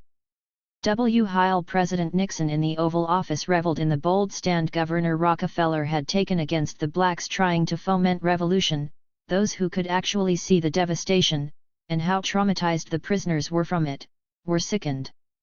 Sergeant Frank Hall, a sheriff from Monroe County, was one of these who saw the retaking's aftermath firsthand. Early on the morning of September 13, Sergeant Hall had personally assisted in loading the canisters of tear gas into the helicopter that had dropped them into the yard and had stuck around in case he could be of assistance as a litter bearer. By mid-morning, however, he felt numb at the sight of more than 100 injured men lying on the ground. Disturbingly, Hall could still hear rifle shots coming from within D Block. 2 And then he saw already injured prisoners being beaten so unmercifully, it just brought tears to my eyes. I mean, the prison riot was over and, they're taking out all of their aggression on these people that were naked. It just really bothered me, probably more than seeing some of the dead people, because these people were alive and being subjected to this kind of abuse. 3. National Guardsman Franklin Davenport, who had also come to offer assistance as a litter bearer, was equally shocked by the carnage in D Yard. Looking at the empty casings now strewn about the ground of the prison, he felt strongly that the retaking had been, from the beginning, all about killing. Deer slug bullets were not, he knew, a controlling or a disabling thing for. Another member of law enforcement on the scene was so stunned by the magnitude of the suffering and death in D Yard that he compared the scene he was witnessing, the dead bodies on the ground being labeled with toe tags and the screams of wounded men, to wartime conditions in the Guadalcanal 5. Even a seasoned captain from the National Guard on the scene struggled to process the bloodbath. He had worked before in a hospital where mass casualty was defined as 3 or 4 patients injured at once. This was, in his opinion, a full-fledged disaster. 6. National Guardsmen carry an unidentified victim on a stretcher. From the Elizabeth Fink Papers. According to a doctor who had been conducting medical research at Attica since 1960, even Superintendent Mancusi was quivering at the sight of so much trauma in D Yard. 7. As the doctor saw it, Mancusi had simply not understood that, when they were sent in to retake his prison, troopers and CAS alike were going to really open up and start killing people. 8. And not grasping this meant that neither Mancusi nor any other state officials for that matter had made any prior arrangements with paramedics, ambulance companies, or physicians from local hospitals to be on hand in the wake of that bloody assault. 9. When the shooting officially ended, there was but the usual skeleton crew of medical personnel at Attica, the reviled DRS. Sternberg and Williams, as well as 2 nurses, an X-ray technician, 3 orderlies from Batavia Hospital, and 2 veterinarians. 10. Because there was so little medical care on hand, according to National Guard and other medical workers and witnesses, the wounded were twitching and in convulsions, and eventually going motionless. 11. Mancusi did not make any calls for additional medical assistance until after 11 o'clock a.m., more than an hour after the assault was officially over. And, when he finally let some more doctors in, he was instructed by General John C. Baker, the governor's chief of staff, to make sure that the prisoners weren't going to get priority when it came to dispensing medical care. 12. This state official deemed trooper injuries, a fractured finger, bruised knee, a fractured toe, and gas in eyes and inhalation, a higher priority than the 128 prisoners who had been shot, many multiple times. 13. Indeed, not taking prisoner injuries seriously meant that when Superintendent Mancusi finally contacted Meyer Memorial Hospital to ask for more doctors, he failed to convey the scope of the tragedy at his prison and thus the size of the medical team that would be needed. Meyer Memorial's Dr. Worthington Schenck cobbled together a tiny team consisting of himself and 2 medical residents to head to Attica a full hour later. As soon as Schenck saw the extent of the disaster awaiting him, he went to the prison administration building and spent another half an hour making calls to assemble a much larger team consisting of 4 mobile medical units as well as surgical supplies, blood, plasma, and other needed items. It took another 3 hours before this still insufficient medical team was in place. By the time the additional medical help arrived, numerous severely wounded men had lain for hours without treatment. 14. The state of the suffering was hard even for these medical professionals to witness. One physician looked in dismay at the bodies lined up by Attica's fence and couldn't help but liken it to a Civil War painting. 15. Another, a doctor who had seen combat care in World War II, stared in disbelief because he had never seen people who were so badly neglected. 16. Members of the National Guard were equally appalled when they came in, reporting that people had to be put everywhere, on the floors and in the corridors and in every spare area, and that trying to treat the most severely wounded first simply was not possible in all of the confusion. 17. Dr. Robert S. Jenks of the hospital in Genesee County wasn't just appalled at the scene he came upon, finding it unconscionable, but he was also furious that no one from the prison had called doctors in until long after the injuries had occurred. Another doctor from a nearby hospital was equally appalled at this delay, and later reported that he had been waiting in his fully equipped almost empty hospital for all the wounded he had heard there were, and wondering where are the prisoners. And, finally, on his own initiative, he gathered up 4 other surgeons and set off for Attica. 18 When they arrived, there was nothing to work with. As Jenks described it, not only were there inmates lying out there for hours without any kind of care, but in the area where he was trying to work, there wasn't a pint of blood anywhere. 19 This, he felt, was completely inexcusable. They just didn't ask for it, because I know plenty was available. There are several blood banks around here and they could have gotten all they needed beforehand. 20 Another doctor also reported that it was chaos when he arrived. 21 Nobody was directing anybody what to do, he went on, and the prison had none of the medical supplies he needed, including vital things such as plasma. 22 Because of this lack of planning and neglect, prisoners with compound fractures received either no care or nothing beyond primitive bandaging, and even the most severely wounded prisoners had no sedation and were expected to suffer through the pain. 23 Worse, even after the reinforcements arrived, every doctor on the scene could see that it was going to be impossible to treat all of the men in serious need of care given the state of the tiny prison hospital. Treatment was also hindered by the tear gas still hanging in the air, making medical personnel ill. Dr. David Breen, a third-year medical resident, recalled that at first he could only stay inside the facility for about 60 seconds, because the tear gas bothered my eyes. 24 Clearly the only way to deal with the large number of seriously injured inmates at Attica was to get them transferred out of Attica to local hospitals, but prison officials made that process almost impossible. As later testimony made clear, even when finally permitted entry, medical and legal personnel were severely hampered in discharging their professional responsibilities by the obstructionist correction officials, the refusal by correction officials, Warden Moncusi in particular, to permit certain injured inmates to be removed to a nearby Buffalo hospital for surgery and emergency medical care that doctors maintained they so urgently needed. 25 By late in the afternoon on the day of the retaking, only 2 prisoners had been moved to a hospital. By day's end only 6.26 among those men was Edward Kowalczyk, who'd been shot multiple times.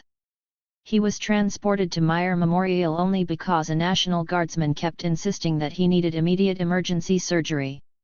And still, as he lay in unimaginable pain in an ambulance, the wounded man noticed that the prison guard who was driving took his time, no lights, no siren, and stopped at stop signs. 27 A National Guardsman who was in the ambulance with them got into it with him, saying to the guard that the guys were no longer moving in back, but the guard refused to hit the accelerator any harder. 28 For the lucky few who made it to a hospital for treatment, their care was compromised because even some of the most grievously wounded of the men were shackled by one foot to the bed frame by the correction officer in charge. 29 He maintained that, while he had received no orders to shackle the prisoners, he deemed it necessary because some of them were large and strong, and presented an assault and escape risk. 31 of these alleged flight risks was Yomo, who'd been shot 7 times and was barely alive.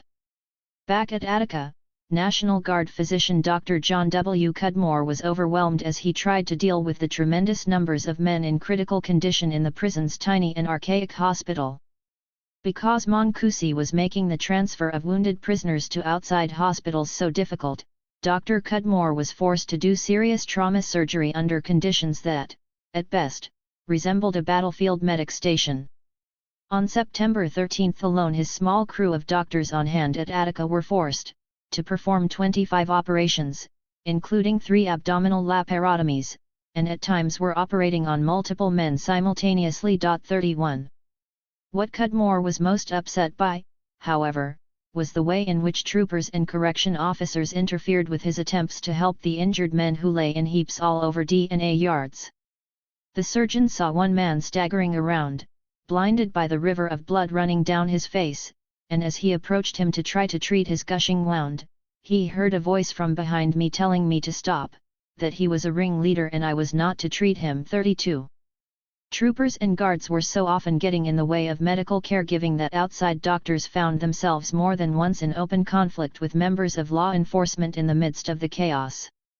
In one case a guardsman was told quite literally to rub salt in the prisoner's wounds, and in another case a guardsman who was trying to reassure prisoners that they were going to be all right was contradicted by an officer shouting out how bad the wounds looked and how it looked as though the prisoners were going to die. 33 When one guardsman started to make a list of the wounded so that he could get in touch with their families, a CO came over and told him he couldn't do that and then ripped a couple of names off the list because, the CO said, those two weren't wounded.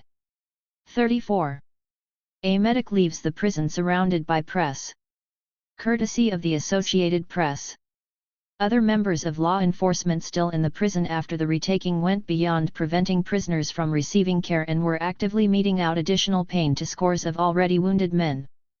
Dr. Cudmore watched in horror while one young man with severe shotgun wounds was tortured by troopers poking or kicking at him when he was on the ground. 35 One young doctor who was on the scene with Dr. Cudmore, David Breen, saw one Spanish-speaking prisoner trying to sit up so that he could ask someone to please contact his family and let them know that he was alive.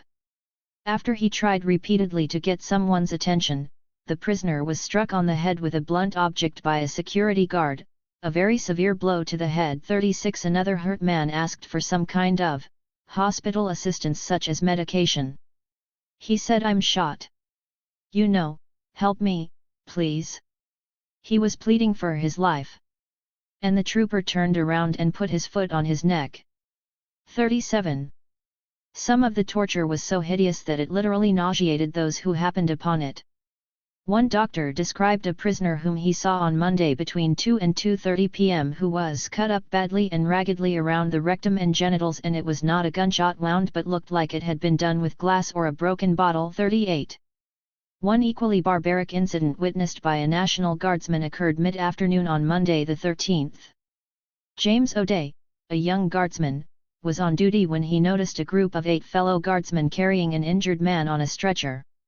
The man looked badly hurt, so O'Day asked what had happened to him and was told that he had gunshot wounds in his legs and buttocks. Suddenly, as O'Day looked on, a white CO standing nearby said that he didn't believe this man had really been hurt and reached over to tip the stretcher, dumping the prisoner onto the ground, which was slimy and dirty. He told the prisoner to go to his cell or he would stab him with a screwdriver, and before the prisoner had a chance to do anything he stabbed him 5 or 6 times in the anal area. The prisoner never stood up but just pushed back with his feet, and all this time he was on his back. The man was walking between the prisoner's legs, threatening him. O'Day desperately wanted to stop what he saw happening, but he was terrified of the cops who were standing around nearby. He had the feeling that if he had done anything his life would have been in danger. 39 O'Day was so disturbed by the incident that he tried to report it to the New York State Police several days after it occurred and, when no one believed him, eventually went to the FBI office in Buffalo. Their agents took down his report and noted in writing that he appeared to be a very level-headed individual and is not a long-haired hippie, which suggested that they saw his account as credible. 40. And then there was the abuse inmates were suffering at the hands of Attica's own physicians, Selden Williams and Paul Sternberg.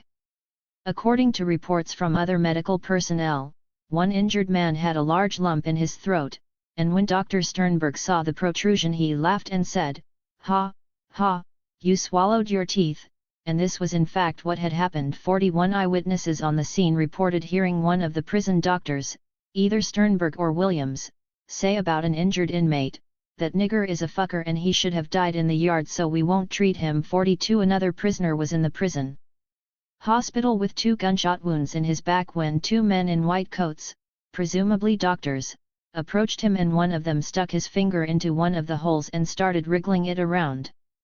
The prisoner was screaming with pain. 43 A National Guardsman reported seeing one prisoner who had a deep hole in his head that looked like a gunshot wound. As he was being taken to the hospital his head was hanging down, so the guardsman picked it up and found it was in 2 pieces.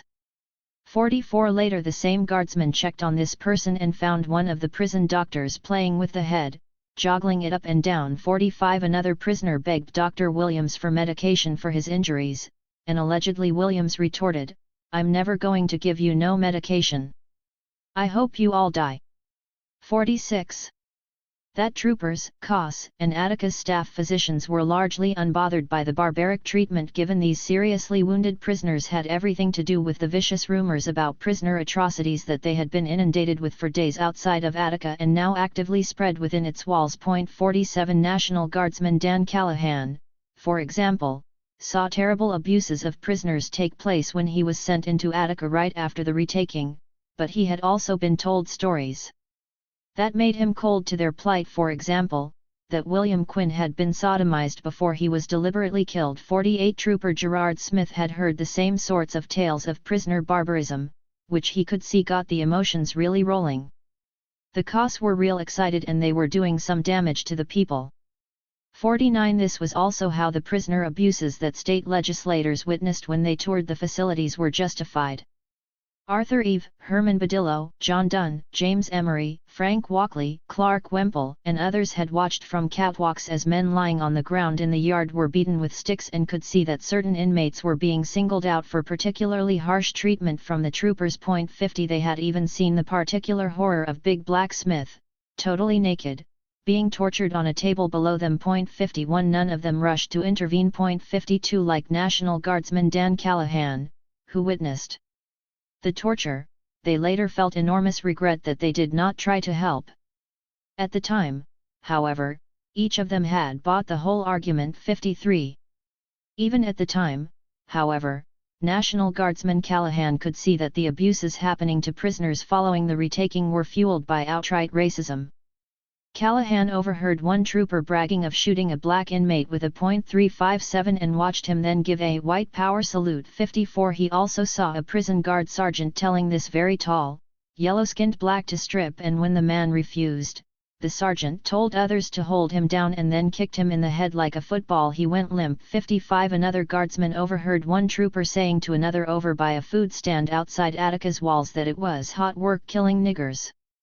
56 Racial hostility was in fact so intense that during the legislators' tour that morning, even Assemblyman Arthur Eve was showered with invective. Guards were yelling at Eve, "Get your nigger ass out of here." 57 Any white inmate who had stood with the black rebels in D-Yard also suffered special abuse. Doctors from the National Guard reported hearing troopers and COS punctuate their beating of white inmates, the nigger lovers, with bitter refrains of "This is what you get for hanging around with niggers." 58 So deep was the guards' and troopers' hatred of Attica's surrendered prisoners, and particularly the black men among them, that for days after the retaking they engaged not only in physical abuse but also in the wanton destruction of these men's most basic and necessary possessions. A trooper forced Jack Florence to pull out his dentures and hand them over, then threw them on the ground and stepped on it. 59 In addition to smashing the men's false teeth that they needed to eat, troopers and COS mangled eyeglasses and ground them into the dirt, and tore apart every necklace and smashed every wristwatch they happened to find on a prisoner. Correction officers and New York State Police stand over the crowd of prisoners forced to crawl through the mud in D-Yard. Courtesy of the Associated Press. What wasn't savagely destroyed was stolen. On the 14th of September, men from the National Guard went into the prison armed with metal detectors, and Dan Callahan noticed that one of his sergeants had stolen a bunch of watches all up and down his arm. He was proud. 60 Another guardsman cheerily displayed his own trophy, a set of false teeth with a bullet hole in it. 61 From the moment that the shooting died down, officers had begun herding inmates violently up the half-dozen steps into D Block, across D Tunnel, and then back down into A Yard. As the men were being rushed, pushed, and kicked from D-Yard into A Yard, they had begun falling over one another, bodies on top of bodies. For the men on the bottom of this heap, it was almost impossible to breathe. 62 Barely able to get air, these men were then, as Herbert X. Blyden remembered the ordeal, stripped naked and forced to lay in the mud, face down, and crawl. 63 During this entire process they encountered more and more officers who beat them and tore their clothes off, took away glasses, watches, false teeth, etc., then herded them naked in a long snaking line that wound slowly through A Yard, into a tunnel, where a gauntlet of armed officers awaited them. 64 Once inside the tunnel, with their feet bleeding profusely from the glass fragments that covered the prison's ground, the men were forced to run for some 50 yards. And both sides were lined with officers with axe handles, 2x4s, baseball bats and rifle butts. When these naked and often severely wounded men stumbled or fell, they had to crawl the length of the tunnel, while being struck and jabbed repeatedly. 65 One prisoner described the gauntlet this way: "Well, they stripped me and they told me to go and get in line. They had a line in the form of a snake and you had to get in line and they were moving us in one at a time. So this way, the officers got the chance to get their sticks ready. On both sides of the hall they had officers, you know, with sticks, correction officers." 66 John Cudmore and some of the other doctors saw with their own eyes what happened inside a tunnel. There were people on either side of the door, and as men came to the door they'd aim at their legs or vicinity with clubs and hit them to knock them down. 67. Prisoners are ordered to strip and line up in D-yard after the retaking, September 13. Courtesy of Corbus. Any prisoner who troopers or COS considered to be a leader was chalked across the back with a large white X and singled out for abuse. When these 80 men managed to make it through that first gauntlet, they were forced to run another when they were taken from A block over to HBZ.68 at the entrance to HBZ, where the men would all be placed in solitary, 6 to 8 COS, called to each one, "You want your amnesty? Well, come and get it."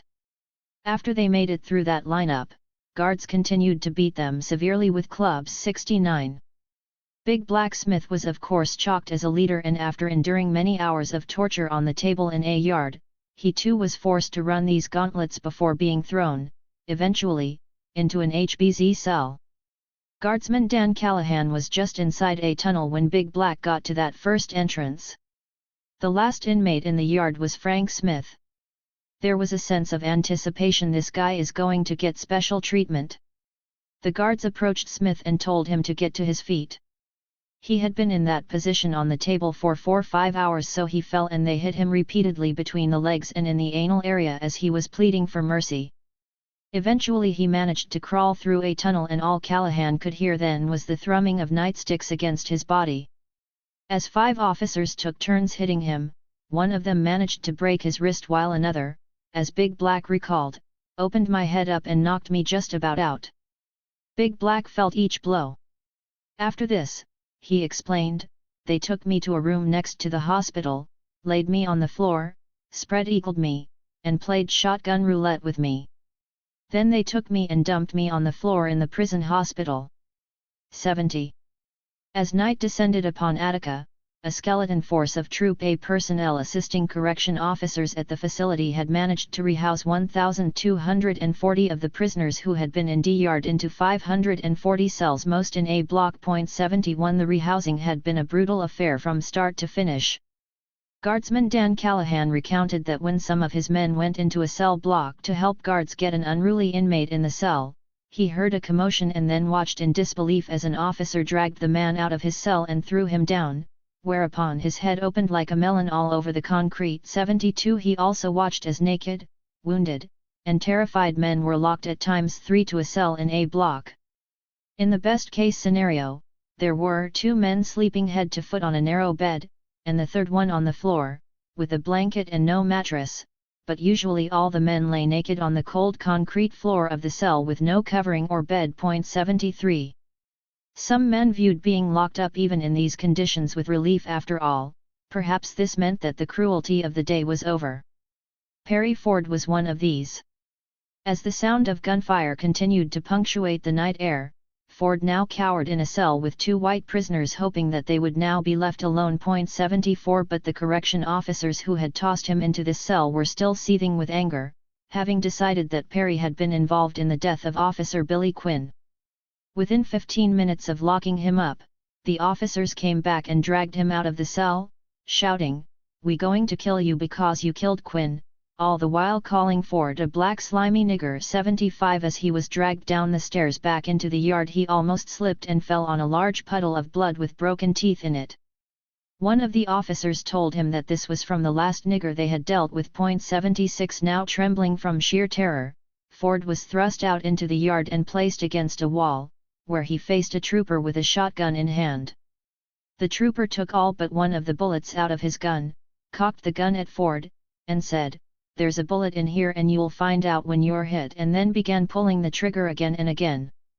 Each time, Ford anticipated death. 77. Russian roulette was a frequent practice of the night guards and troopers, so was telling thirsty, exhausted men cowering on the floor like Carlos Roche to drink the urine of correction officers. 78 officers spent the entire night of the 13th scraping the bars loudly with the butts of their guns, taunting, physically assaulting, and threatening to kill the men they had just rehoused.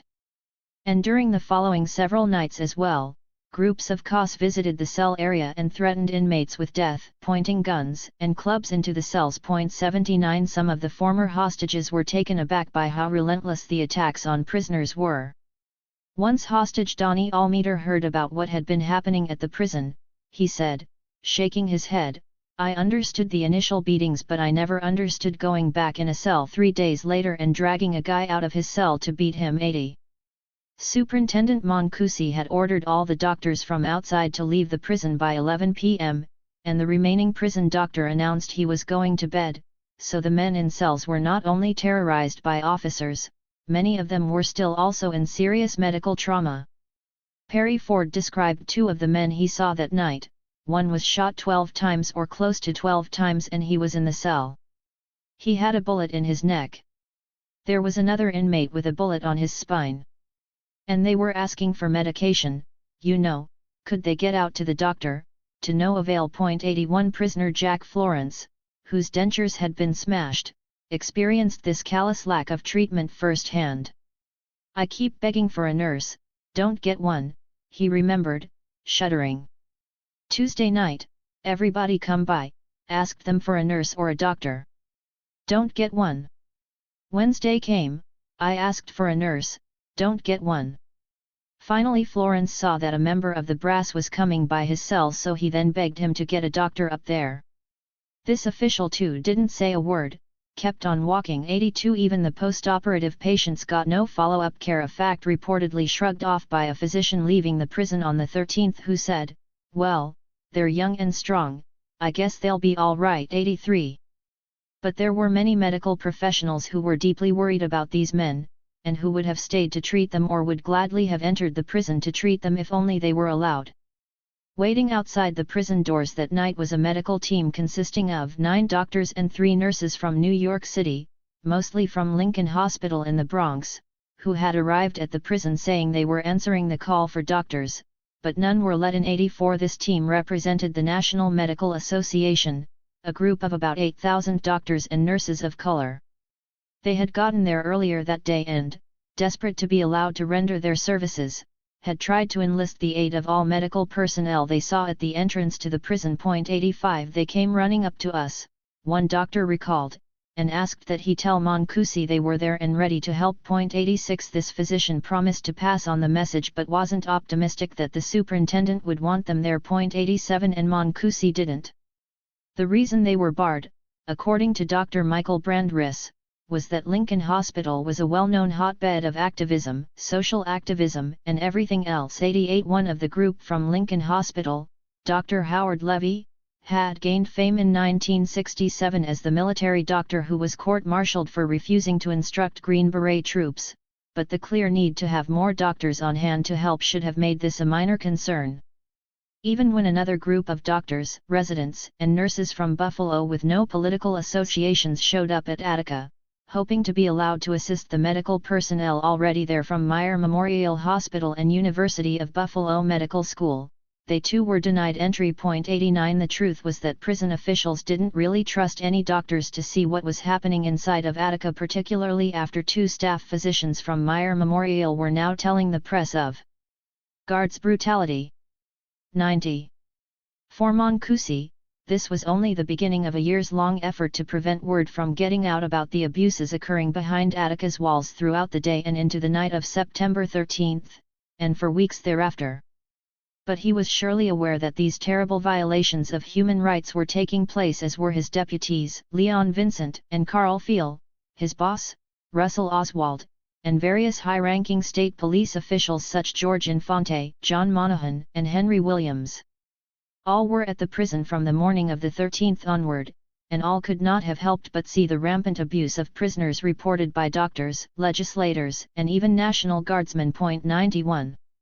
And yet, to a one, they all claimed that procedures were being adhered to.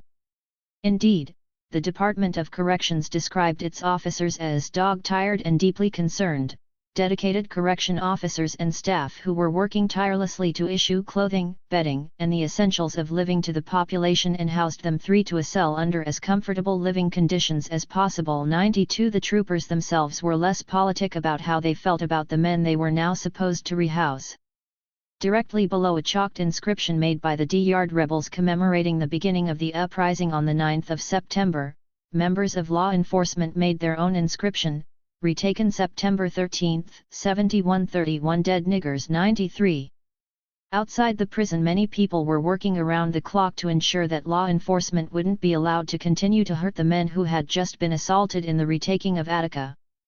Besides their families and the medical personnel who volunteered, scores of prisoner rights lawyers set out for the prison to insist on proper medical care and immediate legal counsel. As Herman Schwartz put it, lawyers started to pour into upstate New York that night. 94. They didn't know much about what was going on yet, but they knew enough to know that Attica's prisoners were now at the mercy of troopers and correction officers who had been hoping to get at them for 4 long days. They also knew, from the death toll of the hostages and the stories told about how they died, that things were very likely to be ugly inside for anyone with a number. William Hellerstein, a full-bearded, 35-year-old attorney in charge of the Criminal Appeals Board of the Legal Aid Society in New York City, set out for Buffalo the morning of the 13th with a group of other young attorneys, 2 of whom he had just hired. As he recalled it, "We didn't know exactly what we could do, but eventually they ended up at Herman Schwartz's house for a planning meeting and then headed to the University of Buffalo to discuss how they would get into Attica to check on the prisoners." 95. Making that plan was fairly fraught. As Hellerstein remembered, it was a big get-together, lots of yelling and screaming, between the lawyers such as himself and Schwartz and the younger, more radical attorneys and law students. At issue was how best to levy pressure on the state in order to protect the men inside. 96. All suspected that abuses were taking place but they didn't have concrete evidence. So what could they really do?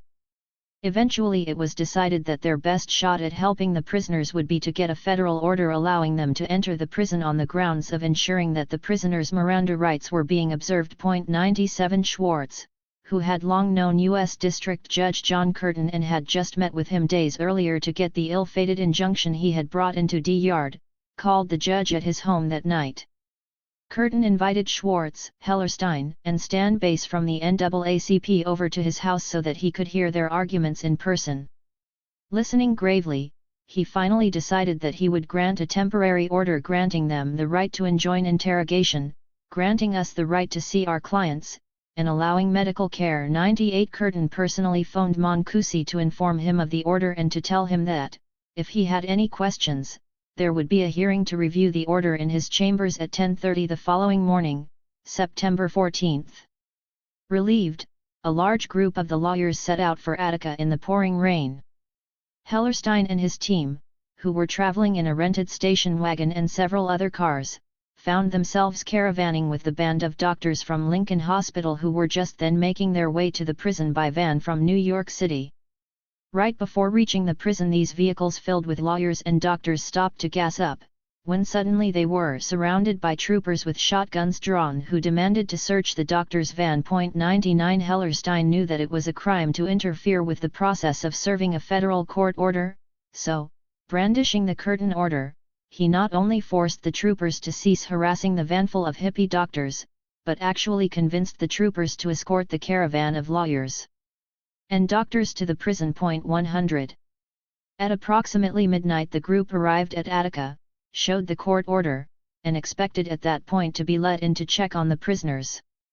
Warden Mancusi and Assistant Deputy Superintendent Phil, however, refused them entry. The minute that he learned of the court order, Phil had conferred with his superiors in the Department of Corrections and he felt confident that the Attica staff would be supported if they refused to follow Curtin's order. 101. Schwartz and Hellerstein were incredulous. Even though they had with them some 20 lawyers and 20 doctors, we were told that they would not obey the order, and at 3:30 in the morning that was confirmed. 102 Hellerstein set out to find a phone so that he could call Curtin to tell him that his order was being disregarded. Curtin was, he could tell, very shaken up that prison officials were so blatantly refusing to follow a federal court order. But Curtin didn't see that there was anything he could do until the next morning at the hearing he had scheduled. 103 Tired and dispirited, the lawyers marshaled their energies to try to prepare their arguments for later that morning. 104. Part V. Reckonings and Reactions. Robert Douglas.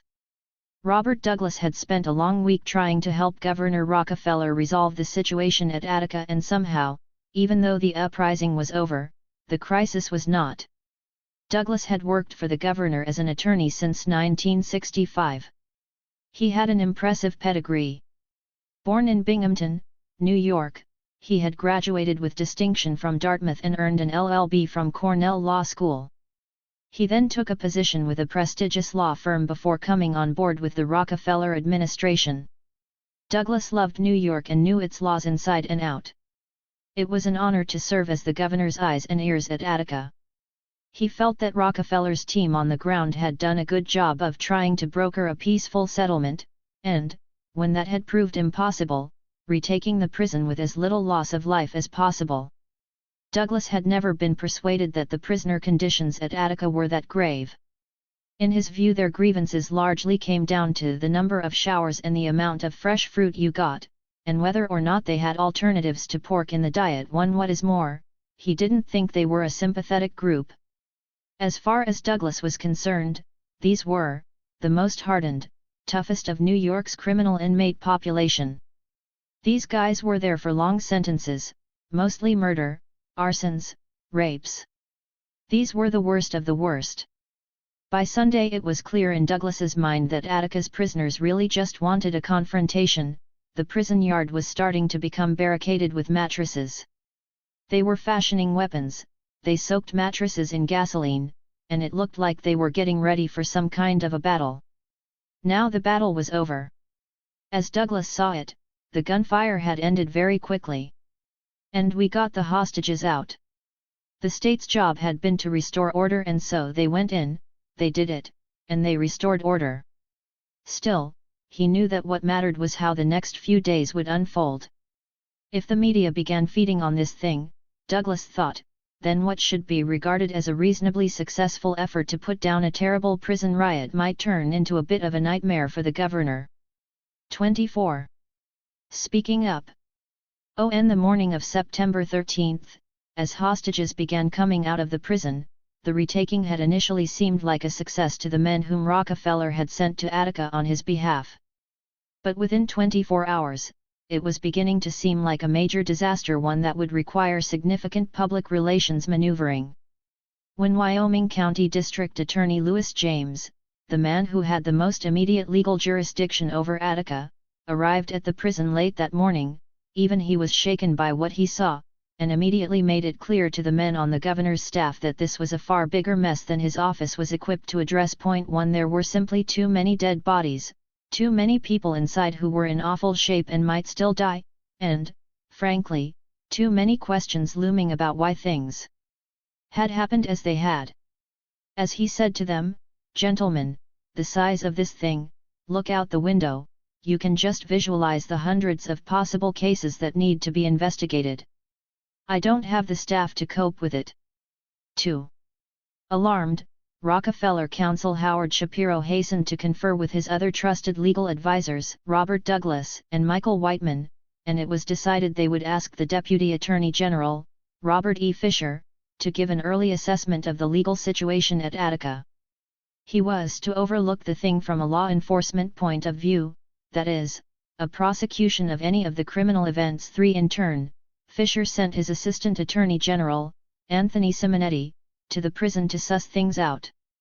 Simonetti arrived on the scene fairly early on the 13th as the chaos there continued to unfold, for it wouldn't be until several days later, on September 17, that Rockefeller made the official announcement that Fisher had assumed direction of the investigation into the rebellion and retaking at Attica, but the governor had made sure to have his keen legal eyes on the ground well before that. 5. In fact, the call to Fisher, and Simonetti's almost immediate presence on the scene, were clear indicators that the governor had very quickly understood that his troopers' actions on the 13th might land him in hot water. That Rockefeller looked to Fisher's office to handle this potentially messy legal situation was significant. Fisher headed up the state's Organized Crime Task Force, OCTF, a unit that was set up to go after thugs and gangs. Rockefeller chose this unit to investigate the Attica Uprising because he had from the beginning been convinced that it had been the result of a left-wing revolutionary conspiracy. He hoped that the same laws that Fisher used to prosecute organized crime might be applicable here. DOC's Deputy Commissioner Walter Dunbar surveys D Yard after the retaking. Courtesy of the Democrat and Chronicle.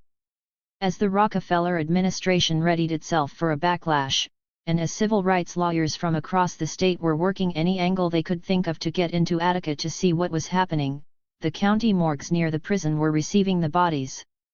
The number of corpses lying on the floor of the prison's maintenance building was such that pathologists from 3 different counties were alerted of the many autopsies needed. Some bodies were in nearby hospitals in Batavia, some went to the office of the Erie County Medical Examiner in Buffalo, and the remainder 19 prisoners and 8 hostages went to Rochester to the Monroe County Medical Examiner's office of Dr. John Edland and his assistant, Dr. G. Richard Abbott. 6. When Dr. Edland received the call requesting that his office take the bulk of the Attica victims, he agreed but had to put his office's disaster plan into effect, thus allowing for him to bring in 3 additional medical examiner physicians to assist with the work. 7. These doctors quickly made their way to the ME's office, only to have to wait until past midnight for the bodies to arrive.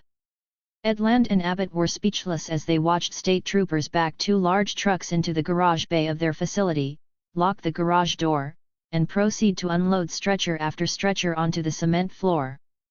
By 12:20 Tuesday morning, September 14, the morgue's garage was full, crowded not just with dead bodies but with troopers and other state officials who insisted on remaining in the room. The state troopers, as well as various members of the Monroe County Sheriff's Office, were determined to watch as each body was undressed and autopsied, and state police photographers were on hand to snap pictures.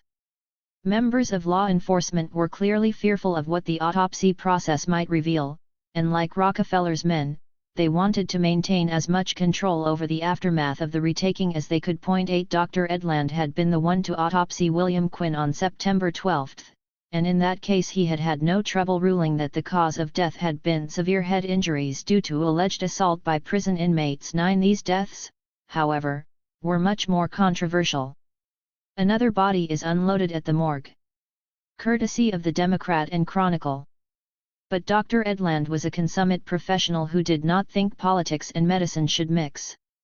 It wasn't that he had no interest in the world around him. Indeed, he was a registered Republican and had vacillated between a career in law or medicine, deciding to become a pathologist precisely so that he could have a foot in both arenas. He considered it his job to provide accurate answers about the cause of death to the family members of the deceased, whatever those causes were. How his findings might affect public opinion about the Attica retaking, or the political careers of those in charge, would have no influence on how he did his work. 10. He had been the chief medical examiner of Monroe County for 3 years and in that time had earned a solid reputation as both a hard worker and a decent man. Dr. Edland and his assistant, Dr. Abbott, got to work immediately. First, they had to hose down each body because of their heavy contamination with pepper gas, and then, before starting on any autopsy, the doctors made sure that the medical photographer, Ed Riley, took X-rays of the body. 11. Meanwhile, the fact that state troopers kept milling around and trying to oversee everything was unnerving to the morgue personnel. From the moment Riley turned on the X-ray machine, and they could clearly see the many bullets and buckshot pellets lodged deep in the prisoners' bodies, both Abbott and Edland understood why the troopers were so concerned. By 4:30 a.m. it was patently obvious that the hostages had all been shot, and that there were no slashed throats or genital mutilations. 12. This, of course, was not at all what state officials had told the media, and the doctors were aware of this. With more than 40 troopers crowding the hallways, hovering over them and mumbling under their breath, the 2 pathologists continued to search dutifully for any signs of slashed throats as cause of death, But all that they could find were 2 knife cuts near hostage throats, and the wounds were, on the back of the neck, and less than 1/10 of an inch deep. 13 As both doctors knew, if someone is going to try to seriously harm or kill somebody with a knife wound to the throat, he's going to do it from the front. 14. Perhaps even more alarming to the troopers than the fact that none of the men had died from knife wounds was that everyone was well aware that the only people at Attica who had guns on the 13th of September were members of law enforcement. Even with hostile stares boring into their backs, Edland and Abbott pushed on, trying to learn as much as possible about how each man at Attica had died. It was clear, for example, that hostage John Montelian had died from a gunshot wound to the chest that had entered his body, then travelled downward until it perforated his aorta and the left lung. 15 Deeply embedded in Montelian's chest, Dr. Abbott found a mushroomed lead, partially jacketed bullet bearing numerous rifling grooves, which he identified as coming from a .44 caliber. 16 It was equally obvious that prisoner L.D. Barkley had been shot in the back, where there was a 1/2 inch gunshot entrance wound with well-defined contact ring, and that this bullet had caused extensive destruction of the lower lobe of the right lung. The bullet, a badly fragmented jacketed bullet of slightly greater than .25 caliber, was lodged in his right fourth rib. Barkley had been shot at close range. 17 Sam Melville, whom police had particularly hated, died when bullet fragments tore up his lung, causing him to bleed to death. 18 Whether this supported later prisoner reports that Melville had been alive after the retaking with his arms up in surrender could not be settled by his autopsy. 19 As the long hours dragged on, and still finding nothing but gunshot wounds, Edland and Abbott decided to go home to get a bit of sleep before finishing the 15 autopsies they still had to do. The doctors and their staff had been up for over 24 hours, and by 6:30 a.m. they felt that a break was necessary in order for us to complete our work in the careful objective manner that was required. 20 After what amounted to little more than a catnap, however, within 90 minutes the pair were back at it, and both were growing ever more unsettled. From the moment the bodies had arrived in his facility, Edland in particular had felt intimidated by the presence of the troopers, and, once it became clear what the autopsies revealed, he felt that he was being subjected to pressure to change his findings. 21 He had also been told to pay special attention to the bodies of 2 prisoners, Barry Schwartz and Michael Privitera, whom troopers had found in D Block after the retaking and who had died. These same troopers insisted, under suspicious circumstances. Edland immediately knew why he had been instructed to focus on these bodies. These men had clearly been killed before the morning of the retaking, presumably by prisoners. The autopsies revealed not only that Schwartz had been badly beaten up, but his neck had been cut so deeply that it had severed both of his carotid arteries and his neck muscles were fully exposed, and his body had more than 36 stab wounds. 22 Michael Privitera's end hadn't been any prettier. His skull had been fractured, his throat slashed, and he had suffered 21 deep stab wounds. 23 Although the troopers might have hoped that all future media attention would focus on these savage killings, not those of the hostages, it was clear to both doctors that the real news story here was how many of its own men the state had killed and how many prisoners had been shot to death when they themselves had no guns. Once the public knew how many men had died from trooper bullets, Edland suspected, all hell was going to break loose. 24 And, he also knew, it wasn't going to be long before this news broke, given that newspaper reporters were besieging his office with requests for more information. 25 With each passing hour, Dr. Wendell Ames, the director of the Monroe County Health Department, grew more worried about the media. Indeed, he specifically asked Dr. Edland not to speak to reporters until something official was set up because, as he said, "We don't want a trial in the press in advance of the investigations that are to be done." 26 As soon as Governor Rockefeller's team heard what Edland was discovering, they too panicked. The governor's office immediately sent its own directive that no news be leaked and made clear that Edland's autopsies were going to be reviewed before any news conferences were called. To the dismay of all parties concerned, however, this news could not be contained. For starters, it was obvious to anyone who had been in the ME's office and had seen the bodies that they were riddled with bullets and buckshot. And as soon as the hostages' autopsies were completed and their bodies were released to funeral homes, Countless other people would be able to see their wounds. 27 But what really forced their hand was that Ed Land's office supervisor leaked the autopsy findings to Dick Cooper, a reporter at a local paper, the Rochester Times-Union. Cooper ran back to his car and headed for the city room to file the story. I knew the information I had was important, but the weight of my knowledge did not hit me until I was on the road. If the hostages did not die from slashed throats and did in fact die of bullet and buckshot wounds, then they must have been shot by the state police who were sent into cell block D to save them. 28 When Dick told his colleagues at the paper, they were stunned. Another Times-Union reporter, Lawrence Beaupre, recalled hearing the news. I gasped. Everyone knew what that meant, since the prisoners reportedly had no firearms at all. 29.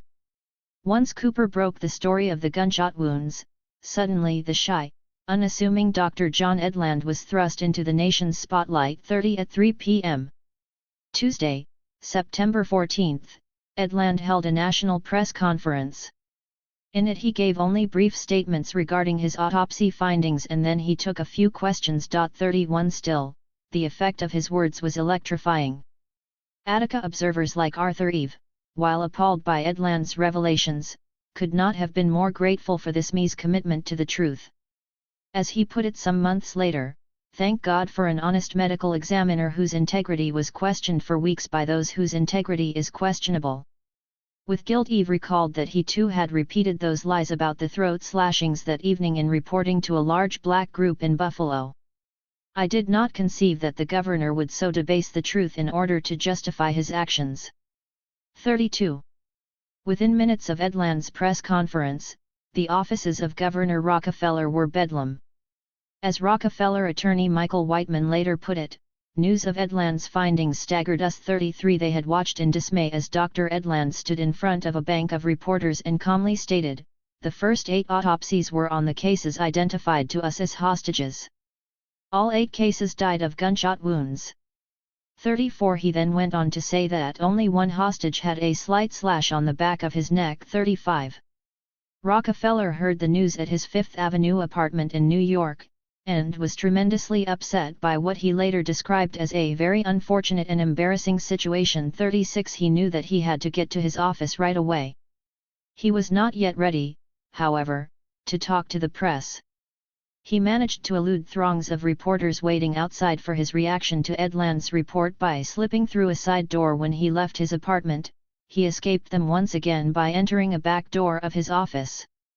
37. But the governor's attempt to spin Edland's revelations had already begun, much of it focused on trying to cast doubt on the doctor's competence and integrity. 25. Stepping back. Before making any public statement, Governor Rockefeller wanted to find out if Dr. Edland's findings were correct. His main advisor at Attica, Robert Douglas, immediately advised George Infante, one of the top-ranking NYSP officials who had been on the scene during the retaking and its aftermath, to make an extensive investigation and take notes on wound marks and so forth so that we would have a record to make sure that the coroner's findings were accurate. 1. Rockefeller also dispatched Assistant Attorney General Anthony Simonetti, the man who would be conducting Fisher's official investigation into what had happened at Attica, to meet personally with Edland about his autopsies. 2. When Edland sat down with Simonetti, it was clear to him that state officials were very upset about his findings, and that they were now planning to have someone double-check his work.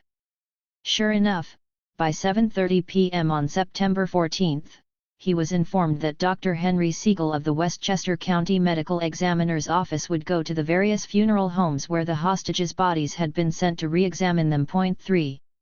Dr. Siegel wasn't the only state official to be visiting those funeral homes.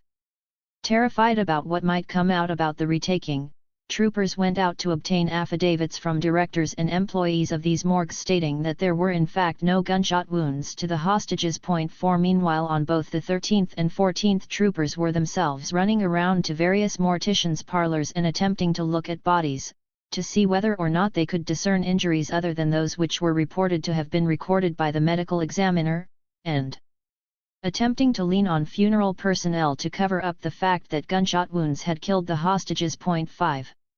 Carl Vallone's widow, Anne, later recounted getting a call from the mortician at Gilmerton's funeral home who wondered what he should do because, as he told her in a hushed breath, a bunch of state troopers wanted to be alone with his body. 6. An employee of the H.E.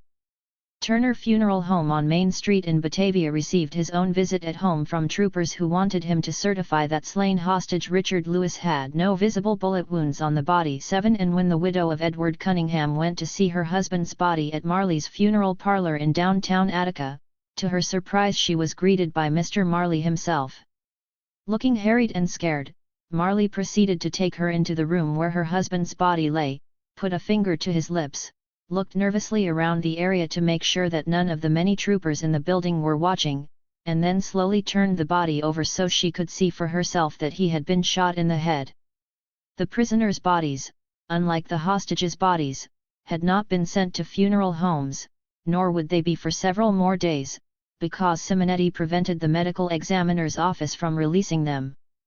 Sometime later that night, or early on the morning of the 15th, Edland was told that, in addition to Westchester County Me Henry Siegel, Dr. Michael Bodden, the pathologist who years later would become well known as the chairman of the Forensic Pathology Panel of the House Select Committee on Assassinations that reinvestigated the John F. Kennedy assassination, would also be reviewing each of the autopsies. 8. Before even getting results from the new autopsies they had ordered, officials from the Department of Corrections began a concerted effort to raise public concern about Edland's political views and, thus, his professional integrity. Gerald Houlihan, the PR director for Docs, not only made sure that reporters knew that a top pathologist was being flown up to check the findings of this clown the coroner, Dr. Edland, but others were also spreading the rumor that Edland was a radical left-winger. 9. It soon became gospel both that there were eyewitnesses who saw the hostages being murdered by having their throats cut and also that there were various types of arms in the possession of the inmates that could have inflicted bullet-type wounds. 10. Deputy Commissioner of Corrections Wim van Ikkeren, without any hard evidence, suggested in his own statement to the press that the gunshot-like wounds might have come from so-called zip guns made by the prisoners. 11. Then, Docs announced that 5 National Guard teams would be going to Attica to sweep the yards for metal weapons that might have been buried by these same prisoners. 12. The governor's office felt no need to comment publicly on much of anything pending verification of his autopsy results by outside experts. Throughout the afternoon and evening of September 14 the door to Rockefeller Press Secretary Ronald Majorana's office remained locked even though at least 25 assembled newsmen waited outside in the adjacent press room. 13. Still, there was one man who would most definitely expect some sort of explanation of these new revelations, President Richard Nixon. Before Rockefeller managed to reach the president, though, Nixon had already made the strategic decision to support the governor publicly. In fact, John Ehrlichman had already broken the news to him that troopers at Attica were the ones who had killed the hostages, to which Nixon could only gasp, "Oh God." 14. Since he had already decided that this was a black business, though, Nixon still believed that Rockefeller had done exactly the right thing. 15. As he put it about the governor, "He's got a hell of a lot of guts, and, what is more, he felt that we have got to be tough on this, because this involved the Angela Davis crowd, the Negroes." 16. Ehrlichman agreed. In his view, what really drove Rockefeller's decisions at Attica was that the word is around that this is a signal for the Black Uprising. That's got him a little worried. 17. In any case, as Nixon pointed out, by standing with the governor on this, Rockefeller owes us one now, that is just a matter of fact. 18. And, thus, when Rockefeller spoke to Nixon about the Edland revelations, all was fine. Nixon made it clear that he thought the governor had had to make a very hard decision, and he gave him his assurances that he would support him. 19. As the president pointed out to Ehrlichman in the Oval Office, first, they started it all, second, they murdered one, there is no question. Third, they threatened to murder the others, what the hell, it looked pretty good in my opinion. 20. Again Ehrlichman was in full agreement, if nothing else, he noted, the 4-1 kill ratio, is gonna give convicts in other prisons a second thought. 21. Members of the press, however, were now far more critical of Rockefeller's actions.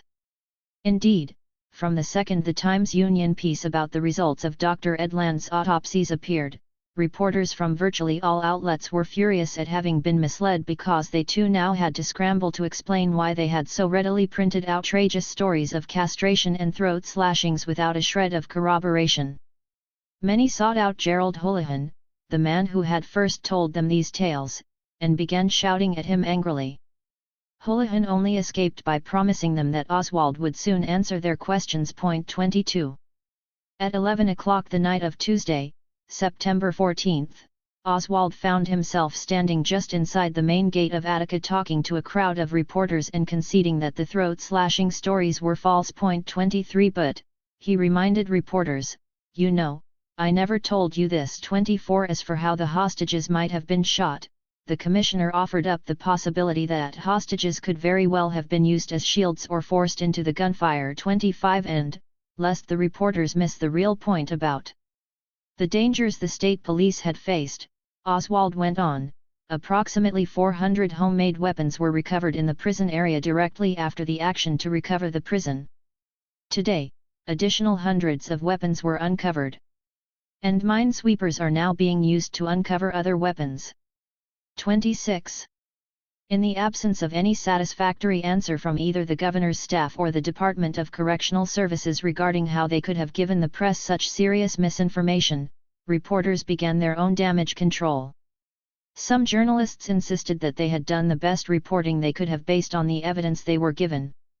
As Stephen Isaacs from the Washington Post put it, perhaps the press can go too far in self-flagellations because it was the Commissioner of Corrections himself who, slowly moving his head from side to side as if in mourning, and pointing to the prison yard below, told me that, yes, a hostage had been castrated right down there. 27.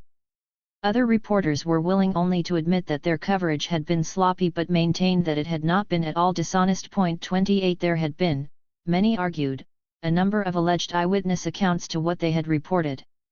As the AP News Service explained it, for example, its reporters had covered the events at Attica as they had because this was the story they had been told, had heard, and had good reason to believe.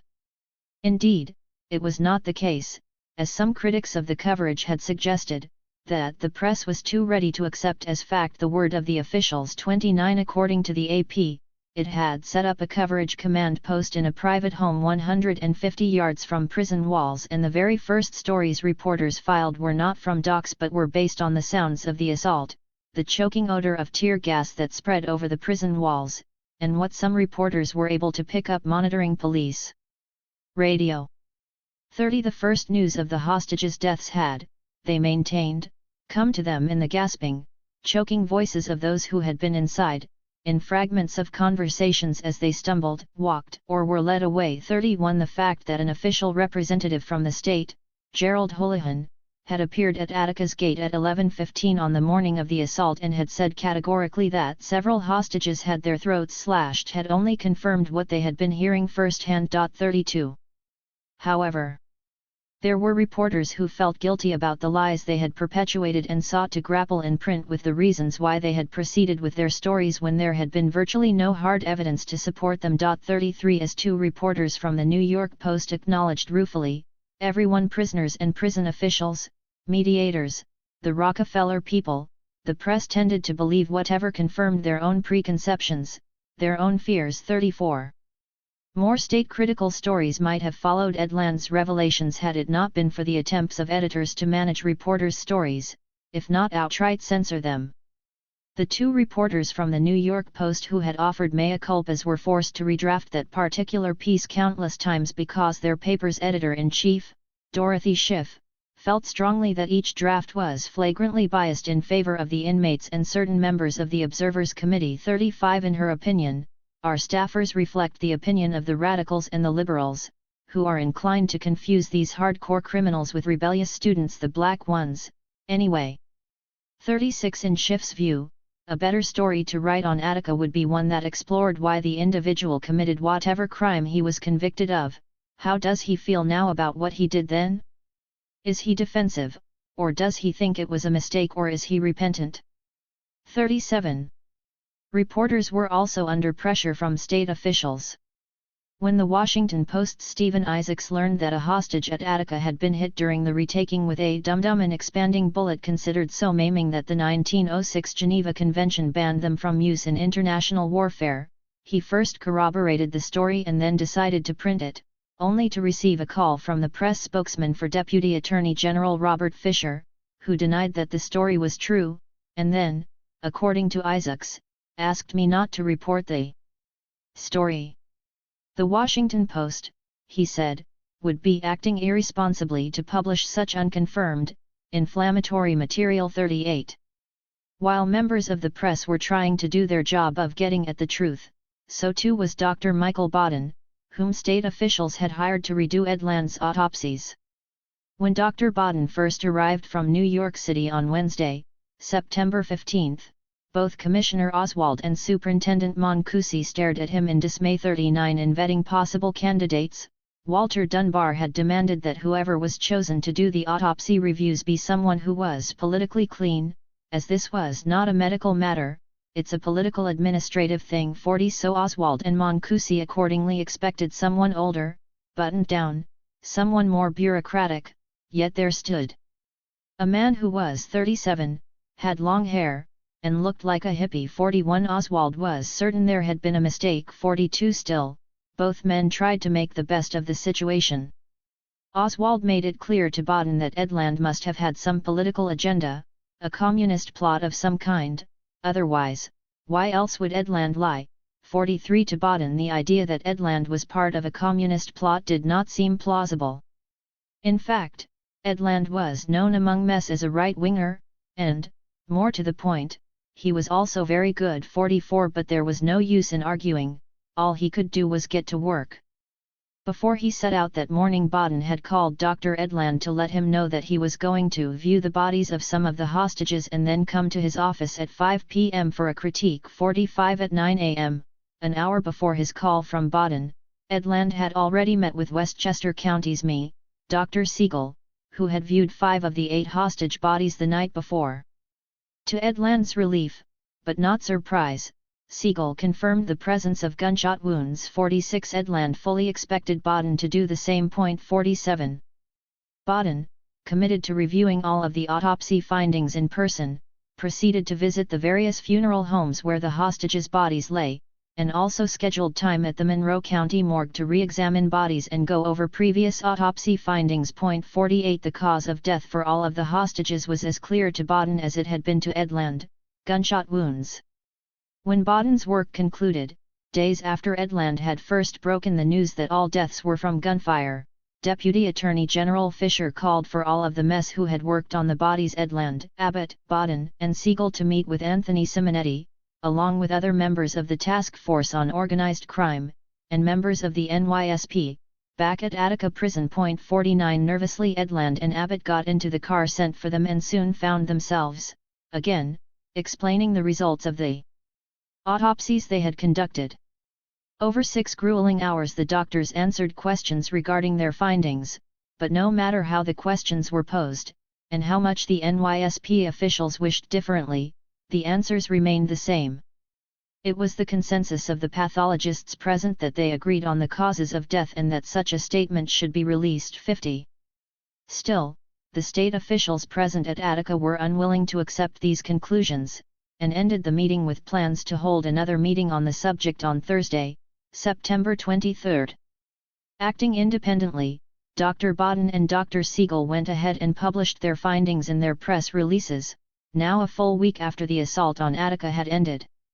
The doctors not only stood by Ed Land's original finding but, most disturbingly for state officials, Dr. Baden had stated that, in his opinion, 6 hostages had been shot in such a way that looked like an execution. 51. This, he explained, was because a trooper had discharged buckshot at a prisoner and the spray of pellets had hit these hostages in their heads. 52. However, he also offered state officials one bit of good news.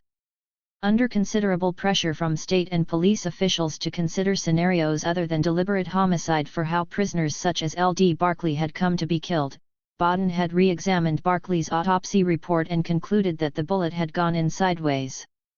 It was a tumbling bullet which had hit something else first, which meant it hadn't been meant for Barkley originally.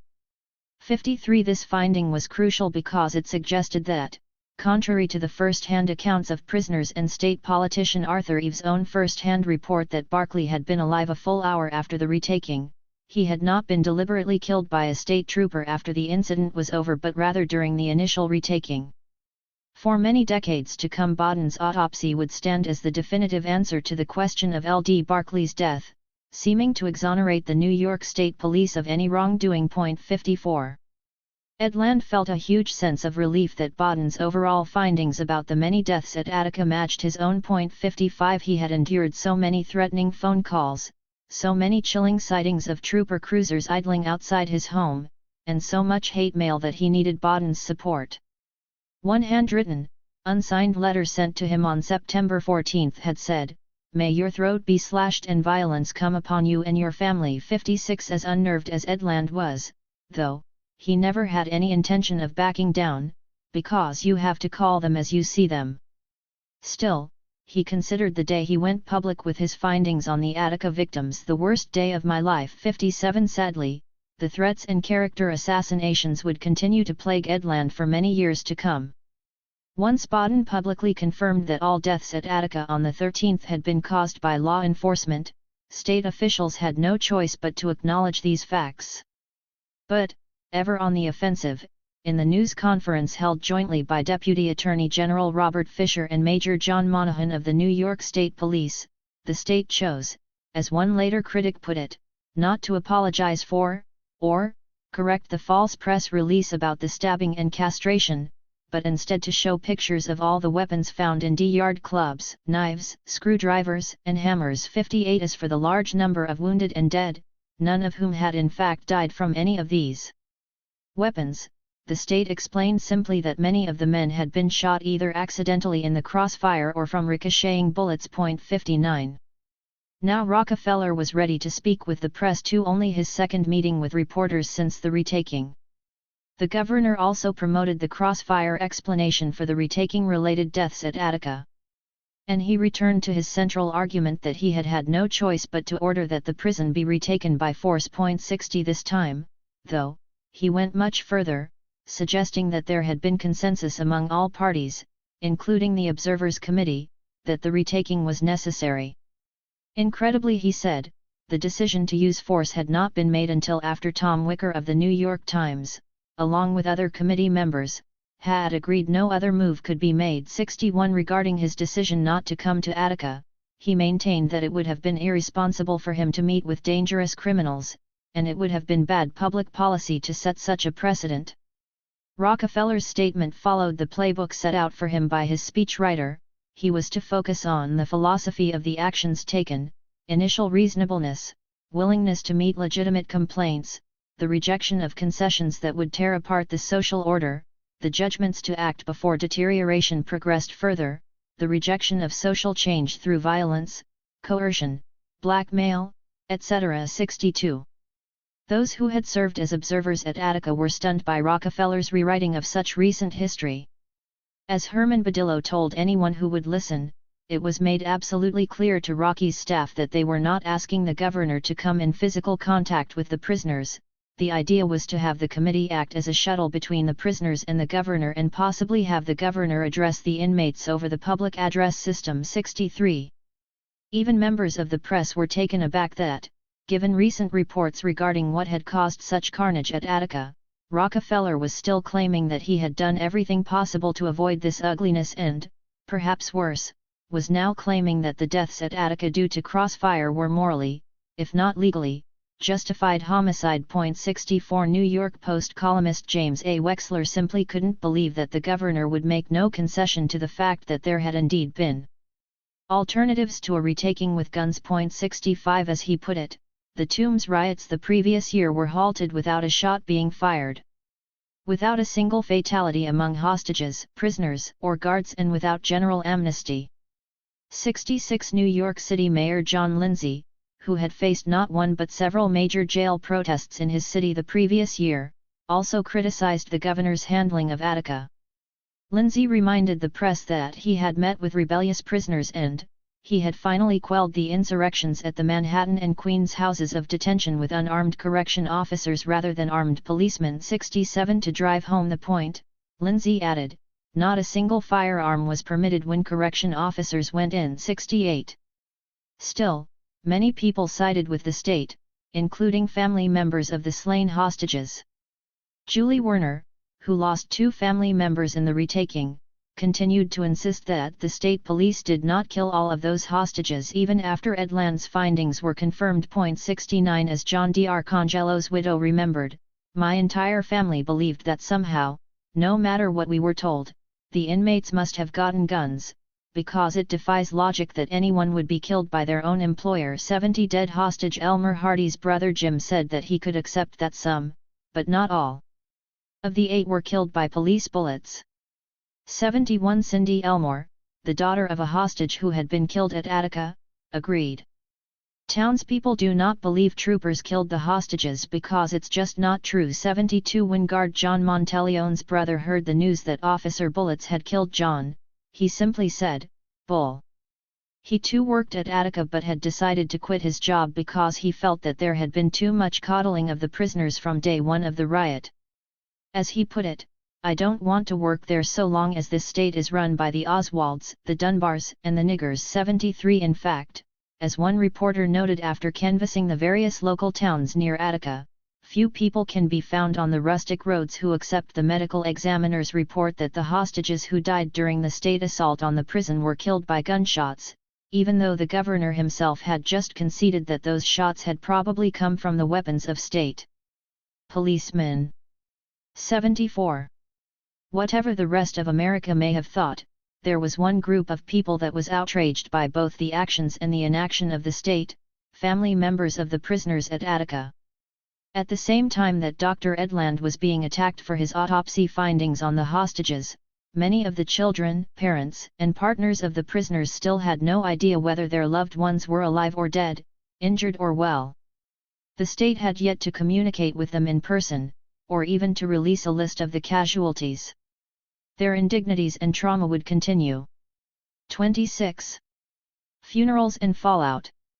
In the days and weeks that followed the retaking of Attica prison, the volume of calls from the worried relatives of Attica prisoners who had heard no word on whether their loved ones survived continued to jam the switchboards at the prison and at docks in Albany. 1 Even Dr. John Edland initially hadn't any idea who most of the prisoners were on the slabs in his morgue.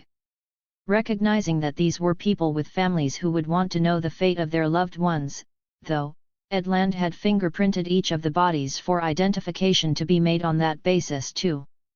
Edland was one of the few state employees who felt that these men needed to be treated humanely in death.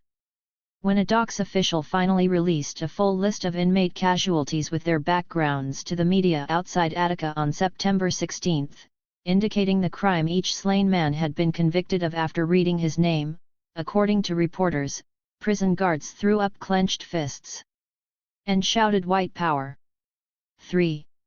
Still no one from the state of New York ever contacted the families of the dead prisoners by phone or personal letter to tell them the fate of their loved one. Most had to hear this terrible news over the radio, and only then because Howard Coles, a popular African-American radio personality from Rochester, had decided to dedicate his popular broadcast to providing his listeners with whatever information the docks released about the dead as soon as it was made available. 4 This was how Laverne Barkley finally found out what had happened to her son. For days she had been trying to reach someone at the prison for word of LD, and when she got nowhere with state officials, she decided to drive across town to the headquarters of Fight, the social justice organization run by Minister Franklin Florence, one of the observers, to see if she could get him to help her. But before she ever got to the office, while she was still circling the street looking for a parking space, she heard her son's name being read over the radio. 5 Her young daughter Tracy, who was sitting next to her in the passenger seat, watched in great distress as her mother almost lost control of the car, pulled over, and collapsed in grief. 6 Now that LD was dead, Mrs. Barkley berated herself for never having taken his complaints about his treatment at the prison seriously enough. Just before the uprising, LD had said to her, "You can't imagine what it is like here. I know that there is a possibility that I shall never leave here alive." 7. Other parents had their own burdens of guilt. The grief-stricken parents of Lorenzo McNeil felt that they were in some way responsible for the death of their 29-year-old son because they had actually persuaded him to give up his parole and return to prison for the last 18 months of his sentence so that he would be guaranteed to keep away from trouble on the outside and be able to start fresh when his time was over. 8 Talking to reporters as she sat in her home in Queens, his mother recounted how he had tried to keep a job, but every time they would find out he was a convict they would fire him. We were afraid he would go out and steal some money again and it was better to send him back again than to let him do that. We thought we were doing the best thing at the time. 9 Elizabeth Durham, the mother of 20-year-old slain prisoner Alan Durham, was also grieving deeply, and also feeling that her son might still be alive if she had acted differently. Alan had just written to tell her that he was taking up a trade in tailoring and did not want to be transferred from Attica until he finished, and she hadn't tried to talk him out of that decision. 10. And then there were the families that didn't get the news via the newspaper or radio, but received notification via telegrams that eventually came from the prison. As one such notification read, "Regret to inform you that your husband Raymond Rivera number 29533 has deceased. The body reposes at this institution." 11 As late as September 18, some inmate families had still received no notification. 12. Even having official confirmation of a son's, brother's, or husband's death at Attica did not necessarily mean closure for many family members because it remained unclear where their loved one's body was or when the state was going to release him for burial. Arranging for funerals was thus most difficult. It wasn't until the afternoon of September 17 that Vincent Mancusi sent Dr. Edland a telegram finally authorizing him to release all bodies in your establishment to the authorized undertakers, and then it took still more days before the bodies arrived at the places where they would be prepared for interment. 13. Plans were made to send the bodies of Samuel Melville and Barry Schwartz to Parsky Funeral Home. L.D. Barclay's remains were to go to Latimer Funeral Home in Rochester, and other prisoner bodies to other places such as N.J. Miller's Funeral Parlor and Honor Funeral Home. However, for 17 dead prisoners still at the morgue there was no clear idea where they might go to be buried. 14 The Fortune Society had advised Mancusi that it would gladly bury any inmates not claimed by family or anyone. Please advise, but the superintendent was not at all eager to talk about the logistics of prisoner funerals with this organization or any other. 15. Once L.D. Barclay's mother learned of her son's whereabouts, she began planning his funeral, which turned into a community-wide memorial and celebration of his life. The event took place on September 20, and it brought the area around Rochester's AIM Memorial Zion Church to a standstill. The old red brick church in the midst of an urban renewal project in Rochester's black community was crowded by a throng of more than 1,000 overflowing into the surrounding streets, which were jammed with residents who had come to pay their respects to L.D. 16 Canon St. Julian Simpkins from St. Simon's Episcopal Church presided over the service. The congregation sang spirituals, including O Freedom, and 3 powerful eulogies lauded L.D. as a martyr to end man's inhumanity to man. 17 The congregation was reminded that L.D. had been in Attica only for a parole violation, and that the original crime for which he had been on parole consisted of forging a money order for $124.50.18. Many local luminaries, including one of the Attica Observers, Minister Raymond Scott, president of Rochester's Fight, gave passionate speeches about Attica and L.D.'s struggle for human rights in that prison.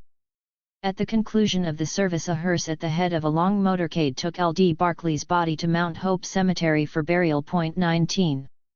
4 days later the streets of Brooklyn, New York, were teeming with thousands of people who hoped to pay their respects to other prisoners killed at Attica. 20 Before the funeral began at the Cornerstone Baptist Church, a sea of people surrounded the coffins of the 6 men as they were carried through the streets of Bedford-Stuyvesant. 21 Inside the church, the walls vibrated with the thunder of impassioned speeches.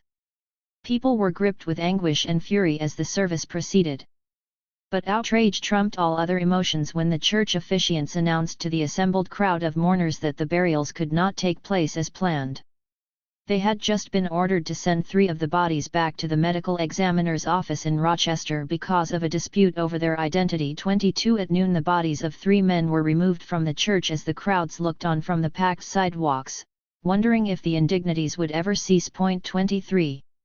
Mourners raise the Black Power salute at L.D. Barclay's funeral. Courtesy of the Associated Press. Hearses bearing the bodies of 6 Attica inmates processed through Brooklyn, September 25. Courtesy of the New York Times. Other prisoner funerals took place with far smaller crowds and much less fanfare. For some of the prisoners who'd been killed at Attica, there was no ceremony. Like the Fortune Society, other community groups in New York City felt they had to do something about this, and a number of groups came together for a series of meetings at Westminster Presbyterian, the church of Reverend C. Herbert Oliver. Reverend Oliver was a Brooklyn activist, known among African American and Latino parents in this neighborhood as a supporter and former chairman of the Ocean Hill-Brownsville Experimental School District. Oliver wanted to find a way to bury the unclaimed dead of Attica. As he explained, "The men who laid down their lives at Attica did a great service to me, you, the city, the state and the world." Oliver and another Ocean Hill-Brownsville activist, Sonny Carson, helped jumpstart fundraising for those burials. 24. Soon additional organizations and individuals began raising money to help those prisoner families who wanted to bury their loved ones but had no money to do so. The Urban League of New York and singer Aretha Franklin held a big fundraiser at the Apollo Theater in Harlem on behalf of victim families. 25 Student groups at various schools around the country also collected donations. Students from Cornell University managed to collect $700 for families of deceased riot victims. 26 To the surprise of several prisoner families, the Gannett newspaper group in Rochester included them when collecting funds for victims' families in its Lend a Hand program. Out of a total of $21,000 that was contributed for the families of those slain at Attica, however, the fund gave only $1,964 to 3 prisoner families and the rest went to the families of hostages. 27. The families who had lost a guard or civilian employee at Attica were just as grateful as the families of the inmates for the financial help they received, and in many cases they were just as needy. Many of the wives and children of the prison employees who had been killed in Attica had been plummeted into poverty by the loss of the sole breadwinner in the family. Edward Cunningham, one of the guard hostages, was survived by his wife and 8 children. Funds came to the families from a variety of sources, including other costs who contributed to the Attica Family Memorial Fund. The families of William Quinn and 9 of the slain hostages Elon Werner, Ronald Werner, Elmer Hardy, Edward Cunningham, Herbert Jones, John Montelian, Richard Lewis, Carl Vallone, and John D. Arcangelo were so grateful that on September 29 they took out a full-page ad in the local paper to thank all who offered us aid and assistance. 28 As people said to us, they wrote, "We have no words to express our grief. We now say to you, we have no words to express our gratitude." 29. The first funeral to be held for a prison employee victim of the uprising was William Quinn's on September 15 at St. Vincent's in the village of Attica. Afterward, as his family sobbed and the community grieved alongside them at the gravesite, many also expressed their anger that Russell Oswald was nowhere to be seen at this commemoration of Quinn's life and his service to the state of New York. When asked why he had not attended the funeral, Commissioner Oswald said, rather sheepishly, that it was because he thought there might have been resentments. 30 The following day John Montelian was buried, leaving 5 children behind. An honor guard of 400 men marches through downtown Attica for William Quinn's funeral. Courtesy of the Life Picture Collection / Getty Images. Just as with some of the prisoners' funerals, some of the funerals for the slain guards were delayed because of ongoing controversies about the cause of their deaths. The funeral of Richard Lewis was delayed when his body was sent back for a second autopsy, this time by Michael Baden. 31 And even though the funeral of John D. Arcangelo was held as planned on September 16, in Auburn at St. Mary's Church, his body was then returned to the Farrell Funeral Home to be examined by Dr. Siegel. 32 In some cases these delays meant that no family members were able to be present when the burials finally took place. 33 September 17 was the day of the largest number of funerals for the slain hostages, when 5 men were buried: Elmer Hardy, Herbert Jones, Ronald Werner, Elon Werner, and Edward Cunningham. From early morning until late afternoon, there was scarcely a moment without a funeral, a cortege or a graveside ceremony in progress, wrote a local reporter, and these commemorations brought prison guards and policemen from Maryland, Rhode Island, Pennsylvania, and around New York State to stand silently in ranks, saluting the coffins as they passed from funeral home to hearse, from hearse to church, from church to cemetery. 34 Those who drove down Route 98 to attend the funerals would have seen a road lined with flags at half-mast in solemn tribute to the sacrifices made by the employees of the Attica Correctional Facility. 35 local stores were closed to honor the killed hostages, and many posted small signs printed in black ink, saying, "In respect, closing Friday, September 1736. The day of mourning ended in the late afternoon at the gravesite of Herbert Jones, who had left behind a 20-month-old daughter. 37 All of the funerals that day had been extremely emotional. But people were particularly struck by the senselessness of the death of Elon Werner, a humble man who had not been a guard but a senior accountant at Attica, and was regarded by many as a nonpareil, a man of gentle demeanor, quick to help others. 38 No one could make sense of his having died a violent death.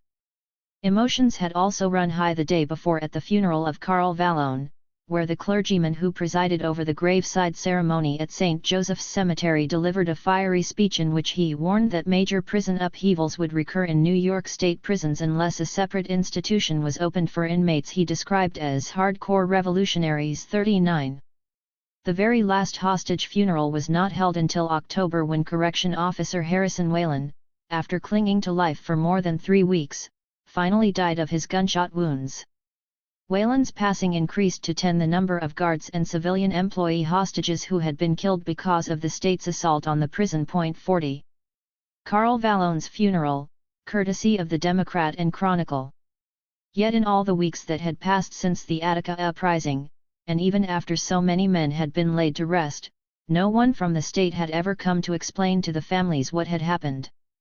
Anne Vallone was so desperate to understand the circumstances of her husband's death that in October 1971 she made the quite extraordinary decision to write a heartfelt letter to former observer William Kunstler, whom most of Attica's townspeople reviled as a radical troublemaker, asking him, as someone who had been on the inside and seen so much firsthand, if he could help her to know what had gone so terribly wrong. 41 To her surprise, Kunstler responded with his own emotional letter, trying, he said, to address the very perplexing questions you raise, and to do his best to let her know how he felt about the tragic events of last September. 42 Kunstler wanted Anne Vallone to know that he, and all of those who had served on the so-called negotiating committee, wanted desperately to settle the controversy without further bloodshed.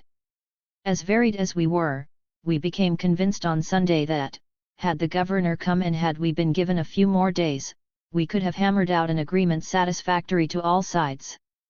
In fact, the only reason I insisted that Bobby Seale come was to aid us in convincing the inmates that proposals that were accepted by the commissioner on Saturday, as watered down as they were the best we could hope to get for them.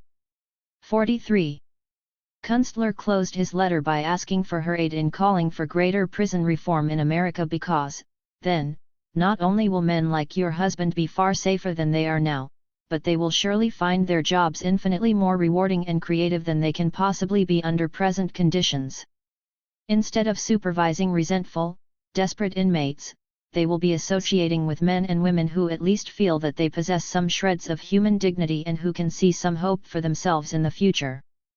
44 Whatever she decided, though, William Kunstler wanted Anne Vallone to know that he grieved for her, and he believed, in his heart, that together they could do something, no matter how small or insignificant, to change places like Attica so that the pain you are now enduring, which must be duplicated in more than 40 other homes, will never press down on any other human being, and so that no person will ever have to write again a letter such as you have written to me. 45 He signed off, in sorrow and hope.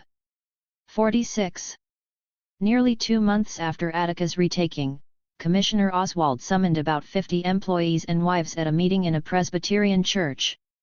Without anyone in the community notifying the press to discuss what might lie ahead of them now that they were without a regular breadwinner. 47 Overall, Oswald's message was a relief, albeit a bit strange. As June Fargo remembered it, the good news was that Commissioner Oswald told the men not to worry, to take 6 months off because it was implied that they would be taken care of. 48 Even better, each of the widows and the surviving hostages had already been given some checks, meager but most welcome, to help them get by. And yet, more ominously, they were clearly instructed in this meeting not to talk about what had happened. 49 Although the CO families largely heeded this message, others in the nation were not so compliant. Many parties were determined not only to keep attention focused on Attica, but also to probe what was happening to the prisoners inside in the wake of the retaking. 27. Prodding and probing. Attorneys Herman Schwartz and William Hellerstein, who had obtained the temporary order from Judge Curtin late in the evening on September 13, remained determined to enter the prison to represent the prisoners and make sure they were safe. When Superintendent Moncusi violated that temporary order, refusing them entry into the prison, they feared the worst. The problem was, the lawyers weren't sure how to get Curtin to force the issue. As Schwartz put it, the lawyers were in a true catch-22 situation, since we couldn't show the need to get in if we couldn't get in, and if we couldn't show the need to get in, we wouldn't be able to get in. 1. This is exactly what Attica's administrators were hoping for when they headed into the hearing that Judge Curtin had ordered for September 14, the day after the retaking. In the hearing, Deputy Commissioner Walter Dunbar managed to persuade Curtin they were doing what was necessary to attend to the needs of the prisoners. No one was interrogating prisoners, he maintained, so there would be no need for their lawyers to come in. Curtin was sufficiently convinced. The prisoners' attorneys, however, were undeterred, for they were convinced that abuses were still occurring at Attica and adamant that they be let in to ensure that the abuses were stopped. On Wednesday the 15th, they finally obtained some concrete evidence of abuse that they hoped would re-engage Curtin. A National Guardsman named James Wilson came forward to provide excruciating and gruesome details that confirmed fears about how prisoners were being treated. 2 He had witnessed physical assaults and medical neglect of prisoners' wounds and injuries, as well as a violent, highly charged atmosphere in which guards hurled racial insults and obscenities at the prisoners. 3 And so Schwartz and Hellerstein got another meeting with Curtin the very next day to present this new evidence. The judge, however, was still unwilling to issue an order to admit them. 4 What he did suggest, however, was that it might be possible for them to get in under the auspices of the so-called Goldman Panel, an observational body created by Governor Rockefeller just the day before. On the 15th, under great pressure to answer questions from many quarters about how the prisoners were being treated post-retaking, the governor had asked Presiding Judge Harry D. Goldman of the Appellate Division, 4th Judicial Department, to name a distinguished panel of impartial visitors to observe and report on this transitional period at the Attica State Correctional Facility so that the public may be assured that the constitutional rights of the inmates are being protected. 5 The panel included, among others, former Attica observer Clarence Jones, Dr. Austin H. McCormick, Executive Director of the Prisoner-Friendly Osborne Association, and Luis Núñez, National Executive Director, Aspera of America, an educational and leadership organization for the Puerto Rican community. 6. Judge Kidden's instinct proved correct. Much to their surprise, the lawyers Schwartz and Hellerstein received a call later that same day telling them they would, in fact, be let in. 7 So, along with the just appointed Goldman panelists, on Friday, September 17, a team of prisoner rights attorneys entered Attica. The Goldman panelists were told they'd be allowed in the prison 12 hours a day, 7 days a week, visiting cells, the hospital, halls, mess hall, and even HBZ block, yet somehow they then got restricted. On their first visit they were told they must leave by 5 p.m. and, thereafter, their hours of access were restricted to between 9 a.m. and 3:30 p.m. Saturday and Sunday, and from 9 a.m. to 5 p.m. weekdays beginning next Monday. 8 Given that they had to interview many hundreds of men, and also were allotted only 4 rooms in the prison for this purpose, these time limitations were frustrating. At this rate, Schwartz noted dourly, it would take us weeks upon weeks to interview them. 9. The restricted schedule was Moncusi's way of making sure that he could still limit the impact that prisoner rights lawyers might have. He had argued strenuously against admitting the Goldman panelists too, but Oswald made it clear he had no choice but to cooperate with them fully. The good news for the state was that the panelists and the prisoners' lawyers would be getting all of their logistical and liaison information from two people as interested in protecting the state as Oswald was: Rockefeller's lawyers, Michael Whiteman and Howard Shapiro. Even better, from the state's perspective, Whiteman had made it clear to the Goldman panel that its job was time-limited, approximately 30 days, and that the panel was not an investigative group, rather, it was just there to monitor what was happening inside the prison. 10. As soon as Goldman panel co-chairs Clarence Jones and Austin McCormick began walking around Attica and also, eventually, visiting Attica prisoners now housed at Great Meadows on the 24th, Clinton on the 25th, and Greenhaven on the 27th, it became clear that even the simple task of monitoring would be arduous. At least 83 of the inmates they encountered had been so severely injured that they required surgical treatment, and some were wounded so badly, so hurt that they had to be interviewed at Meyer Memorial Hospital. 11 Many men at Attica had not seen any medical personnel since the afternoon of the retaking more than a week earlier, at which time doctors, including National Guardsmen and others, had insisted that their serious injuries not go untreated thereafter. It wasn't until the morning of September 21 that a new team of doctors actually began conducting medical examinations in the prison. Trying to make the clearly scared prisoners feel more comfortable, the Goldman panel had requested that there be at least 3 black doctors and 2 Spanish-speaking doctors on the panel to carry out the examinations. 12 Eventually a group of 9 doctors was assembled to examine 1,220 prisoners and to make an inventory of their medical needs, all in a mere 4 hours on the 21st. But even with such a cursory look at these men, it was clear to these physicians that they were still in terrible shape, that they were suffering ongoing abuse from the guards, and that conditions in the prison were still unacceptable. As one of the doctors, Lionel Sifonce, reported, prisoners were still suffering from numerous gunshot wounds as well as first and second degree burns from the tear gas they'd been covered with in the first minutes of the assault. 13 As noticeably, most of the prisoners were observed to have multiple body bruises, and this was true of all floors of cell block A14. Dr. Sifonce minced no words about these bruises when he spoke to federal officials a month later. They were fresh, less than 48 hours old, and received since Monday, September 13, 1971. The bruises were apparently inflicted by a long blunt instrument. 15 As important, the Goldman panel appointed doctors noted, prisoners were terrified of identifying who had been hitting them. One prisoner with bruises to back and cheek and a head dressing told the doctor that he had fallen down the stairs. 16. Despite reports from the physicians it had called to Attica, Goldman panel members were more willing to call attention to the abuses that had already happened at Attica than ones still occurring. In its final report, for example, the panel noted that of the inmates who had been a part of the uprising, 63% had suffered a reprisal immediately following the assault, from a mild injury, such as abrasions, to a severe injury, such as fractured ribs or a lacerated scalp, to lost glasses or dentures, but it said next to nothing about what physicians like Dr. Sifonce had witnessed. 17. And when the Goldman panel held its first press conference after canvassing prisoner injuries, they reported that their doctors had found no bruises or wounds inflicted since the 13th. 18 As one Goldman panel monitor put it, from our observations at Attica we are convinced that inmates are treated decently, with fairness, and without brutality by correction officers. Their physical needs are adequately met.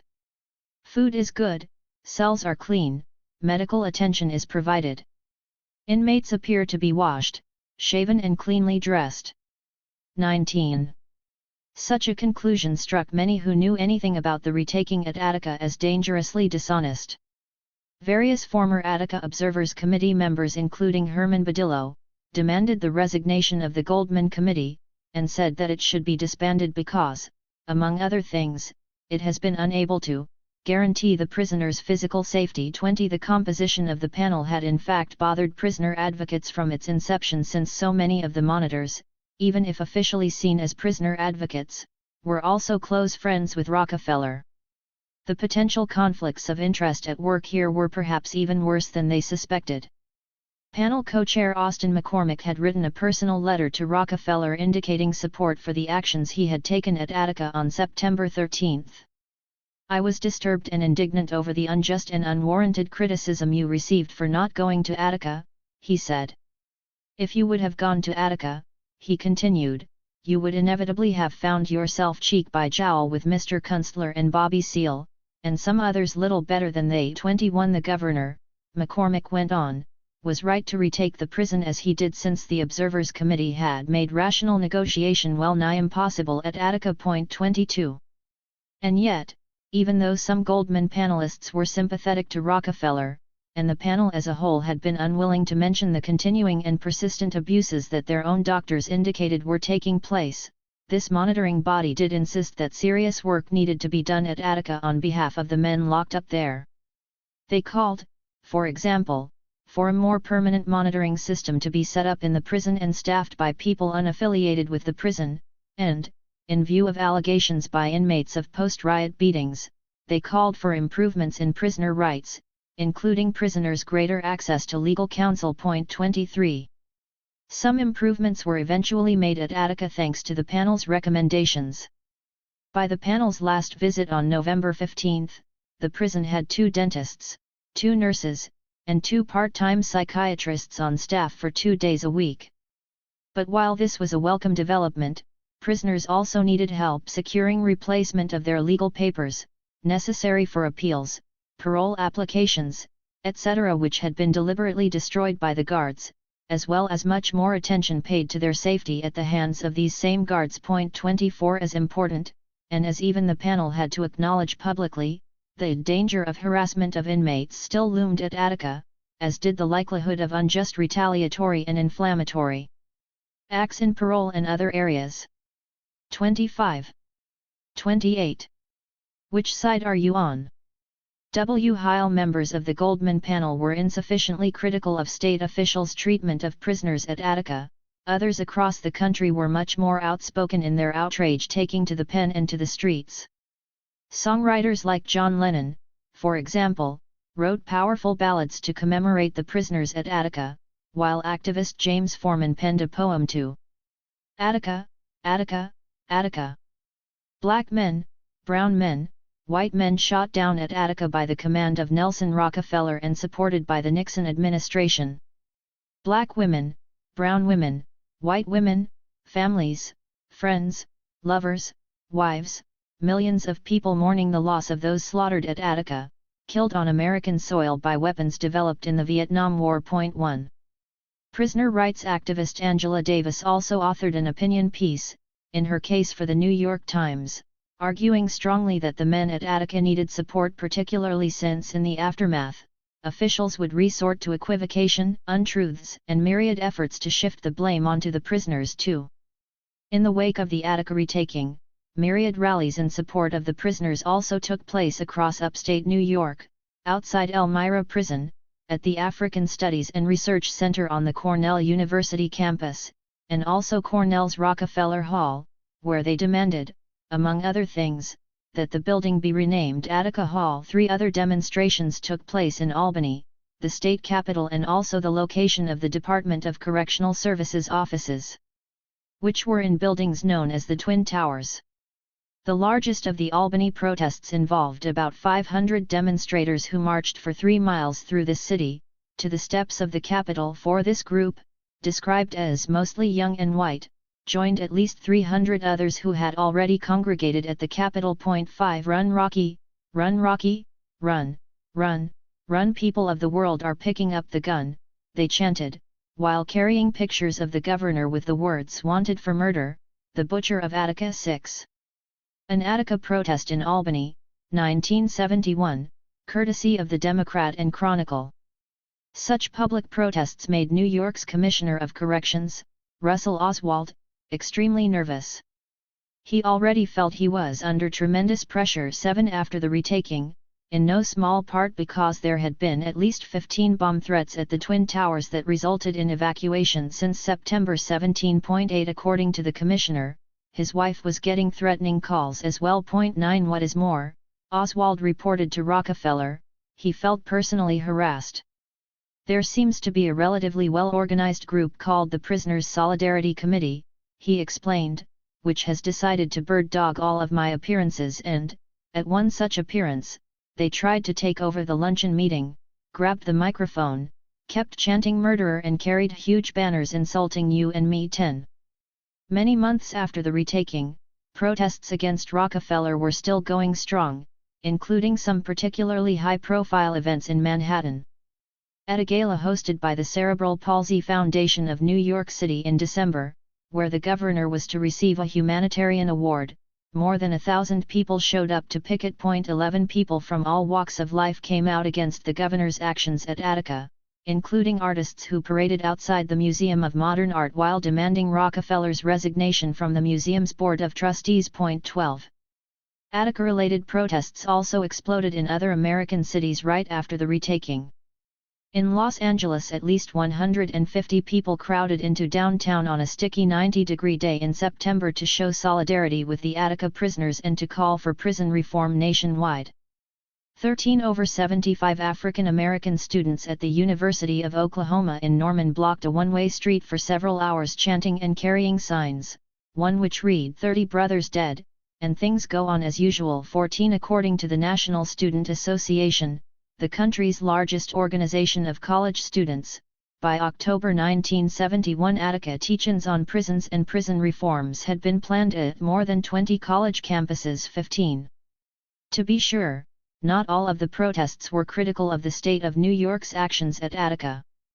There were also rallies in support of Governor Rockefeller, such as one held on Wall Street by a conservative student organization, Viva Voices in Vital America. Little more than a week after the retaking of Attica. 16 Members of law enforcement, correction officers, and townspeople in upstate New York were all grateful to see this support of the governor, since they feared that the anti-Rockefeller types would soon be protesting against them.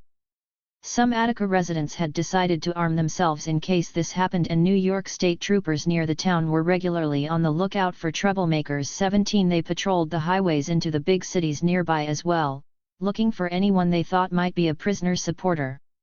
As entries in the NYSB's official call log read, 2:50 p.m., trooper had stopped 2 carloads of blacks who claim they were en route to Panther headquarters in Buffalo, and then, 2 hours later, 4:26 p.m., 4 blacks were stopped on thruway by patrol and advised they were en route to Panther headquarters in Buffalo. 18 Troopers even kept tabs on former Attica observers Herman Schwartz and William Kunstler. 19 And every time there was word of some protest, troopers were alerted and they worked with city and town officials to monitor the gatherings, if not prevent them from happening altogether. When rumors began circulating about a massive demonstration by outsiders planned for Oct. 2 and approaching black invasions in Attica, the village's 5-man board of trustees called an emergency meeting to decide how to respond. 20 Among other things, they discussed arresting anyone parading without a permit as well as adding a curfew. 21 Officials from the Department of Correctional Services were also worried about new protests erupting within their penal facilities, and at Attica itself. 22 The situation at Attica continues to be tense, Commissioner Oswald wrote to Rockefeller in December of 1971, and worse, he went on, the tension at Attica is seemingly an epidemic, having spread to other facilities, causing severe problems in overtime payment to cost. 23 Officials were particularly concerned about what might happen at Clinton Prison, where many Attica prisoners recently had been transferred and which was already known to be a hotbed of discontent. Even before the rebellion at Attica, Herman Schwartz had observed that Clinton looks very serious. It may blow up, although there are so many state troopers there at the moment, probably that won't happen for a while. 24 In the wake of Attica's retaking, the danger at Clinton had only grown, according to Oswald. 3 months after Attica's end, he was worrying about the fallout at Clinton, noting in a memo to Rockefeller that a recent cell search of this prison had uncovered large numbers of hidden and buried weapons. 25 Most of the prison protests in the wake of the Attica Rebellion and in support of those wounded and dead took place in states other than New York. On September 15, about 60 men at the Fulton County Jail in Atlanta, Georgia, initiated a lunchtime protest, having got the idea from the riot in New York. 26 prisoner protests also erupted on that day at the Cuyahoga County Jail in Cleveland and in Baltimore's City Jail, where 180 inmates tried to take a hostage and barricaded themselves in the Baltimore jail cafeteria, in an apparent show of sympathy for inmates at Attica. 27 That same day in Detroit, Michigan, a phalanx of 1,140 guards at the Wayne County Jail seized 150 weapons after FBI tip-offs that there was a planned rebellion. 28 At Massachusetts Correctional Institution Norfolk, 783 men began a 4-day strike for prison reform that soon spread to a facility in Walpole. 29 Female prisoners also erupted in solidarity with the men at Attica. 66 women at the Federal Reformatory for Women in Alderson, West Virginia, launched a 4-day rebellion, which they described as having started out as a memorial service for the dead inmates at Attica. 30. In October 1971 there was an uprising at the Illinois State Penitentiary in Pontiac, a rebellion in a county courthouse jail in Dallas, Texas, a hostage-taking protest in a maximum security prison in Rahway, New Jersey, a hunger strike by 330 inmates at the Maine State Prison, and over the next months many other upheavals in jails and prisons throughout the country. The year 1971 ended with a dramatic 10-hour rebellion on December 28, launched by men in the New York City jail system who were demanding changes to detention rules. 31 This protest ended peacefully after city officials agreed to automatic bail review after 30 days detention and to set a limit of 90 days for detention. 32 News of what had happened at Attica reverberated through prisons as far away as Europe. In Paris, prisoners took hostages in their own Attica-inspired rebellion. 33 COS were so terrified of prisoner rebellions after Attica that their unions again began to speak out loudly about the issue of workplace safety. The leadership of the main union for all state correctional employees in New York, AFSCME, and its Council 82, believed that it had been DOC's policies that had led to the situation at Attica in the first place. As AFSCME President Jerry Werf put it, "We believe that it is the obligation and the duty of government, in this case the state of New York, to provide secure and humane penal facilities, and yet, the state prisons are mostly crowded, decaying relics of penal theories discarded long ago." 34 Indeed, he went further, the uprising there happened only after reasonable requests from the inmates were ignored by the state administration. It happened after unheeded warnings by members of our union who work at Attica, who could see and hear evidence of impending trouble. 35. Union officials were insistent that they meet with the governor about what Attica meant for them.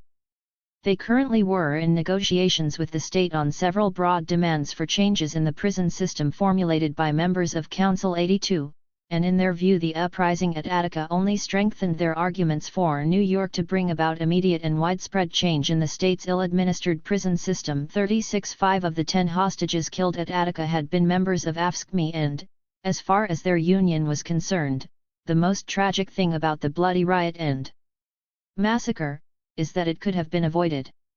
If the state had listened to warnings from correctional officers, if administrators had shown a modicum of sensitivity in providing for the inmates, if the state had just listened, the revolt might never have occurred. 37 So bad were tensions between the union and the docs following the Attica retaking that Oswald felt compelled to report to the governor. The negotiations so far have served more as confrontations and have not resulted in any purposeful outcome to date. 38. State officials failed to deliver a satisfactory response to the union's complaints about safety issues and, on September 22, the union representing New York State's 8,000 prisoner workers, reacting to the Attica prison revolt, said today that they would lock all convicts in their cells October 7 unless Gov. Nelson A. Rockefeller implements immediate reforms. The union president pointed out, "We've been discussing these demands for 18 months with the administration and had nothing but lip service. I guess it takes 40 men who did not need to die." 39. After Attica, prison employees' wives also began to speak out about the need to take workplace safety seriously. These women had formed a statewide organization that planned on lobbying legislators to address their husbands' safety needs and to inform the public just how dangerous a job these men did. 40 Commissioner Oswald was particularly disturbed by this group's activities because he did not feel that they represented him at all favorably. The information they pass along to various news media and legislators after these meetings, he told the governor, does not reflect what I have considered to be a good relationship. 41. The few African American correction officers working in the state system were also concerned about the problems at Attica, but they saw them from a different vantage point. A number of them became vocal that the causes and lessons of the Attica Uprising have been grossly misunderstood by white officers and policymakers. 42. In short, they felt that the docks was moving in the wrong direction in its desire to clamp down harder on inmates when it was such treatment that led to Attica in the first place. 43. They also expressed concern about the treatment that black guards received from their white co-workers. As one black CO observed nervously, since Attica, he can feel a question hanging in the air when he is among white officers, whose side are you on, our side or the inmates' side? 44. The reality for the prisoners who had survived the assault on Attica Prison on September 13 was that few from the Department of Correctional Services, or from the state more generally, were on their side. While it appeared from its announcement of Robert Fisher's appointment that the governor's office was organizing to go after those who had initiated the rebellion at Attica, it was doing virtually nothing to protect the men who survived it, the many still badly wounded, from being abused, or to supply them with the medical care they desperately needed. 45. In a full month after state officials had regained full control of Attica, none of the men huddled in their cells had been allowed to contact their family members. And so, the men at Attica tried their best to smuggle out word of their condition to their loved ones. As soon as some modicum of calm had returned to the prison, they began to circulate a tattered red spiral-bound notebook from cell to cell. In it, men wrote down the names and addresses of their loved ones and penned a brief message to them, in the hope that someone, somehow, would be able to get this notebook out of Attica and to any one of these addresses. 46. One prisoner, identified only as James, wrote down the address of his sister, Ethel Walker, and next to it he scrawled, "Sis, I am all right as of now and I hope that things work out for the best." Charles Hawley wrote to his mother, Lenora Hawley, "We are okay." A note to Gladys Harris said, "Okay and in good health now. Call wife," etc. 47. The book was filled with similar missives reassuring family members that the prisoners were alive and in decent health. Even though several of these men were in fact still injured and suffered beatings on a regular basis, they didn't want their families to worry more than they already had. But none of these notes reached their intended recipients. In one of the many abrupt, violent sweeps of the prison that took place in the days after the rebellion, state troopers confiscated the notebook. As the members of the Goldman panel observed the moment they got into Attica, raids such as this meant that the prisoners routinely suffered the loss of personal property which it has taken months and years to earn, collect, or create. 48. The troopers and guards who had been placed in charge of the prison in the hours, days, and weeks after the retaking seemed to take particular satisfaction in ruining prisoner property. As one National Guardsman noted in disgust, "Coss and troopers had fun tossing prisoner belongings in the air and smashing them for sport, like you used to toss a ball in the air and hit it when you were a kid." 49. Personal items, furniture, and other debris lined the cell blocks after the retaking.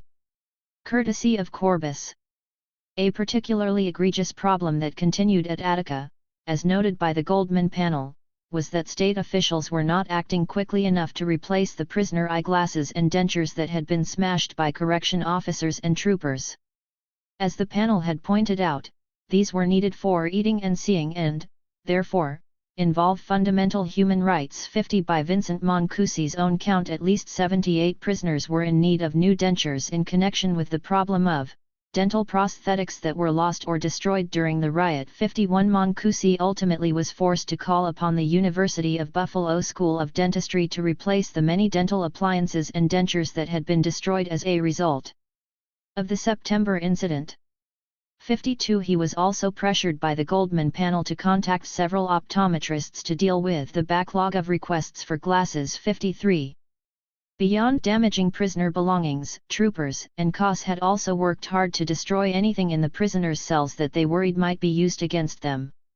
Particular attention was paid to the legal papers that had painstakingly been gathered by the prisoners over the years. These papers, literally thousands of pages of writs of habeas corpus, appeals, and legal briefs that the men in Attica had written out by hand, often in triplicate, were confiscated, thrown haphazardly into boxes, and hauled off to a Quonset hut at the barracks of NYSP Troop A. At the end of September 1971, a portion of the more than 2,000 prisoners still at Attica were allowed to receive visits from family members.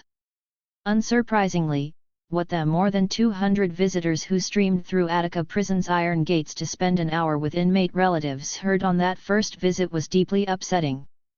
Dorothy Trimmer, for example, emerged weeping over her son Wayne's account of having been savagely beaten about the genitals and elsewhere and forced to walk over broken glass. 54 When pushed to account for such stories, Walter Dunbar maintained that correction officers in some instances firmly prodded inmates who were lagging as they were moving back to cells. To the best of my knowledge, no inmate received any physical force from correction officers other than prodding. 55 He circulated this party line among the COS themselves in one of the prison's internal fact sheet from Attica publications. Prisoners' families at Attica on the first day they were allowed to visit after the retaking, courtesy of the Democrat and Chronicle. In the first days after the retaking of Attica, a great many of the prisoners were transferred to other prisons, but none of their families were told that such a move was taking place. According to memos written between officials at Attica and other penal institutions around the state, on September 17, 1971, a draft of 70 inmates is scheduled to leave Attica, for transfer to Greenhaven, and similar transfers were made on Tuesday and Thursday for Clinton and Great Meadow. 56 By Friday the 17th, 217 of Attica's inmates had been transferred out of that prison and another 150 were scheduled to go to Greenhaven after that. Ultimately, by September, the last day of the transfers, 780 men had been moved out of Attica to other prisons around upstate New York. 57. But even the men who had been transferred to other prisons were not exempt from continued harassment. Though none of the prisoners who had been moved were leaders of the rebellion, they were treated as radical agitators by those who ran their new facilities. Administrators at Green Meadow had to acknowledge that some men have bullet wounds, burns, abrasions, but when these men asked for medical care, these same prison officials insisted that the men were troublemakers and that their injuries were nothing too serious. 58. The men who had been sent to Green Meadow were so upset that their injuries were being ignored and that they were being mistreated by guards that 82 of them launched a hunger strike within weeks of their arrival. 59. Guard and trooper treatment of the Attica men who had been transferred to Clinton apparently was even worse than it had been for the men moved to Green Meadow. On October 29, the Legal Aid Society of Albany filed a $1.5 million class action suit against Rockefeller, Oswald, and numerous Clinton guards and administrators and sought a restraining order from Chief Judge James T. Foley of the Northern District Court against various abuses. 60 According to the suit, the men at Clinton were frequently beaten, gratuitously tear-gassed and threatened, harassed, and subjected to racial slurs as a matter of routine. 61. By October, with lawsuits like this one, and with numerous citizens and even several congressmen calling for a closer look at what had gone so wrong at Attica more than 6 weeks after the retaking, it was clear that this controversy wasn't going to go away. Top officials in the Rockefeller administration recognized that it was time to get stories straight regarding exactly what had happened there. 29. Ducks in a row. Governor Rockefeller could see that the nation's attention on Attica was simply not dissipating, and he was determined not to appear the villain in this story. To his core, he believed that rebellions such as the one he recently had put down at Attica were ominous warnings that the American way of life itself was under attack. As he first articulated it to one of his speechwriters, today there is a relatively new political problem, centering on the well-organized national effort of revolutionaries, within and without the prisoners, to wreck the penal system as one more step toward the ultimate destruction of this country. In another draft he put his views even more pointedly. I declared last Monday that the tragedy, at Attica, was brought on by the highly organized, Revolutionary tactics of militants, unfolding. Events since then have given me no cause whatsoever to alter that estimate, to the contrary. 2. This was the view from the top, as well. President Nixon made it clear that he too saw Attica as part of a broader threat of black revolutionary foment, and so did members of his administration. 3. Vice President Spiro Agnew penned a piece in the New York Times entitled "The Root Causes of Attica," which not only suggested that this rebellion had been caused by extremists bent on violence, but that to imagine that the lives of felons were of equal dignity with legitimate aspirations of law-abiding citizens was absurd. For Attorney General John Mitchell had long held the view that radical groups were but breeding grounds for violence-prone militants who seek only to destroy and who have no constructive objective. Their sole aim is to disrupt. Their leaders brag about being revolutionaries and anarchists. 5. That the nation's most powerful politicians viewed Attica as part and parcel of a revolutionary plot to destabilize the nation as a whole would have profound consequences for how officials, both state and federal, handled the official investigation into what happened there. When Rockefeller appointed Robert Fisher, head of the Organized Crime Task Force, to lead the state inquiry into the rebellion as well as the retaking, he was without question hoping to shape the scope of the investigation. In his words, he wanted the investigation to determine the role that outside forces would appear to have played, including the role of certain individuals in persuading prisoners to hold out for completely unattainable political demands. 6. Basing the investigation in the Organized Crime Task Force unit would ensure a great deal of funding for it as well as experience dealing with criminal conspiracies, in which he felt sure that Attica radicals had engaged. Still, Rockefeller was no idiot. He was aware that in the blink of an eye Attica could become all about state wrongdoing. There were so many dead bodies following the retaking he had ordered, so much ugliness during the rehousing, and so many accusations of prisoners being executed as well as beaten.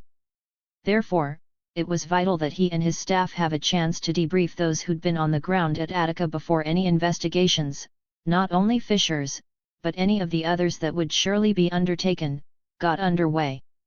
To make sure he was on top of all relevant information related to both the uprising and the retaking, the governor called a meeting for the morning of September 24 at his Pocantico Hills mansion. 7. As his attorney Michael Whiteman recalled, the purpose was to get people to sharpen their recollections, especially because they were likely to be questioned. 8. By 10 a.m. that day a large group had assembled around a table in the pool house of the estate. Those present at the meeting included the governor, his personal secretary, Ann Whitman, Robert Douglas, attorney Michael Whiteman and his assistants Harry Albright and Elliot Vestner, Howard Shapiro, Norman Hurd, General Buzz O'Hara, General John C. Baker, Press Secretary Ronald Majorana, speechwriter Hugh Morrow, Russell Oswald, Walter Dunbar, Anthony Simonetti, and Major John Monahan. 9. According to Rockefeller, William Kerwin, the head of the New York State Police, who had been absent during the Attica uprising and retaking, was also there, as was Chief Inspector J.C. Miller of the NYSP. 10. Detailed notes were taken, later read into a tape recorder, and then formally typed up. 11. 3 more of these debriefing meetings were held at the Rockefeller estate, described by Russell Oswald as 3 long weekend meetings, all of which were, according to Oswald, secret, and were intended, according to Robert Douglas, to nail down our own executive chamber chronology. 12 in each of these meetings. One on October 25 from 9:30 a.m. to 2 p.m., another on October 30 from 9 a.m. to 2 p.m., and the final one for many hours on November 8. Rockefeller and his staff met not only with members of Fisher's office, but also with high-ranking officials from the New York State Police. 13 The very last meeting, however, was perhaps the most comprehensive and most problematic since it included both Major John Monahan and Captain Henry Williams of the NYSP, the two who had carried out the retaking. That had killed 39 men and wounded more than 100 others and, therefore, could presumably face charges filed by Fisher's OTCF investigation into Attica, usually referred to as the Attica investigation. These potential indictees were now at the home of the governor of New York working with the head of the Attica investigation to get a formal narrative of what had happened at Attica secured. Also there to help do this were other members of the state police who had first-hand knowledge of exactly what had gone down in D Yard on the 13th. These included one trooper who had taken a series of 35mm slides from the roof of C Block during the assault, and another from the office of the counsel to the governor who was there to view a videotape, film, and photographs and ask questions related to the role of the state police at Attica 14. This meeting, like all the others, was attended by Harry Albright and Elliot Vestner, whose job it was to record what was discussed and write it up in a report. 15 In the following decades, state officials would repeatedly deny the existence of the so-called Albright-Vestner report, but it had served its intended purpose. Over the coming years, the retaking of Attica would come under extraordinary scrutiny, and the state officials who had spent so many hours in the fall of 1971 in that pool house corroborating their stories would be very glad they had. Part 6. Inquiries and Diversions.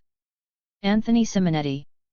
Tony Simonetti worked for Robert Fisher in the Organized Crime Task Force's Rochester office. He had come to the OCTF after first getting his BA at St. John's University and then his law degree from Fordham. He was admitted to the bar in 1964, was a former U.S. Marine, had been an FBI agent, and had even spent time in the South the previous decade looking into civil rights violations in that region.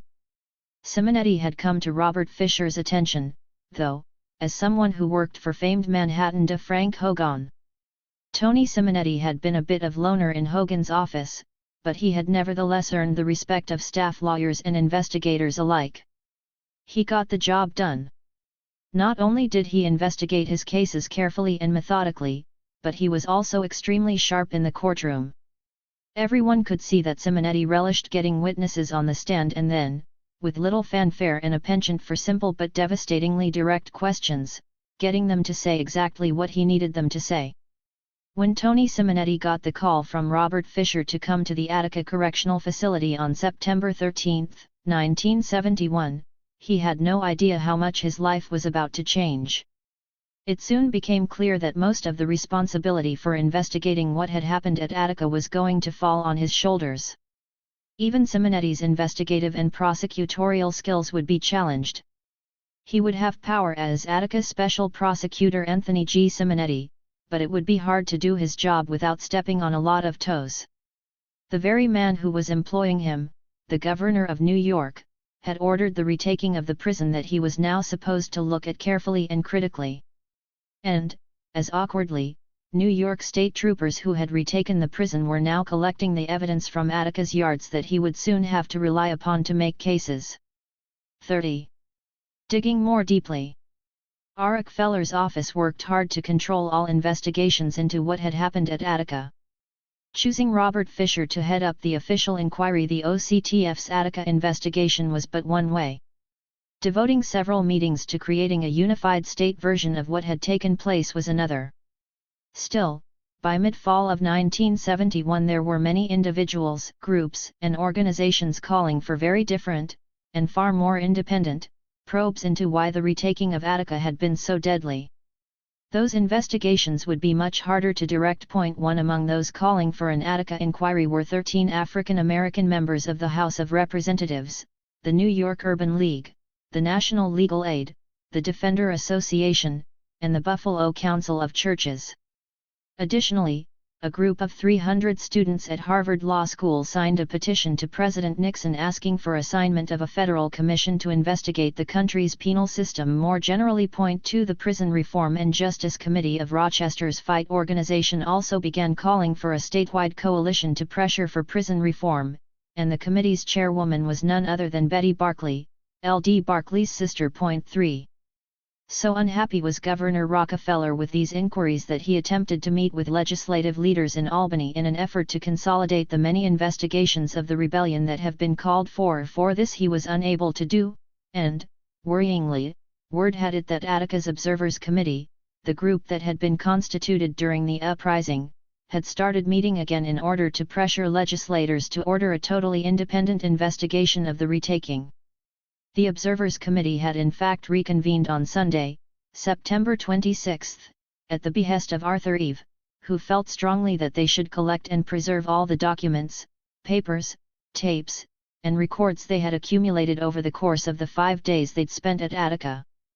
His idea was that they could deliver a full and accurate report regarding how the rebellion had progressed, including the committee's many efforts to warn the Rockefeller administration how disastrous a forcible retaking would be to any serious investigative body. 5 They even did some fundraising, collecting money for both the families of the deceased inmates and hostages. In short, the reconstituted Observers Committee had pledged not to let down either the inmates or the hostages who died at Attica 6. By May of 1972, however, and as other more formal investigations had gotten underway, only a few of the observers seemed interested in meeting any more. 7 Some, such as Tom Wicker, had decided to keep Attica alive in a different way in Wicker's case through his columns in the New York Times. Others had parted company with the committee because they now disagreed with its views. State Senator John Dunn, for instance, felt that the current committee consisted of men who took a one-sided pro-prisoner stance. 8. Dunn did, however, join another committee also created by Rockefeller, the Select Committee on Correctional Institutions and Programs. The governor tasked this group, known by all as the Jones Committee since it was chaired by Hugh Jones, president of the State Bar Association and former chair of the Board of Social Welfare, with looking into prison conditions at the Attica Correctional Facility and in New York more generally. 9 John Dunn was still the chairman of the state's Standing Committee on Crime and Correction, which prior to the Attica Uprising had been calling attention to New York's prison overcrowding and other problems. He was eager to serve here, as were the dozen or so additional committee members, including state assemblymen, state senators, religious leaders, and officials from various state agencies. Governor Rockefeller's longtime friend Peter Pricer was appointed special consultant to coordinate the work of the Select Committee because, as Russell Oswald put it, he knows most of you. 10.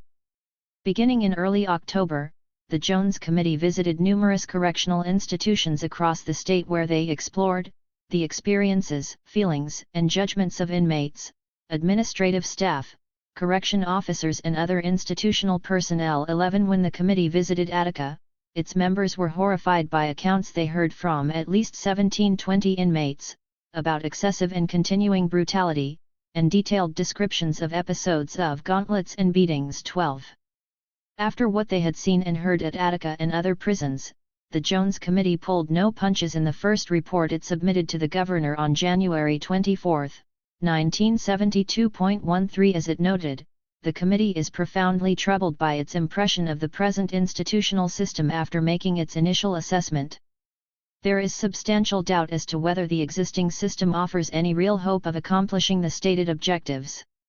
14 At the very least, it went on, the Department of Correctional Services needed to invest in far more training, more education, less profiteering, less warehousing, more attention to civil rights abuses, less censorship, greater mental health resources, adequate legal assistance supplied to inmates, brighter and cheerier prison facilities, better food, better medical and dental care. 15 To bring their recommendations about penal reform to a broader audience, the Jones Committee went on to hold 3 public hearings the following month, one in Albany, the second in Buffalo, and the third in New York City.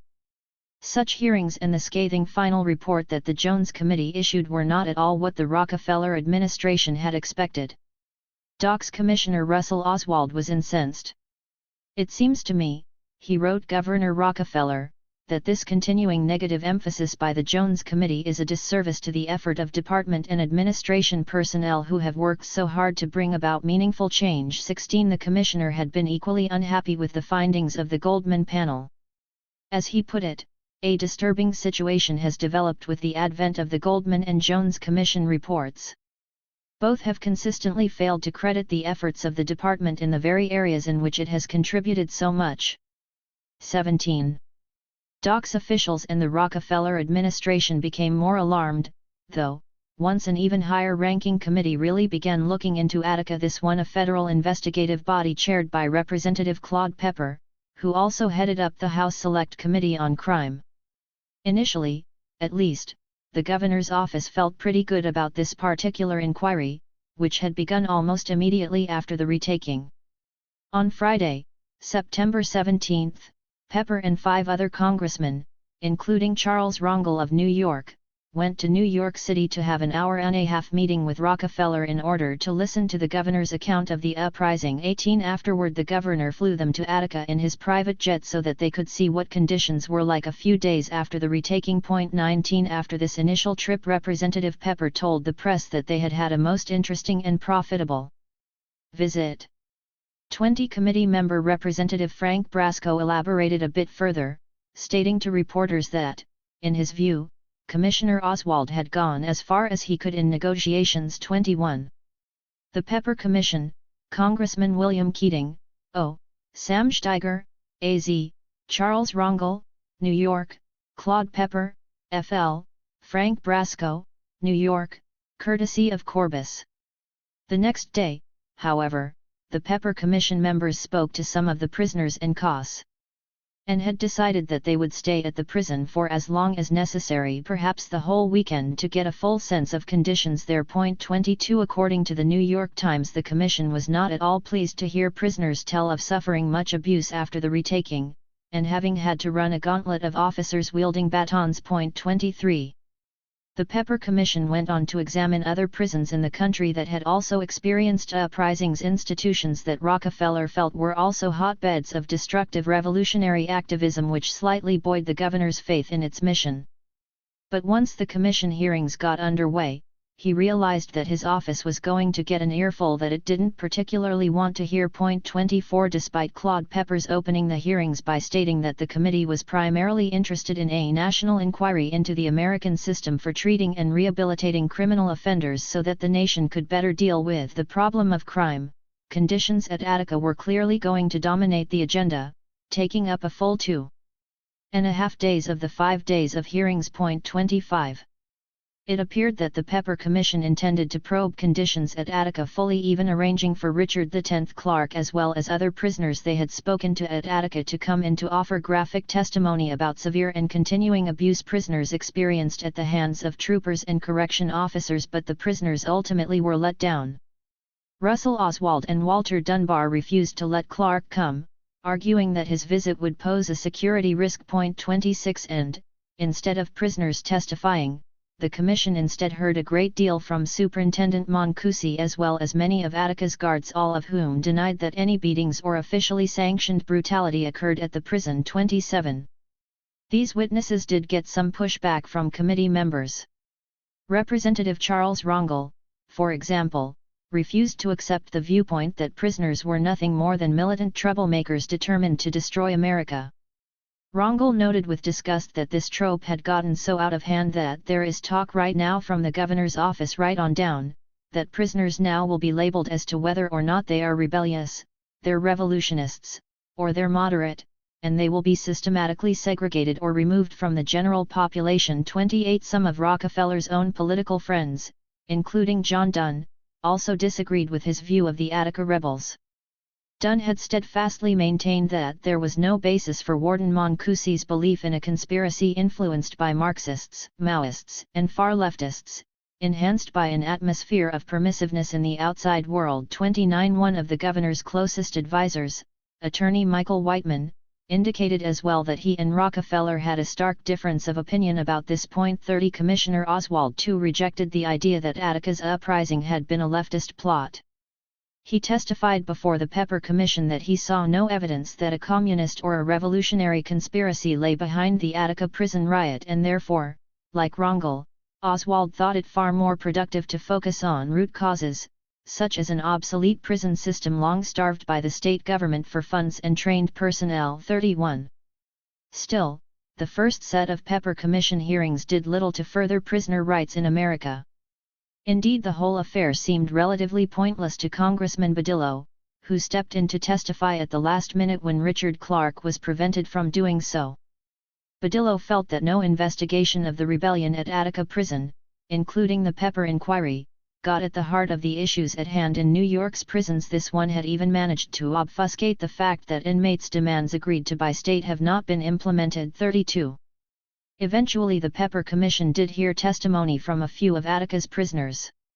In a later set of hearings, held at the U.S. Customs House in February 1972, Richard Clark and Frank Lott, along with 2 white prisoners, took to the stand to report on what had led to the uprising at Attica, as well as how they had fared since.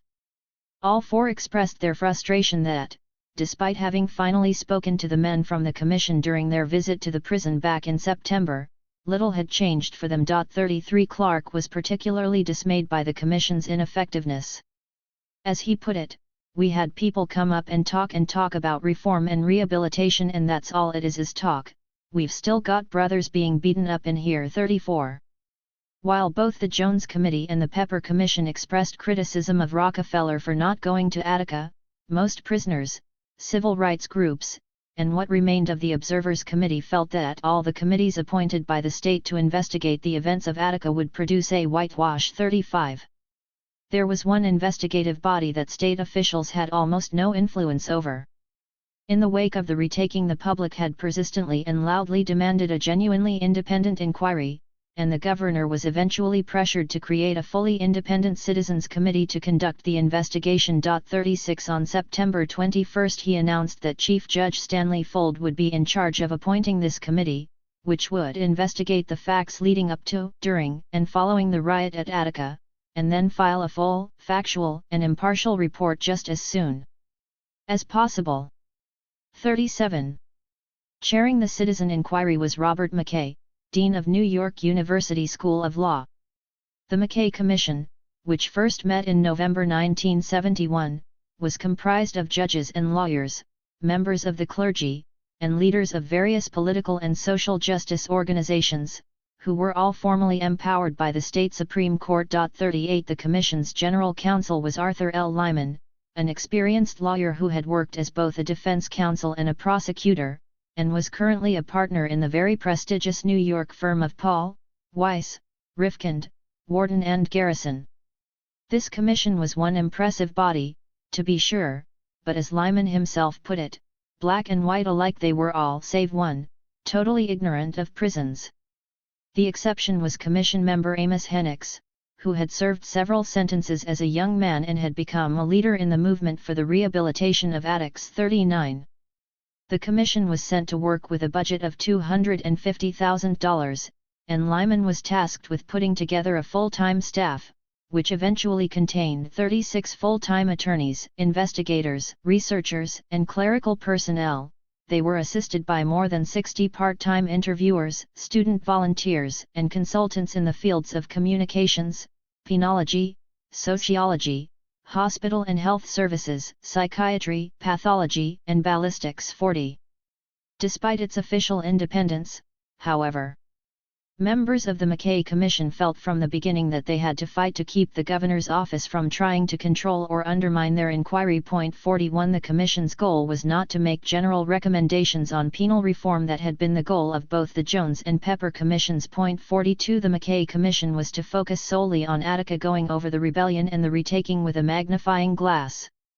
From the moment he accepted his appointment as counsel for the commission, Arthur Lyman constantly had to fend off Robert Fisher, who wanted to know everything the McKay Commission was learning and wanted access to all its files for the purposes of the state's inquiry into criminal acts committed at Attica during the rebellion and retaking. As Rockefeller attorney Michael Whiteman recalled, after its formation Fisher complained and said, "You know, I don't understand how these things are going to function together." 43. Fisher tried to get Rockefeller to issue an executive order under Section 6 of the executive law indicating that investigations into corruption had ready access to any information that might be useful. Since the governor had placed Fisher's inquiry under the Organized Crime Task Force, Fisher reasoned that he should have unlimited access to the McKay findings. McKay and the rest of his commission, however, argued that this would be totally unacceptable and made this crystal clear to Rockefeller lawyer Michael Whiteman. When Whiteman was unable to get Fisher to back down from his efforts to get at the commission files, McKay called Rockefeller to inform him that the commission would resign if he planned on doing what Fisher wanted. 44 In addition to threatening to disband the entire operation, McKay insisted that the governor stand by some ironclad principles so that commission members could do their work unhampered and unintimidated. These included the commission's right to hold public hearings, its right to the full cooperation of all state officials, and a guarantee that its files and witnesses would remain off-limits to any other state office or body. 45 If he would not agree to these conditions, Dean McKay informed Rockefeller, members of the commission would give serious consideration to immediate resignation at the November 8 meeting. 46. To the dismay of Fisher, and to the great consternation of prison officials, the governor gave in to McKay. Russell Oswald was particularly worried by what this would mean for his people.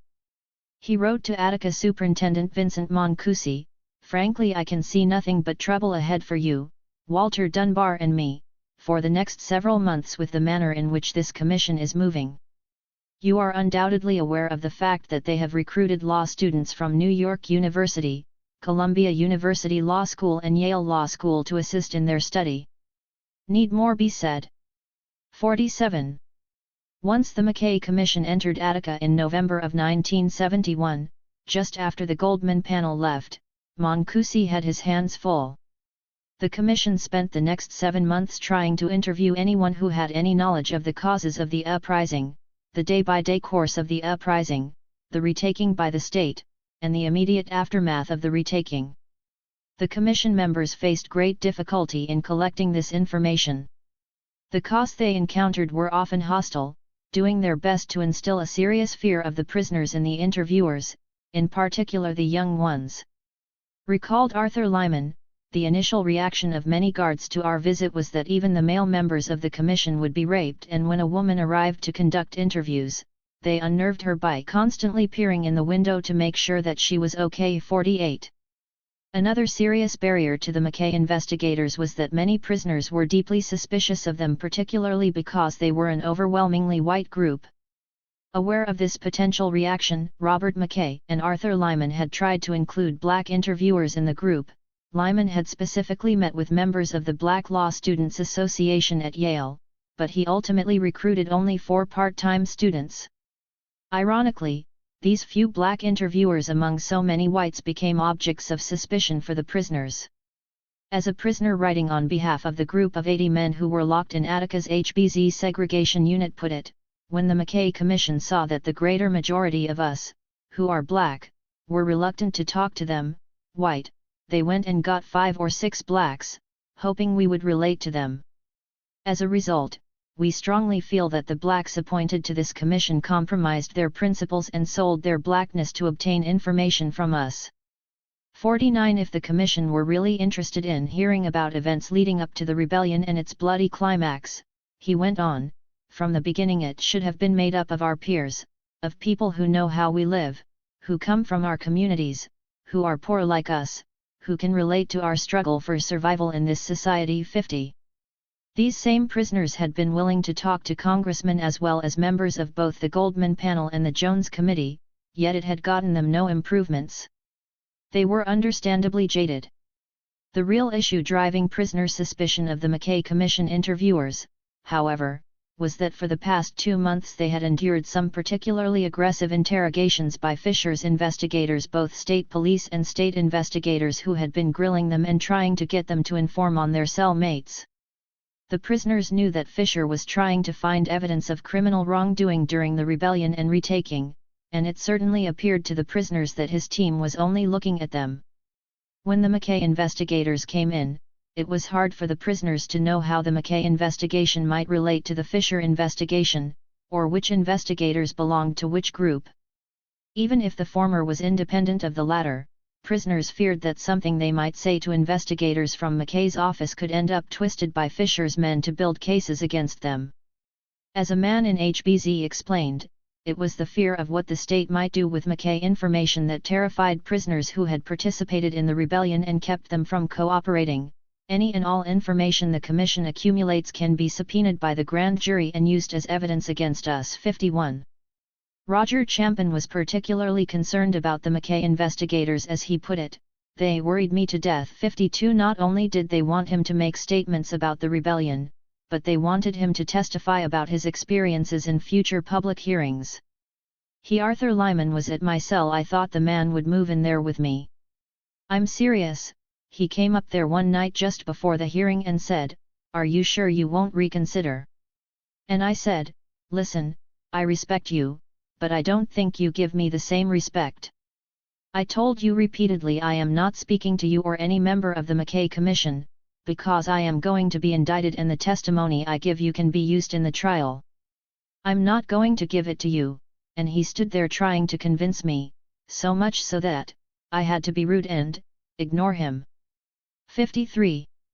Richard X Clarke also felt compelled to speak on behalf of the 80 prisoners being held in solitary. He issued an official statement to the McKay Commission in order to explain why so many didn't want to testify at any hearing.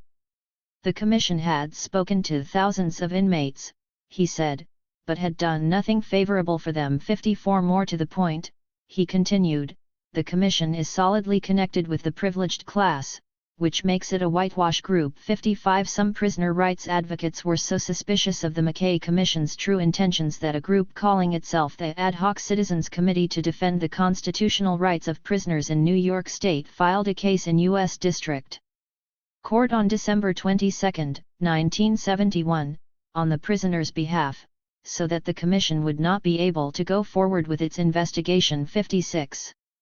Although the McKay Commission in fact worked very hard to protect prisoners' rights and would be deeply critical of the state's retaking of the prison, its members sometimes behaved in ways that directly undermined their credibility with the prisoners. One day when Arthur Lyman was on his way to speak with Richard Clarke in his cell, it suddenly occurred to him that the fact that he was walking through the prison corridors accompanied by Vincent Mancusi might not be construed very favorably by the men, and asked the warden to hide under a chair in the barbershop. 57 Of course, for any prisoner who saw Lyman's awkward effort to appear independent, it looked like he was trying to cover up a close relationship with the prison administration. From the prisoner's perspective, anyone who might be trusted by Mancusi couldn't be trusted, since they blamed his callousness for the reason there was a rebellion in the first place. Lyman thought that prisoners were overreacting when it came to McKay Commission members talking with prison administrators. As he later put it, it seemed so ludicrous that the warden of the prison institution should have to screen himself under a stool. 58. Despite these barriers to trust, in 1 year the McKay Commission was able to collect information from more than 3,200 witnesses, including 1,600 present and former inmates of Attica, 400 correction officers, 270 state police personnel, 200 National Guardsmen, 100 sheriffs and sheriff's deputies, prison administrators at Attica and in Albany, doctors and other medical personnel who were called to the scene, residents of the town of Attica, and the wives of correction officers and inmates. 59. The Commission also interviewed or took testimony from Governor Rockefeller and 5 members of his executive staff. 60 What is more, it collected an extraordinary number of documents, over 2,000, from the Department of Correctional Services, the New York State Police, the New York National Guard, and other sources. 61. What they found made it abundantly clear not only that the men locked in Attica had much to protest in the first place, but that they had also experienced terrible abuse in the wake of the uprising. This was the very reason that Robert McKay insisted on holding a series of public hearings on the Commission's findings. He wanted the citizens of New York to hear all of this for themselves. It was likely to be the same reason that Robert Fisher was determined to prevent such hearings from taking place.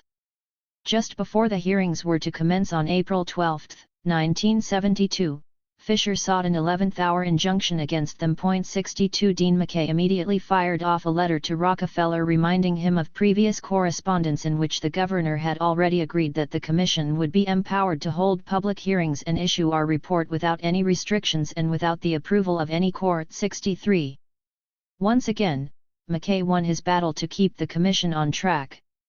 During the month of April, the Commission went to the studios of local public television stations in Rochester and New York City and from there broadcast the hearings live. 64 Rockefeller, though, asked to testify privately in his Manhattan office, which he did for almost 3 hours. Having been carefully prepped by a special counsel who'd been brought on exclusively to get him ready for his testimony, the governor explained that he personally had little involvement with any decisions that had been made at Attica because of his belief in delegating authority to subordinates in whom he had faith. 65 Rockefeller repeatedly dodged any personal responsibility for the debacle, but it was nevertheless clear to the McKay Commission and to the public that his office had had complete agency over the event. More important, he might have prevented the disaster there. Numerous witnesses told the McKay Commission that had Rockefeller merely come to the prison or, better yet, heeded the Observers Committee's warnings about the bloodbath that was sure to result from an armed retaking, the outcome of this prison rebellion might have been very different. And the McKay hearings drove home to anyone listening that the outcome, the retaking of Attica, had been almost incomprehensibly barbaric. Powerful testimony by National Guardsman physician John W. Cudmore made the room fall silent. 66 Speaking quietly, Cudmore summed up everything he had witnessed on September 13. I think Attica brings to mind several things. The first is the basic inhumanity of man to man, the veneer of civilization as we sit here today in a well-lit, reasonably well-appointed room with suits and ties on, objectively performing an autopsy on this day, yet cannot get at the absolute horror of the situation, to people, be they black, yellow, orange, spotted, whatever uniform they wore, that day tore from them the shreds of their humanity. The veneer was penetrated. After seeing that day, I went home and sat down and spoke with my wife, and I said, for the first time, being a somewhat dedicated amateur army type, I could understand what may have happened at my lie. 67. This was not at all the story that state officials in New York had hoped the world would hear. More alarmingly for the state, Robert McKay announced on August 30, 1972, that his committee would be publishing a lengthy report on all of its findings, a report that could be purchased by the public on the one-year anniversary of the retaking of Attica. 68 At 11 a.m. that day, at the New York University Law Center, McKay took questions from the media and informed the press that there also would be a one-hour television special to be broadcast on public television to discuss the main points of the report. 69 As it turned out, there was so much public interest in this story that New York City's public television station, Channel 13, decided to devote 90 minutes to the McKay Commission findings, followed by a 30-minute panel discussion chaired by newscaster Bill Moyers. Panelists included William Vanden Heuvel, then chairman of the New York City Board of Correction, Leo Zaffaretti, president of the Correction Officers Benevolent Association, Tom Wicker, Arthur Lyman, and 2 Attica prisoner survivors. 70. The report, published by Bantam Books in mass-market paperback form as Attica, the official report of the New York State Special Commission on Attica, flew off the shelves. Widely available in bookstores and on newsstands, it was so riveting a read that the following year it was a finalist for the National Book Award. The McKay Commission's narrative of events unflinchingly and graphically exposed the mistreatment of prisoners that had led to the rebellion, and made it equally clear that its bloody end was both avoidable and unconscionable. In their conclusion, the authors of the report bluntly summed it up: the decision to retake the prison was not a quixotic effort to rescue the hostages in the midst of 1,200 inmates, it was a decisive reassertion of the state of its sovereignty and power. 71. Even New York political operatives who were in Rockefeller's camp, such as Senator Jacob Javits, were unsettled by what they learned from the McKay Commission report. Javits publicly stated, "There will be more Atticas until federal and state governments and the American people accept their responsibility to establish minimum standards of decency and respect for human rights in our prisons. We cannot afford to wait for new explosions." 72. One of his aides described the report more bluntly still as an incredibly shocking story of maladministration, bad judgment, and total disregard for human life. 73. Anthony Simonetti, now fully in charge of Fisher's inquiry, reacted to the release of the report by redoubling his efforts to access everything the McKay Commission had collected over the course of its investigation. He wanted to have as much information as possible about the Attica Uprising and aftermath at his fingertips. He suspected the McKay book would reveal a great deal he needed to see. He had his investigators go through the book line by line, listing every key fact about each event that had taken place during the rebellion or the retaking alongside what his investigation did or did not know about that same event. 74. On the basis of this analysis, Simonetti was certain that the McKay Commission had evidence that his men needed if they were going to bring indictments against those who had committed crimes during the course of Attica's rebellion and retaking. Arthur Lyman held firm to the Commission's position that if it was compelled to release its documents, the governor would have violated his commitment to the Commission that its records of interviews, confidential statements of inmates, guards, and others, would not be subject to the subpoena of the State Attorney General for criminal purposes. 75 Lyman publicly stated that he would go to jail first, rather than hand them over. 76.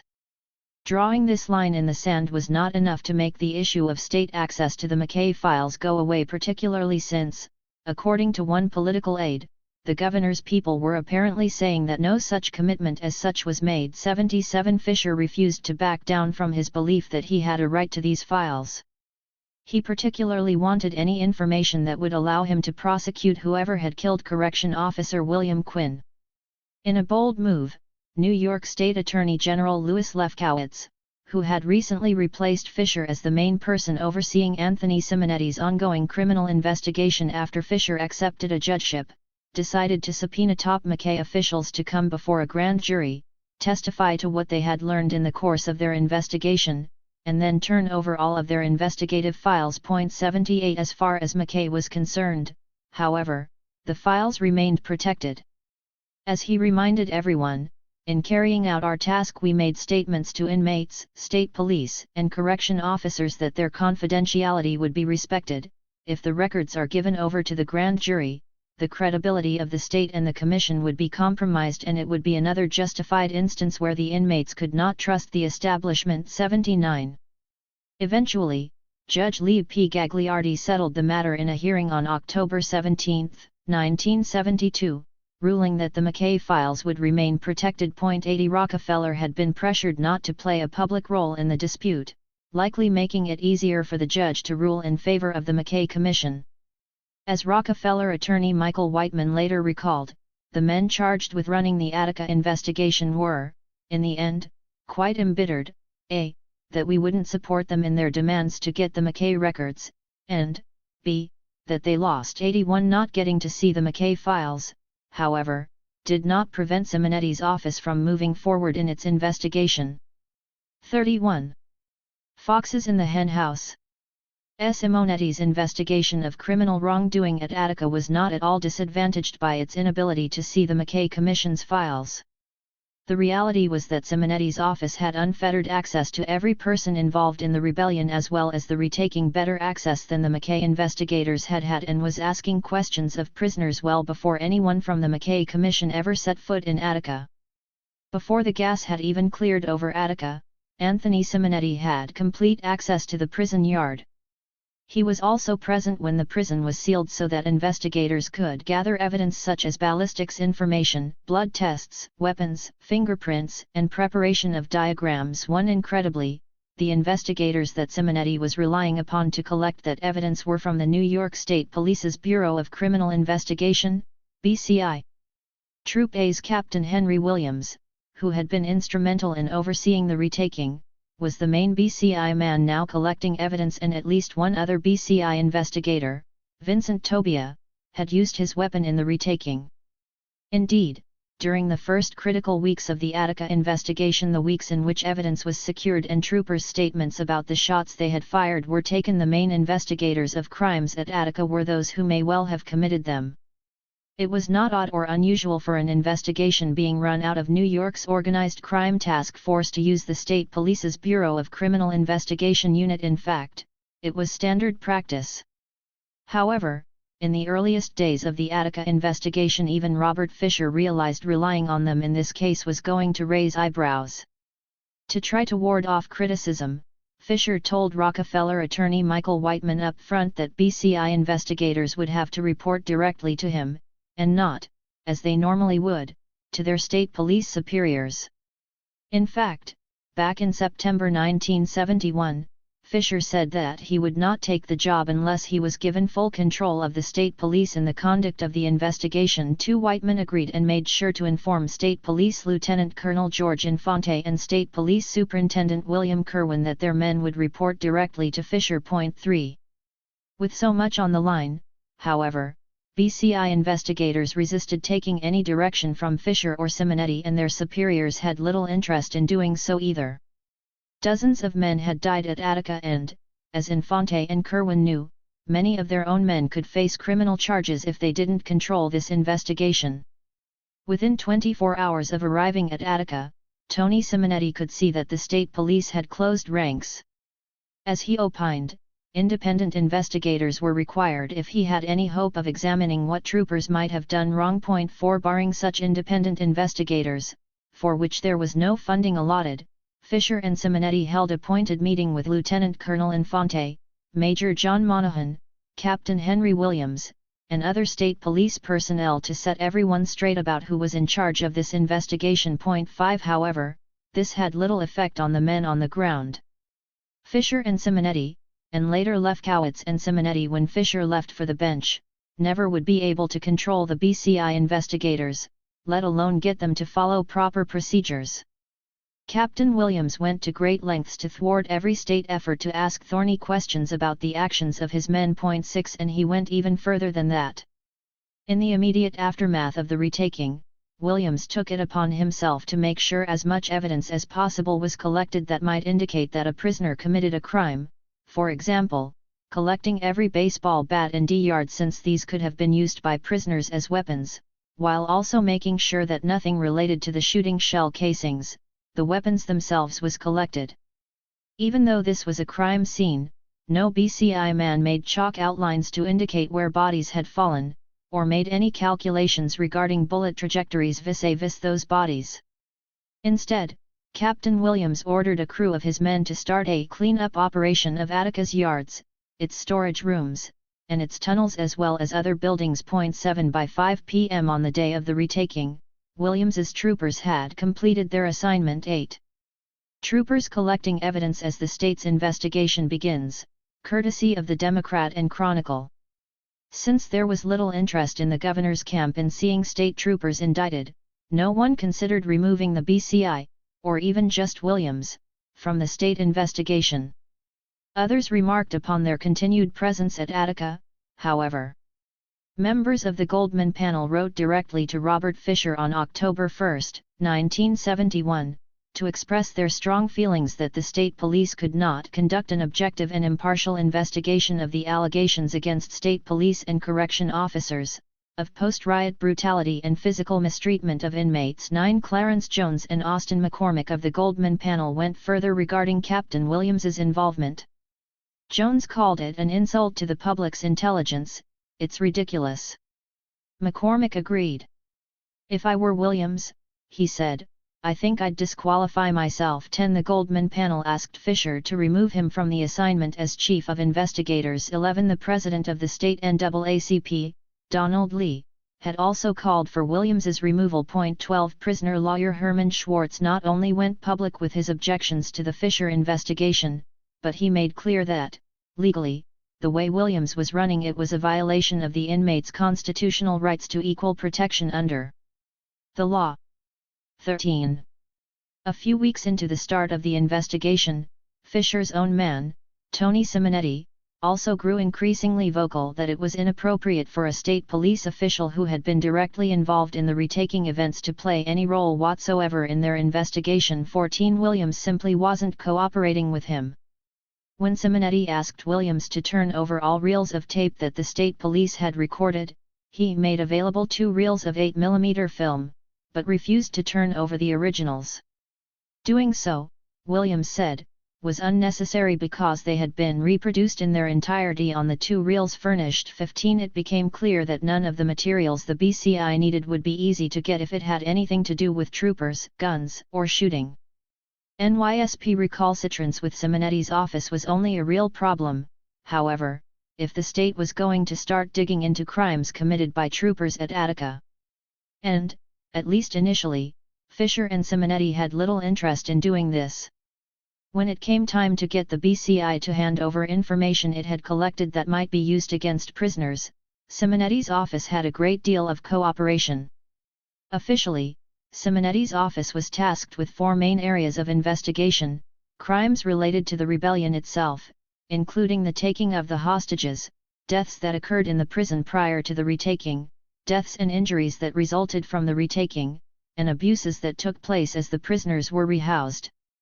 Yet for reasons that many outsiders couldn't quite grasp, since the most death and injury took place during the retaking and after, Fisher asked Simonetti to train his attention first on the question of conspiracy to cause riot. And then, with equal zeal, his team's resources were to be devoted to investigating all homicides that had occurred prior to the assault, in other words, those that could not have been committed by troopers or COS. 16. Indeed, there were prisoner killings prior to the state's retaking for Simonetti's office to investigate. CO William Quinn had died from the beating he suffered in the initial rioting, and 3 prisoners were murdered at some point during the uprising. From the very first day of the uprising, men like Roger Champion had done an extraordinary job of minimizing violence and making D-Yard a safe place for all. He and the security team had taken great pains to prevent the sexual coercion, revenge attacks, and drug use that might otherwise have wreaked havoc with almost 1,300 men in a space half the size of a football field. But the longer the rebellion continued, and the more hardened the state's position became, the more suspicion and fear began to take their toll. 4 prisoners, Kenneth Hess and Barry Schwartz, who were accused of treason and taken to a cell in D Block after speaking with reporter Stuart Dan. The rising paranoia had proved deadly. On Saturday night, a prisoner by the name of Sam Legitz, known by his friends as Bug-Eyed Sam, had been summoned to D Block, along with another prisoner named John Flowers, to tend to some lacerations suffered by detainee Barry Schwartz. When they arrived, Schwartz showed them some serious gashes on his arms and feet and told them that his captors had been throwing broken glass on him. While Legitz held a flashlight so that Flowers could see what he was doing, Flowers stitched him up. 17 Sometime later that night, well after Flowers and Legitz had left, a group of elderly and infirm prisoners who had chosen to bunk in D Block since the riot began happened to walk by Cell 3 where Bernard Schwartz was being held. These men, shuffling slowly with their arthritis, were literally stopped in their tracks by the gore inside. 18 According to one of them, I saw a white inmate lying or lied with another inmate on top, half on top of the other man, both covered with blood. The man on the bottom didn't seem to be breathing, the man on the top was breathing like he was gasping for breath. Both men were laying face up, head toward cell doors. 19 Sometime after Legitz and Flowers had left the block, Schwartz had again been attacked, and was now dead, and someone had moved him into the same cell with Hess, who had also been stabbed repeatedly. Although the terrible events unfolding behind the scenes in D Block escaped the notice of everyone outside in D Yard, on Sunday morning one of the state troopers who had been watching D Block noticed that something unusual was happening on one of the tiers. A prisoner was trying to get his attention from an exterior window in D Block. This trooper notified several of his men, including 2 sergeants, who, in turn, walked closer to the D Block wall. Upon closer inspection he could see that a prisoner had managed to wedge himself into the small opening between the window and the bars that covered it. He was wearing a bloody t-shirt and what appeared to be a bloody towel or rag around his throat. 20 Although the prisoner was having great difficulty breathing and his voice came out in a rasp, a correction officer also standing there began firing questions at the distressed man. No one there could make out the man's name, something like Glass, they thought. 21 They could clearly see, though, that he was asking for their help. 22 Unsure what to do, a trooper told the prisoner to lie down, and that they would try to get some assistance. This trooper then dutifully reached a sergeant, who tried to request a vehicle for the purpose of pulling out the window board, and he was then told to stand by, but nothing ever happened. 23 The bleeding prisoner was Kenneth Hess. About 30 minutes later, he reappeared at the window and, to the surprise of those troopers still watching, he began climbing up in slow motion, again wedging himself between the window glass and the outside bars, but now trying to reach the window on the floor above. According to trooper reports, he appeared to be in extreme difficulty. And on reaching the second floor, he rested on the window and again entered into a conversation with them. 24 It began to dawn on the troopers that this man might have been stabbed, so they began questioning him about who had attacked him. He merely shook his head negatively. 25 They watched him leave the window after a few minutes and he was never seen again. 26 Although this incident was quickly reported to state officials, the troopers and COS were, as one put it, extremely suspicious that he might be walking into a trap and that the man in the window was merely used as bait to get them close to the building. 27 It was not a trap. 3 men, Kenneth Hess, his friend Barry Schwartz, and Mickey Privitera, who had been acting crazily in the yard and subsequently were sent to the third tier of D block for the protection of the men assembled outside, were being held against their will and were in real trouble. By the time the state retook Attica, all three were dead. It was ironic for the state investigation to focus on these killings with such zeal, when the state had seemed to care little about them as they were happening. Robert Fisher explained that Simonetti's investigation should be oriented first and primarily toward inmate crimes, because the initial silence of inmates in this regard has to be broken through early or not at all. 28 is important, he wrote to Attorney General Louis Lefkowitz. The deaths that had happened at the hands of prisoners were simply more obviously homicides. 29 Because BCI investigators were the ones conducting the legwork of the investigation, there was plenty of evidence being found against prisoners. But just as Simonetti's office knew that the NYSP wasn't being above board turning over evidence it had collected against troopers, it was well aware that the evidence the BCI was collecting on prisoners was highly problematic. For one thing, its interrogations were being conducted without regard to prisoners' legal or civil rights. Even though BCI investigators were repeatedly warned, even by Fisher himself, to make sure prisoners' rights were protected during questioning, they ignored him. The violations of rights were so egregious that as early as September 17, Fisher insisted that Captain Hank Williams order his own investigators to stop all prisoner interviews. 30 He did not. Even Rockefeller later admitted that the BCI had not been following what appeared to have been a direction by Fisher that Miranda warnings should have been given to inmates before they were interrogated. 31 Rockefeller's lawyer Michael Whiteman also acknowledged that the state police were proceeding contrary to the directions that had been given, that they were conducting interviews with people or doing things they hadn't gotten specific clearance on from Fisher. 32 Even if Fisher had been able to rein in the BCI investigators, there was still the problem of how Mancusi's COS were treating the prisoners that had been enlisted to help build criminal cases against their fellow prisoners. At least officially, Fisher tried to bring Mancusi in line as well, writing, "As you are aware, it is my function to gather evidence in regard to any criminal violations relating to the Attica riots and assure that these violations are prosecuted according to law. Any attempt by any officer to penalize inmates in any other manner can only interfere with the proper prosecution of those inmates who may have violated the penal code." 33 Mancusi obligingly wrote a memo to his staff that read, "In part, as I have emphasized in the past, despite recent events at this facility, any officer who undertakes any abuse of inmates not only does himself a disservice, but may interfere with proper prosecution of those criminally responsible." 34 As for actually monitoring his own COS behavior, however, he passed that buck to Deputy Superintendent Leon Vincent. And the violations continued. Beyond the issuing of internal memos, neither Fisher, Simonetti, nor eventually Lefkowitz, did much to prevent such abuses. The fact was, they relied heavily upon the intelligence that such violations netted them.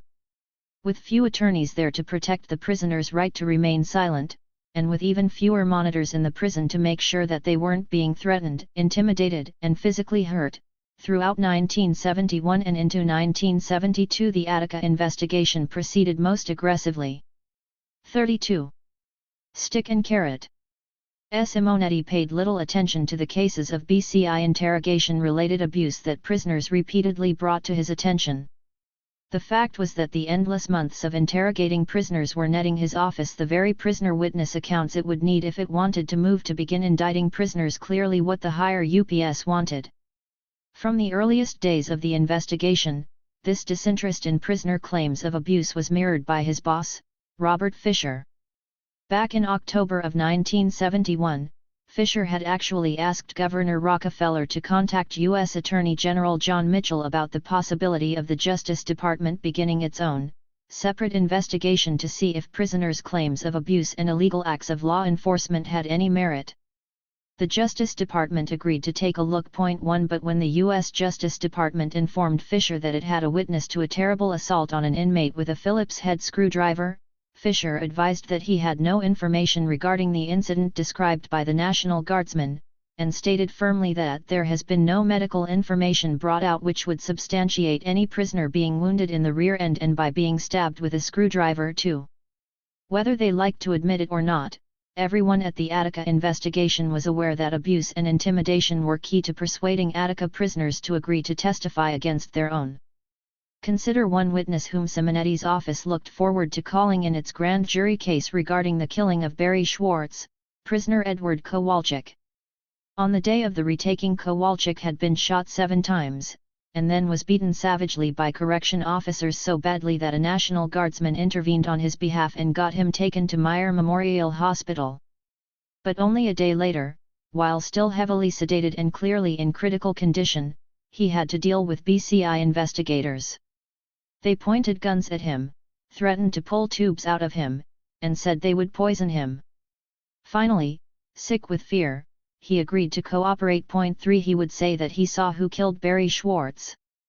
Simonetti's office also had to know that a combination of abuse and bribery was used to convince Charles Flip Crowley to go before the grand jury in another case they hoped to make against one of his fellow prisoners at Attica.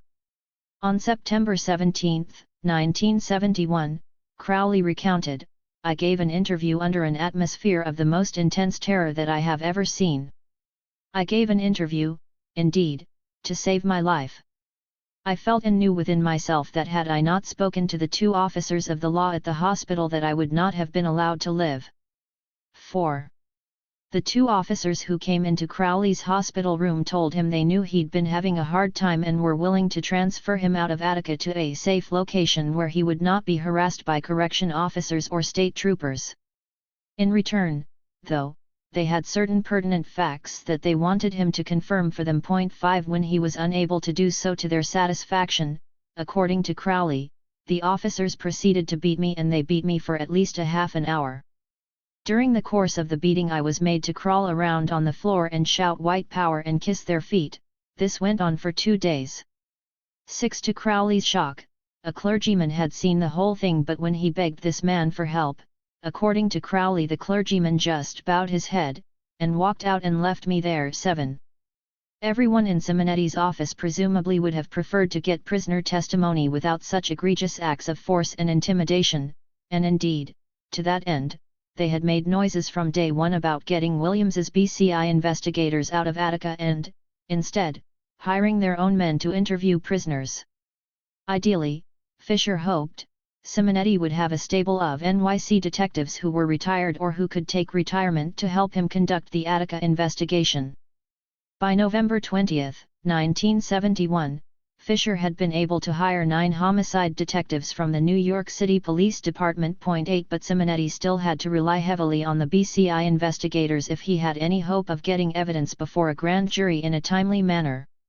As Robert Fisher had bluntly explained, "Herein lies the problem. Release of the state police personnel will slow down the completion of the investigation considerably unless the independent investigative staff can be enlarged somewhat.